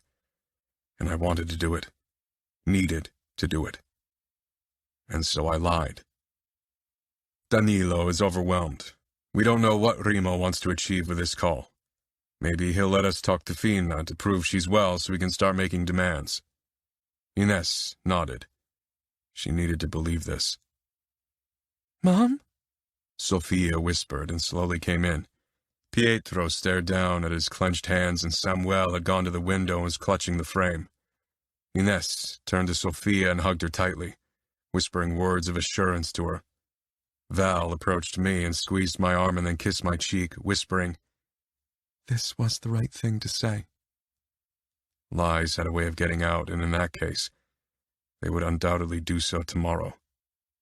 Ines led Sophia back to the kitchen. Can you take Leonis and Anna back to the kitchen as well? I need to have a word with Pietro and Samuel. Val nodded. Then she turned around and gently ushered our children out. Leonis threw me a curious look, while Anna pressed up to Val. When it was only Samuel, Pietro, and me, I let out a sigh. Pietro cast his gaze up. His eyes were tortured. You know what a video chat means, Dante. You know it. I did. Remo was going to hurt Serafina for us to see. It was the beginning of our torture, the next step in his game. We can't allow the women to watch it. Pietro nodded. Ines will insist, but I'll put my foot down. She mustn't see this. He sank down on the couch, closing his eyes. Fuck. I don't want to see it. He put his face into his palms, taking a shuddering breath. If he... I walked over to him and touched his shoulder. We'll find her. That video is our chance to gather hints. The more we gather, the better for us. It wasn't any kind of consolation, but I couldn't allow my own despair to surface. My family needed my guidance, and I would give it to them. Ines had insisted she watch with us, but neither Pietro nor I had given in. It wouldn't do any good. Danilo, Pietro, Samuel, and I gathered in the conference room of the safe house in front of a camera and screen. Of course, Remo wanted to see us as well. He wanted a taste of our pain. He'd relish in it. Try to remain calm, I urged again shortly before the designated video time. Remo will only get further ammunition against us if he sees how much this bothers us. Samuel glowered. Bothers us? He kidnapped my sister. He's going to torture her, and you think I can stay calm? Danilo gritted his teeth. His thoughts probably followed a similar trail, but he learned to think strategically since becoming an underboss. Losing our heads in this situation would be the worst thing we could do. I sought Pietro's gaze. I'd known him almost all my life. Pietro had nerves of steel, but right now his emotions were written all over his face. I couldn't blame him. If Anna was in Remo's hands, I shoved the thought aside. I could only hope that Remo was bluffing, that he wanted to have us at our breaking point but not willing to risk war. Because if he hurt Serafina, war would be the result. 1 minute, I reminded them. Santino lifted his thumb.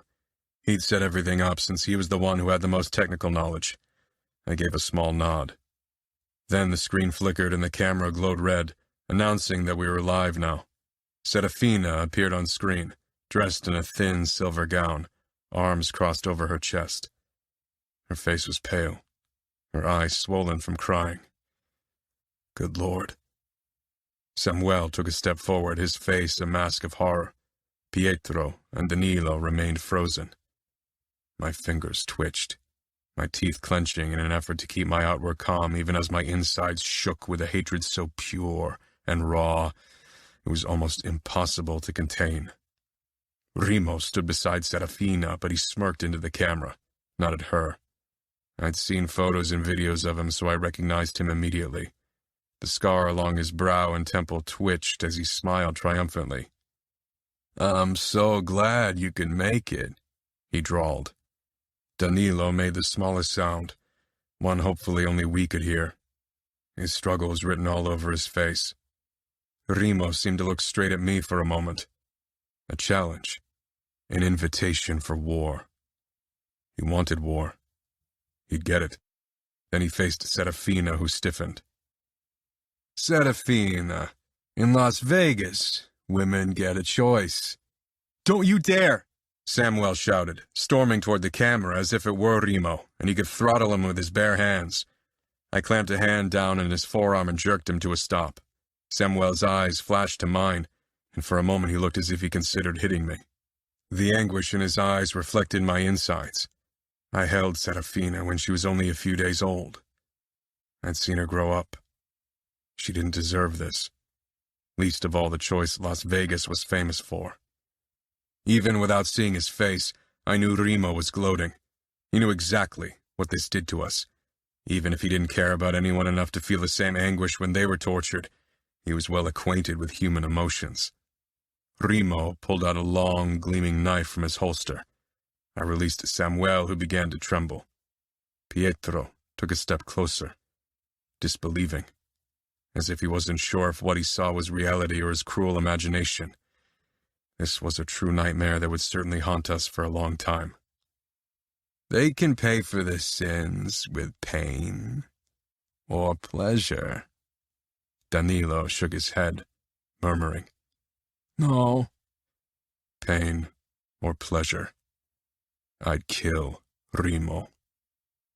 You have no right to judge other people's sins, Serafina said in a shaking voice. She held her head high, tried to appear strong, but her fear was obvious to me, and it would be for Remo as well. Remo moved behind her, towering a head over her with a smile I'd never forget. If I found a way to hurt him like this hurt us, I'd pay him back. Fuck! I wouldn't stop until he was a shadow of the man he was now. "What do you choose, Serafina? Will you surrender to torture, or pay with your body?" He dragged his eyes down her body, lingering on her cleavage, undressing her with his leer for us to see. Serafina didn't say anything, and her eyes flickered with terror. I glanced at Danilo. Dread settled in his eyes. Would he have to watch Remo rape Serafina? This choice Remo gave Serafina was a goddamn farce. I wasn't sure if I could bear seeing that. How were Samuel, Pietro, and Danilo going to survive? "If you don't choose, I will make the choice for you," Remo said, his voice brimming with excitement as he barred Serafina from our view. I will choose the bite of cold steel over the touch of your unworthy hands any day, Remo Falcone. Surprise washed over me. Samuel's eyes widened. Then he smiled slightly. "I will enjoy your screams." "Remo, this is enough," I snapped. Remo jerked Serafina against him, her back flushed to his chest, and grasped her chin, forcing her to face up to his. I took a step closer to the screen, couldn't stop myself. Neither Remo nor Serafina looked at the camera. "Where would you like to feel my blade?" He showed Serafina the knife. "Or did you change your mind about your choice? Will you pay with your body after all?" Serafina guided the knife to her forearm. I wasn't sure what she was doing, what was going on between them. And then Remo cut Serafina's arm. Blood welled up. She dug her teeth into her lower lip, trying to keep her scream in. Remo grabbed her waist, holding her up. I curled my hands to fists. Pietro stumbled forward. "Enough! Stop it! Stop it now!" Remo released Serafina and she fell to the ground, panting and dripping blood. Remo came closer and then the screen turned black. Silence rang in the conference room. Santino switched the camera and screen off, then stood and slipped out of the room. Pietro sagged against the wall. His shaking fingers splayed over his mouth. Samuel stared at the black screen wide-eyed, chest heaving. Danilo's dark eyes met mine. He won't stop. He wants her. It's written all over his face. He wants her. I had seen it too. I wasn't sure exactly what Remo wanted from Serafina. Maybe he didn't know either. But he wanted to possess her. I knew because men like him and I and Danilo always wanted to possess what we shouldn't. That look on his face, it had been on mine when I fought against my desire for Valentina. We decided to vacate the safe house the next day. There was no sense in staying in Indianapolis. Because Danilo hadn't married Serafina yet, Pietro, as her father, would officially lead her rescue, and thus our operation base would be in Minneapolis.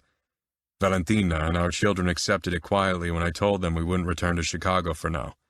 The school year hadn't started for Leonis yet, and Anna was being homeschooled anyway. Ines took the news hard. For her, leaving Indianapolis marked defeat, as if she lost another part of Serafina. She broke down and refused to leave her bedroom. Pietro and Samuel both were exhausted and shaken, so I took it upon myself to talk to her. When I entered her bedroom, I was reminded of the time I found her crying in the library. Ines lay curled up on her bed, sobbing. Slowly, I approached her and perched on the bed. I touched her head, like I'd done when she was a young girl and father had treated her badly. Her eyes opened, so full of anguish my own heart squeezed tightly. She threw herself at me, and I hugged her. My little girl is suffering. I can't bear it. I just can't. I wish I was in her stead. I'd brave pain for her. I'd brave anything for her. I'd considered asking Remo to exchange Serafina for someone else, but Remo had targeted her on purpose for the shock value of having a bride. And maybe worse, he wouldn't release her. That look on his face had made it clear. He wasn't done playing yet. Not with her, and definitely not with us. Ines, we must return to Minneapolis. It will do you good to be in your own home. We can't do more for Serafina here than from there. I feel like I'm giving her up. You aren't giving her up. We aren't. But we need to stay strong, and you need to keep Sophia in mind. She's overwhelmed, and being in her home will help her too. We all need stability. Val, the kids and I will stay with you for a while until we've saved Serafina. And we will save her. I swear. It was an oath I wasn't sure I could keep. Part 5. Valentina. We moved into a safe house in Minneapolis because Dante determined it was too risky to have us all under one roof at night.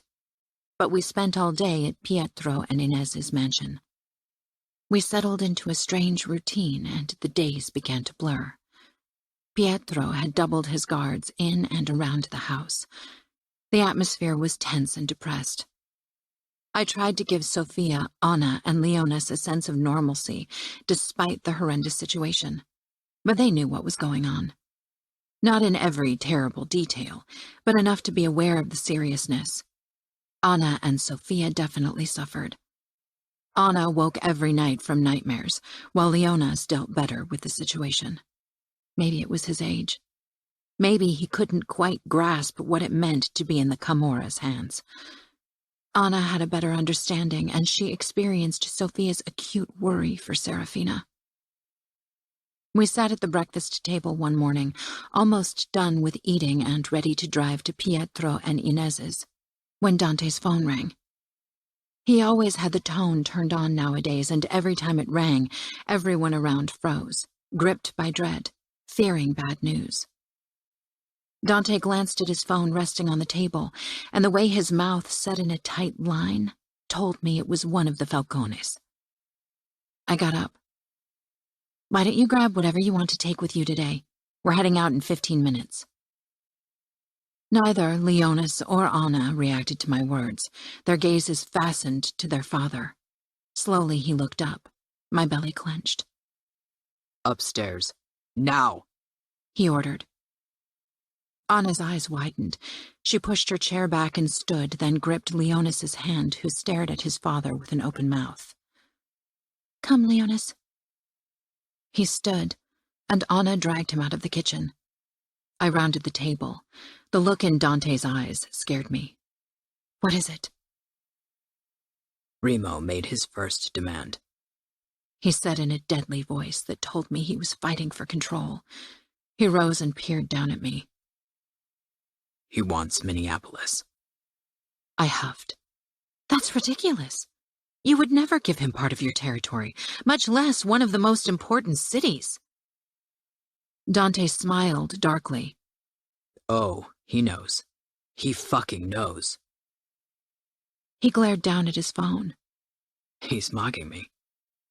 He doesn't want this game to be over now, so he demands the impossible. I touched his shoulders. Will you tell Pietro and Samuel? Dante looked into my eyes as if he hoped to find the answer to all his questions there. I wished I had them. Wished I could help him. Everyone looked at him for answers, for actions, for salvation. It was a good thing his father was already crippled by dementia, no matter how cruel that made me sound. But that man would have only made things worse. I have to. Serafina is their responsibility before she's mine. They deserve to know, even if it'll complicate things for me. You think Pietro and Samuel would agree to Remo's demand? I asked, surprised. Dante raked his fingers through my hair. They'd do anything to save Serafina. He smiled as if he understood them only too well. Naturally, I would give Remo every last inch of outfit territory if Anna's or Leonis's life was on the line. I'd give him anything, absolutely anything to protect my children. But men had been brought up to always consider the outfit first. Duty and honor came before anything else. Losing your territory and with it your honor was the worst imaginable fate in our world. Yet looking into Dante's eyes, I wondered if he'd hand everything over to Remo if Anna was in his hands, and I was fairly sure he would ultimately. Anna and Sophia went into the garden to sit on the swing, while Leonas slinked about the house. For him, this was hard because he didn't have any friends to play with. Anna had Sophia, and they managed to distract each other on occasion. Leonas had to play alone most of the time. Dante took Pietro and Samuel aside shortly after we arrived at the mansion and told them about Remo's demand while I sat on the patio with Inez, drinking coffee. She didn't know about Remo's text yet, and I wondered if I should tell her. Dante and Pietro kept many details from her for her protection, but imagining I were in her stead, I would have wanted to know every detail about my daughter's situation. Inez glanced my way. I must have watched her for a while. There's news that Dante doesn't want to share with me, isn't there? Anna and Sophia huddled close beside each other on the wide swing, talking. Girls were meant to be protected from all evil in our world, but often our world brought true evil down upon them. Bibiana had suffered in her first marriage and only now found happiness with Dario and her children. Serafina now suffered for the sins of men. Remo made a ridiculous demand in exchange for Serafina's freedom. It's a fluke. Inez set her coffee cup down on the table. What did he want? Pietro's territory. Inez turned her head away, lost in thought for a moment. He can have it. I leaned over. Inez, he knows Dante won't ever give him part of his territory. Handing over an important city to the enemy would endanger everyone. You mean it would endanger your children? She said fiercely, I sat back, surprised by the venom in her voice and eyes. Inez bit her lip. I'm sorry. This was uncalled for. She swallowed and pressed her hand over her eyes. I feel so helpless. I always told my children I'd keep the monsters at bay. And here my daughter is in the hands of a monster, and I'm sitting here having coffee, unable to help her, to protect her. Tears prickled in my eyes. Nobody could have foreseen something like this. Inez smiled bitterly. I don't know. Things have been escalating more and more. There's so much hatred between the familias. How will all of this end? Peace was even less an option after what Remo had done. Dante would rather make another peace treaty with Luca than ever agree to a truce with the Camorra. Do we even have any options? The Camorra and the Familia work together. They're against us. I didn't say anything. Things looked bad for us. Luca wouldn't work with Dante, not after the photo incident, and not when it meant having the Camorra as his enemy. Who else was there? The Corsican Union in Canada. But they kept to themselves. We didn't share the same cultural or linguistic background.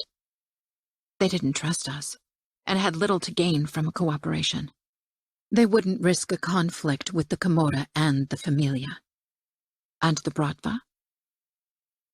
The Pakan in Chicago, who ruled over most of the Bratva in the Midwest, had some sort of non-aggression pact with Remo Falcone. Inez let out a choked sound. It's even worse than I think, isn't it? No, I said firmly. The outfit has gone through crisis before, and we've always come out of it because we stood together. Remo is trying to drive a wedge between us, which is why he asked for Pietro's city. He wants to sow dissent in our family, but we won't let him. We won't allow him to destroy our bond, because Serafina will need a strong family when she returns. Inez smiled weakly. Dante's right. You'd be a great conciliary. It was easy giving advice when you didn't have to suffer the backlash. I could give Dante my opinion, because ultimately he was the one who'd be judged for it. He had to carry the weight of responsibility. Sensing that Inez wanted to be alone, I went in search of Leonas, to tell him we'd all have dinner together. Danilo would be there as well. He'd decided to commute between Indianapolis and Minneapolis as often as possible. For someone as young as him, he had to carry plenty of responsibility. A sick father, a disabled sister, ruling over Indianapolis, and now saving his fiancée. Leonas! I called. He's with me, Dante said from a room down the corridor I'd never paid much attention to. The moment I stepped inside, I froze. It was weaponry. That explained the barred windows and heavy doors. Knives, machine guns, and pistols lined the shelves. Dante sat on a chair and Leonas stood beside him. In front of them on the table was a gun. It was in its separate pieces, and Dante showed Leonas how to put it back together. Then he explained how to unlock the safety, aim, and shoot. Leonas listened with a look of utmost concentration. Dante handed the gun to our son, and my heart stopped. He was only 7. He was too young for this. Dante? My voice shook. Dante looked up. It's not loaded. I swallowed. Can I have a word with you? Dante held out his hand, and Leonas handed the gun back to him with a proud smile. Dante ruffled his head, then stood. Now go to the dining room. Leonas rushed out, grinning as if this had been the most fun game. I closed the door for privacy. He's too young, I whispered harshly. Dante loaded the gun calmly, then put it into one of his holsters. He shook his head. If the attack proved anything, it's that no one is safe, not even children. We can't coddle Leonas. He needs to learn what's necessary to survive in this world. Why? You and your soldiers are here for his protection. Anna and I aren't wielding guns either. For which I was glad. I hated them, even if they were a necessary evil in our world. Yet, I didn't want Anna to have to carry one, not even now. Even with a gun, she wouldn't stand a chance against someone like Remo, because she lacked what those men had. No scruples and cruelty. Because I need to prepare Leonis in case I don't ever return to all of you. I took a step back. Don't plan your death, Dante. We're trying to have a third baby, and you're considering dying? What am I supposed to do without you? And what about the outfit? They'll be thrown into chaos. Who'd lead them if not you? Dante came toward me and pulled me against him, but I didn't soften. I was angry and scared. Val, I don't intend to die anytime soon, but death lurks at every corner. I need to prepare Leonis so he could take over at a young age. Seeing my horrified look, he kissed me gently. Not now, not in 5 years, but I want him to be strong and ready to lead the outfit once he comes of age. Could you have led the outfit at only 18? Maybe. Not the same way I do now. I would have made mistakes, but I would have learned from them. Hell, I'm still making mistakes. Even age doesn't protect you from error. I shook my head. He's just a boy. He's the future capo of the outfit. He can't afford to be a little boy. I closed my eyes, pressing my forehead against Dante's suit. When will you induct him? Dante touched my head and pressed a kiss to my hair. At 12. I shuddered. How will you prepare him? How will you make him strong? I opened my eyes, searching Dante's face, his blonde brows pulled together. He'll learn to fight. We have our fight centers for a reason. He'll fight with older boys who won't take pity on him. He'll learn to shoot.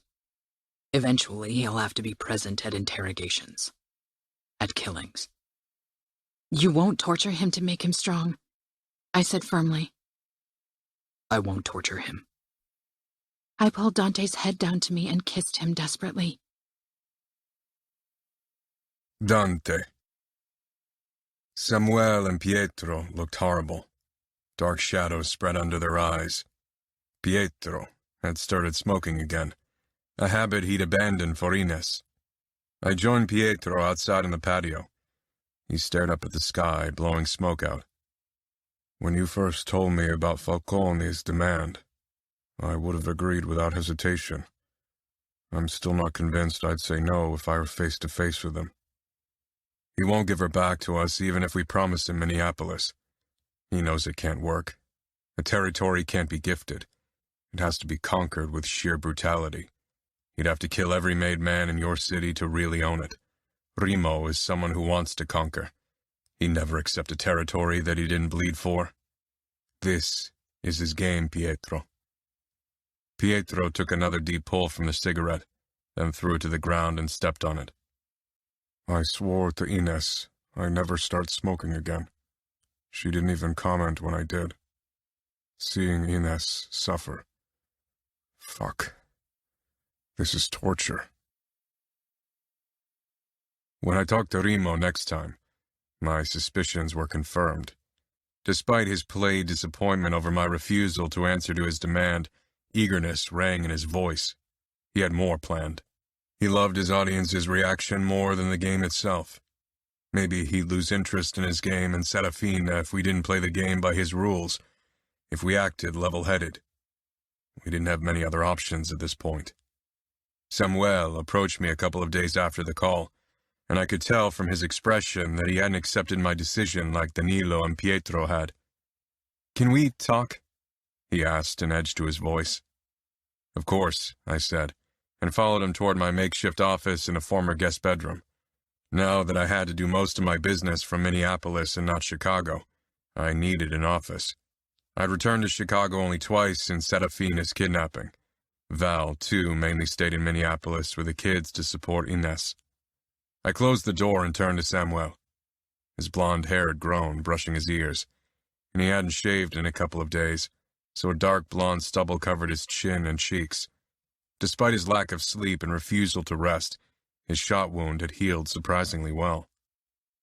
We need to attack Las Vegas. Every day that Serafina stays with that asshole, he destroys another part of her. We can't just sit back and wait. Its tone set my teeth on edge, but I cut him slack. Between Las Vegas and us wait many hundreds of Rimo's loyal followers, men willing to die for him. They're between us and Serafina, and even if we reach Las Vegas without any of them finding out, which is unlikely considering we need an army to walk into Vegas, we'll be in Rimo's terrain. He knows Las Vegas, and our informants tell us it's close to impossible to get past the security measures of the Falcone mansion. That is, if Serafina is even still there. Dozens will die. I don't give a fuck. They can all die as long as they get Fina back, Samuel snarled. But I can't send my men into a death mission that's bound to fail. They have families. They trust in me to make wise choices and not act out of emotionality. Samuel brought his face close to mine, his eyes burning with anger. I bet you'd be the first to walk into Vegas with a fucking army if Anna was there, and you wouldn't give a flying fuck if every man died. I cared about Serafina, and about Ines, Pietro, and Samuel. But I had to admit my love for my children and Val was on another level, and I couldn't deny that my reaction to Anna's kidnapping would have been less restrained. If it would have saved her, I doubted it.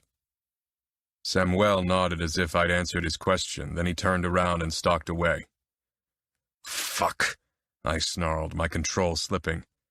I wanted to walk into Vegas and rip Rimo's balls off and feed them to him. I wanted to show him that I could do every atrocity he had committed, even if I usually chose less flashy forms of torture. The outfit was becoming more and more torn by the day, between the people who supported my cautious approach, wary of a war at another front. After all, we were surrounded by enemies. But there were also the others, many of them from the younger generation who screamed for blood, who wanted to walk into Vegas with blazing guns. Samuel was one of them. Danilo, too, even if he wasn't as vocal about it. When can we return to Chicago? Leonis asked as we sat at the breakfast table a couple of days later. Val gave him an understanding smile. I considered sending Val and our children back to Chicago and staying in Minneapolis by myself. After all, their presence wasn't required, but I wanted them close. I needed to know they were safe.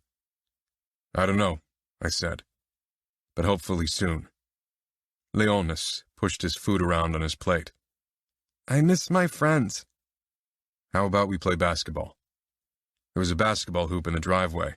Leonis sometimes played with Rocco and Ricardo back at home, and I'd played for a while when I was a teenager. Leonis' eyes widened with eagerness, and he nodded. Anna frowned, then looked down at her plate. After breakfast, I took her aside. Why don't we take a look at the new online gallery of the Met? Anna grinned. She wanted to visit the Metropolitan Museum and the Museum of Modern Art for a while now, but as they were both in New York, that wasn't an option. Luckily, both museums had good online presence. Anna hugged my middle, and I touched her head. Thank you, Daddy. Val kissed my cheek. I know you're busy, but I'm so glad you try to make time for them. This is a difficult time for them as well. I know, I said quietly. I wish my children didn't have to witness so much of the stark brutality of mob life. Pietro called me around midday. I had already played with Leonis, showered, and managed to sit down with Anna for an hour. She was still pressed up to my side, staring down at the laptop when my phone rang. Pietro, any news? I told him I'd meet him, Samuel, and Danilo in the evening. Samuel and a few of our soldiers have set out to Vegas to save Fina, he said. Tension shot through my body. What? The fury in my voice made Anna look up with wide eyes. I gave her a tight smile and gently untangled myself from her before I stood. I Didn't know. One of the soldiers he asked informed me just now. I can't reach him or any of the men with him. God damn it, Pietro. That's a suicide mission. They won't return alive, much less with Serafina. Remo will be furious over this new infringement on his territory. Pietro didn't say anything for almost a minute, and I was trying to get a grip on my rising anger and worry. If Samuel got killed trying to save Fina, and if she was killed by Remo to pay us back, Ines wouldn't survive that. Fuck, I growled, realizing too late how close Anna stood. I try not to curse in front of her, but had failed repeatedly these last few weeks. I lowered my phone slightly. Go find your mother. Tell her I need to head out to your uncle and aunt. Okay, Anna said hesitantly, but didn't move. I touched her cheek and gave her a strained smile. Finally, she turned and left the living room in search of Val. Ines doesn't know yet, Pietro said quietly. I didn't tell anyone but you now. Good. I'll inform Danilo. He needs to come over ASAP. Danilo had only left for Indianapolis yesterday, but this new development required his presence. I'm coming over now. We need to consider what to do. Pietro made a small affirming noise. I hung up and closed my eyes. My God. Samuel. Remo would tear him apart piece by piece and record it for all of us to see. Maybe he'd even do it in a live video and force us all to watch, or he'd kill Serafina as well. We didn't hear anything from Samuel or any of his companions, nor could we reach them, until the next day, when a beaten but alive Samuel and a badly tortured and dead outfit soldier were delivered to our outpost near Camorra territory.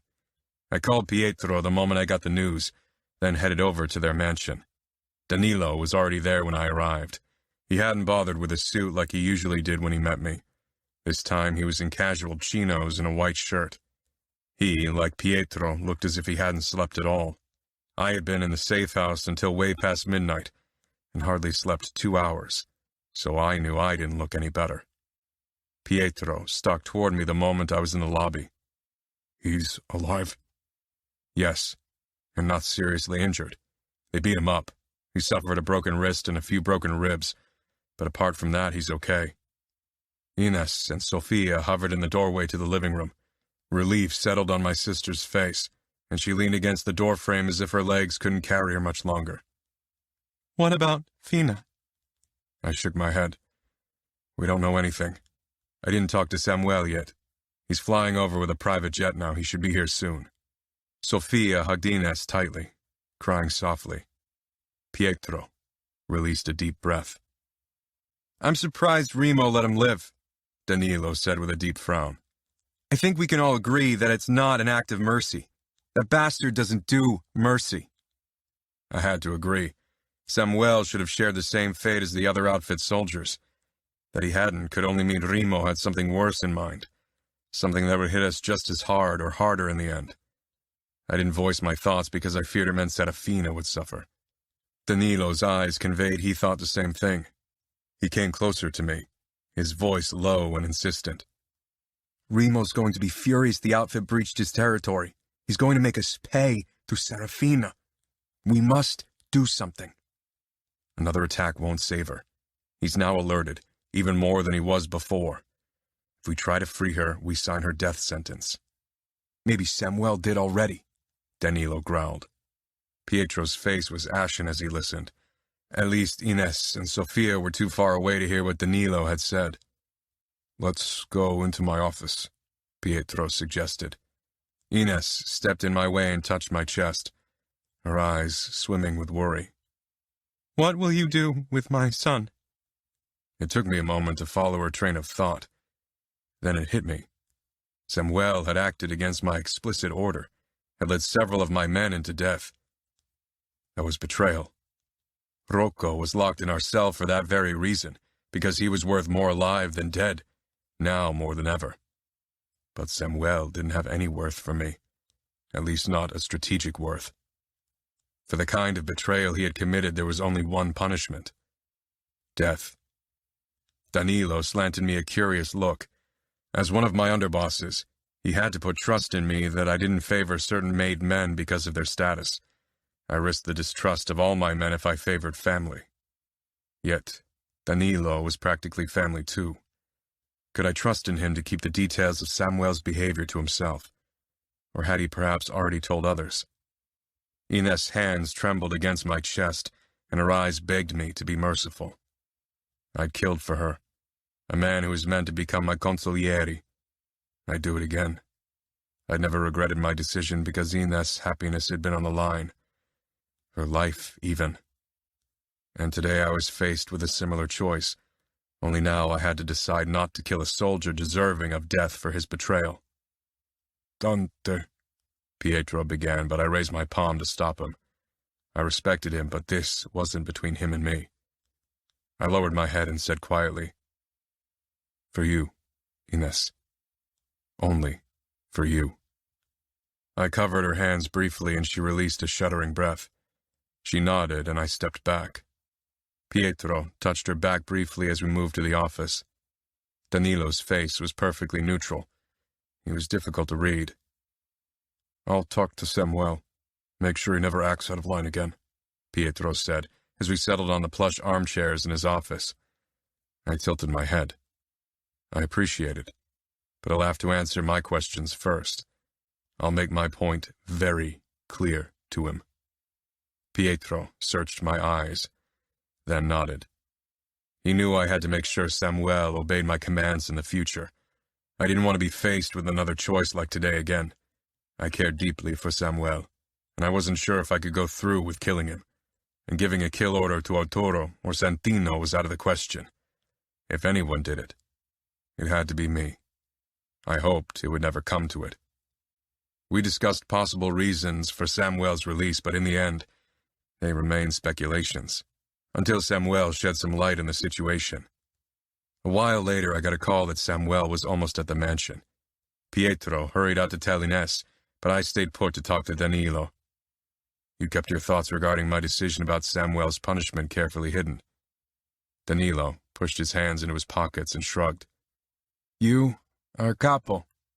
Your word is law. It is. And yet I'd like to know your thoughts on the matter. You are underboss, and practically family. I put an emphasis on the last word. Danilo lowered his face. Sometimes I'm not sure if it'll still come to a bond between our families. Do you really believe we'll get Serafina back alive? He glanced up, eyes tortured and angry. Yes. I think Rimo's plan is to send her back. If he wanted to torture and kill her, he could have done so right away. This is a mind game, and I think ultimately it'll end with him sending her back to us in exchange for something. I realized he avoided answering my question once more. I stepped closer to him and squeezed his shoulder. You are going to be family. This incident is a family matter, and I expect it not to make the rounds. Understanding flickered in Danilo's dark eyes. Don't worry. I can keep a secret if required. Rocco had said something similar to me many years ago. I hoped things with Danilo wouldn't end in a similar manner. I allowed Pietro, Sofia, and Ines to have a few minutes for their family reunion after Samuel arrived. Bruises bloomed on his face and his eyes were bloodshot. His right arm was in a cast and his movements suggested his ribs made movement painful. Danilo excused himself. He'd return for another meeting tomorrow morning. Then we know the details of Samuel's release. I glanced at my watch. Val and the kids would come over for dinner, but I wanted to get my conversation with Samuel over by then. Samuel caught my gaze and resignation filled his blue eyes. Ines' eyes. My eyes. I doubted I could kill him. Ever. Pietro clapped his shoulder lightly, then Samuel headed for the office, and I followed, knowing everyone was watching. Waiting. I was furious at him. Furious about his rash actions. But seeing him and the broken expression in his eyes, I realized that Samuel was already experiencing his own personal torture. I closed the door of the office so we'd have privacy. Samuel sank down in one of the armchairs and buried his face in his palms, letting out a shuddering breath. I walked closer and regarded him for a moment. My nephew looked up. You went to Las Vegas behind my back. Samuel's mouth twisted. For nothing. Everything was for nothing. He shook, closed his eyes. I know I betrayed the outfit. Betrayed you by going behind your back. You should punish me for it. Yes, I should. I remembered when he'd taken his first steps. Carla and I had paid a visit to Ines at the time. Samuel was the first of the twins to discover the mansion on his legs, but Serafina soon followed, always determined to be close to him. I sank down on the sofa. What happened? My voice was firm but free of anger, and I realized that was because, surprisingly, I hardly felt any. I would have tried to save Ines too. Samuel was young. He'd learned from his mistakes. It was painful but necessary. Samuel swallowed. We got overpowered. The Falcones, they're a unit, Nino and Remo. His mouth pulled into a grimace. They can't be beaten in their territory. I gritted my teeth. It was something I told him before. That's why I didn't agree to an attack. I knew it would fail. Samuel's gaze became distant. Yeah. But I thought I could save her. He let out a tormented laugh. Remo tortured Fina because of me. I heard her screams. Every time I close my eyes, I imagine what she went through. Fuck. This is the worst. His anguish was palpable. I remembered my turmoil when Ines was supposed to marry Jacopo, my worry over her well-being. I'd risked everything to protect her, had killed a fellow-made man, my designated consigliere. Samuel had gone against my order, true, but his transgression was small in comparison to mine from the past. I put a hand on his shoulder and squeezed. His blue eyes were full of misery when he met my gaze. Samuel and Serafina were twins. They'd always been together. What Samuel must be feeling now, knowing that she was in the hands of our enemy, not to mention one as cruel and twisted as Remo Falcone, it would have driven most men to rash actions. I'm sorry, Dante. I accept my punishment you have in mind for me. I deserve torture. I deserve to die for this. He shuddered under my hand. But please allow me to live until Fina is safe. I must know she's safe before I pay for my betrayal. That's all I ask of you. I shook my head, and Samuel's eyes turned down with resignation. I won't kill you, Sam. Not now, and not when Fina's back home either. Because of Mom. Because of your mother. And because I care about you. But don't go against my orders again. I won't, he said fiercely, but I knew that a promise like that was easily broken. And I won't torture you either. I think you're already experiencing the worst kind of torture. Yeah, knowing that Fina's suffering because of my stupidity. He fell silent. I pulled my hand away and leaned back in my chair, feeling exhausted. Remo's playing with us. He wants to break us. He's succeeding, isn't he? Samuel rasped. I feel fucking broken. Leaving Fina in his clutches feels as if I left my heart behind. I wish he'd exchange me for her. He knows he can break us better by keeping her. Fuck, I don't care about his fucking plans. I just want to save Fina, Dante. We have to save her. You didn't hear her screams. You don't understand. Just imagine if he had Anna. I couldn't. The mere idea that someone might hurt my daughter, it made any logical thought impossible. And I needed to keep a clear head in this situation. Attack Las Vegas, Uncle. Ask every underboss and captain and every fucking soldier for help and stomp that shithole to the ground. We wouldn't succeed. Remo would know about our attack before we'd reach Vegas, and he'd prepare for it. He'd hide Fina somewhere else or kill her to punish us. Samuel shook his head. We can't just wait for him to give her back. He'll have broken her by then. I'll reach out to him and try to come to an understanding. And while I do, I'll see if we have any options to get our hands on someone we can exchange for Fina. Remo doesn't care about anyone like we care about Fina. Dante even cares about his goddamn brothers. They're close because they know they're stronger together like a pack. Those psychos aren't capable of human emotion. I worried Samuel might be right, but Remo had his own demons. Remo had one thing he wanted more than anything else. There's still the option of exchanging Fina for Luca's new enforcer. Rumor has it Remo wants nothing more than to kill him. Luca won't hand him over to us. No, he won't. But if all else fails, we can risk an attack on Luca's territory and try to get our hands on the man. Samuel considered that and seemed mollified by this option. It was a last resort. I preferred a solution with Remo that didn't force me to heave war with the Familia to another level. Remo had lain low for a while now, and it made me suspicious. It made all of us suspicious. He's up to something, Danilo said. He hadn't returned to Indianapolis yet. A sense of urgency had taken hold of all of us. Samuel nodded, but he'd been quiet and subdued these last few days. He was struggling. I knew how it felt to carry the weight of past decisions.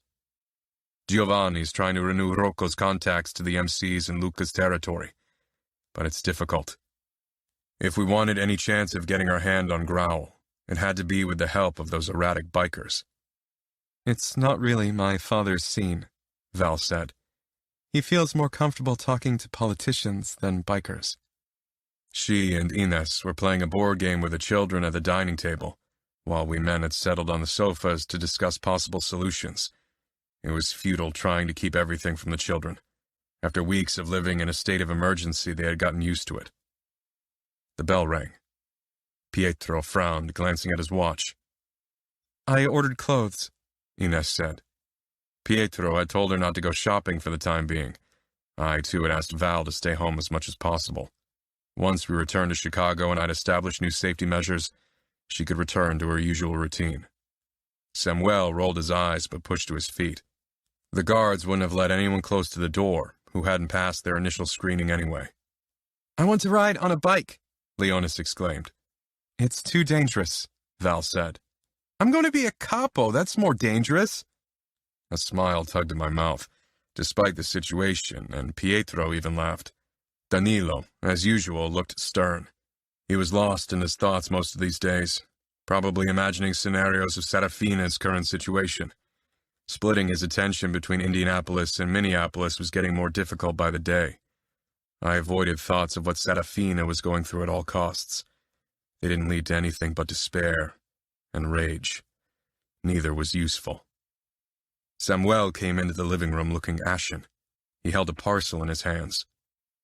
This was just delivered. A package. From Remo Falcone. His voice shook, and when he looked up from the parcel, terror shone in his eyes. Ines let out a whimper, covering her mouth with her palm. Danilo shoved to his feet, and I, too, stood. Only Pietro seemed frozen in his seat. Do you think he sent us a piece of Serafina? Leonis asked. I stalked toward the table, grabbed his arm, and jerked him to his feet. He winced.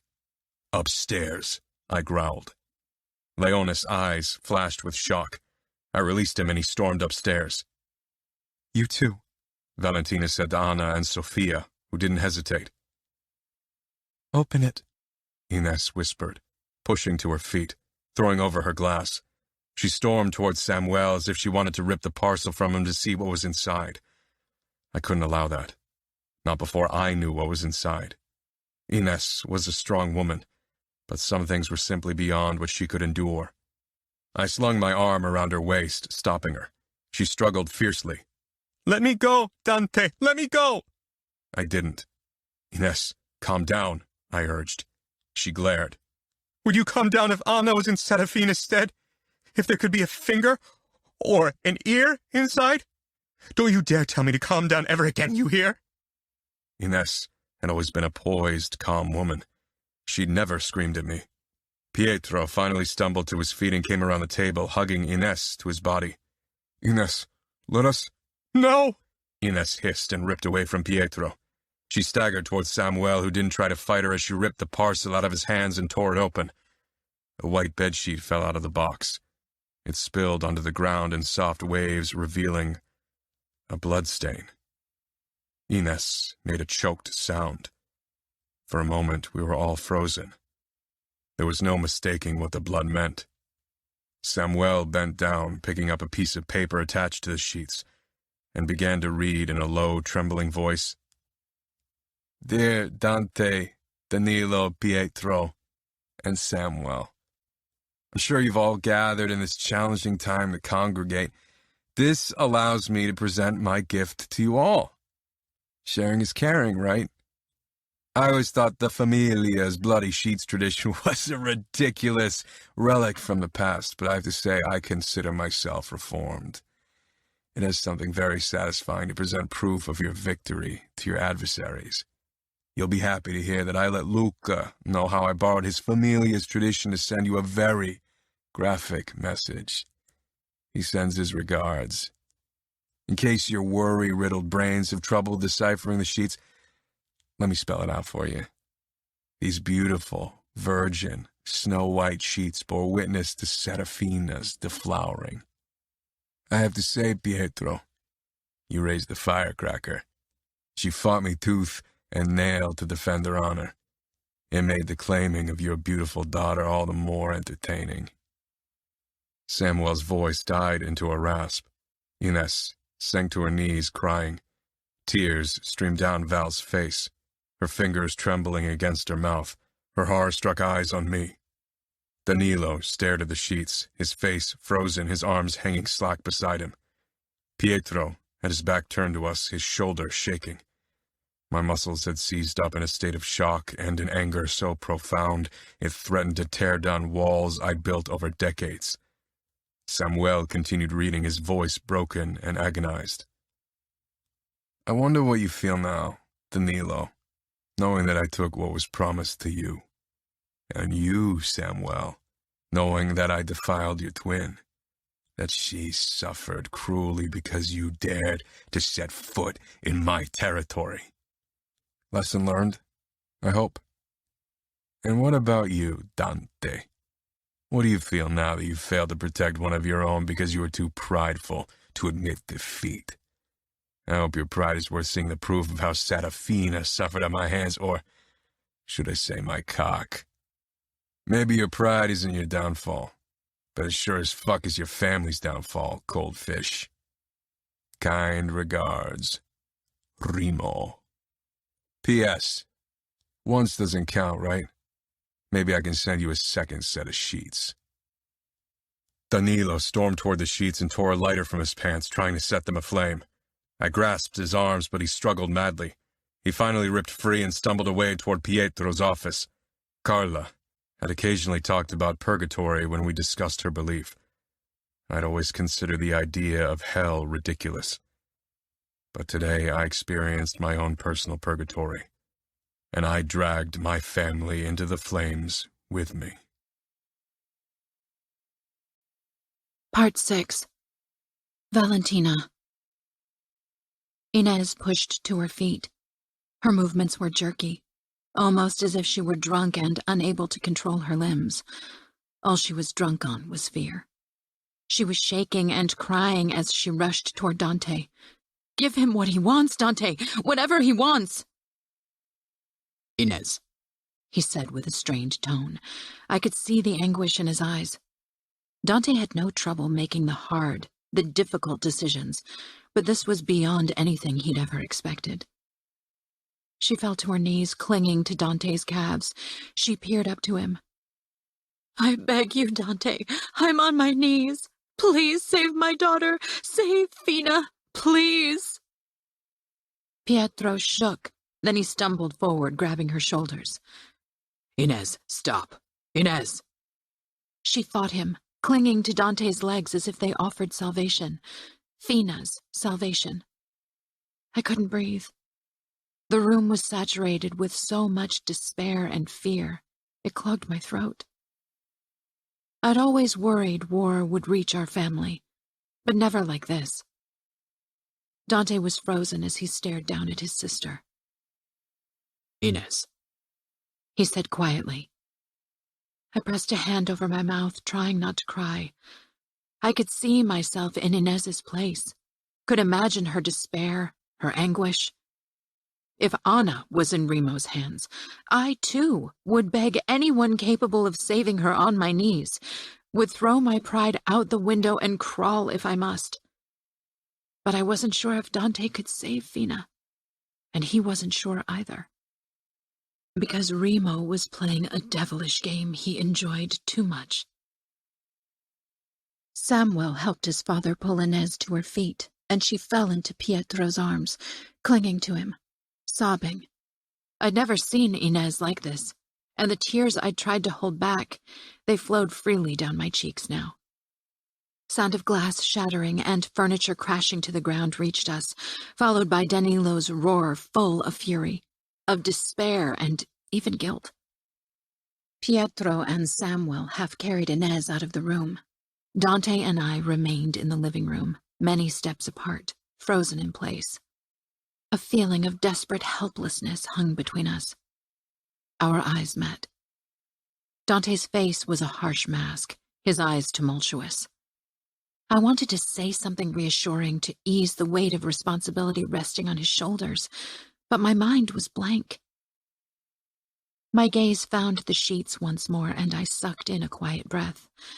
I didn't want to imagine what Serafina had gone through, how Remo had forced himself on her. Imagining her fear, her shame, her pain, pushed more tears out of my eyes. Dante strode toward the sheets, picking them up and folding them neatly, then stuffed them back into the parcel. "What are you doing?" I asked tonelessly. I'm going to send them to a laboratory. You think it might not be Serafina's blood? Dante's lips tightened. No, but I need absolute certainty. Blood and DNA samples were taken from everyone in our circles to make identification in case of a brutal death easier. Even from Anna and Leona's samples had been taken right after their birth. I tried not to linger on the thought. Dante picked up his phone, and a minute later, Enzo came into the mansion. He and many other men took turns guarding the mansion and the surrounding streets. Dante quietly explained to him what he should do, and as usual, Enzo listened calmly, his face not giving anything away. His calm was something I appreciated in a bodyguard. He briefly glanced my way before he headed out with the parcel. I'm going to check on the kids, I said.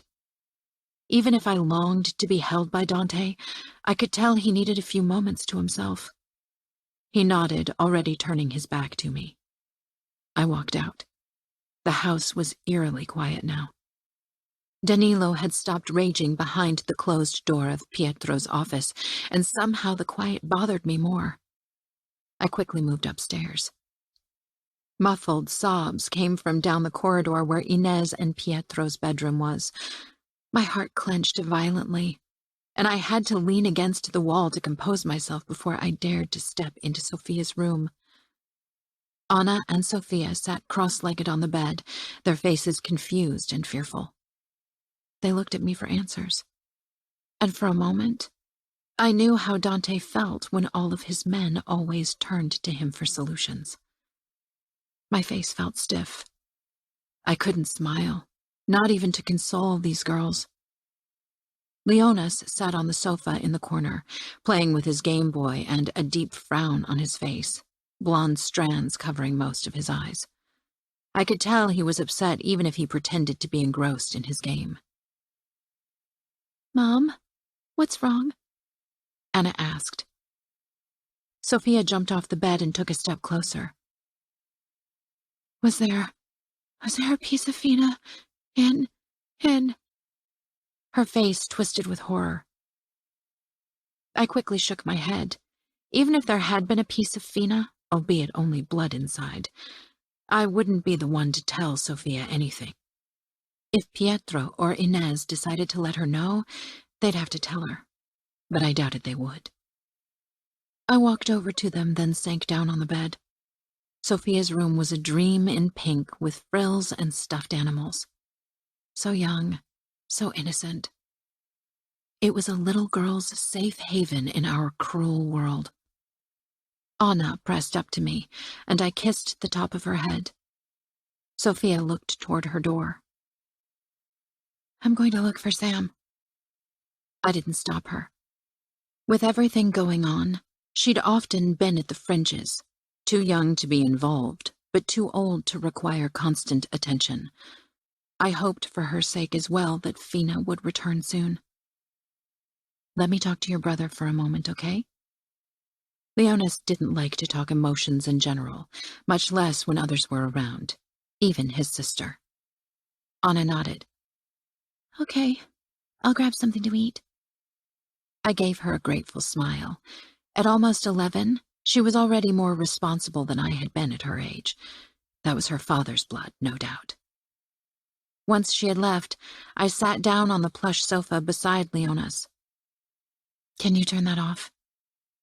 He pressed the off button but didn't look up from the screen.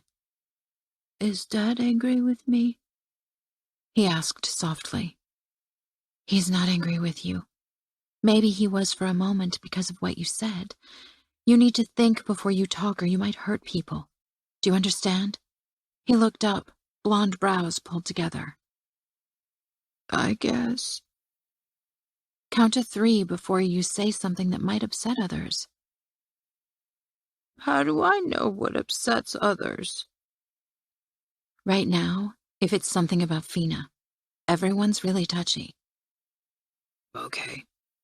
Is she alive? I bit my lip. 7 years old, and he's asking me about death as if he was talking about what we'd have for dinner. No, she's okay. I miss my friends. Anna's got Sophia, but I have no one. You have me and Dad. Leonis made a face. You aren't as much fun as Brocco and Ricky. Well, what would be fun? Roller skating? Or riding the bike and doing stunts? Some of the stunts I'd caught the boys doing with their bikes had almost given me a heart attack. Not to mention that Dante would lose it if I left the house with Leonis to take a ride. How about we do something else? He pouted, then his face lit up again. The slime challenge? My brows rose. Slime challenge? Yes. If it caused this much excitement for a boy of 7, it would be something I'd definitely not enjoy, especially if slime was involved. But I wanted to distract him. All right, let's do this slime challenge. Leonis's answering grin banished some of the dark in my chest. Dante. I sat in an armchair amidst the chaos Danilo had caused in Pietro's office. Torn books, broken glass, overthrown shelves littered the floor. Danilo had left with his car. I doubted he was on his way back to Indianapolis. He needed time to himself. We all did. I stared down at my shiny wingtip shoes and my perfectly ironed dress pants, the neatly closed cuffs at my wrists.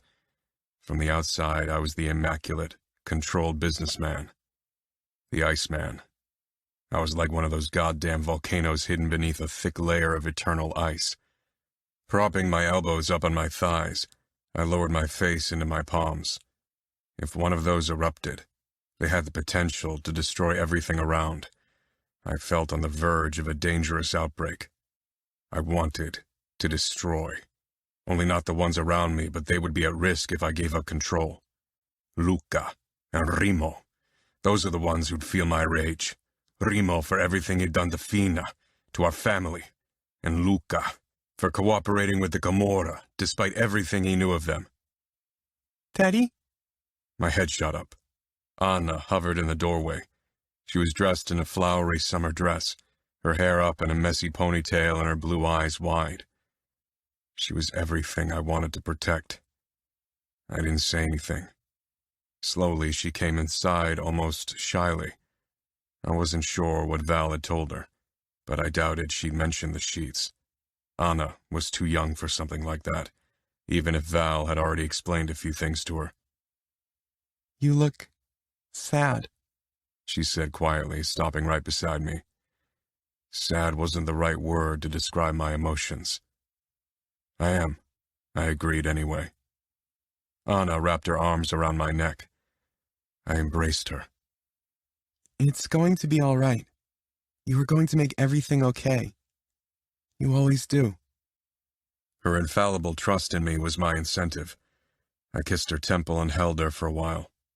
I wasn't sure who was comforting whom. It didn't matter. Eventually, I pulled back. I had a call to make. I'm sure Sophia can use some distraction. Why don't you go find her? Anna nodded. She knew it was my cue that I needed to work. She slipped out and closed the door. Taking a deep breath to compose myself, I called Remo. I didn't want to show him how the sheets had shaken us up. "Dante," he said in a tone that made me forget my resolution almost instantly. "I got your message. I know you don't follow the Familia's bloody sheets tradition, but I thought it was a nice touch." I'd always despised the tradition, had found it utterly distasteful when I'd been confronted with it at Familia weddings, and even the occasional outfit wedding of very traditional families who stuck to the old habits. But these sheets stood for something far worse than a consummated marriage. They stood for an act of violence a woman shouldn't ever have to suffer. Not in a marriage, and not outside of it either. There are rules in our world. We don't attack children and women. Funny you should say that. When your soldiers attacked my territory, they fired at my 13-year-old brother. You broke those fucking rules first, so stop the bullshit. You know as well as I do that I didn't give the order to kill your brother, and he's alive and well. If he weren't, we wouldn't be having this conversation, Dante. I would have killed every fucking person you care about, and we both know there are so many to choose from. Anna, Leonis, Val. He wouldn't get near them.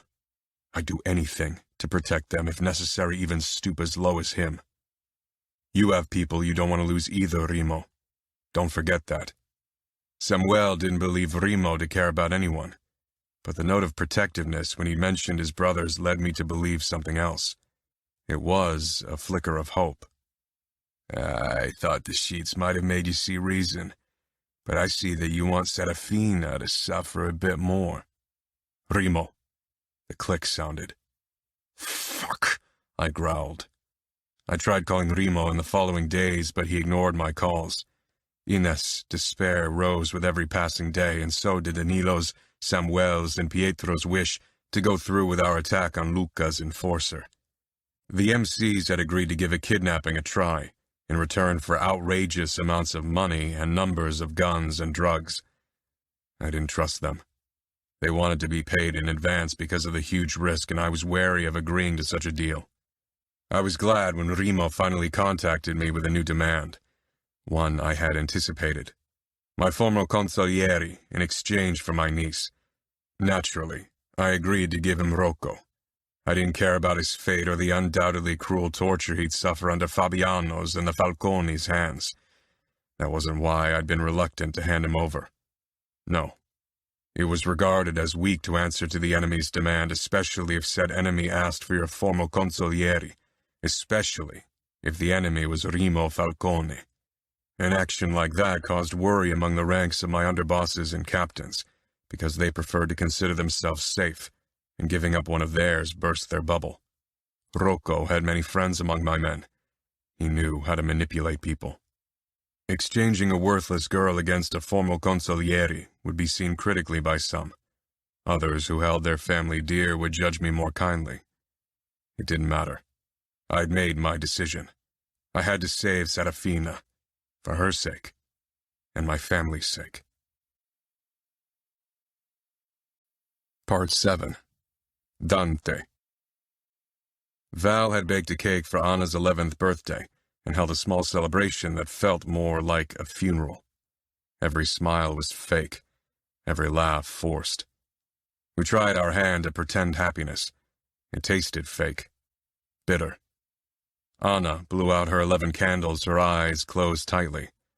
I knew what her wish was even without her revealing it. She hoped things would go well tomorrow, that we'd all return with Serafina. It was my greatest wish as well. Many things hinged on the outcome of the exchange, most importantly, the happiness of my family. Samuel looked off into space, torn between hope and worry. Remo had agreed to an exchange tomorrow evening. Danilo, Pietro, and I would leave early in the morning to take Rocco to Las Vegas. Santino and Arturo had brought him to Minneapolis a few hours ago. Anna smiled when she unpacked the painting utensils Val had gotten for her.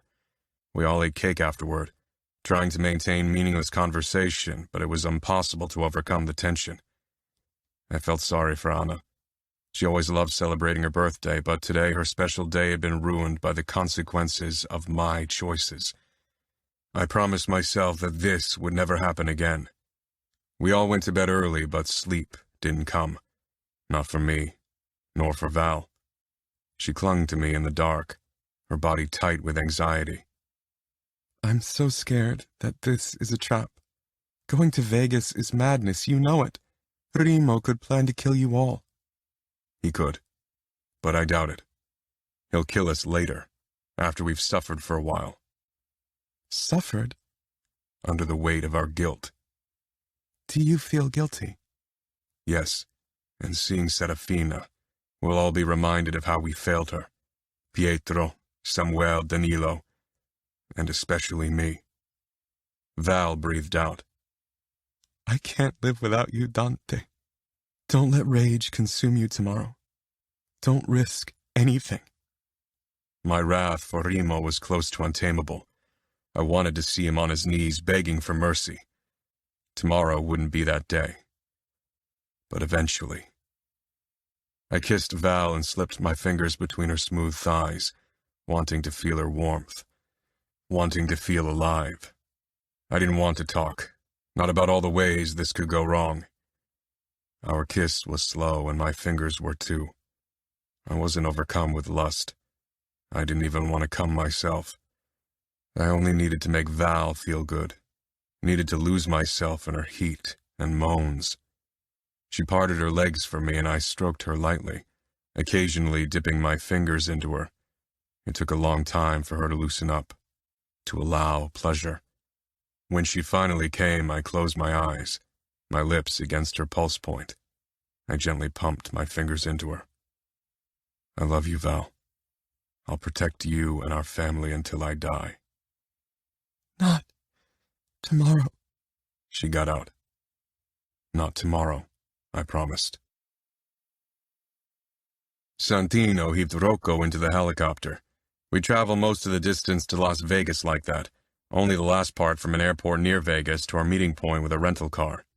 We barely spoke during our journey. We'd gone over everything in the morning. Every additional word would only increase our tension. Danilo and I lifted Rocco out of the trunk of the car when we arrived at the designated meeting spot, 30 minutes before the agreed time. I scanned our surroundings but couldn't spot any snipers on the surrounding rooftops.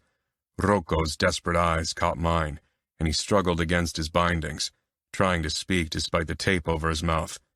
We dropped him on the ground, then waited. Dry heat greeted us, and sweat trickled down my back under the thick layers of my suit. Danilo regarded Rocco with disgust, but Rocco's eyes were on me, still hoping I'd change my mind. Pietro stopped beside me, a fine sheen of sweat on his forehead. It was much warmer in Vegas than it had been back in Minneapolis. Fuck. I'm fucking scared to see Fina. Danilo's mouth tightened and he glanced down at the ground. She'll be safe soon, I said firmly. I hate to be exposed like this, without pulled guns, no less, Danilo said after a few minutes of silence. I, too, had trouble making myself this vulnerable in enemy territory, but I didn't think Remo would shoot at us. That wasn't his endgame. Not today. A car approached, then stopped about 100 yards away. Movement up on one of the surrounding buildings caught my attention. A sniper pointed a gun at us. Danilo's hand darted toward his holster. No, I clipped.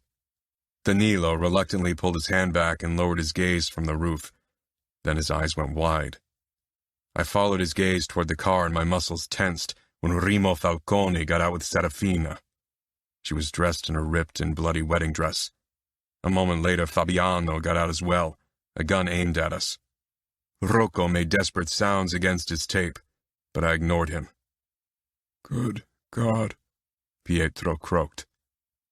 You were very ill-advised attacking our territory, Dante, Remo drawled, pulling Serafina against his body.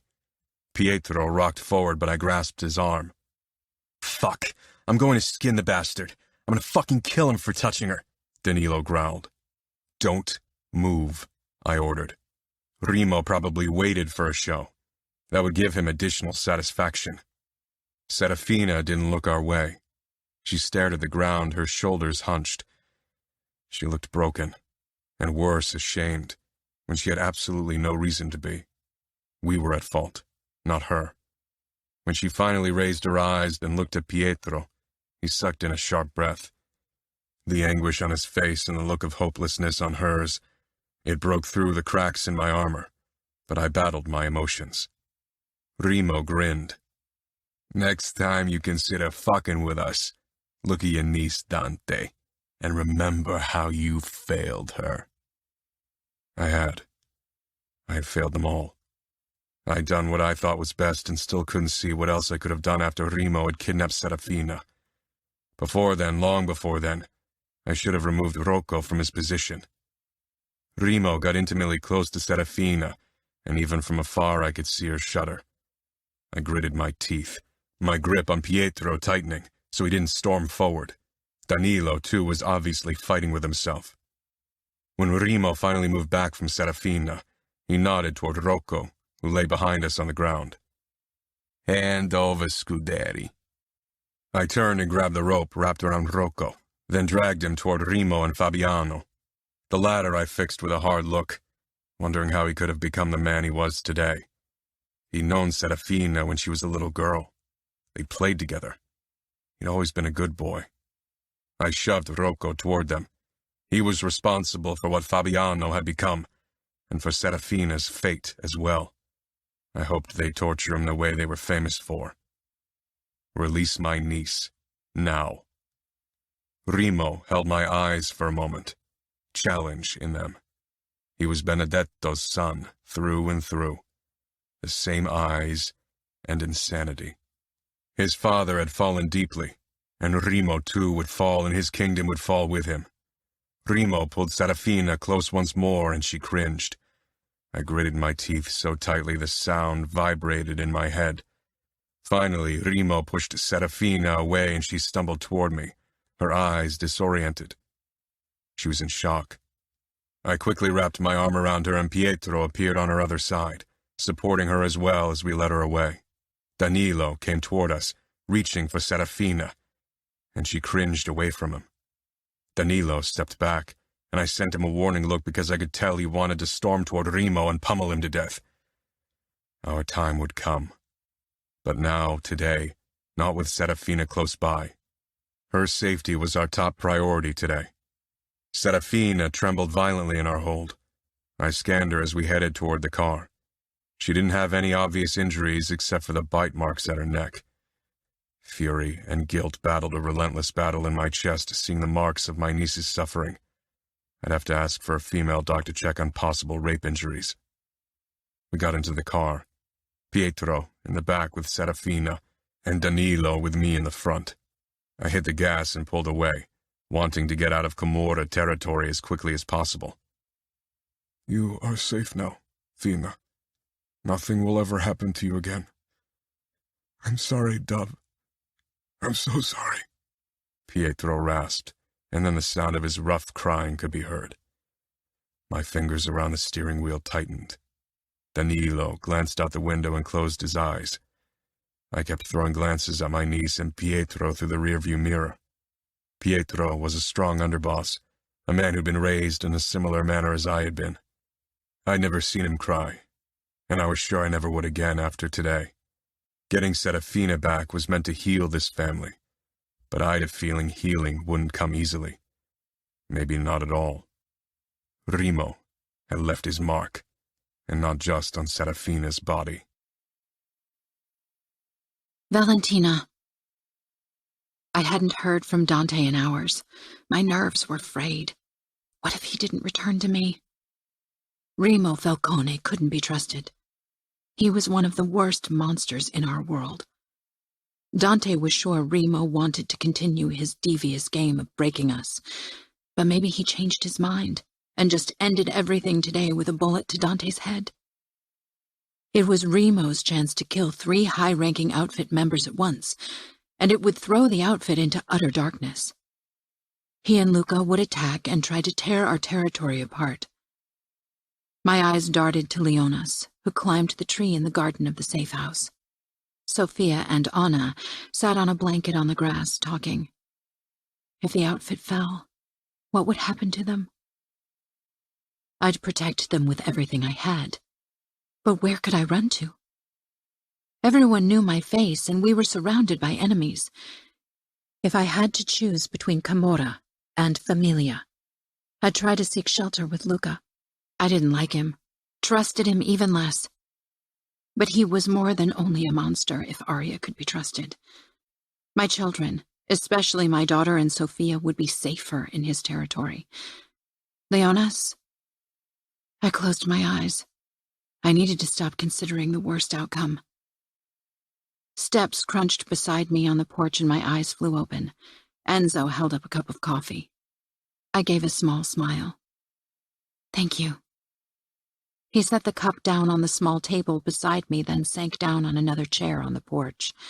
He'd been separated from his family for long periods of time as he guarded my family in Minneapolis, but he never complained. Have you heard from Dante? I asked, even if I knew he hadn't. He shook his head. They'll be fine. I nodded. Anna began braiding Sophia's long hair and sang Somewhere Over the Rainbow. My heart thudded hard in my chest. Today wouldn't mark the end of this conflict. It was only the starting point. Dante would seek revenge no matter what I said. The outfit yearned for blood. This war would pick up. It would kill many, scar even more, emotionally and physically. Yesterday, Anna had turned 11, an age where the future gleamed hopefully before you. But all I could think about was how to protect my girl from the horrors of this world. Who could say if Remo wouldn't try his luck again, and this time kidnap my girl? A small sound escaped my lips. Enzo glanced my way, his dark brows drawing together. He'd turned 50 this year, and his age showed in his face, weathered from the sun. Gray sprinkled his hair and brows. Taft was even older. They were good bodyguards, dutiful and vigilant. I trusted them, but we needed fresh blood and more protection. I want a bodyguard for each of my children, I said. Once Leonas was older, Dante would insist he could protect himself, but for now, he, like Anna, needed a bodyguard who protected only him. Taft had brought Leonas to school and protected him there, while Enzo had guarded our home with a few men who were responsible for the general perimeter. You mean a bodyguard who's assigned specifically to one of them, and pays only attention to its ward? Yes. Anna sang another song, a sadder melody I didn't recognize. Especially for Anna. After Serafina's kidnapping, I want her safe. She's growing so fast, and we can't lock her in forever. She needs someone who's going to be at her side at all times. Enzo nodded. A few of my men would be good options. I knew the men who guarded our house, and they were good, but I wanted more for Anna. I wanted someone who was more ruthless, someone who wouldn't hesitate to pick the most brutal option if it meant protecting my daughter. You want someone else? Enzo asked. Who are the most dangerous men in the outfit? Enzo thought about it. I can only take soldiers into consideration, obviously. Of course.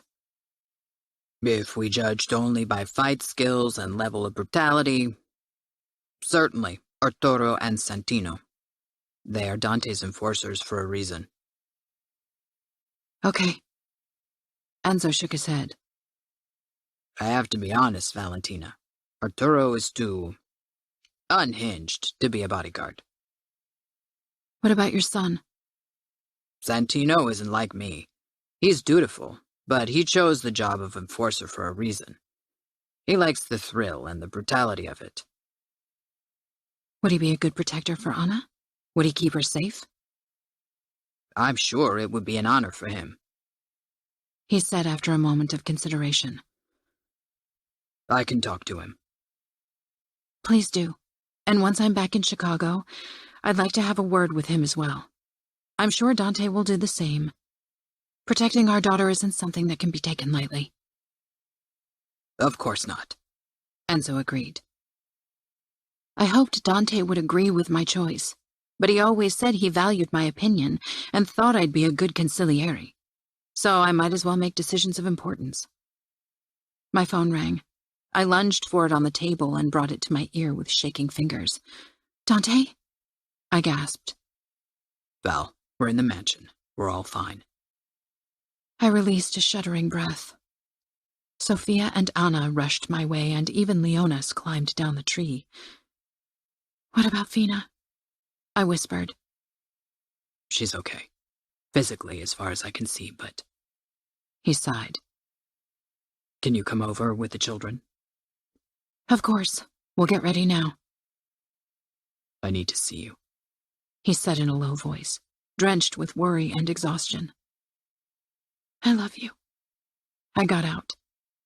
Enzo looked away, trying to pretend he couldn't hear me. I usually avoided these kinds of emotional exclamations when others were around, but right this moment, I didn't care if the whole world listened in. I heard voices in the background. Dante cleared his throat. We'll be over soon, I promised, then hung up.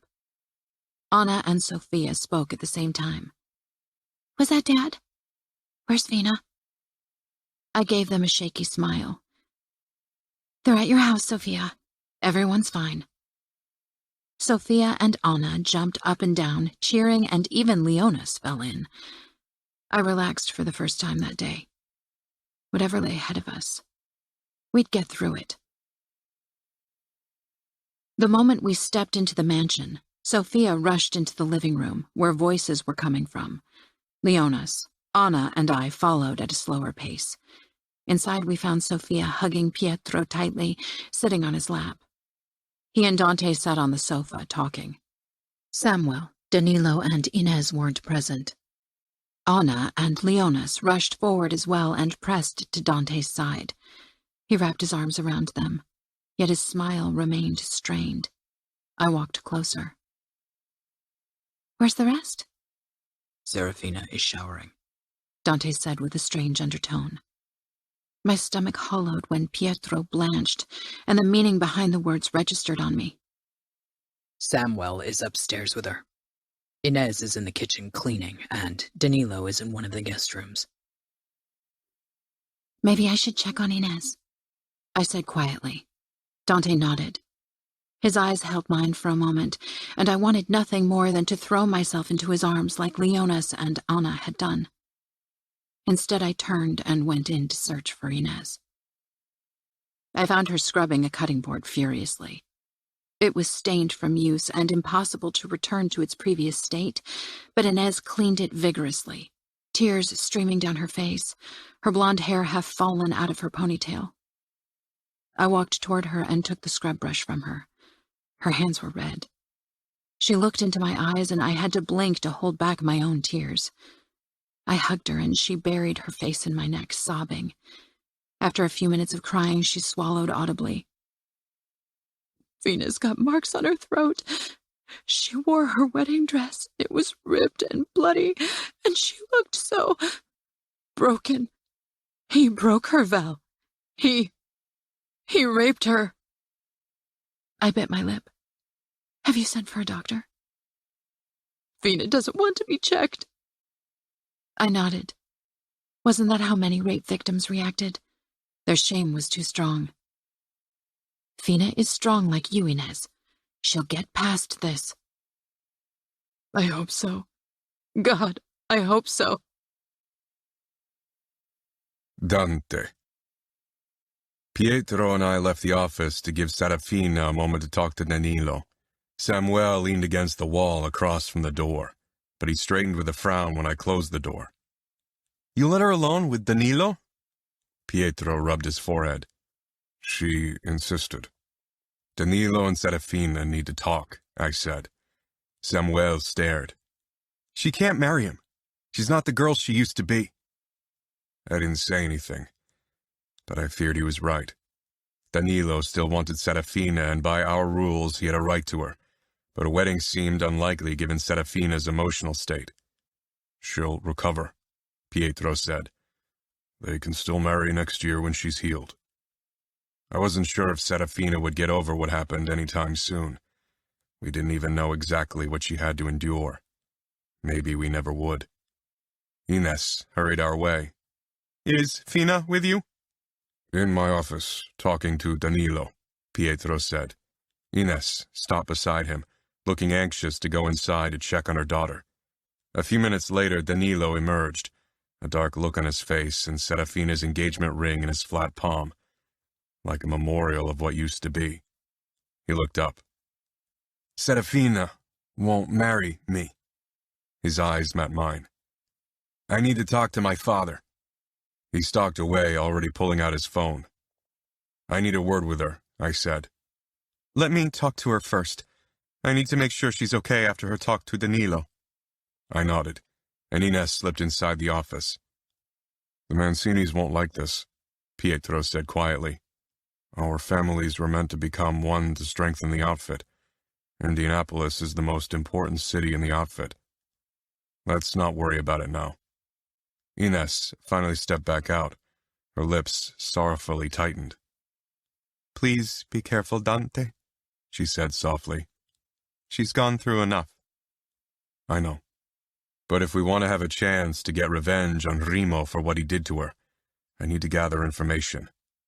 Ines nodded, then stepped back and finally let me enter the room. Serafina stood near the window, looking young and lost. I closed the door quietly. She looked up. My eyes darted to her throat and she pressed her hand over the spot, blushing in shame. Don't. My voice came out sharper than intended. I moved closer to my niece, watching her closely to see if she was comfortable having me near her. She'd shied away from Danilo, and I wasn't sure how strong her trauma was. Don't be ashamed for something forced upon you, I added in a softer voice, even if it cost me a lot to make it that way because seeing Serafina like this stirred up fury inside of me. I don't want to open up painful wounds, Serafina, but as boss of the outfit, I need to know everything you know about the Camorra, so I can bring them down and kill Remo Falcone. Serafina avoided my eyes. I don't think I know anything that will help you. Every small detail helps. Habits, the dynamic between the brothers, Remo's weaknesses, the layout of the mansion. Remo doesn't trust anyone but his brothers and Fabiano. He would die for them, she whispered. I'd suspected this. Remo wasn't as invincible as he thought. If he cared about his brothers in whatever twisted way he was capable of, that meant he was open for attack. Serafina continued, still not looking my way. Apart from the family, only Fabiano and Leona are allowed inside the mansion, and occasionally cleaners. Remo keeps a knife and gun close at all times. He's a light sleeper. She cringed at what she'd revealed. I'd suspected Remo had taken her into his bed.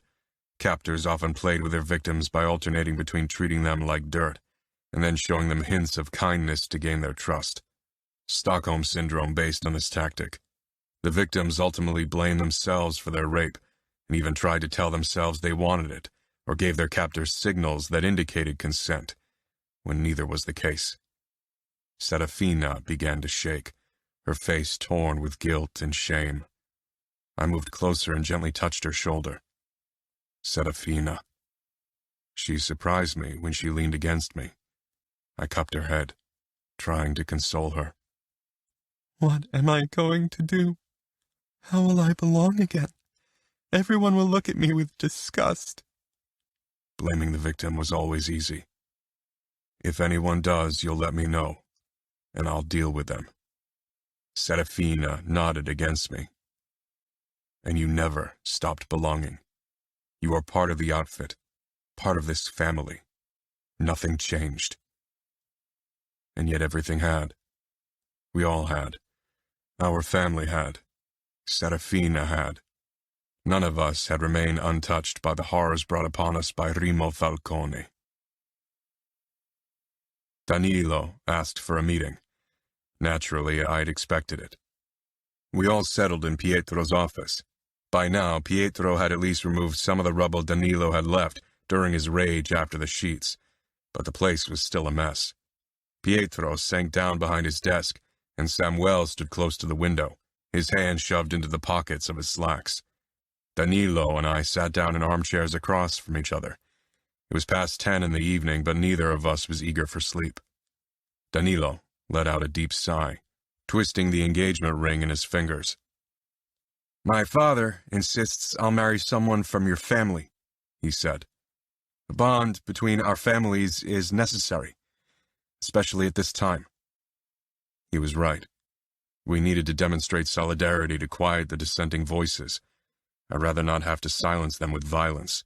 We needed every man in our ranks to fight the Camorra and the Familia. Pietro sighed, slumping in his chair. Samuel shook his head with a glare. "Serafina won't marry. She needs time to heal." "There are other options," I said. Danilo's eyes flashed. "What options? I won't accept the daughter of any other underboss. My city is important. I won't settle for less than was promised." I narrowed my eyes. "Watch your tone, Danilo. I realize this is a difficult situation, but I expect respect nonetheless."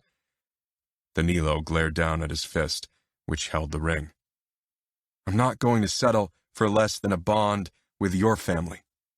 "You can't have Fina," Samuel repeated, taking a step forward, anger twisting in his face. I motioned for him to stay back. "You can't have Anna either," I said sharply. I wasn't sure if that was what he'd been hinting at, but I wouldn't promise my daughter to Danilo, not looking into his haunted, angry eyes, not when I knew he wanted Serafina. Danilo stood.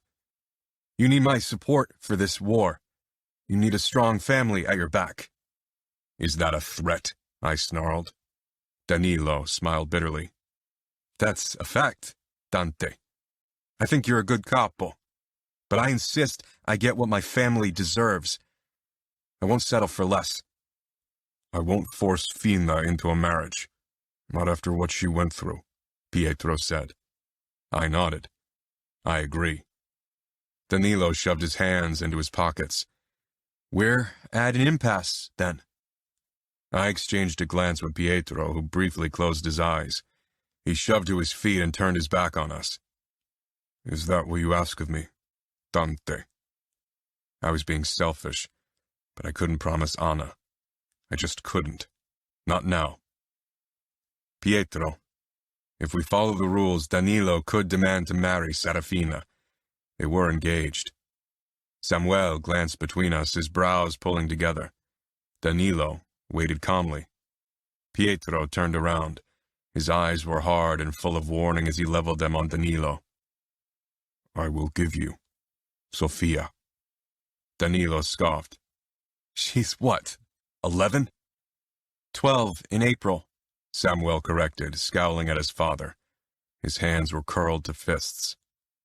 "I'm 10 years older than her. I was promised a wife now." "You'll be busy with this war and establishing your reign over Indianapolis. A later wedding should be of advantage for you," I said. I could tell that Danilo would agree eventually, but he wanted something else. Danilo glanced down at the ring once more, lost in thought. "Danilo, I have one condition."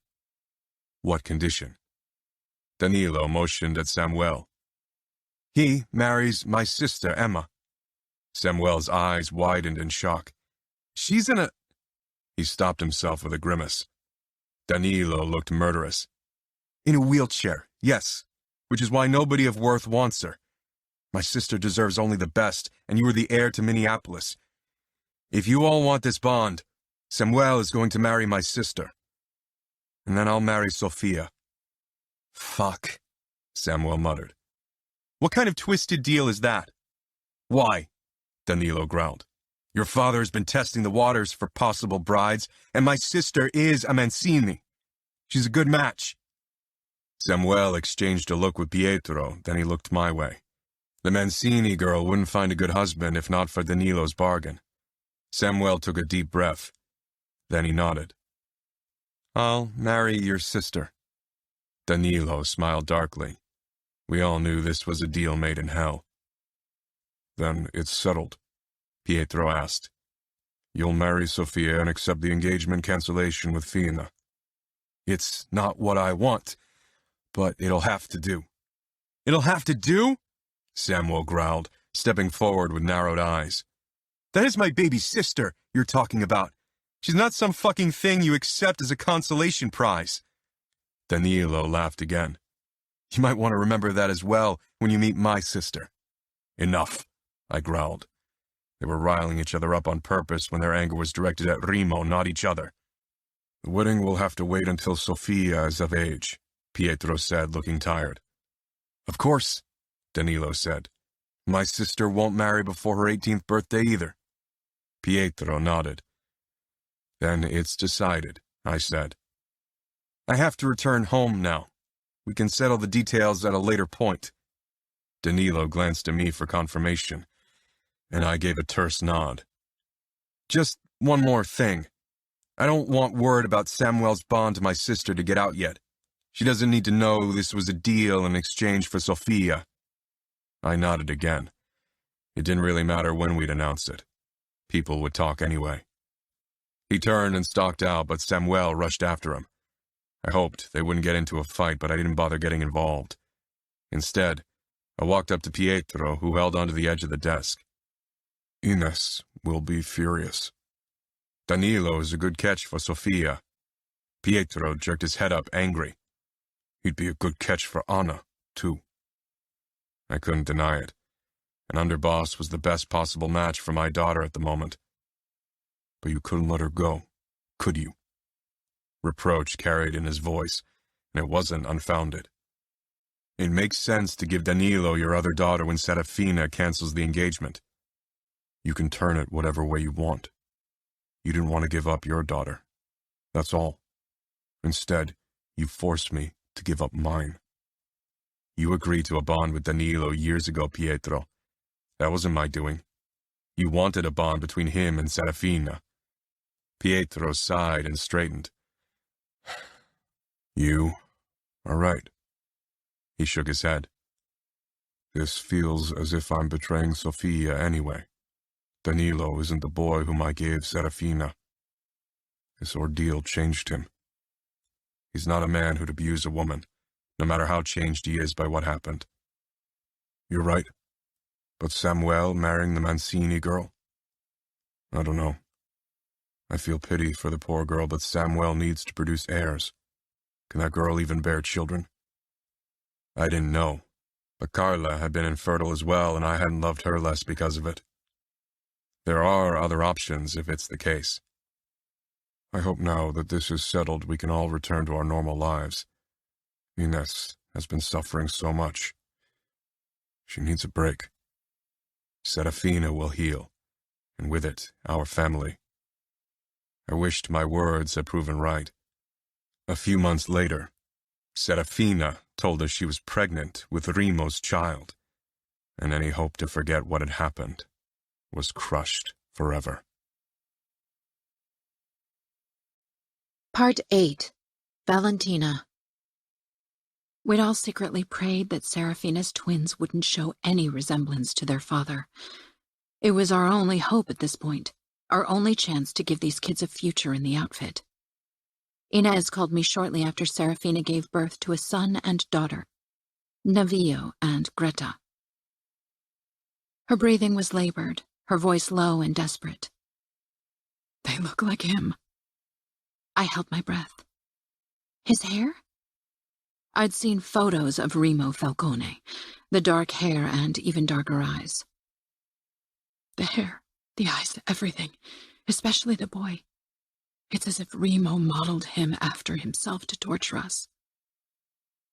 Inez, I said softly, these kids don't ever need to know who their father is. She made a choked sound. They are his spitting image, Val. People will talk. It's impossible not to know whose kids they are. Heaven have mercy.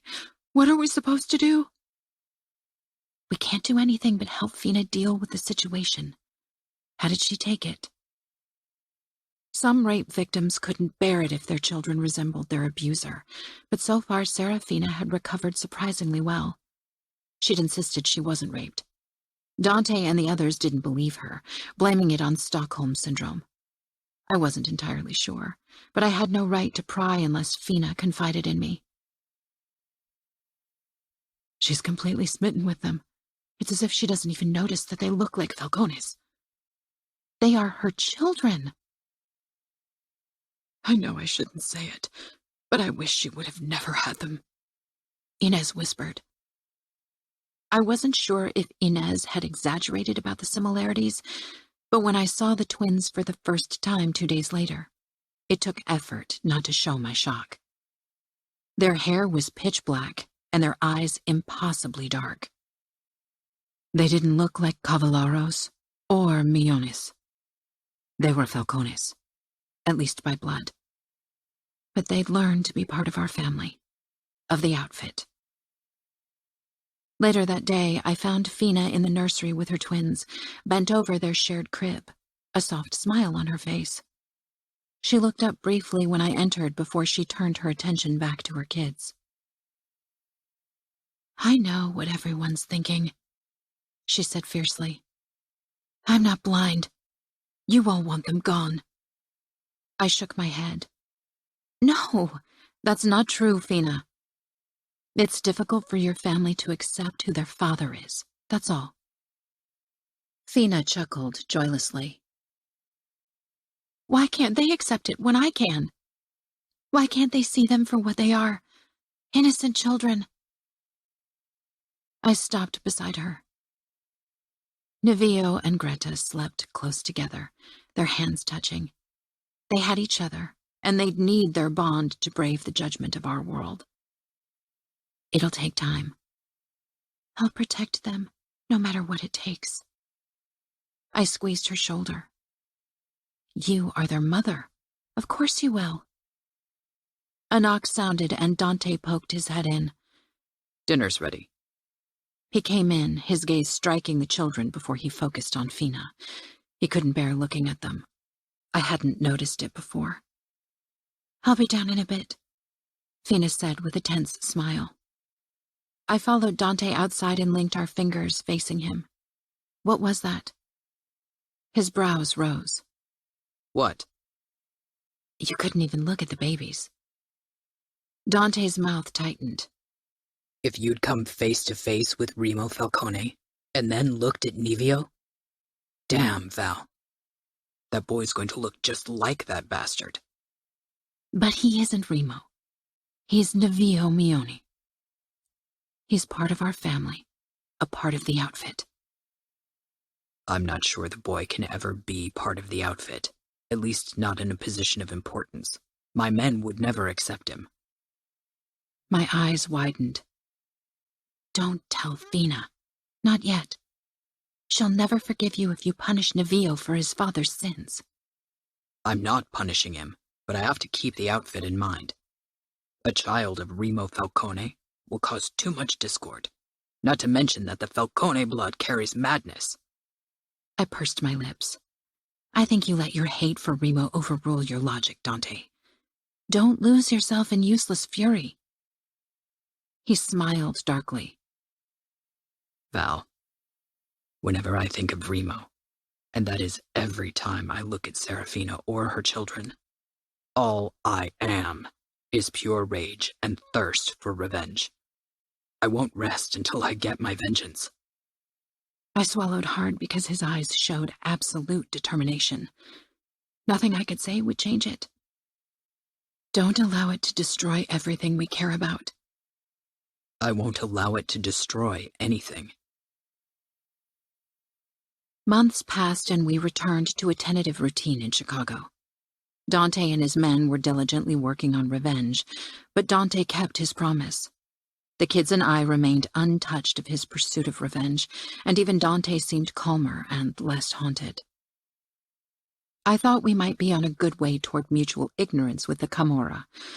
Maybe I had been foolish. Any dream of peace, of normalcy, was shattered when Dante, Danilo, Pietro, and Samuel got their hands on Adamo Falcone, Remo's youngest brother. Shortly after Dante got the news about the capture, he got ready to leave for the safe house where they kept the boy. A boy, only 15. Dante was withdrawn, lost in his thoughts as he put on his jacket over his gun and knife holster. A knife he'd used today. Dante? I said quietly. The boy is 15. Serafina said he never hurt her. He is not innocent, Val. Dante growled, his eyes flashing angrily. He's part of the Camorra. He's a Falcone. You don't know the first thing about this family. If you did, you wouldn't even consider asking me to spare Adamo Falcone. His anger hit me unexpectedly. I nodded slowly. He was right. I didn't know anything about the Falcones except for the rumors making the rounds and the few things Serafina had said since she'd been freed. What I knew was that Adamo would pay for a crime he hadn't committed yet. Maybe he'd become as cruel as his brothers, but right now he wasn't. Leonis will be inducted in 3 years. Will that make him guilty for your crimes as well? Dante tensed. That's not the same. Wasn't it? I didn't know. In less than 2 weeks, Leonis would turn 9, still a little boy in my eyes. But for our enemies, he was a future capo in the making, a potential enemy. Dante! Pietro called, his voice ringing with open eagerness. I shuddered. I need to leave now. We can continue this discussion tonight. He hesitated, then he came toward me and kissed my lips before he stalked out. Slowly I walked after him, but I stopped halfway down the staircase.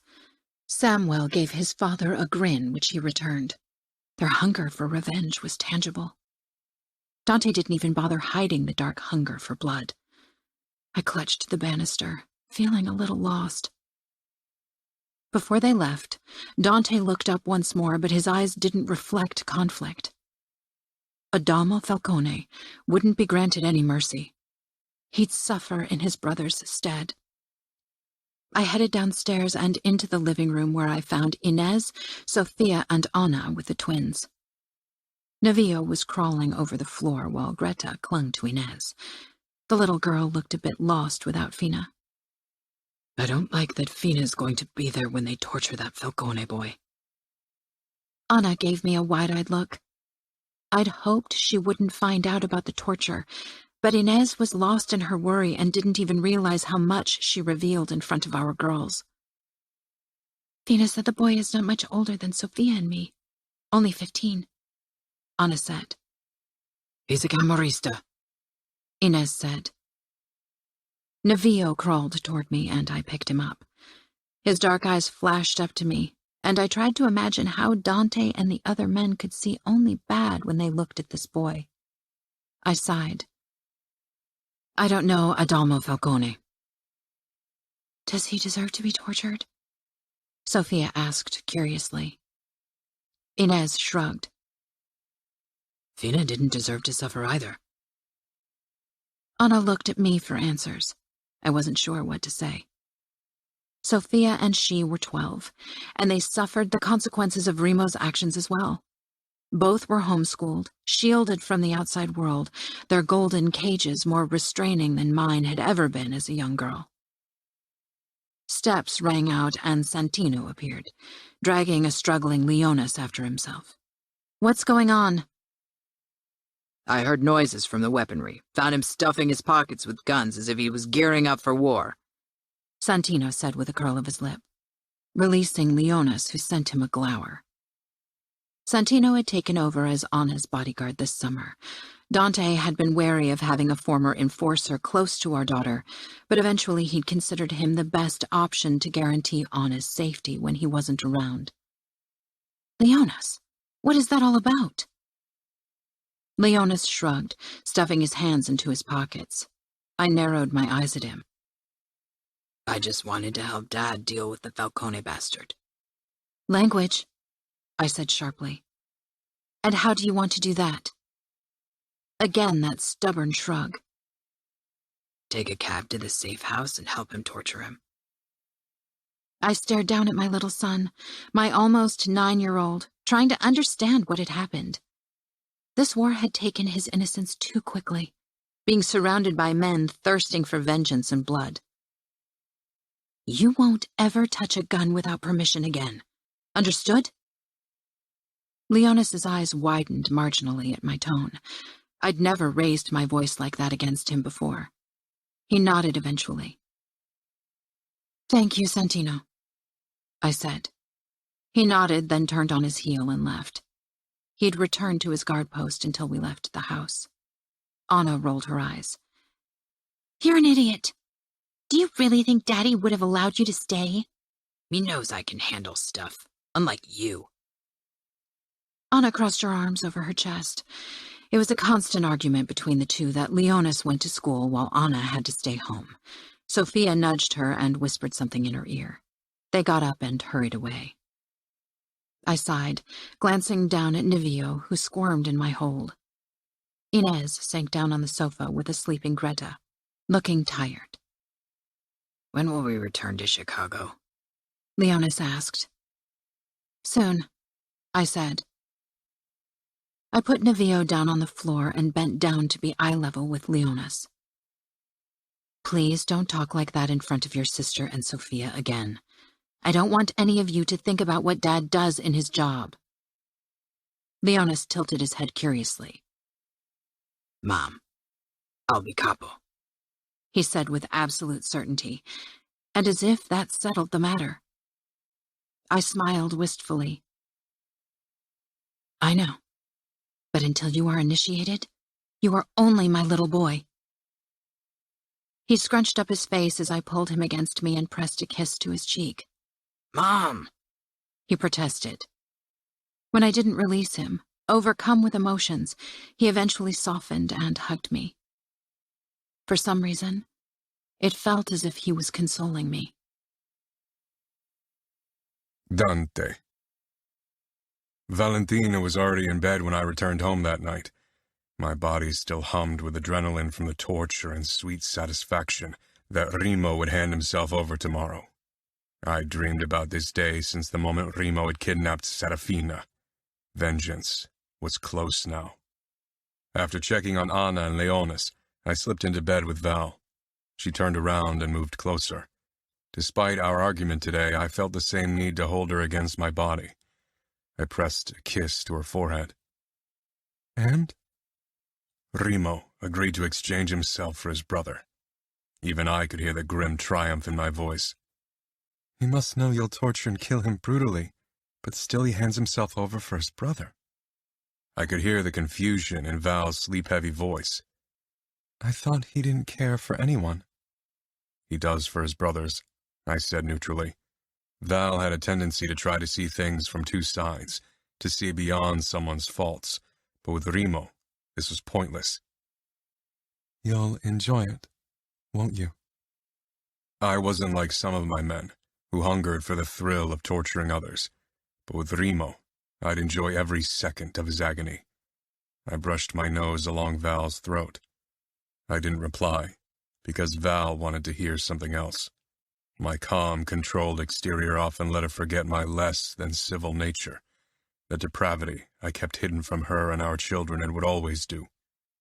Remo won't receive mercy from either of us. Pietro, Samuel, and Danilo were just as eager for bloodshed as me. We'd bring Remo to his knees together, would relish in his demise, and once he was dismembered and purged from this world, we'd figure out a way to leave the burden of his actions behind, to move on. I drove the car to the meeting point, Danilo beside me. Pietro and Samuel sat on either side of Adamo, who hunched forward, breathing heavily. When I parked the car, he looked up and his eyes met mine in the rearview mirror. Those damn dark Falcone eyes. Only 15, but he looked like he couldn't care less if I put a bullet in his head or not. "Time to exchange you for your fucking brother," Samuel said, voice tight with eagerness. "You don't know anything about Remo if you think he'll give you what you want," Adamo muttered. "And what do we want, Falcone?" Danilo growled. "Break him. But my brother is unbreakable. You should have kept torturing me. That would have been more fun." I pushed open the door. "I don't have time for this nonsense, boy. Your brother is going to break. They all do." Remo, Nino, and a third man, probably another Falcone brother, waited beside a car. Samuel hoisted Adamo out of the back seat and dragged him toward Danilo, Pietro, and me. Remo's expression hardened. No sign of his previous triumph or taunting. I gave Samuel a sign and he shoved Adamo toward his brothers. Adamo fell to his knees, holding his broken arm against his body. The way he looked up at Remo revealed a bond that didn't make sense to me, not from what I knew of the Falcones. Remo touched his brother's head in a way I sometimes touched Leonis. Then they linked arms. Samuel stepped forward and punched Remo's face, then kicked him in the groin before he smashed his gun against his temple. Remo passed out with that fucking twisted smile on his face. I motioned at a few soldiers. They rushed forward and grabbed Remo, then carried him over to the car where they shoved him into a trunk. The Falcones were already in their car, but Nino looked at me with pure calculation. I got back into the car and we headed back to the safe house, where we dismembered Remo over the next 2 days. Samuel let out a disbelieving laugh and clapped Pietro's shoulder, who gave a tense smile. Danilo leaned back with a deep sigh. "We got him," Samuel said. "We really got him. Fuck. I can't believe we can tear the fucker apart." "I get the honor of cutting his dick off," Danilo said. "We agreed on that, yes." Danilo still hadn't gotten over Serafina, or that Remo had dishonored her.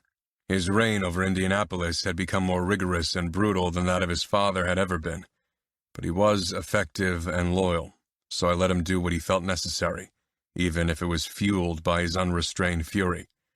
Maybe after Remo's death, he'd be able to move on. Maybe we all could. Serafina waited for us in the safe house. Pietro gave me an uncertain look. He didn't like the idea of her watching the torture, but like Serafina had said, she deserved to be present. We dragged Remo into the vast hall. I hadn't said a word to Remo yet, hadn't even looked directly at him. I knew I'd have trouble restraining myself if I did, and I wanted to be behind soundproof walls before that happened. Serafina paled as she saw Remo. "Angel," Remo murmured. My head turned to him, my brows pulling tight. Angel. Samuel didn't give Remo the chance for more words by punching him. "This is your chance to ask for forgiveness," Pietro said. Remo glanced at him until his gaze finally met mine. No sign of fear yet. That would change soon. Every man had a breaking point. He looked at Serafina again. "Do you want me to beg for forgiveness?"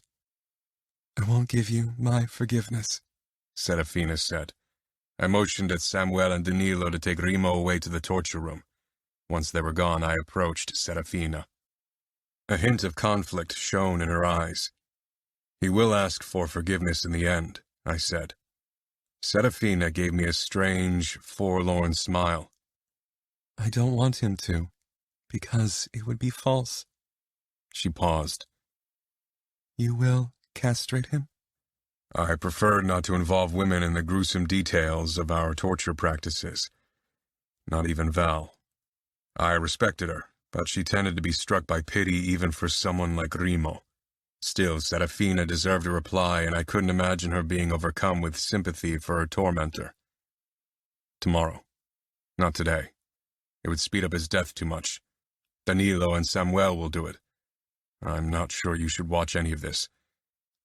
But maybe you need to. Today will be easier to stomach than tomorrow, so stay if it's what you want. "Thanks," she said before she headed over to the screens where she'd be able to watch us handling Remo. I gave a curt nod toward the guard sitting beside her before I made my way toward the torture room. My pulse sped up, a strange occurrence. Usually it took a bit for torture to get a spike in my heart rate. Not today. This felt almost like the first few times Father had made me part of torture sessions. When I entered the room, Remo lay on the bare stone floor, while Danilo and Samuel kicked him over and over again. He didn't fight the blows, only stared up at the camera up in the corner as if he knew Serafina was watching. Pietro unsheathed his knife and cut Remo's chest. Then Samuel did the same, followed by Danilo. When it was my turn, I squatted beside Remo. He smiled, revealing his blood-coated teeth. "This gives you all a fucking erection, doesn't it?"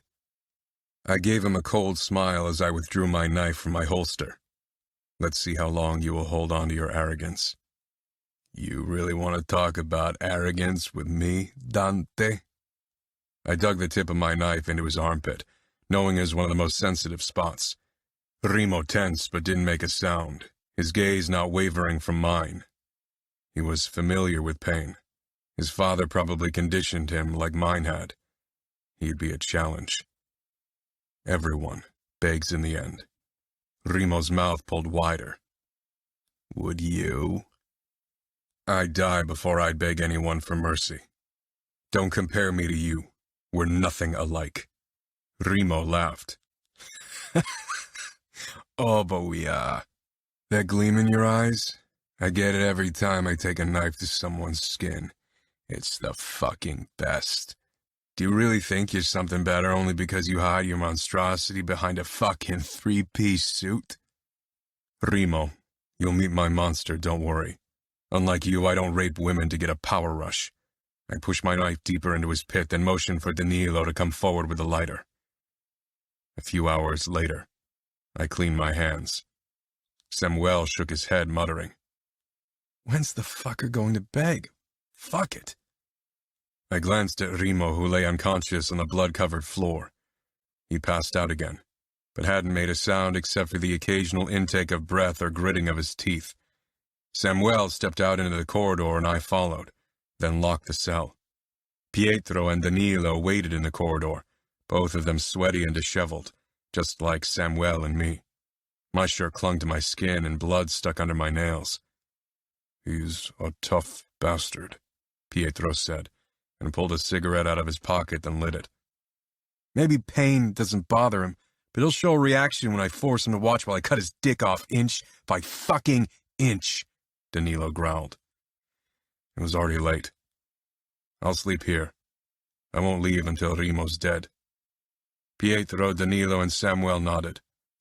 "One of us should keep watch at any time," Pietro suggested. "I'll start," Samuel said quickly. "I'm too riled up to sleep anyway." "All right." We headed into the sleeping quarters and lay down on the cots. I closed my eyes. Despite the satisfaction I'd felt torturing Remo, I couldn't wait for him to be dead. For this to be finally over. A shout woke me. I jerked up on the cot, disoriented for a second. Pietro met my gaze from across the room. Danilo wasn't there. I jumped to my feet and ran toward the torture room. Fuck. Had Remo freed himself? He was badly injured. I couldn't imagine him having the strength to even stand.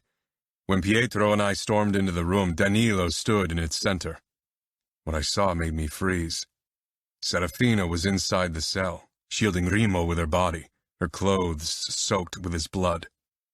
"You shouldn't be here, Dove. This isn't something for a woman." Pietro tried to reason with Serafina. He couldn't see what Danilo and I did, that Serafina had chosen a side and it wasn't ours. "Where's Samuel?" I asked. I hadn't seen him anywhere. I couldn't imagine Serafina hurting her twin. But maybe I'd underestimated Remo's manipulation skills and the power he held over her. Serafina reached under her cardigan and pulled 2 guns, pointing them straight at us. I rested my hand lightly on my own gun, but I couldn't bring myself to pull it on my niece. Remo was struggling to stand and didn't have a weapon. "Samuel's going to be okay. He's knocked out behind the sofa," Serafina said. Pietro's face contorted with horrified realization. "Fina, you've been through a lot," Put down the gun. Serafina released the safety catch. I'm sorry. I'd been faced with many difficult choices in my time as capo. Today marked the worst. I pulled my gun at the same time as Danilo did. Serafina pulled the trigger and Danilo winced, his hand flying up to grip a bleeding spot on his arm. Not a single move. Remo moved closer to Serafina, and his eyes met mine. He seemed almost stunned, as if he too was caught off guard by the events. We only want to leave. No one has to get hurt, Serafina whispered. Dove, Pietro croaked. you don't owe this man anything. He raped you. I know emotions can get confused in a situation like this, but we have people who can help you. Serafina's eyes filled with tears, but she shook her head. Samuel stumbled inside, looking dazed. Serafina's face twisted painfully before she looked at me. Please, let us leave, Uncle. This war is because of me, and I can tell you I don't want it. I don't want to be avenged. Don't rob my children of their father. I'll go to Las Vegas with Remo where I belong, where my kids belong. Please, if you feel guilty for what happened to me, if you want to save me, then do this. Let me return to Vegas with Remo. This doesn't have to be an endless spiral of bloodshed. It can end today. For your children. For mine. Let us leave. Her eyes begged me, but I looked away, and at Remo. My hatred burnt brighter than ever, realizing he'd taken more than we'd ever anticipated. Is she speaking in the name of the Camorra? She does. You breached my territory, and I breached yours. We're even. We're not! Samuel roared, stepping forward, swaying. Remo lifted his gun a couple of inches, and my fingers on mine tightened. One bullet was all it took. For what, exactly? Turn Remo into a martyr his brothers and the Camorra would go into war for? Because killing him wouldn't bring us Serafina back. You kidnapped my sister and broke her. You twisted her into your fucking marionette. We won't be done until I'm standing over your disemboweled corpse, so my sister is finally free of you. Serafina looked close to tears. Sam, don't do this. I know you don't understand, but I need to return to Vegas with Remo. For myself, but more importantly, for my children. I knew you should have gotten rid of them, Samuel said. Maybe the twins had changed Serafina's feelings for Remo, intensified whatever twisted bond they shared. Children changed everything. I knew that. Send them with him to Las Vegas. They're Falcones. But you aren't, Fina. Be free of them and him. You can start a new life, Pietro said. Serafina shook her head. Where my children go, I will go. Don't you think I've suffered enough for all of your sins? Don't turn me into another pawn in your chess game. Set me free. She turned to me once more. Let us leave. You failed me once, and now I'm lost to you. But please allow me to bring my children to a family that will love them. Allow me to bring my children home. You owe it to me. I'd owed her protection on the day of her wedding, and a quicker rescue. But this, I didn't owe her. And yet I felt like I did. If I allow you to leave today, you are a traitor. You won't be part of the outfit. You will be the enemy. You won't see your family again. There won't be peace with the Camorra. This war has only begun. When will this war ever end, Uncle? I met Remo's gaze. He regretted nothing. This war between the Camorra and the outfit would never end, definitely not in my lifetime. I had often imagined how I'd set Serafina free by killing the man who tormented her. It had been my driving force. Everything faded to the background. Samuel's stunned expression, Pietro's anguish, Danilo's fury as I stared into my niece's eyes. This was about revenge. Revenge for her. Revenge she didn't want. I had to set her free, Not because of her, because of Val and my children. Because of Ines and Sofia. We needed to let go of her because Serafina was already lost. Maybe we lost her the moment Remo captured her. Maybe all the months of hoping had been wasted. Serafina had made her choice, and today, I had to make mine. I wouldn't drag the outfit into a bloody war with the Camorra for her, not when she chose a life with Remo. Nino and his brothers would retaliate if I killed Remo. I would have done it gladly if it would have served a purpose. But it couldn't. Serafina would never return to us, and her children had always been Falcone's anyway. I would protect the people who wanted my protection, who needed it more than Serafina. Leave, I said coldly. Danilo jerked, shock flashing across his unshaven face. You can't be serious, Dante. You can't let them go. I understood Danilo's anger, his need for vengeance, but neither he nor I could get what we wanted. Not today. Maybe never. Set me free, Serafina said again.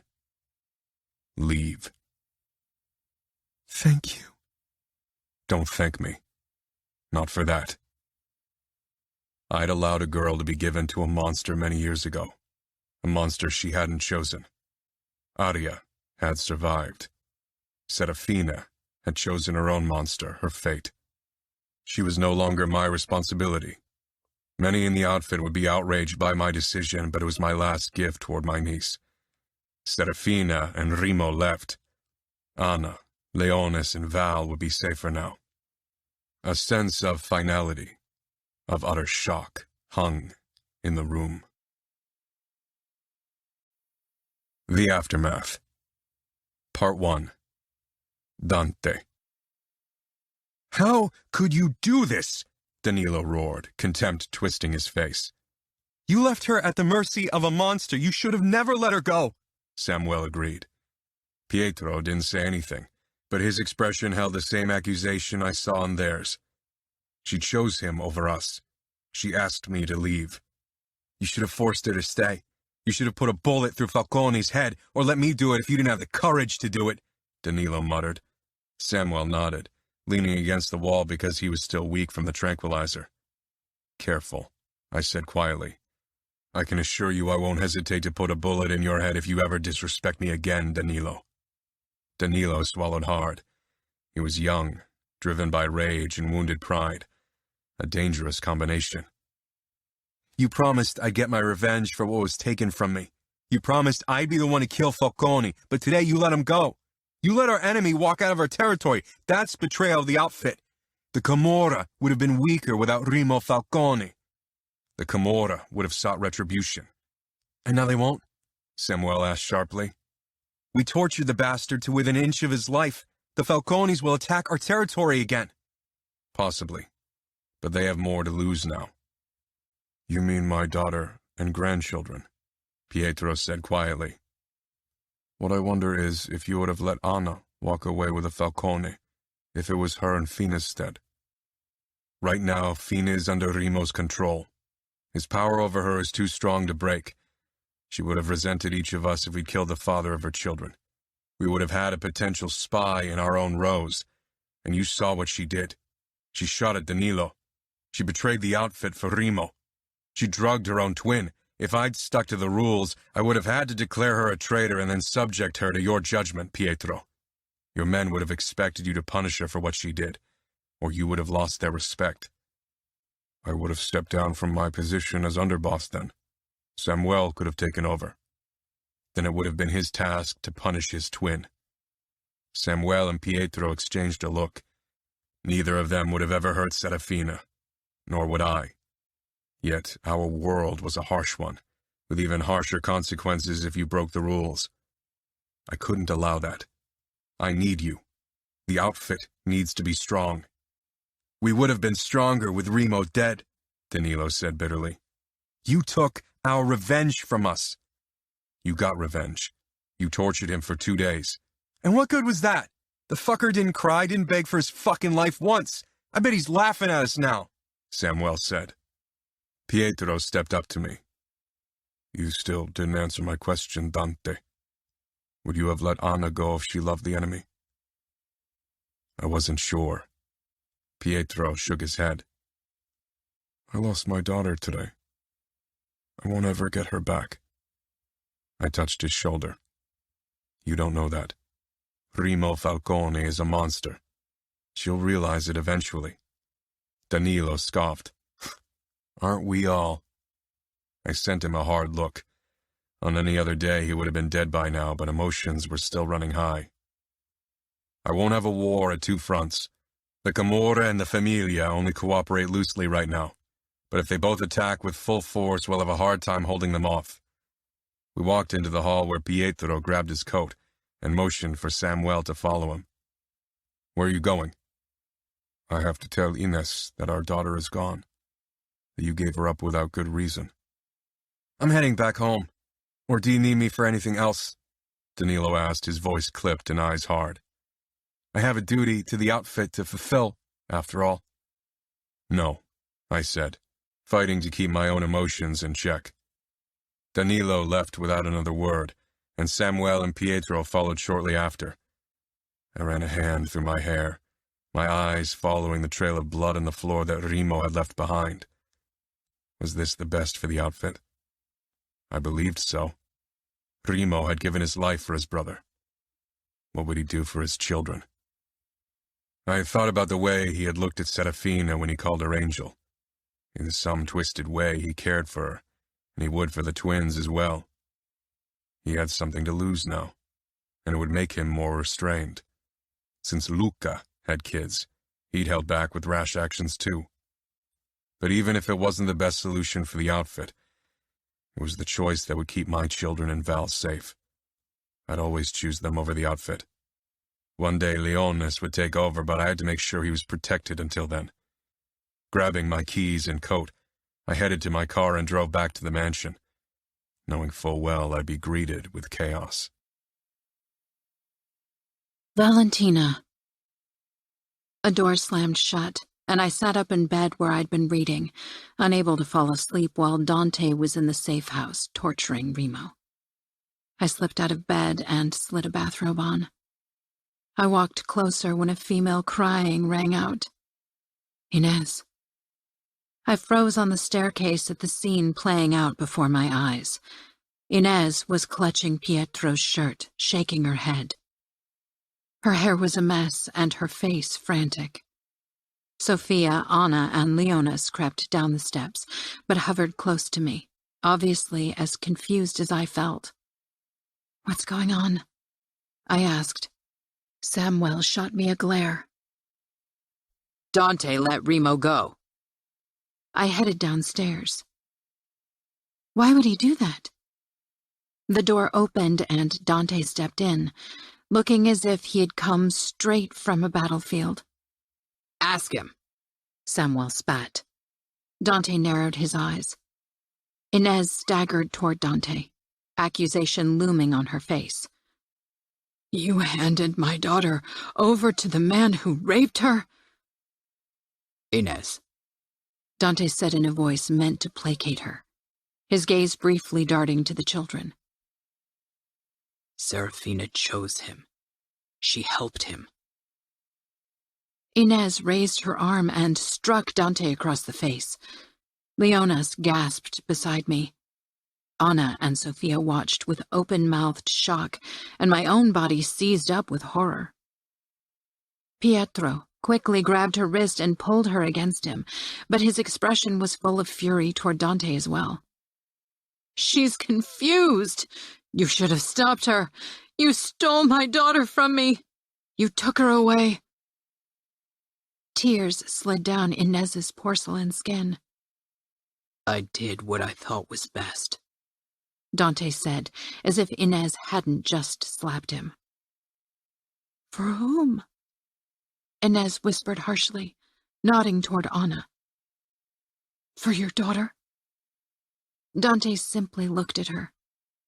What about the twins? I asked. She took them with her, Samuel muttered. Wasn't it her choice, then?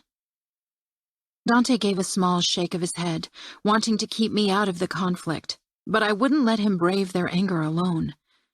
Inez gave me a sad smile. Of course you stand by him, even when he sacrifices my family. Leave Val out of this, Dante clipped. Inez began shaking. Out of my house, all of you.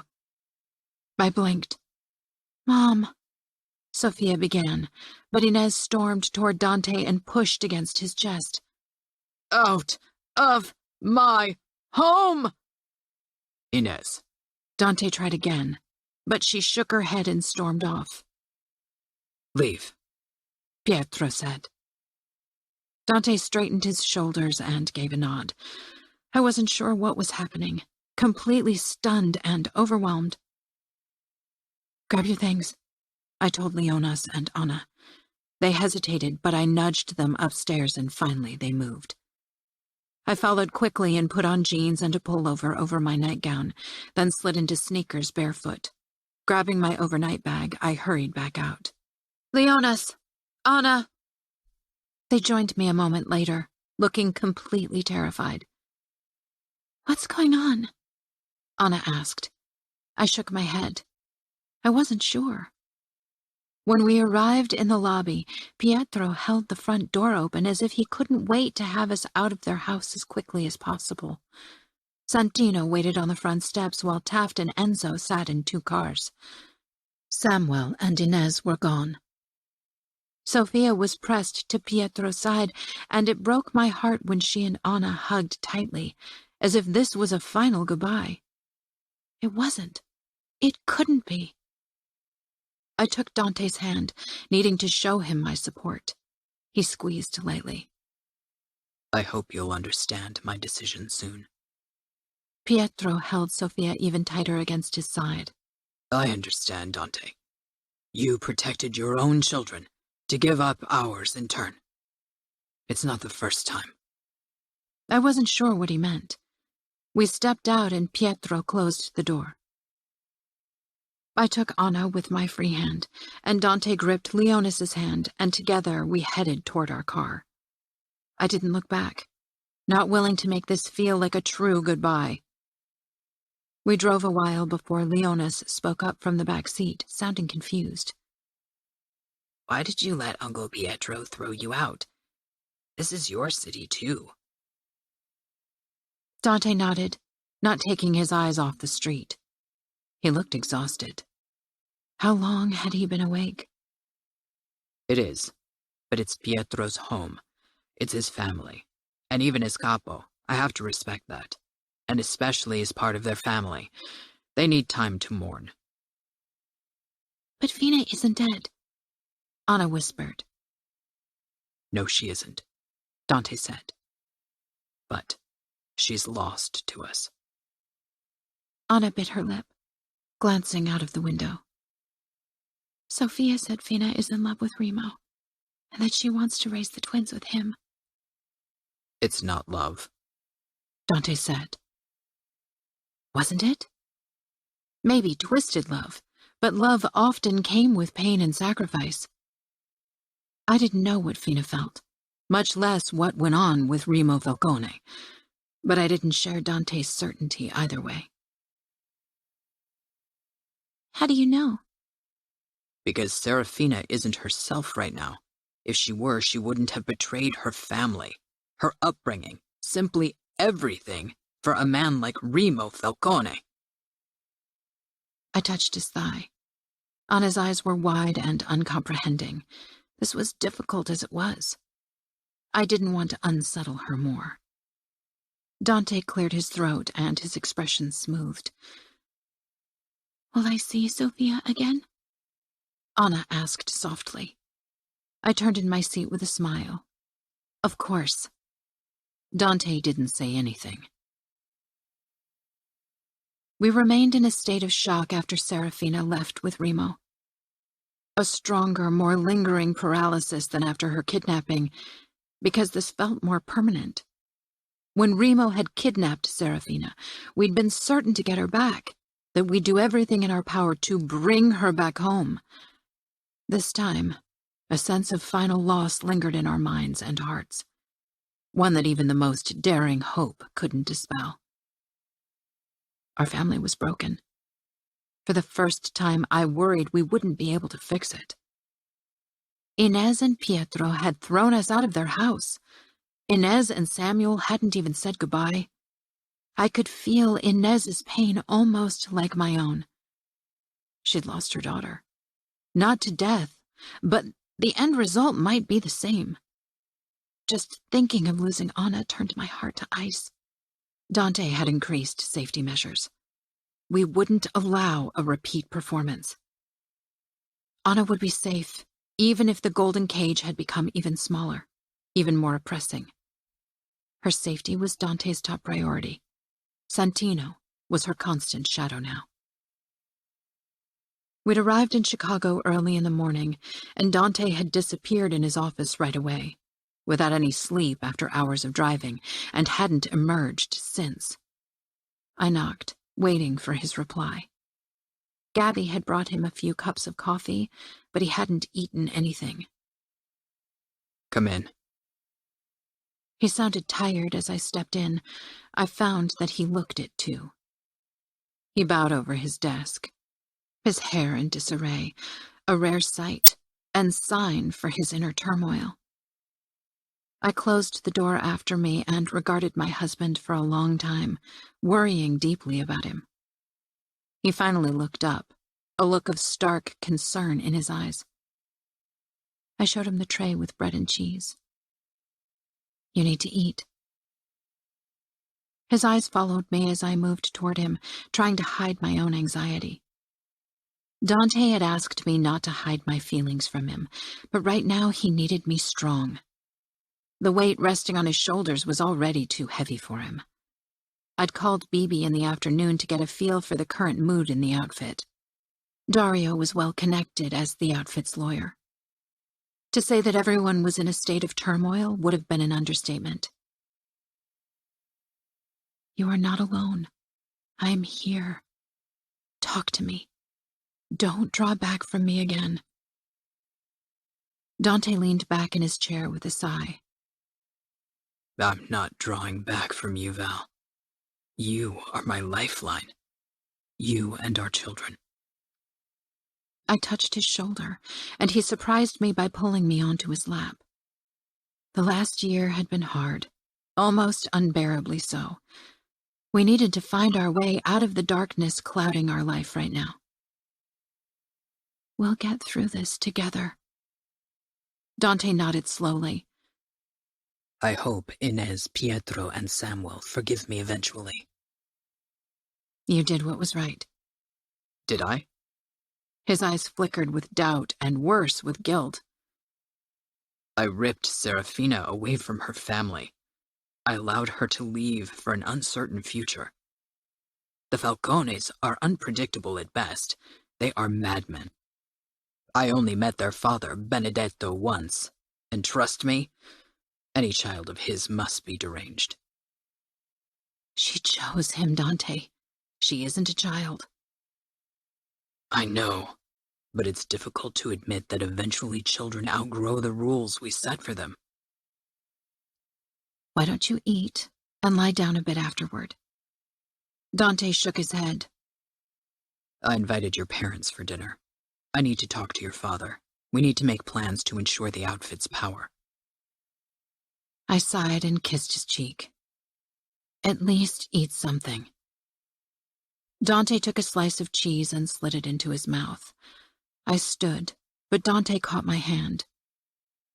I want you present when I talk to your father. Okay, I said slowly. He gave a terse nod. With an encouraging smile, I walked out, leaving him to his thoughts. Leonis rushed my way. Can Ricky and RJ come over tomorrow? RJ? I asked. That's Rocco's new name. It's much cooler. I tousled Leonis's hair. Mom, he said indignantly, ducking away from my fingers. My hair. I laughed. Did the vanity phase start this early nowadays? God, he was growing up so quickly. And Anna, too. A deep longing filled me. For another baby, another small human to take care of, and remind us of the beauty of life and our glowing future. Because I still believed in it. A good future. Of course they can. I'd been worried how the Rocco Sr. situation would affect Leonis's friendship with the man's sons, but luckily it hadn't. His lack of fatherly compassion had something good after all. Leonis grinned, smoothing out his hair, and rushed away again. Almost 9. I needed to organize his birthday party, even if it felt like we were stuck in a time of mourning. Life had to go on, especially for our children. Dante and I had been trying to get pregnant for 2 years now. It hadn't worked. I'd even considered doing hormone treatment, but with everything else that had been going on, I didn't want to push my body more than necessary. Maybe I had to accept that I was too old. Even if many women got children well past 40, I was only 36. I went down into the basement, past our panic room, and picked up the box with Christmas decorations. I hadn't found time to put them up yet, but now that we'd returned to Chicago for good, I wanted to create a Christmas spirit. After I'd sorted through the decoration, I called Anna and Leonis down. Anna had spent the last hour on the phone with Luisa and didn't look as crushed anymore. But we don't have a tree yet, Anna said thoughtfully, as she lifted one of the delicate glass baubles. You're right. We'll get one tomorrow. Let's decorate the rest of the house for now. How about you prettify all the fireplaces? Anna and Leonis grabbed a few items and dashed toward the fireplace in the living room, where they began to brainstorm the best decoration. I watched them for a bit, my heart warming. A few minutes later, the bell rang and Gabby hurried toward the front door. Zita wasn't as mobile anymore. She was getting old, and so Gabby had been taking over more of her duties. My parents stepped inside. Dad, too, had become completely gray, and the wrinkles in his face had become deep furrows. But Mama led a strict food regimen, and so he was still fit for mid-60. Mama kept dyeing her hair brown, too vain to let a hint of gray show. She smiled when she spotted me, despite the anxiety in her eyes, and rushed toward me. We hugged longer than usual. I'm so glad you're back. Papa embraced me as well and kissed my forehead. How's everyone? The kids are putting up Christmas decoration, and Dante is in his office. Papa nodded with a solemn expression. Mama, can you help Leonis and Anna? Papa and I need to talk to Dante. Mama nodded and hurried into the living room. Papa searched my face. He puts a great deal of trust in you. And he's absolutely right. You are clever and sensible. I won't become conciliary, I said firmly, surprising me but not Papa. I'd occasionally fantasized about the position, but after everything that had happened with the Camorra, I realized I didn't want to be part of decisions like that. I didn't want to be responsible for having teenage boys tortured, for all the other horrible things happening in this war. I'd still give Dante my opinion if he asked for it, and even if he didn't, but that was all. Papa nodded. It's for the best, Val. Right now isn't the best time for that kind of change anyway. And I'd rather not have you involved in everything we do. Women should be protected. The more you get involved, the more you get targeted by our enemies. Fina hadn't been involved, and still been attacked. But ultimately I agreed with my father. I guess that means you'll have to live forever so you can advise Dante. Papa laughed. This disgusting low-carb and white meat diet your mother tortures me with has to be good for something. He paused. I still want to see my third grandchild grow up. Or have you and Dante given up? I bit my lip. We hadn't discussed it in a while, but we hadn't taken countermeasures either. No, maybe it's not meant to be. Sadness rang in my voice, betraying my lack of acceptance on the matter. Papa touched my cheek. Maybe now is the perfect time. We all need something good. I nodded but didn't say anything. We headed toward Dante's office and entered after I knocked. Dante looked less tousled than before and stood with a composed expression to shake my father's hand. His mask was in place, impenetrable and strong. How's the general mood? Dante asked as we settled on armchairs in front of the fireplace. Papa shrugged. Divided. Many are glad to be rid of the Falcone twins. You know how people worried that their looks would eventually draw Remo's attention, and that man's attention is never a good thing. It's better to be rid of them and of him. An escalation of the war with the Camorra and the Familia is something many want to avoid, at all costs. Luckily, the underbosses seem to sway toward this opinion. He sighed. There are others, of course. The people who think you should have killed Remo and led attacks on both the Familia and Camorra. Dante nodded thoughtfully. I assume Pietro and Danilo are among them. Possibly, but neither have made their opinion on the matter public. They are family, or going to be family in Danilo's case. That's an advantage. Pietro won't badmouth you in front of others, I said. Even if Inez, Samuel, and Pietro were heartbroken, and even blamed Dante for it, they were still family, and neither of them was prone to emotional outbursts out of vengeance. He's a loyal man, Dante said, a hint of regret swinging in his voice. He is. Papa agreed. I have to be honest. Even the people who think you made a wise choice worry. The Familia and the Camorra will join forces, now more than ever, to destroy us and split our territory. Luca's got Marcella and Amo to protect. Remo's got Navio and Greta. Do you really think they'd let this war escalate? I said. Dante raked his fingers through his hair, lips thinning. I doubt Luca will increase his efforts. Remo is difficult to read, but he too will probably think twice now before risking anything. Is there a way we can push them apart? To cause dissent between Remo and Luca? Papa laughed. Dante too smiled bitterly.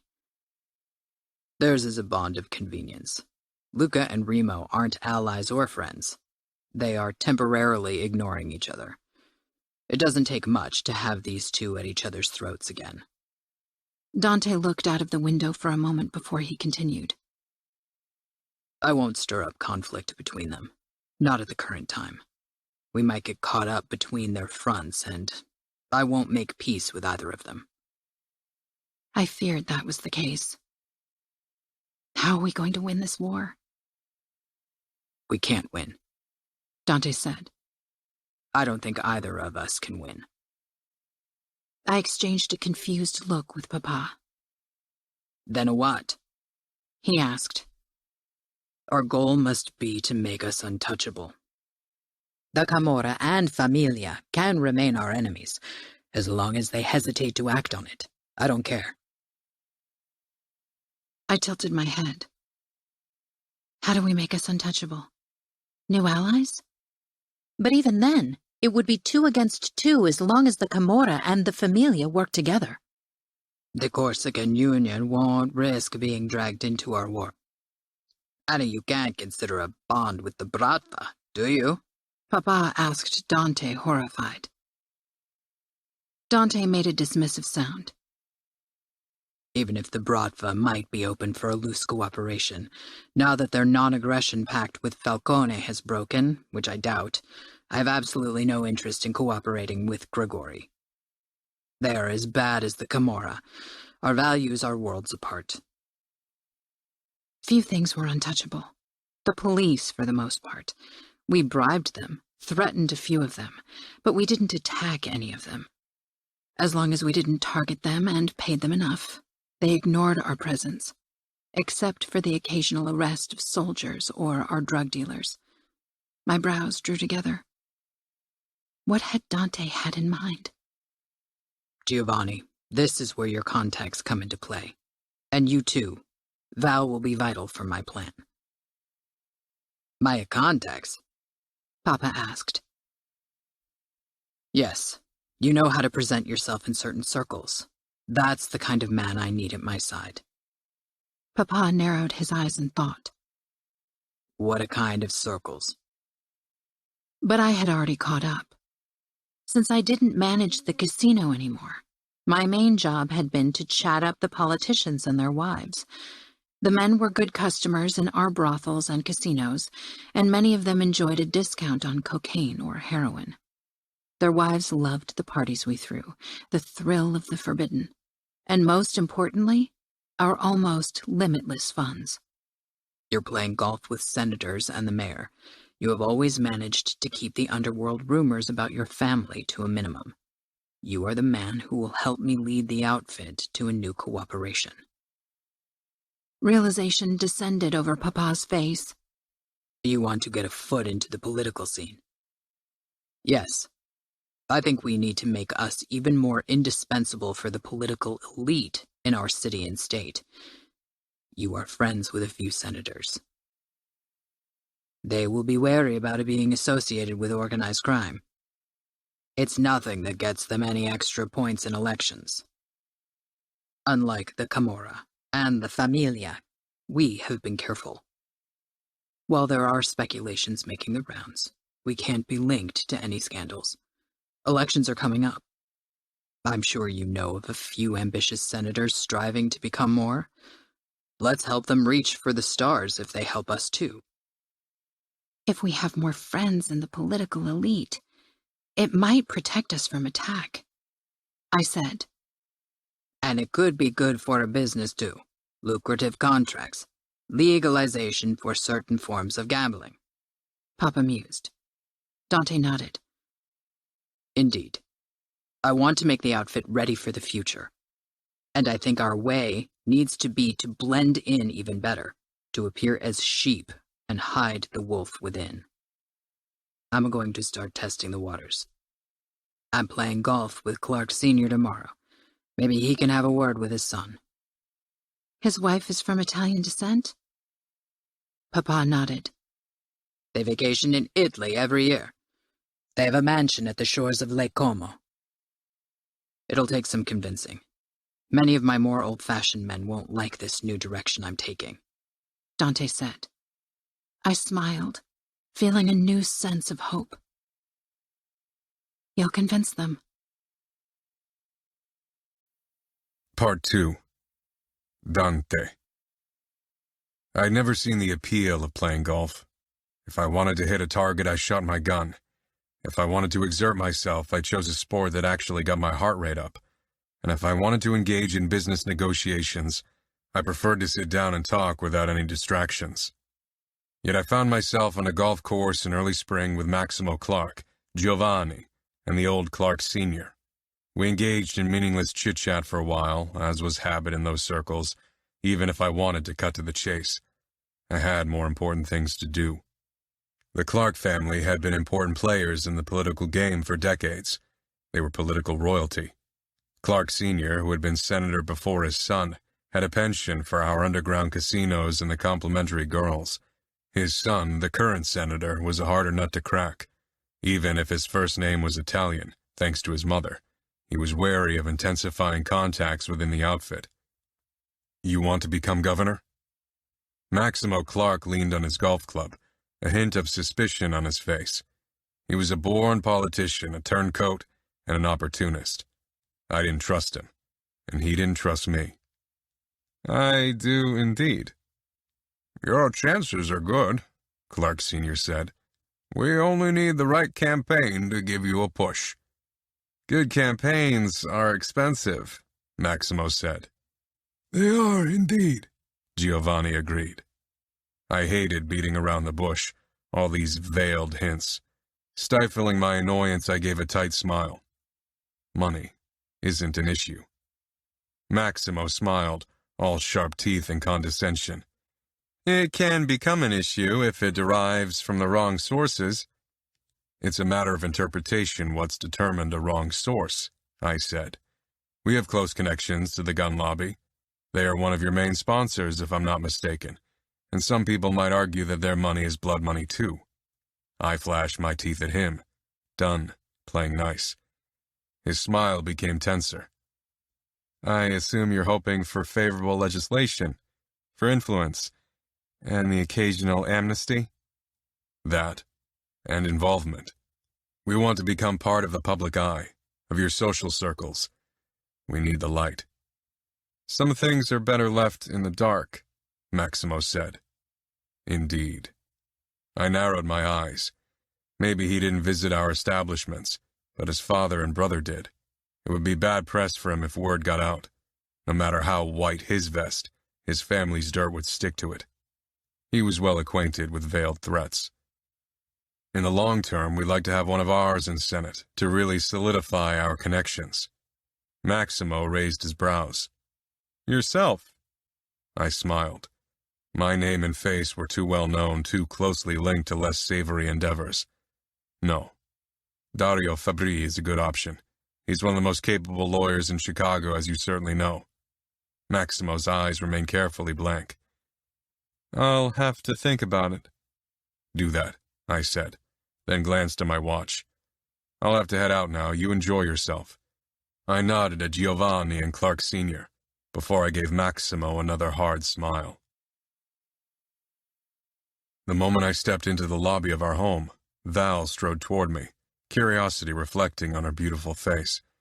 She looked stunning in a tight pencil skirt and silk blouse tugged into the narrow waistband. I kissed her. You look gorgeous.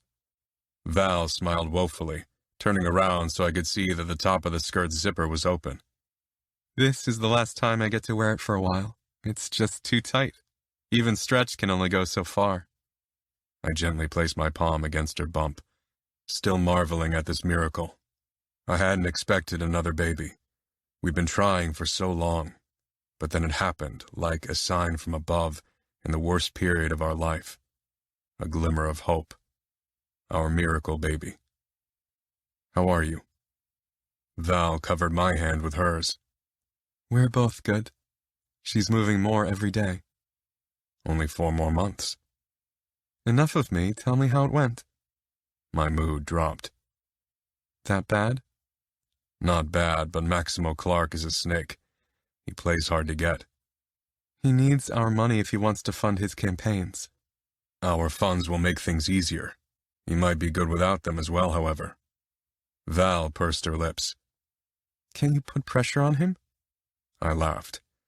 Blackmail is always a good option, but it might be a bad start to our cooperation, and he doesn't have any skeletons in his cupboard.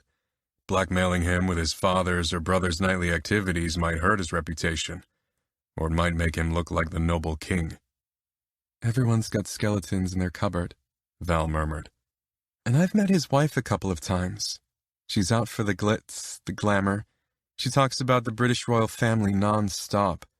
She dreams about being royalty herself, about being part of a society other people only talk about. She's fascinated by our traditions, our weddings. For her, this is like one of her historical romances come true. I gather your lunch with her went well. Val's expression became wicked. It did. Of course, I told her everything she wanted to hear. She was absolutely enamored by our arranged marriages.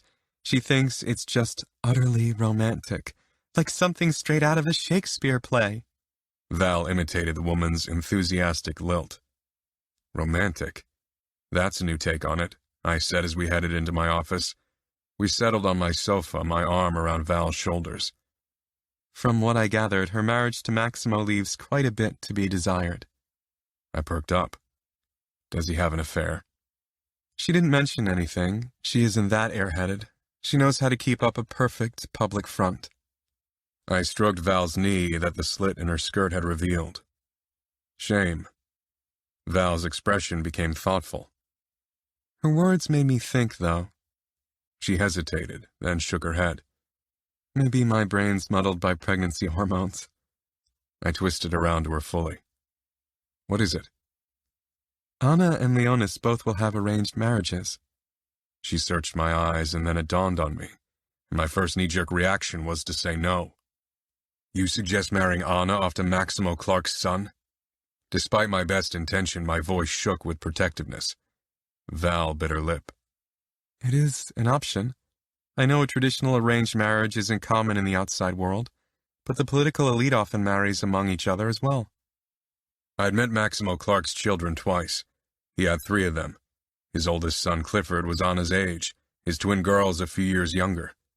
They were polite, raised to behave in public. She'd be safer in a marriage with an outsider, and if our children married into important political families, I would solidify our contacts. I tried to consider this from a logical standpoint, but when Anna was concerned, objectivity was difficult to maintain. They know each other? He's at the same tennis club, Val said. I could talk to Anna if you'd like to get her take on things. I sighed. Thinking of promising Anna to anyone makes my blood boil. She can't stay our little girl forever. She turns 13 in September. She's growing up. I know. Val didn't look too happy about the prospect of a possible bond between Anna and the Clark boy either. You don't look convinced. Val smiled strangely. I'm just being a bit emotional. I wanted a love marriage for our children. Our arranged marriage turned into a love marriage, and so did Ines and Pietro's. It's possible. It is, of course. But still. Let's keep your plan in mind for now, and don't share it with anyone yet. I want to wait for Maximo's decision regarding a cooperation first. If he refuses to establish stronger business and social connections with us, he certainly won't agree to a bond between our children. Val leaned her head against my shoulder. I talked to Ines today. I tensed. And? I hadn't talked to my sisters since she'd thrown us out of their house. Pietro and I had come to a tentative understanding, and even Samuel had come around to my surprise. But Ines still mourned Serafina's absence. She asked about the baby, and when Anna would come to visit again. What did you say? I told her Anna will visit next week. Anna would start private school this year for the first time. She'd insisted, and I couldn't deny her any longer. She and Luisa didn't want to be homeschooled anymore. I suggested that we could vacation at the Great Lakes together this July. My chest tightened. And? I tried to keep my expression neutral, even if it was useless. Val knew that Ines' refusal to talk to me bothered me deeply. Val touched my chest. She agreed, but she suggested the Mione's family lodge in Barron County. Good. Yeah. As usual, Val's warm smile set me at ease, like few things in this world could. Pietro, Ines, Samuel, and Sofia had arrived 2 days ago in the Mione vacation home, and had already settled in. Pietro's Range Rover parked in front of the 2-floor timber lodge. I hadn't seen Ines in 7 months, and I couldn't deny that I felt a hint of apprehension about our first encounter. Leonis and Anna jumped out of the Mercedes the moment we stopped, Anna to dash toward the house, and Leonis down to the jetty leading into the lake. Val laughed, then awkwardly pushed herself out of the seat, cradling her belly and tilting her head up to meet the sun. I pressed my palm into her lower back, then gave our bodyguards a curt nod. They could settle into the guardhouse nearby. Leonis, say hi first, Val called. Leonis dragged himself away from the water with obvious reluctance and ran back to us. He stormed past us and through the front door which Anna had left open. Just witnessing his energy gives me backlash, Val said with a laugh. I hope Beatrice is a calm kid. We're not getting any younger. Hearing Val say our unborn daughter's name filled me with calm and joy. It had from the first moment we decided on it. She who makes happy was the meaning of the name. It couldn't have been more fitting. She came into our life when everything was in shambles, and we seemed to have come to an impasse, and showed us that the future still held many wonders and opportunities. You're young, I said, stroking her back. Val gave me an amused look. Then her expression became tight as we entered the lodge and followed the voices into the vast living area with the floor-to-ceiling windows, sandwiching a fireplace between them, and with a majestic view over the lake. It was too warm outside for a fire, though. Anna and Sofia huddled together on the sofa, talking animatedly, and Leonis showed his new Swiss knife to Samuel. Pietro had his arm wrapped around Ines. My sister had lost weight. Her eyes met mine. She peered up at Pietro, who rubbed her upper arm in encouragement. Ines walked over to us. She smiled at Val and touched her belly. My God, you're already so big. I know, Val said, then pulled Ines into an embrace. I went over to Pietro and shook his hand, then Samuel's. She's forgiven you, he said quietly. I glanced back at Val and Ines. Because of the wedding? The wedding between Remo Falcone and Serafina a couple of months ago had been the scandal of the year. She had already forgiven you before that, but the Cavallaro pride kept her from admitting it, Pietro said. Ines looked my way, and for a moment, neither of us moved. In the past, it had always been Ines who made the first move, getting over her pride more easily than I did. But this time I walked over to her. Val stepped back and greeted Pietro and Samuel. Ines, I said quietly, I'm glad you agreed for our families to spend our vacation together. Ines rolled her eyes. Don't sound so official, as if we're distant acquaintances. In the last few months, we were hardly more than distant acquaintances, I said. She nodded. I'm not mad at you anymore. I'm still mad at the situation, but not at you. I didn't say anything. Ines stepped closer and hugged me. I saw the photos. Fina looked so happy in them. I don't understand. I never will. I touched her back. Me neither. Samuel had taken a couple of photos while he'd attended the wedding. It had been a risky move, one he'd insisted on making. He'd been certain Remo's feelings, whatever nature they were, would protect him. And they had. Samuel had returned unscathed, and with interesting insights into the dynamics of the Falcone clan. He'd stayed true to his word and not gone behind my back, even if I could guess how difficult it must have been for him to admit Fina had contacted him. Maybe he would have kept it a secret if Remo hadn't reached out to him as well. It was a mystery to me what went on in his twisted brain, and I didn't waste time on it anymore. While war with the Familia and Camorra was still going strong, we all resorted to obligatory attacks on our delivery trucks or outposts, for the time being. It was a respite that wouldn't last forever. We all had something to lose. Wives, children. Ines pulled back. I'm happy for you and Val. I can't wait to hold my niece in my arms. She smiled bravely. And what do I hear about you having political ambitions? Not me. I'm not good at schmoozing others. You prefer to give orders and have them obeyed. I tilted my head. But we're making efforts to establish bonds with the political elite. It's just another Shark Tank, isn't it? Intrigue is their form of public torture. I smiled, because Ines hit the nail on the head as usual. Dad, can Samuel show me how to shoot a crossbow? Val's eyes widened. She always worried about Leonis, but I was glad he was daring. Sure. Be careful, Val added as Samuel and Leonis walked outside. Anna and Sofia followed curiously, their heads together as they whispered excitedly. Val hurried over to me. A crossbow? I chuckled and rubbed her side. He'll be fine. Why don't we settle on the porch and watch the spectacle? Pietro suggested. Val didn't need to be told twice. She wanted to keep an eye on Leonis. We settled in chairs outside, but Val practically perched on the very edge. Don't stand too close, Anna, Sofia. The girls took a few steps away from Samuel and Leonis, but Val moved closer. Her pregnancy had made her even more protective. She's overprotective, Pietro said. I'm surprised she has agreed to have Anna go to school. It was actually her idea. She wants our daughter to grow up normally, or as normal as is possible. And Santino will be with Anna at all times. Pietro's gaze settled on Santino, who sat with the other guards in front of their cabin. I'm surprised you chose someone that young to guard your daughter. He's one of the best. An attacker would have a hard time getting past him. Still, he's a good-looking guy. I cocked an eyebrow. He's 10 years older than Anna and she's a kid. He's good at his job. Not to mention that he knew what would happen to him if I ever caught him looking at my daughter with more than professional interest. Pietro shrugged. Your age difference to Val is bigger. Danilo made his point very clear when it came to choosing Sophie as bodyguards. They need to be my age, and he insists she's being homeschooled, which we'd wanted to do anyway after the thing with... He trailed off, pain flashing in his eyes.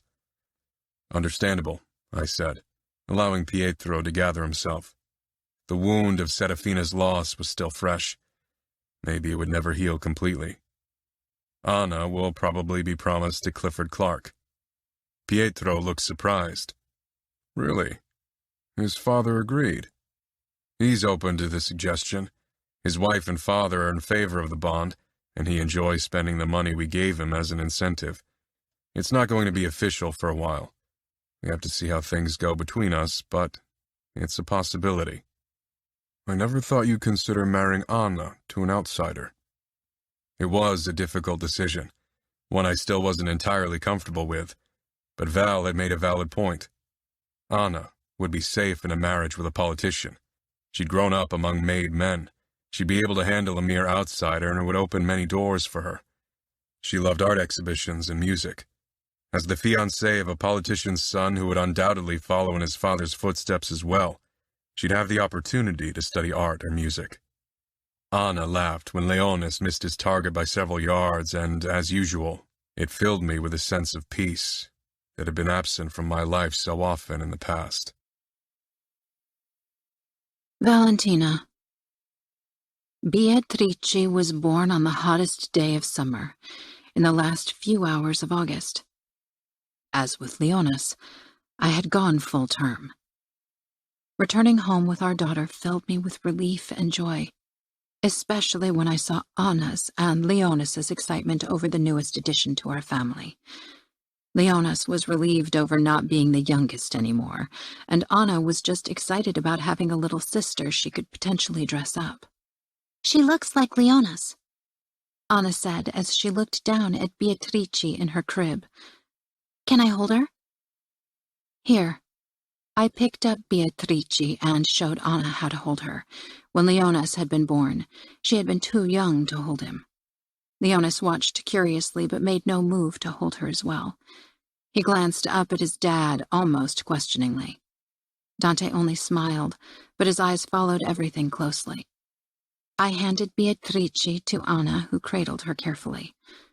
Oh, she's heavier than she looks. Leonis rolled his eyes. Why don't you hold her too? I suggested. He nodded slowly and came closer. Anna proudly demonstrated how to hold Beatrice before she handed her to her brother. My heart's going to explode, I whispered as I moved to Dante's side. It's something I never considered in my future when Carla died.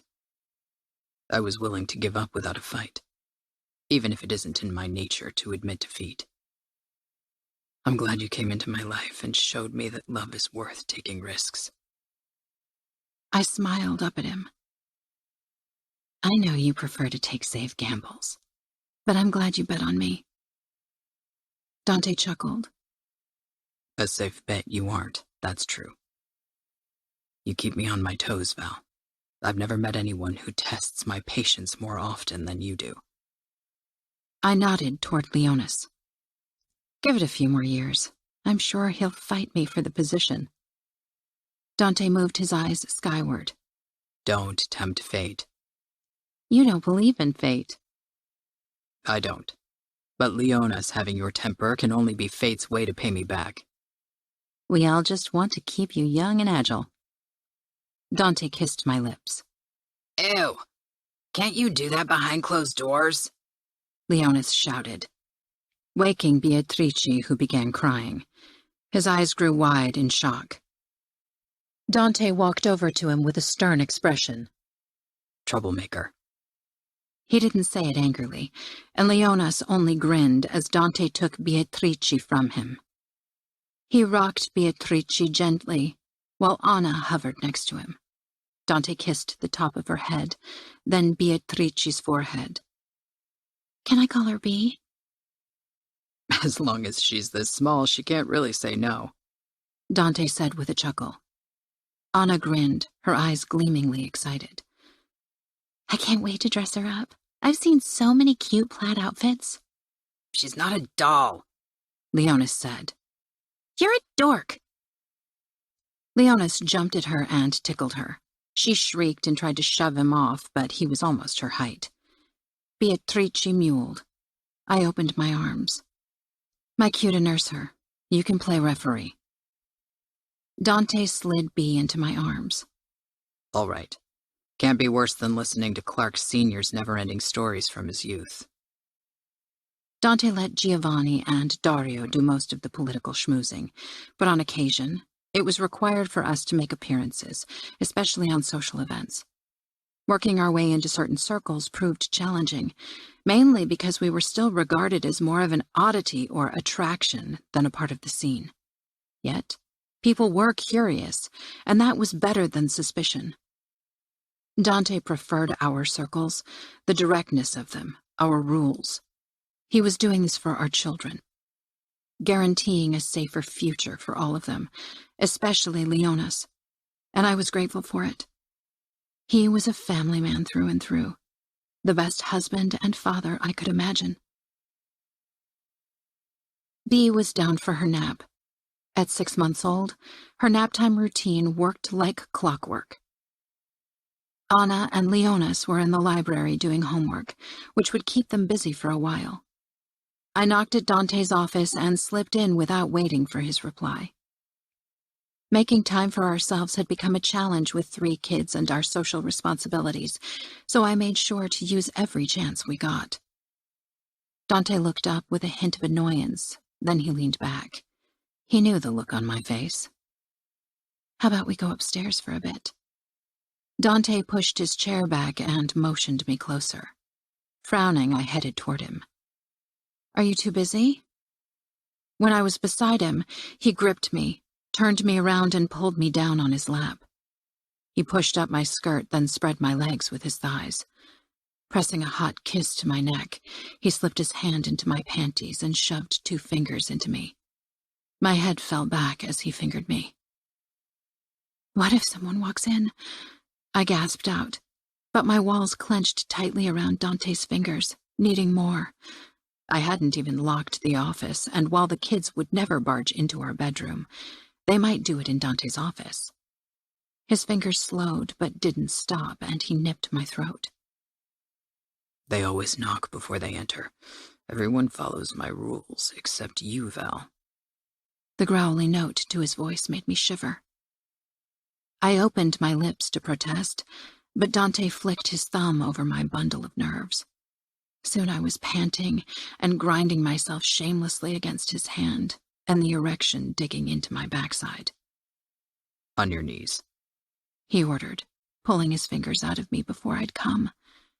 Stifling my protest, because it would only make Dante tease me more, I turned around and gave him a seductive smile before I sank down between his legs. I didn't take my eyes off him as I opened his zipper and took out his cock. Dante's fingers tangled in my hair as I began blowing him. Dante's breathing deepened. Steps thundered down the hall before a half-hearted knock sounded.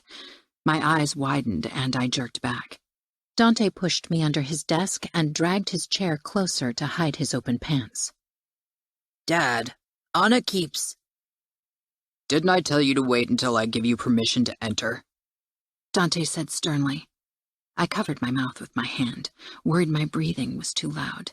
Even worse, a hysterical laugh wanted to burst forth, even if the situation wasn't funny in the slightest. Yes, but...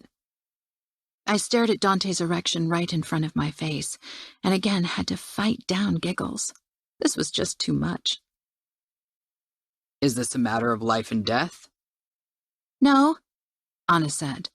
Leonis is just... Then it can wait. I'm working. Are you done with your homework? No. Leonis began, and Dante cut in. Then you should do that. Where's Mom? Anna asked. She's busy. I bit my lower lip, sure I'd lose it any moment now. In her office? Leonis guessed. Do not disturb her. You need to figure out your conflicts by yourself.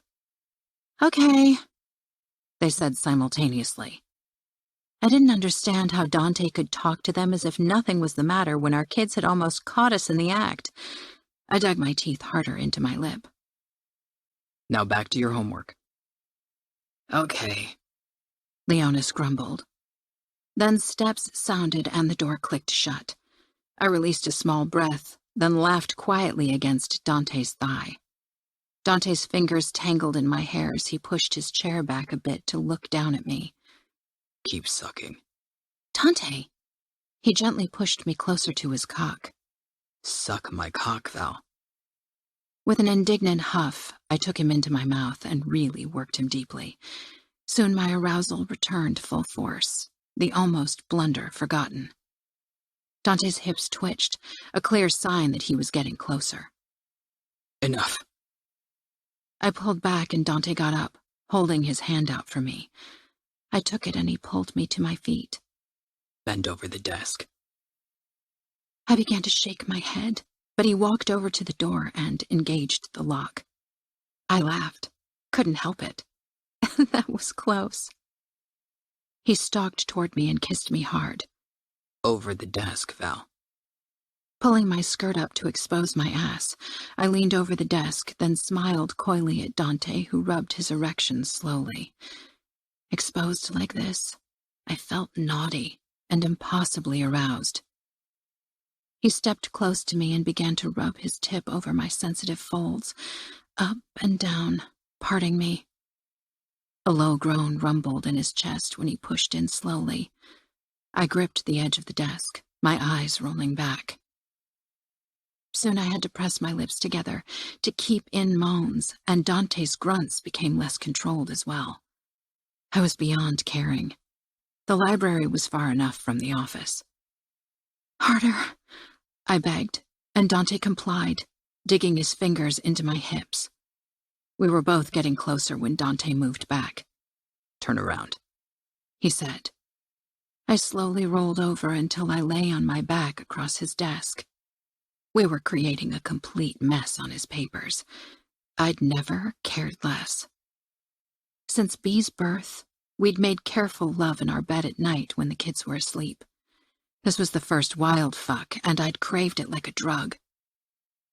Dante hooked his arms under my thighs and jerked me against him, impaling me on his length. He bent over me as he pounded into me and kissed me passionately, swallowing my moans. His jacket caged me in.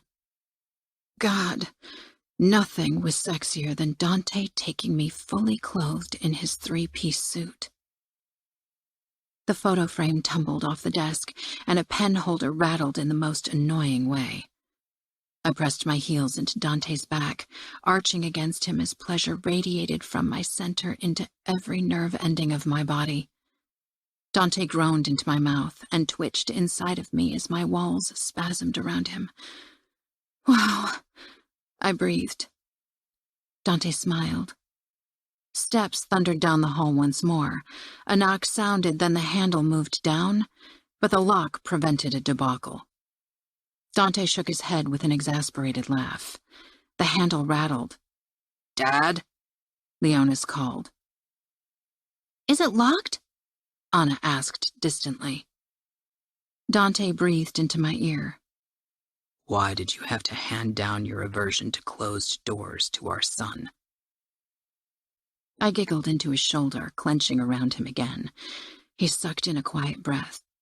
Dad? Leonis's voice became almost indignant. Maybe he thought Dante was playing a prank on him. The handle jiggled again. Dad! He inherited your stubborn nature as well, Dante said. I gave him a look. He straightened and began cleaning himself with a few tissues. I did the same, trying to look halfway decent. Dad! Now Leonis sounded almost angry. I stifled laughter. He's going to drive me to the brink, Dante muttered as he smoothed back his hair and straightened his tie. How do I look? Thoroughly satisfied. I pursed my lips. Dante. Your hairdo is messed up. I peered into the window and let my hair down. It was a mess. Dante headed toward the door, and I perched innocently on the desk. The moment Dante unlocked the door, Leonis stumbled inside. When he spotted me, his frown deepened. Mom, why are you here? Anna's eyes twisted with horror as if she had a suspicion. Oh, man. She got out. She turned on her heel and stalked away. Leonis watched her disappear with confusion. What's so important that it can't wait until I'm done with work? Dante asked firmly. Anna's done with homework and wanted to dress up Bee. I told her she can't. That was so important you tried to rip out my door handle? Leonis glanced at me. Anna thinks Bee is her responsibility because she's the older one, but I'm the boy. I will be the man of the house when Dad's gone. Already planning my early death? Dante asked with a hint of dry humor. Leonis's eyes grew wide. No, I mean when you're out for business. I'm the man then. Dante touched Leonis's shoulder. When I'm not home, you're supposed to keep an eye on your sisters and Mom, but that requires that you follow orders, especially the guards' orders, as long as you aren't old enough to protect yourself and our family. The man needs to know his responsibilities, and right now yours is to make your homework. Okay, Leonis said reluctantly. He trudged away. I gave Dante a lingering kiss before I went in search of Anna to see how disturbed she actually was. I found her in Bee's nursery looking through outfits. Are you okay? I asked. Please don't give me the talk again, Anna begged, her cheeks turning red. I just want to pretend you and Dad aren't doing stuff. I bit my lip, stifling amusement. All right. I'm looking for a cute outfit for Bee for the afternoon. Louisa is coming over, and I want to show her how cute Bee is in plaid. Anna was growing up so fast. Now her interest in fashion was almost as big as in art. Almost 13. My God, time flew. Sometimes she already drove me up the wall with her first tentative teenage antics. Bee began squirming in her crib. I think you're in luck. I lifted Bee out of her bed, and she beamed at me with sleepy green eyes. She had inherited Dante's blonde hair and my eyes, a combination that always got admiring glances. This? Anna held up a plaid dress and a white romper with frills around the neckline. I let Anna change Bee's nappy and dress her, then took over so Anna could put on a matching outfit. She came out of her room in a plaid skirt and a beige cashmere sweater, beaming. She looked so grown up then, and absolutely stunning. It was strange to hold one baby girl in my arms while my first baby girl was ready to hit puberty with full speed. An hour later, I stood on the porch, wrapped in a thick coat and a blanket around Bee and me while I watched Leonis, Anna, and Louisa engage in one of the most enthusiastic snowball fights I'd ever seen. They laughed loudly as they pummeled each other with snowballs. It had snowed all morning, and our garden had turned into a winter wonderland.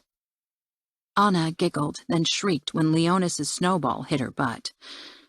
One moment half-grown, the next back to being children. What a strange phase in life, but one I didn't want to miss. Despite Bee's need for attention, I was determined to spend as much time with Leonis and Anna as possible. Before I could blink, they'd be adults. Hands came down on my shoulders, and Dante brushed a kiss against my cheek, then pressed another one to Bee's head. Isn't it too cold for you? I shook my head. I'll come in soon. I don't want to miss this. Who knows if Anna's still going to enjoy snowball fights next year. Dante wrapped his arms around me. Already becoming wistful. I shrugged. I just want to enjoy every day, every single second. I'm so happy right now. I want to conserve this exact moment and keep it in my memory forever. So many moments of happiness still lie ahead of us, Val. I turned away from the fight to look up at Dante. That's my line. I was the one who always tried to see the positive. Dante chuckled. You've rubbed off on me over the years. He kissed me, and Leonis groaned loudly, then cried out in surprise as Louisa hit him in the face.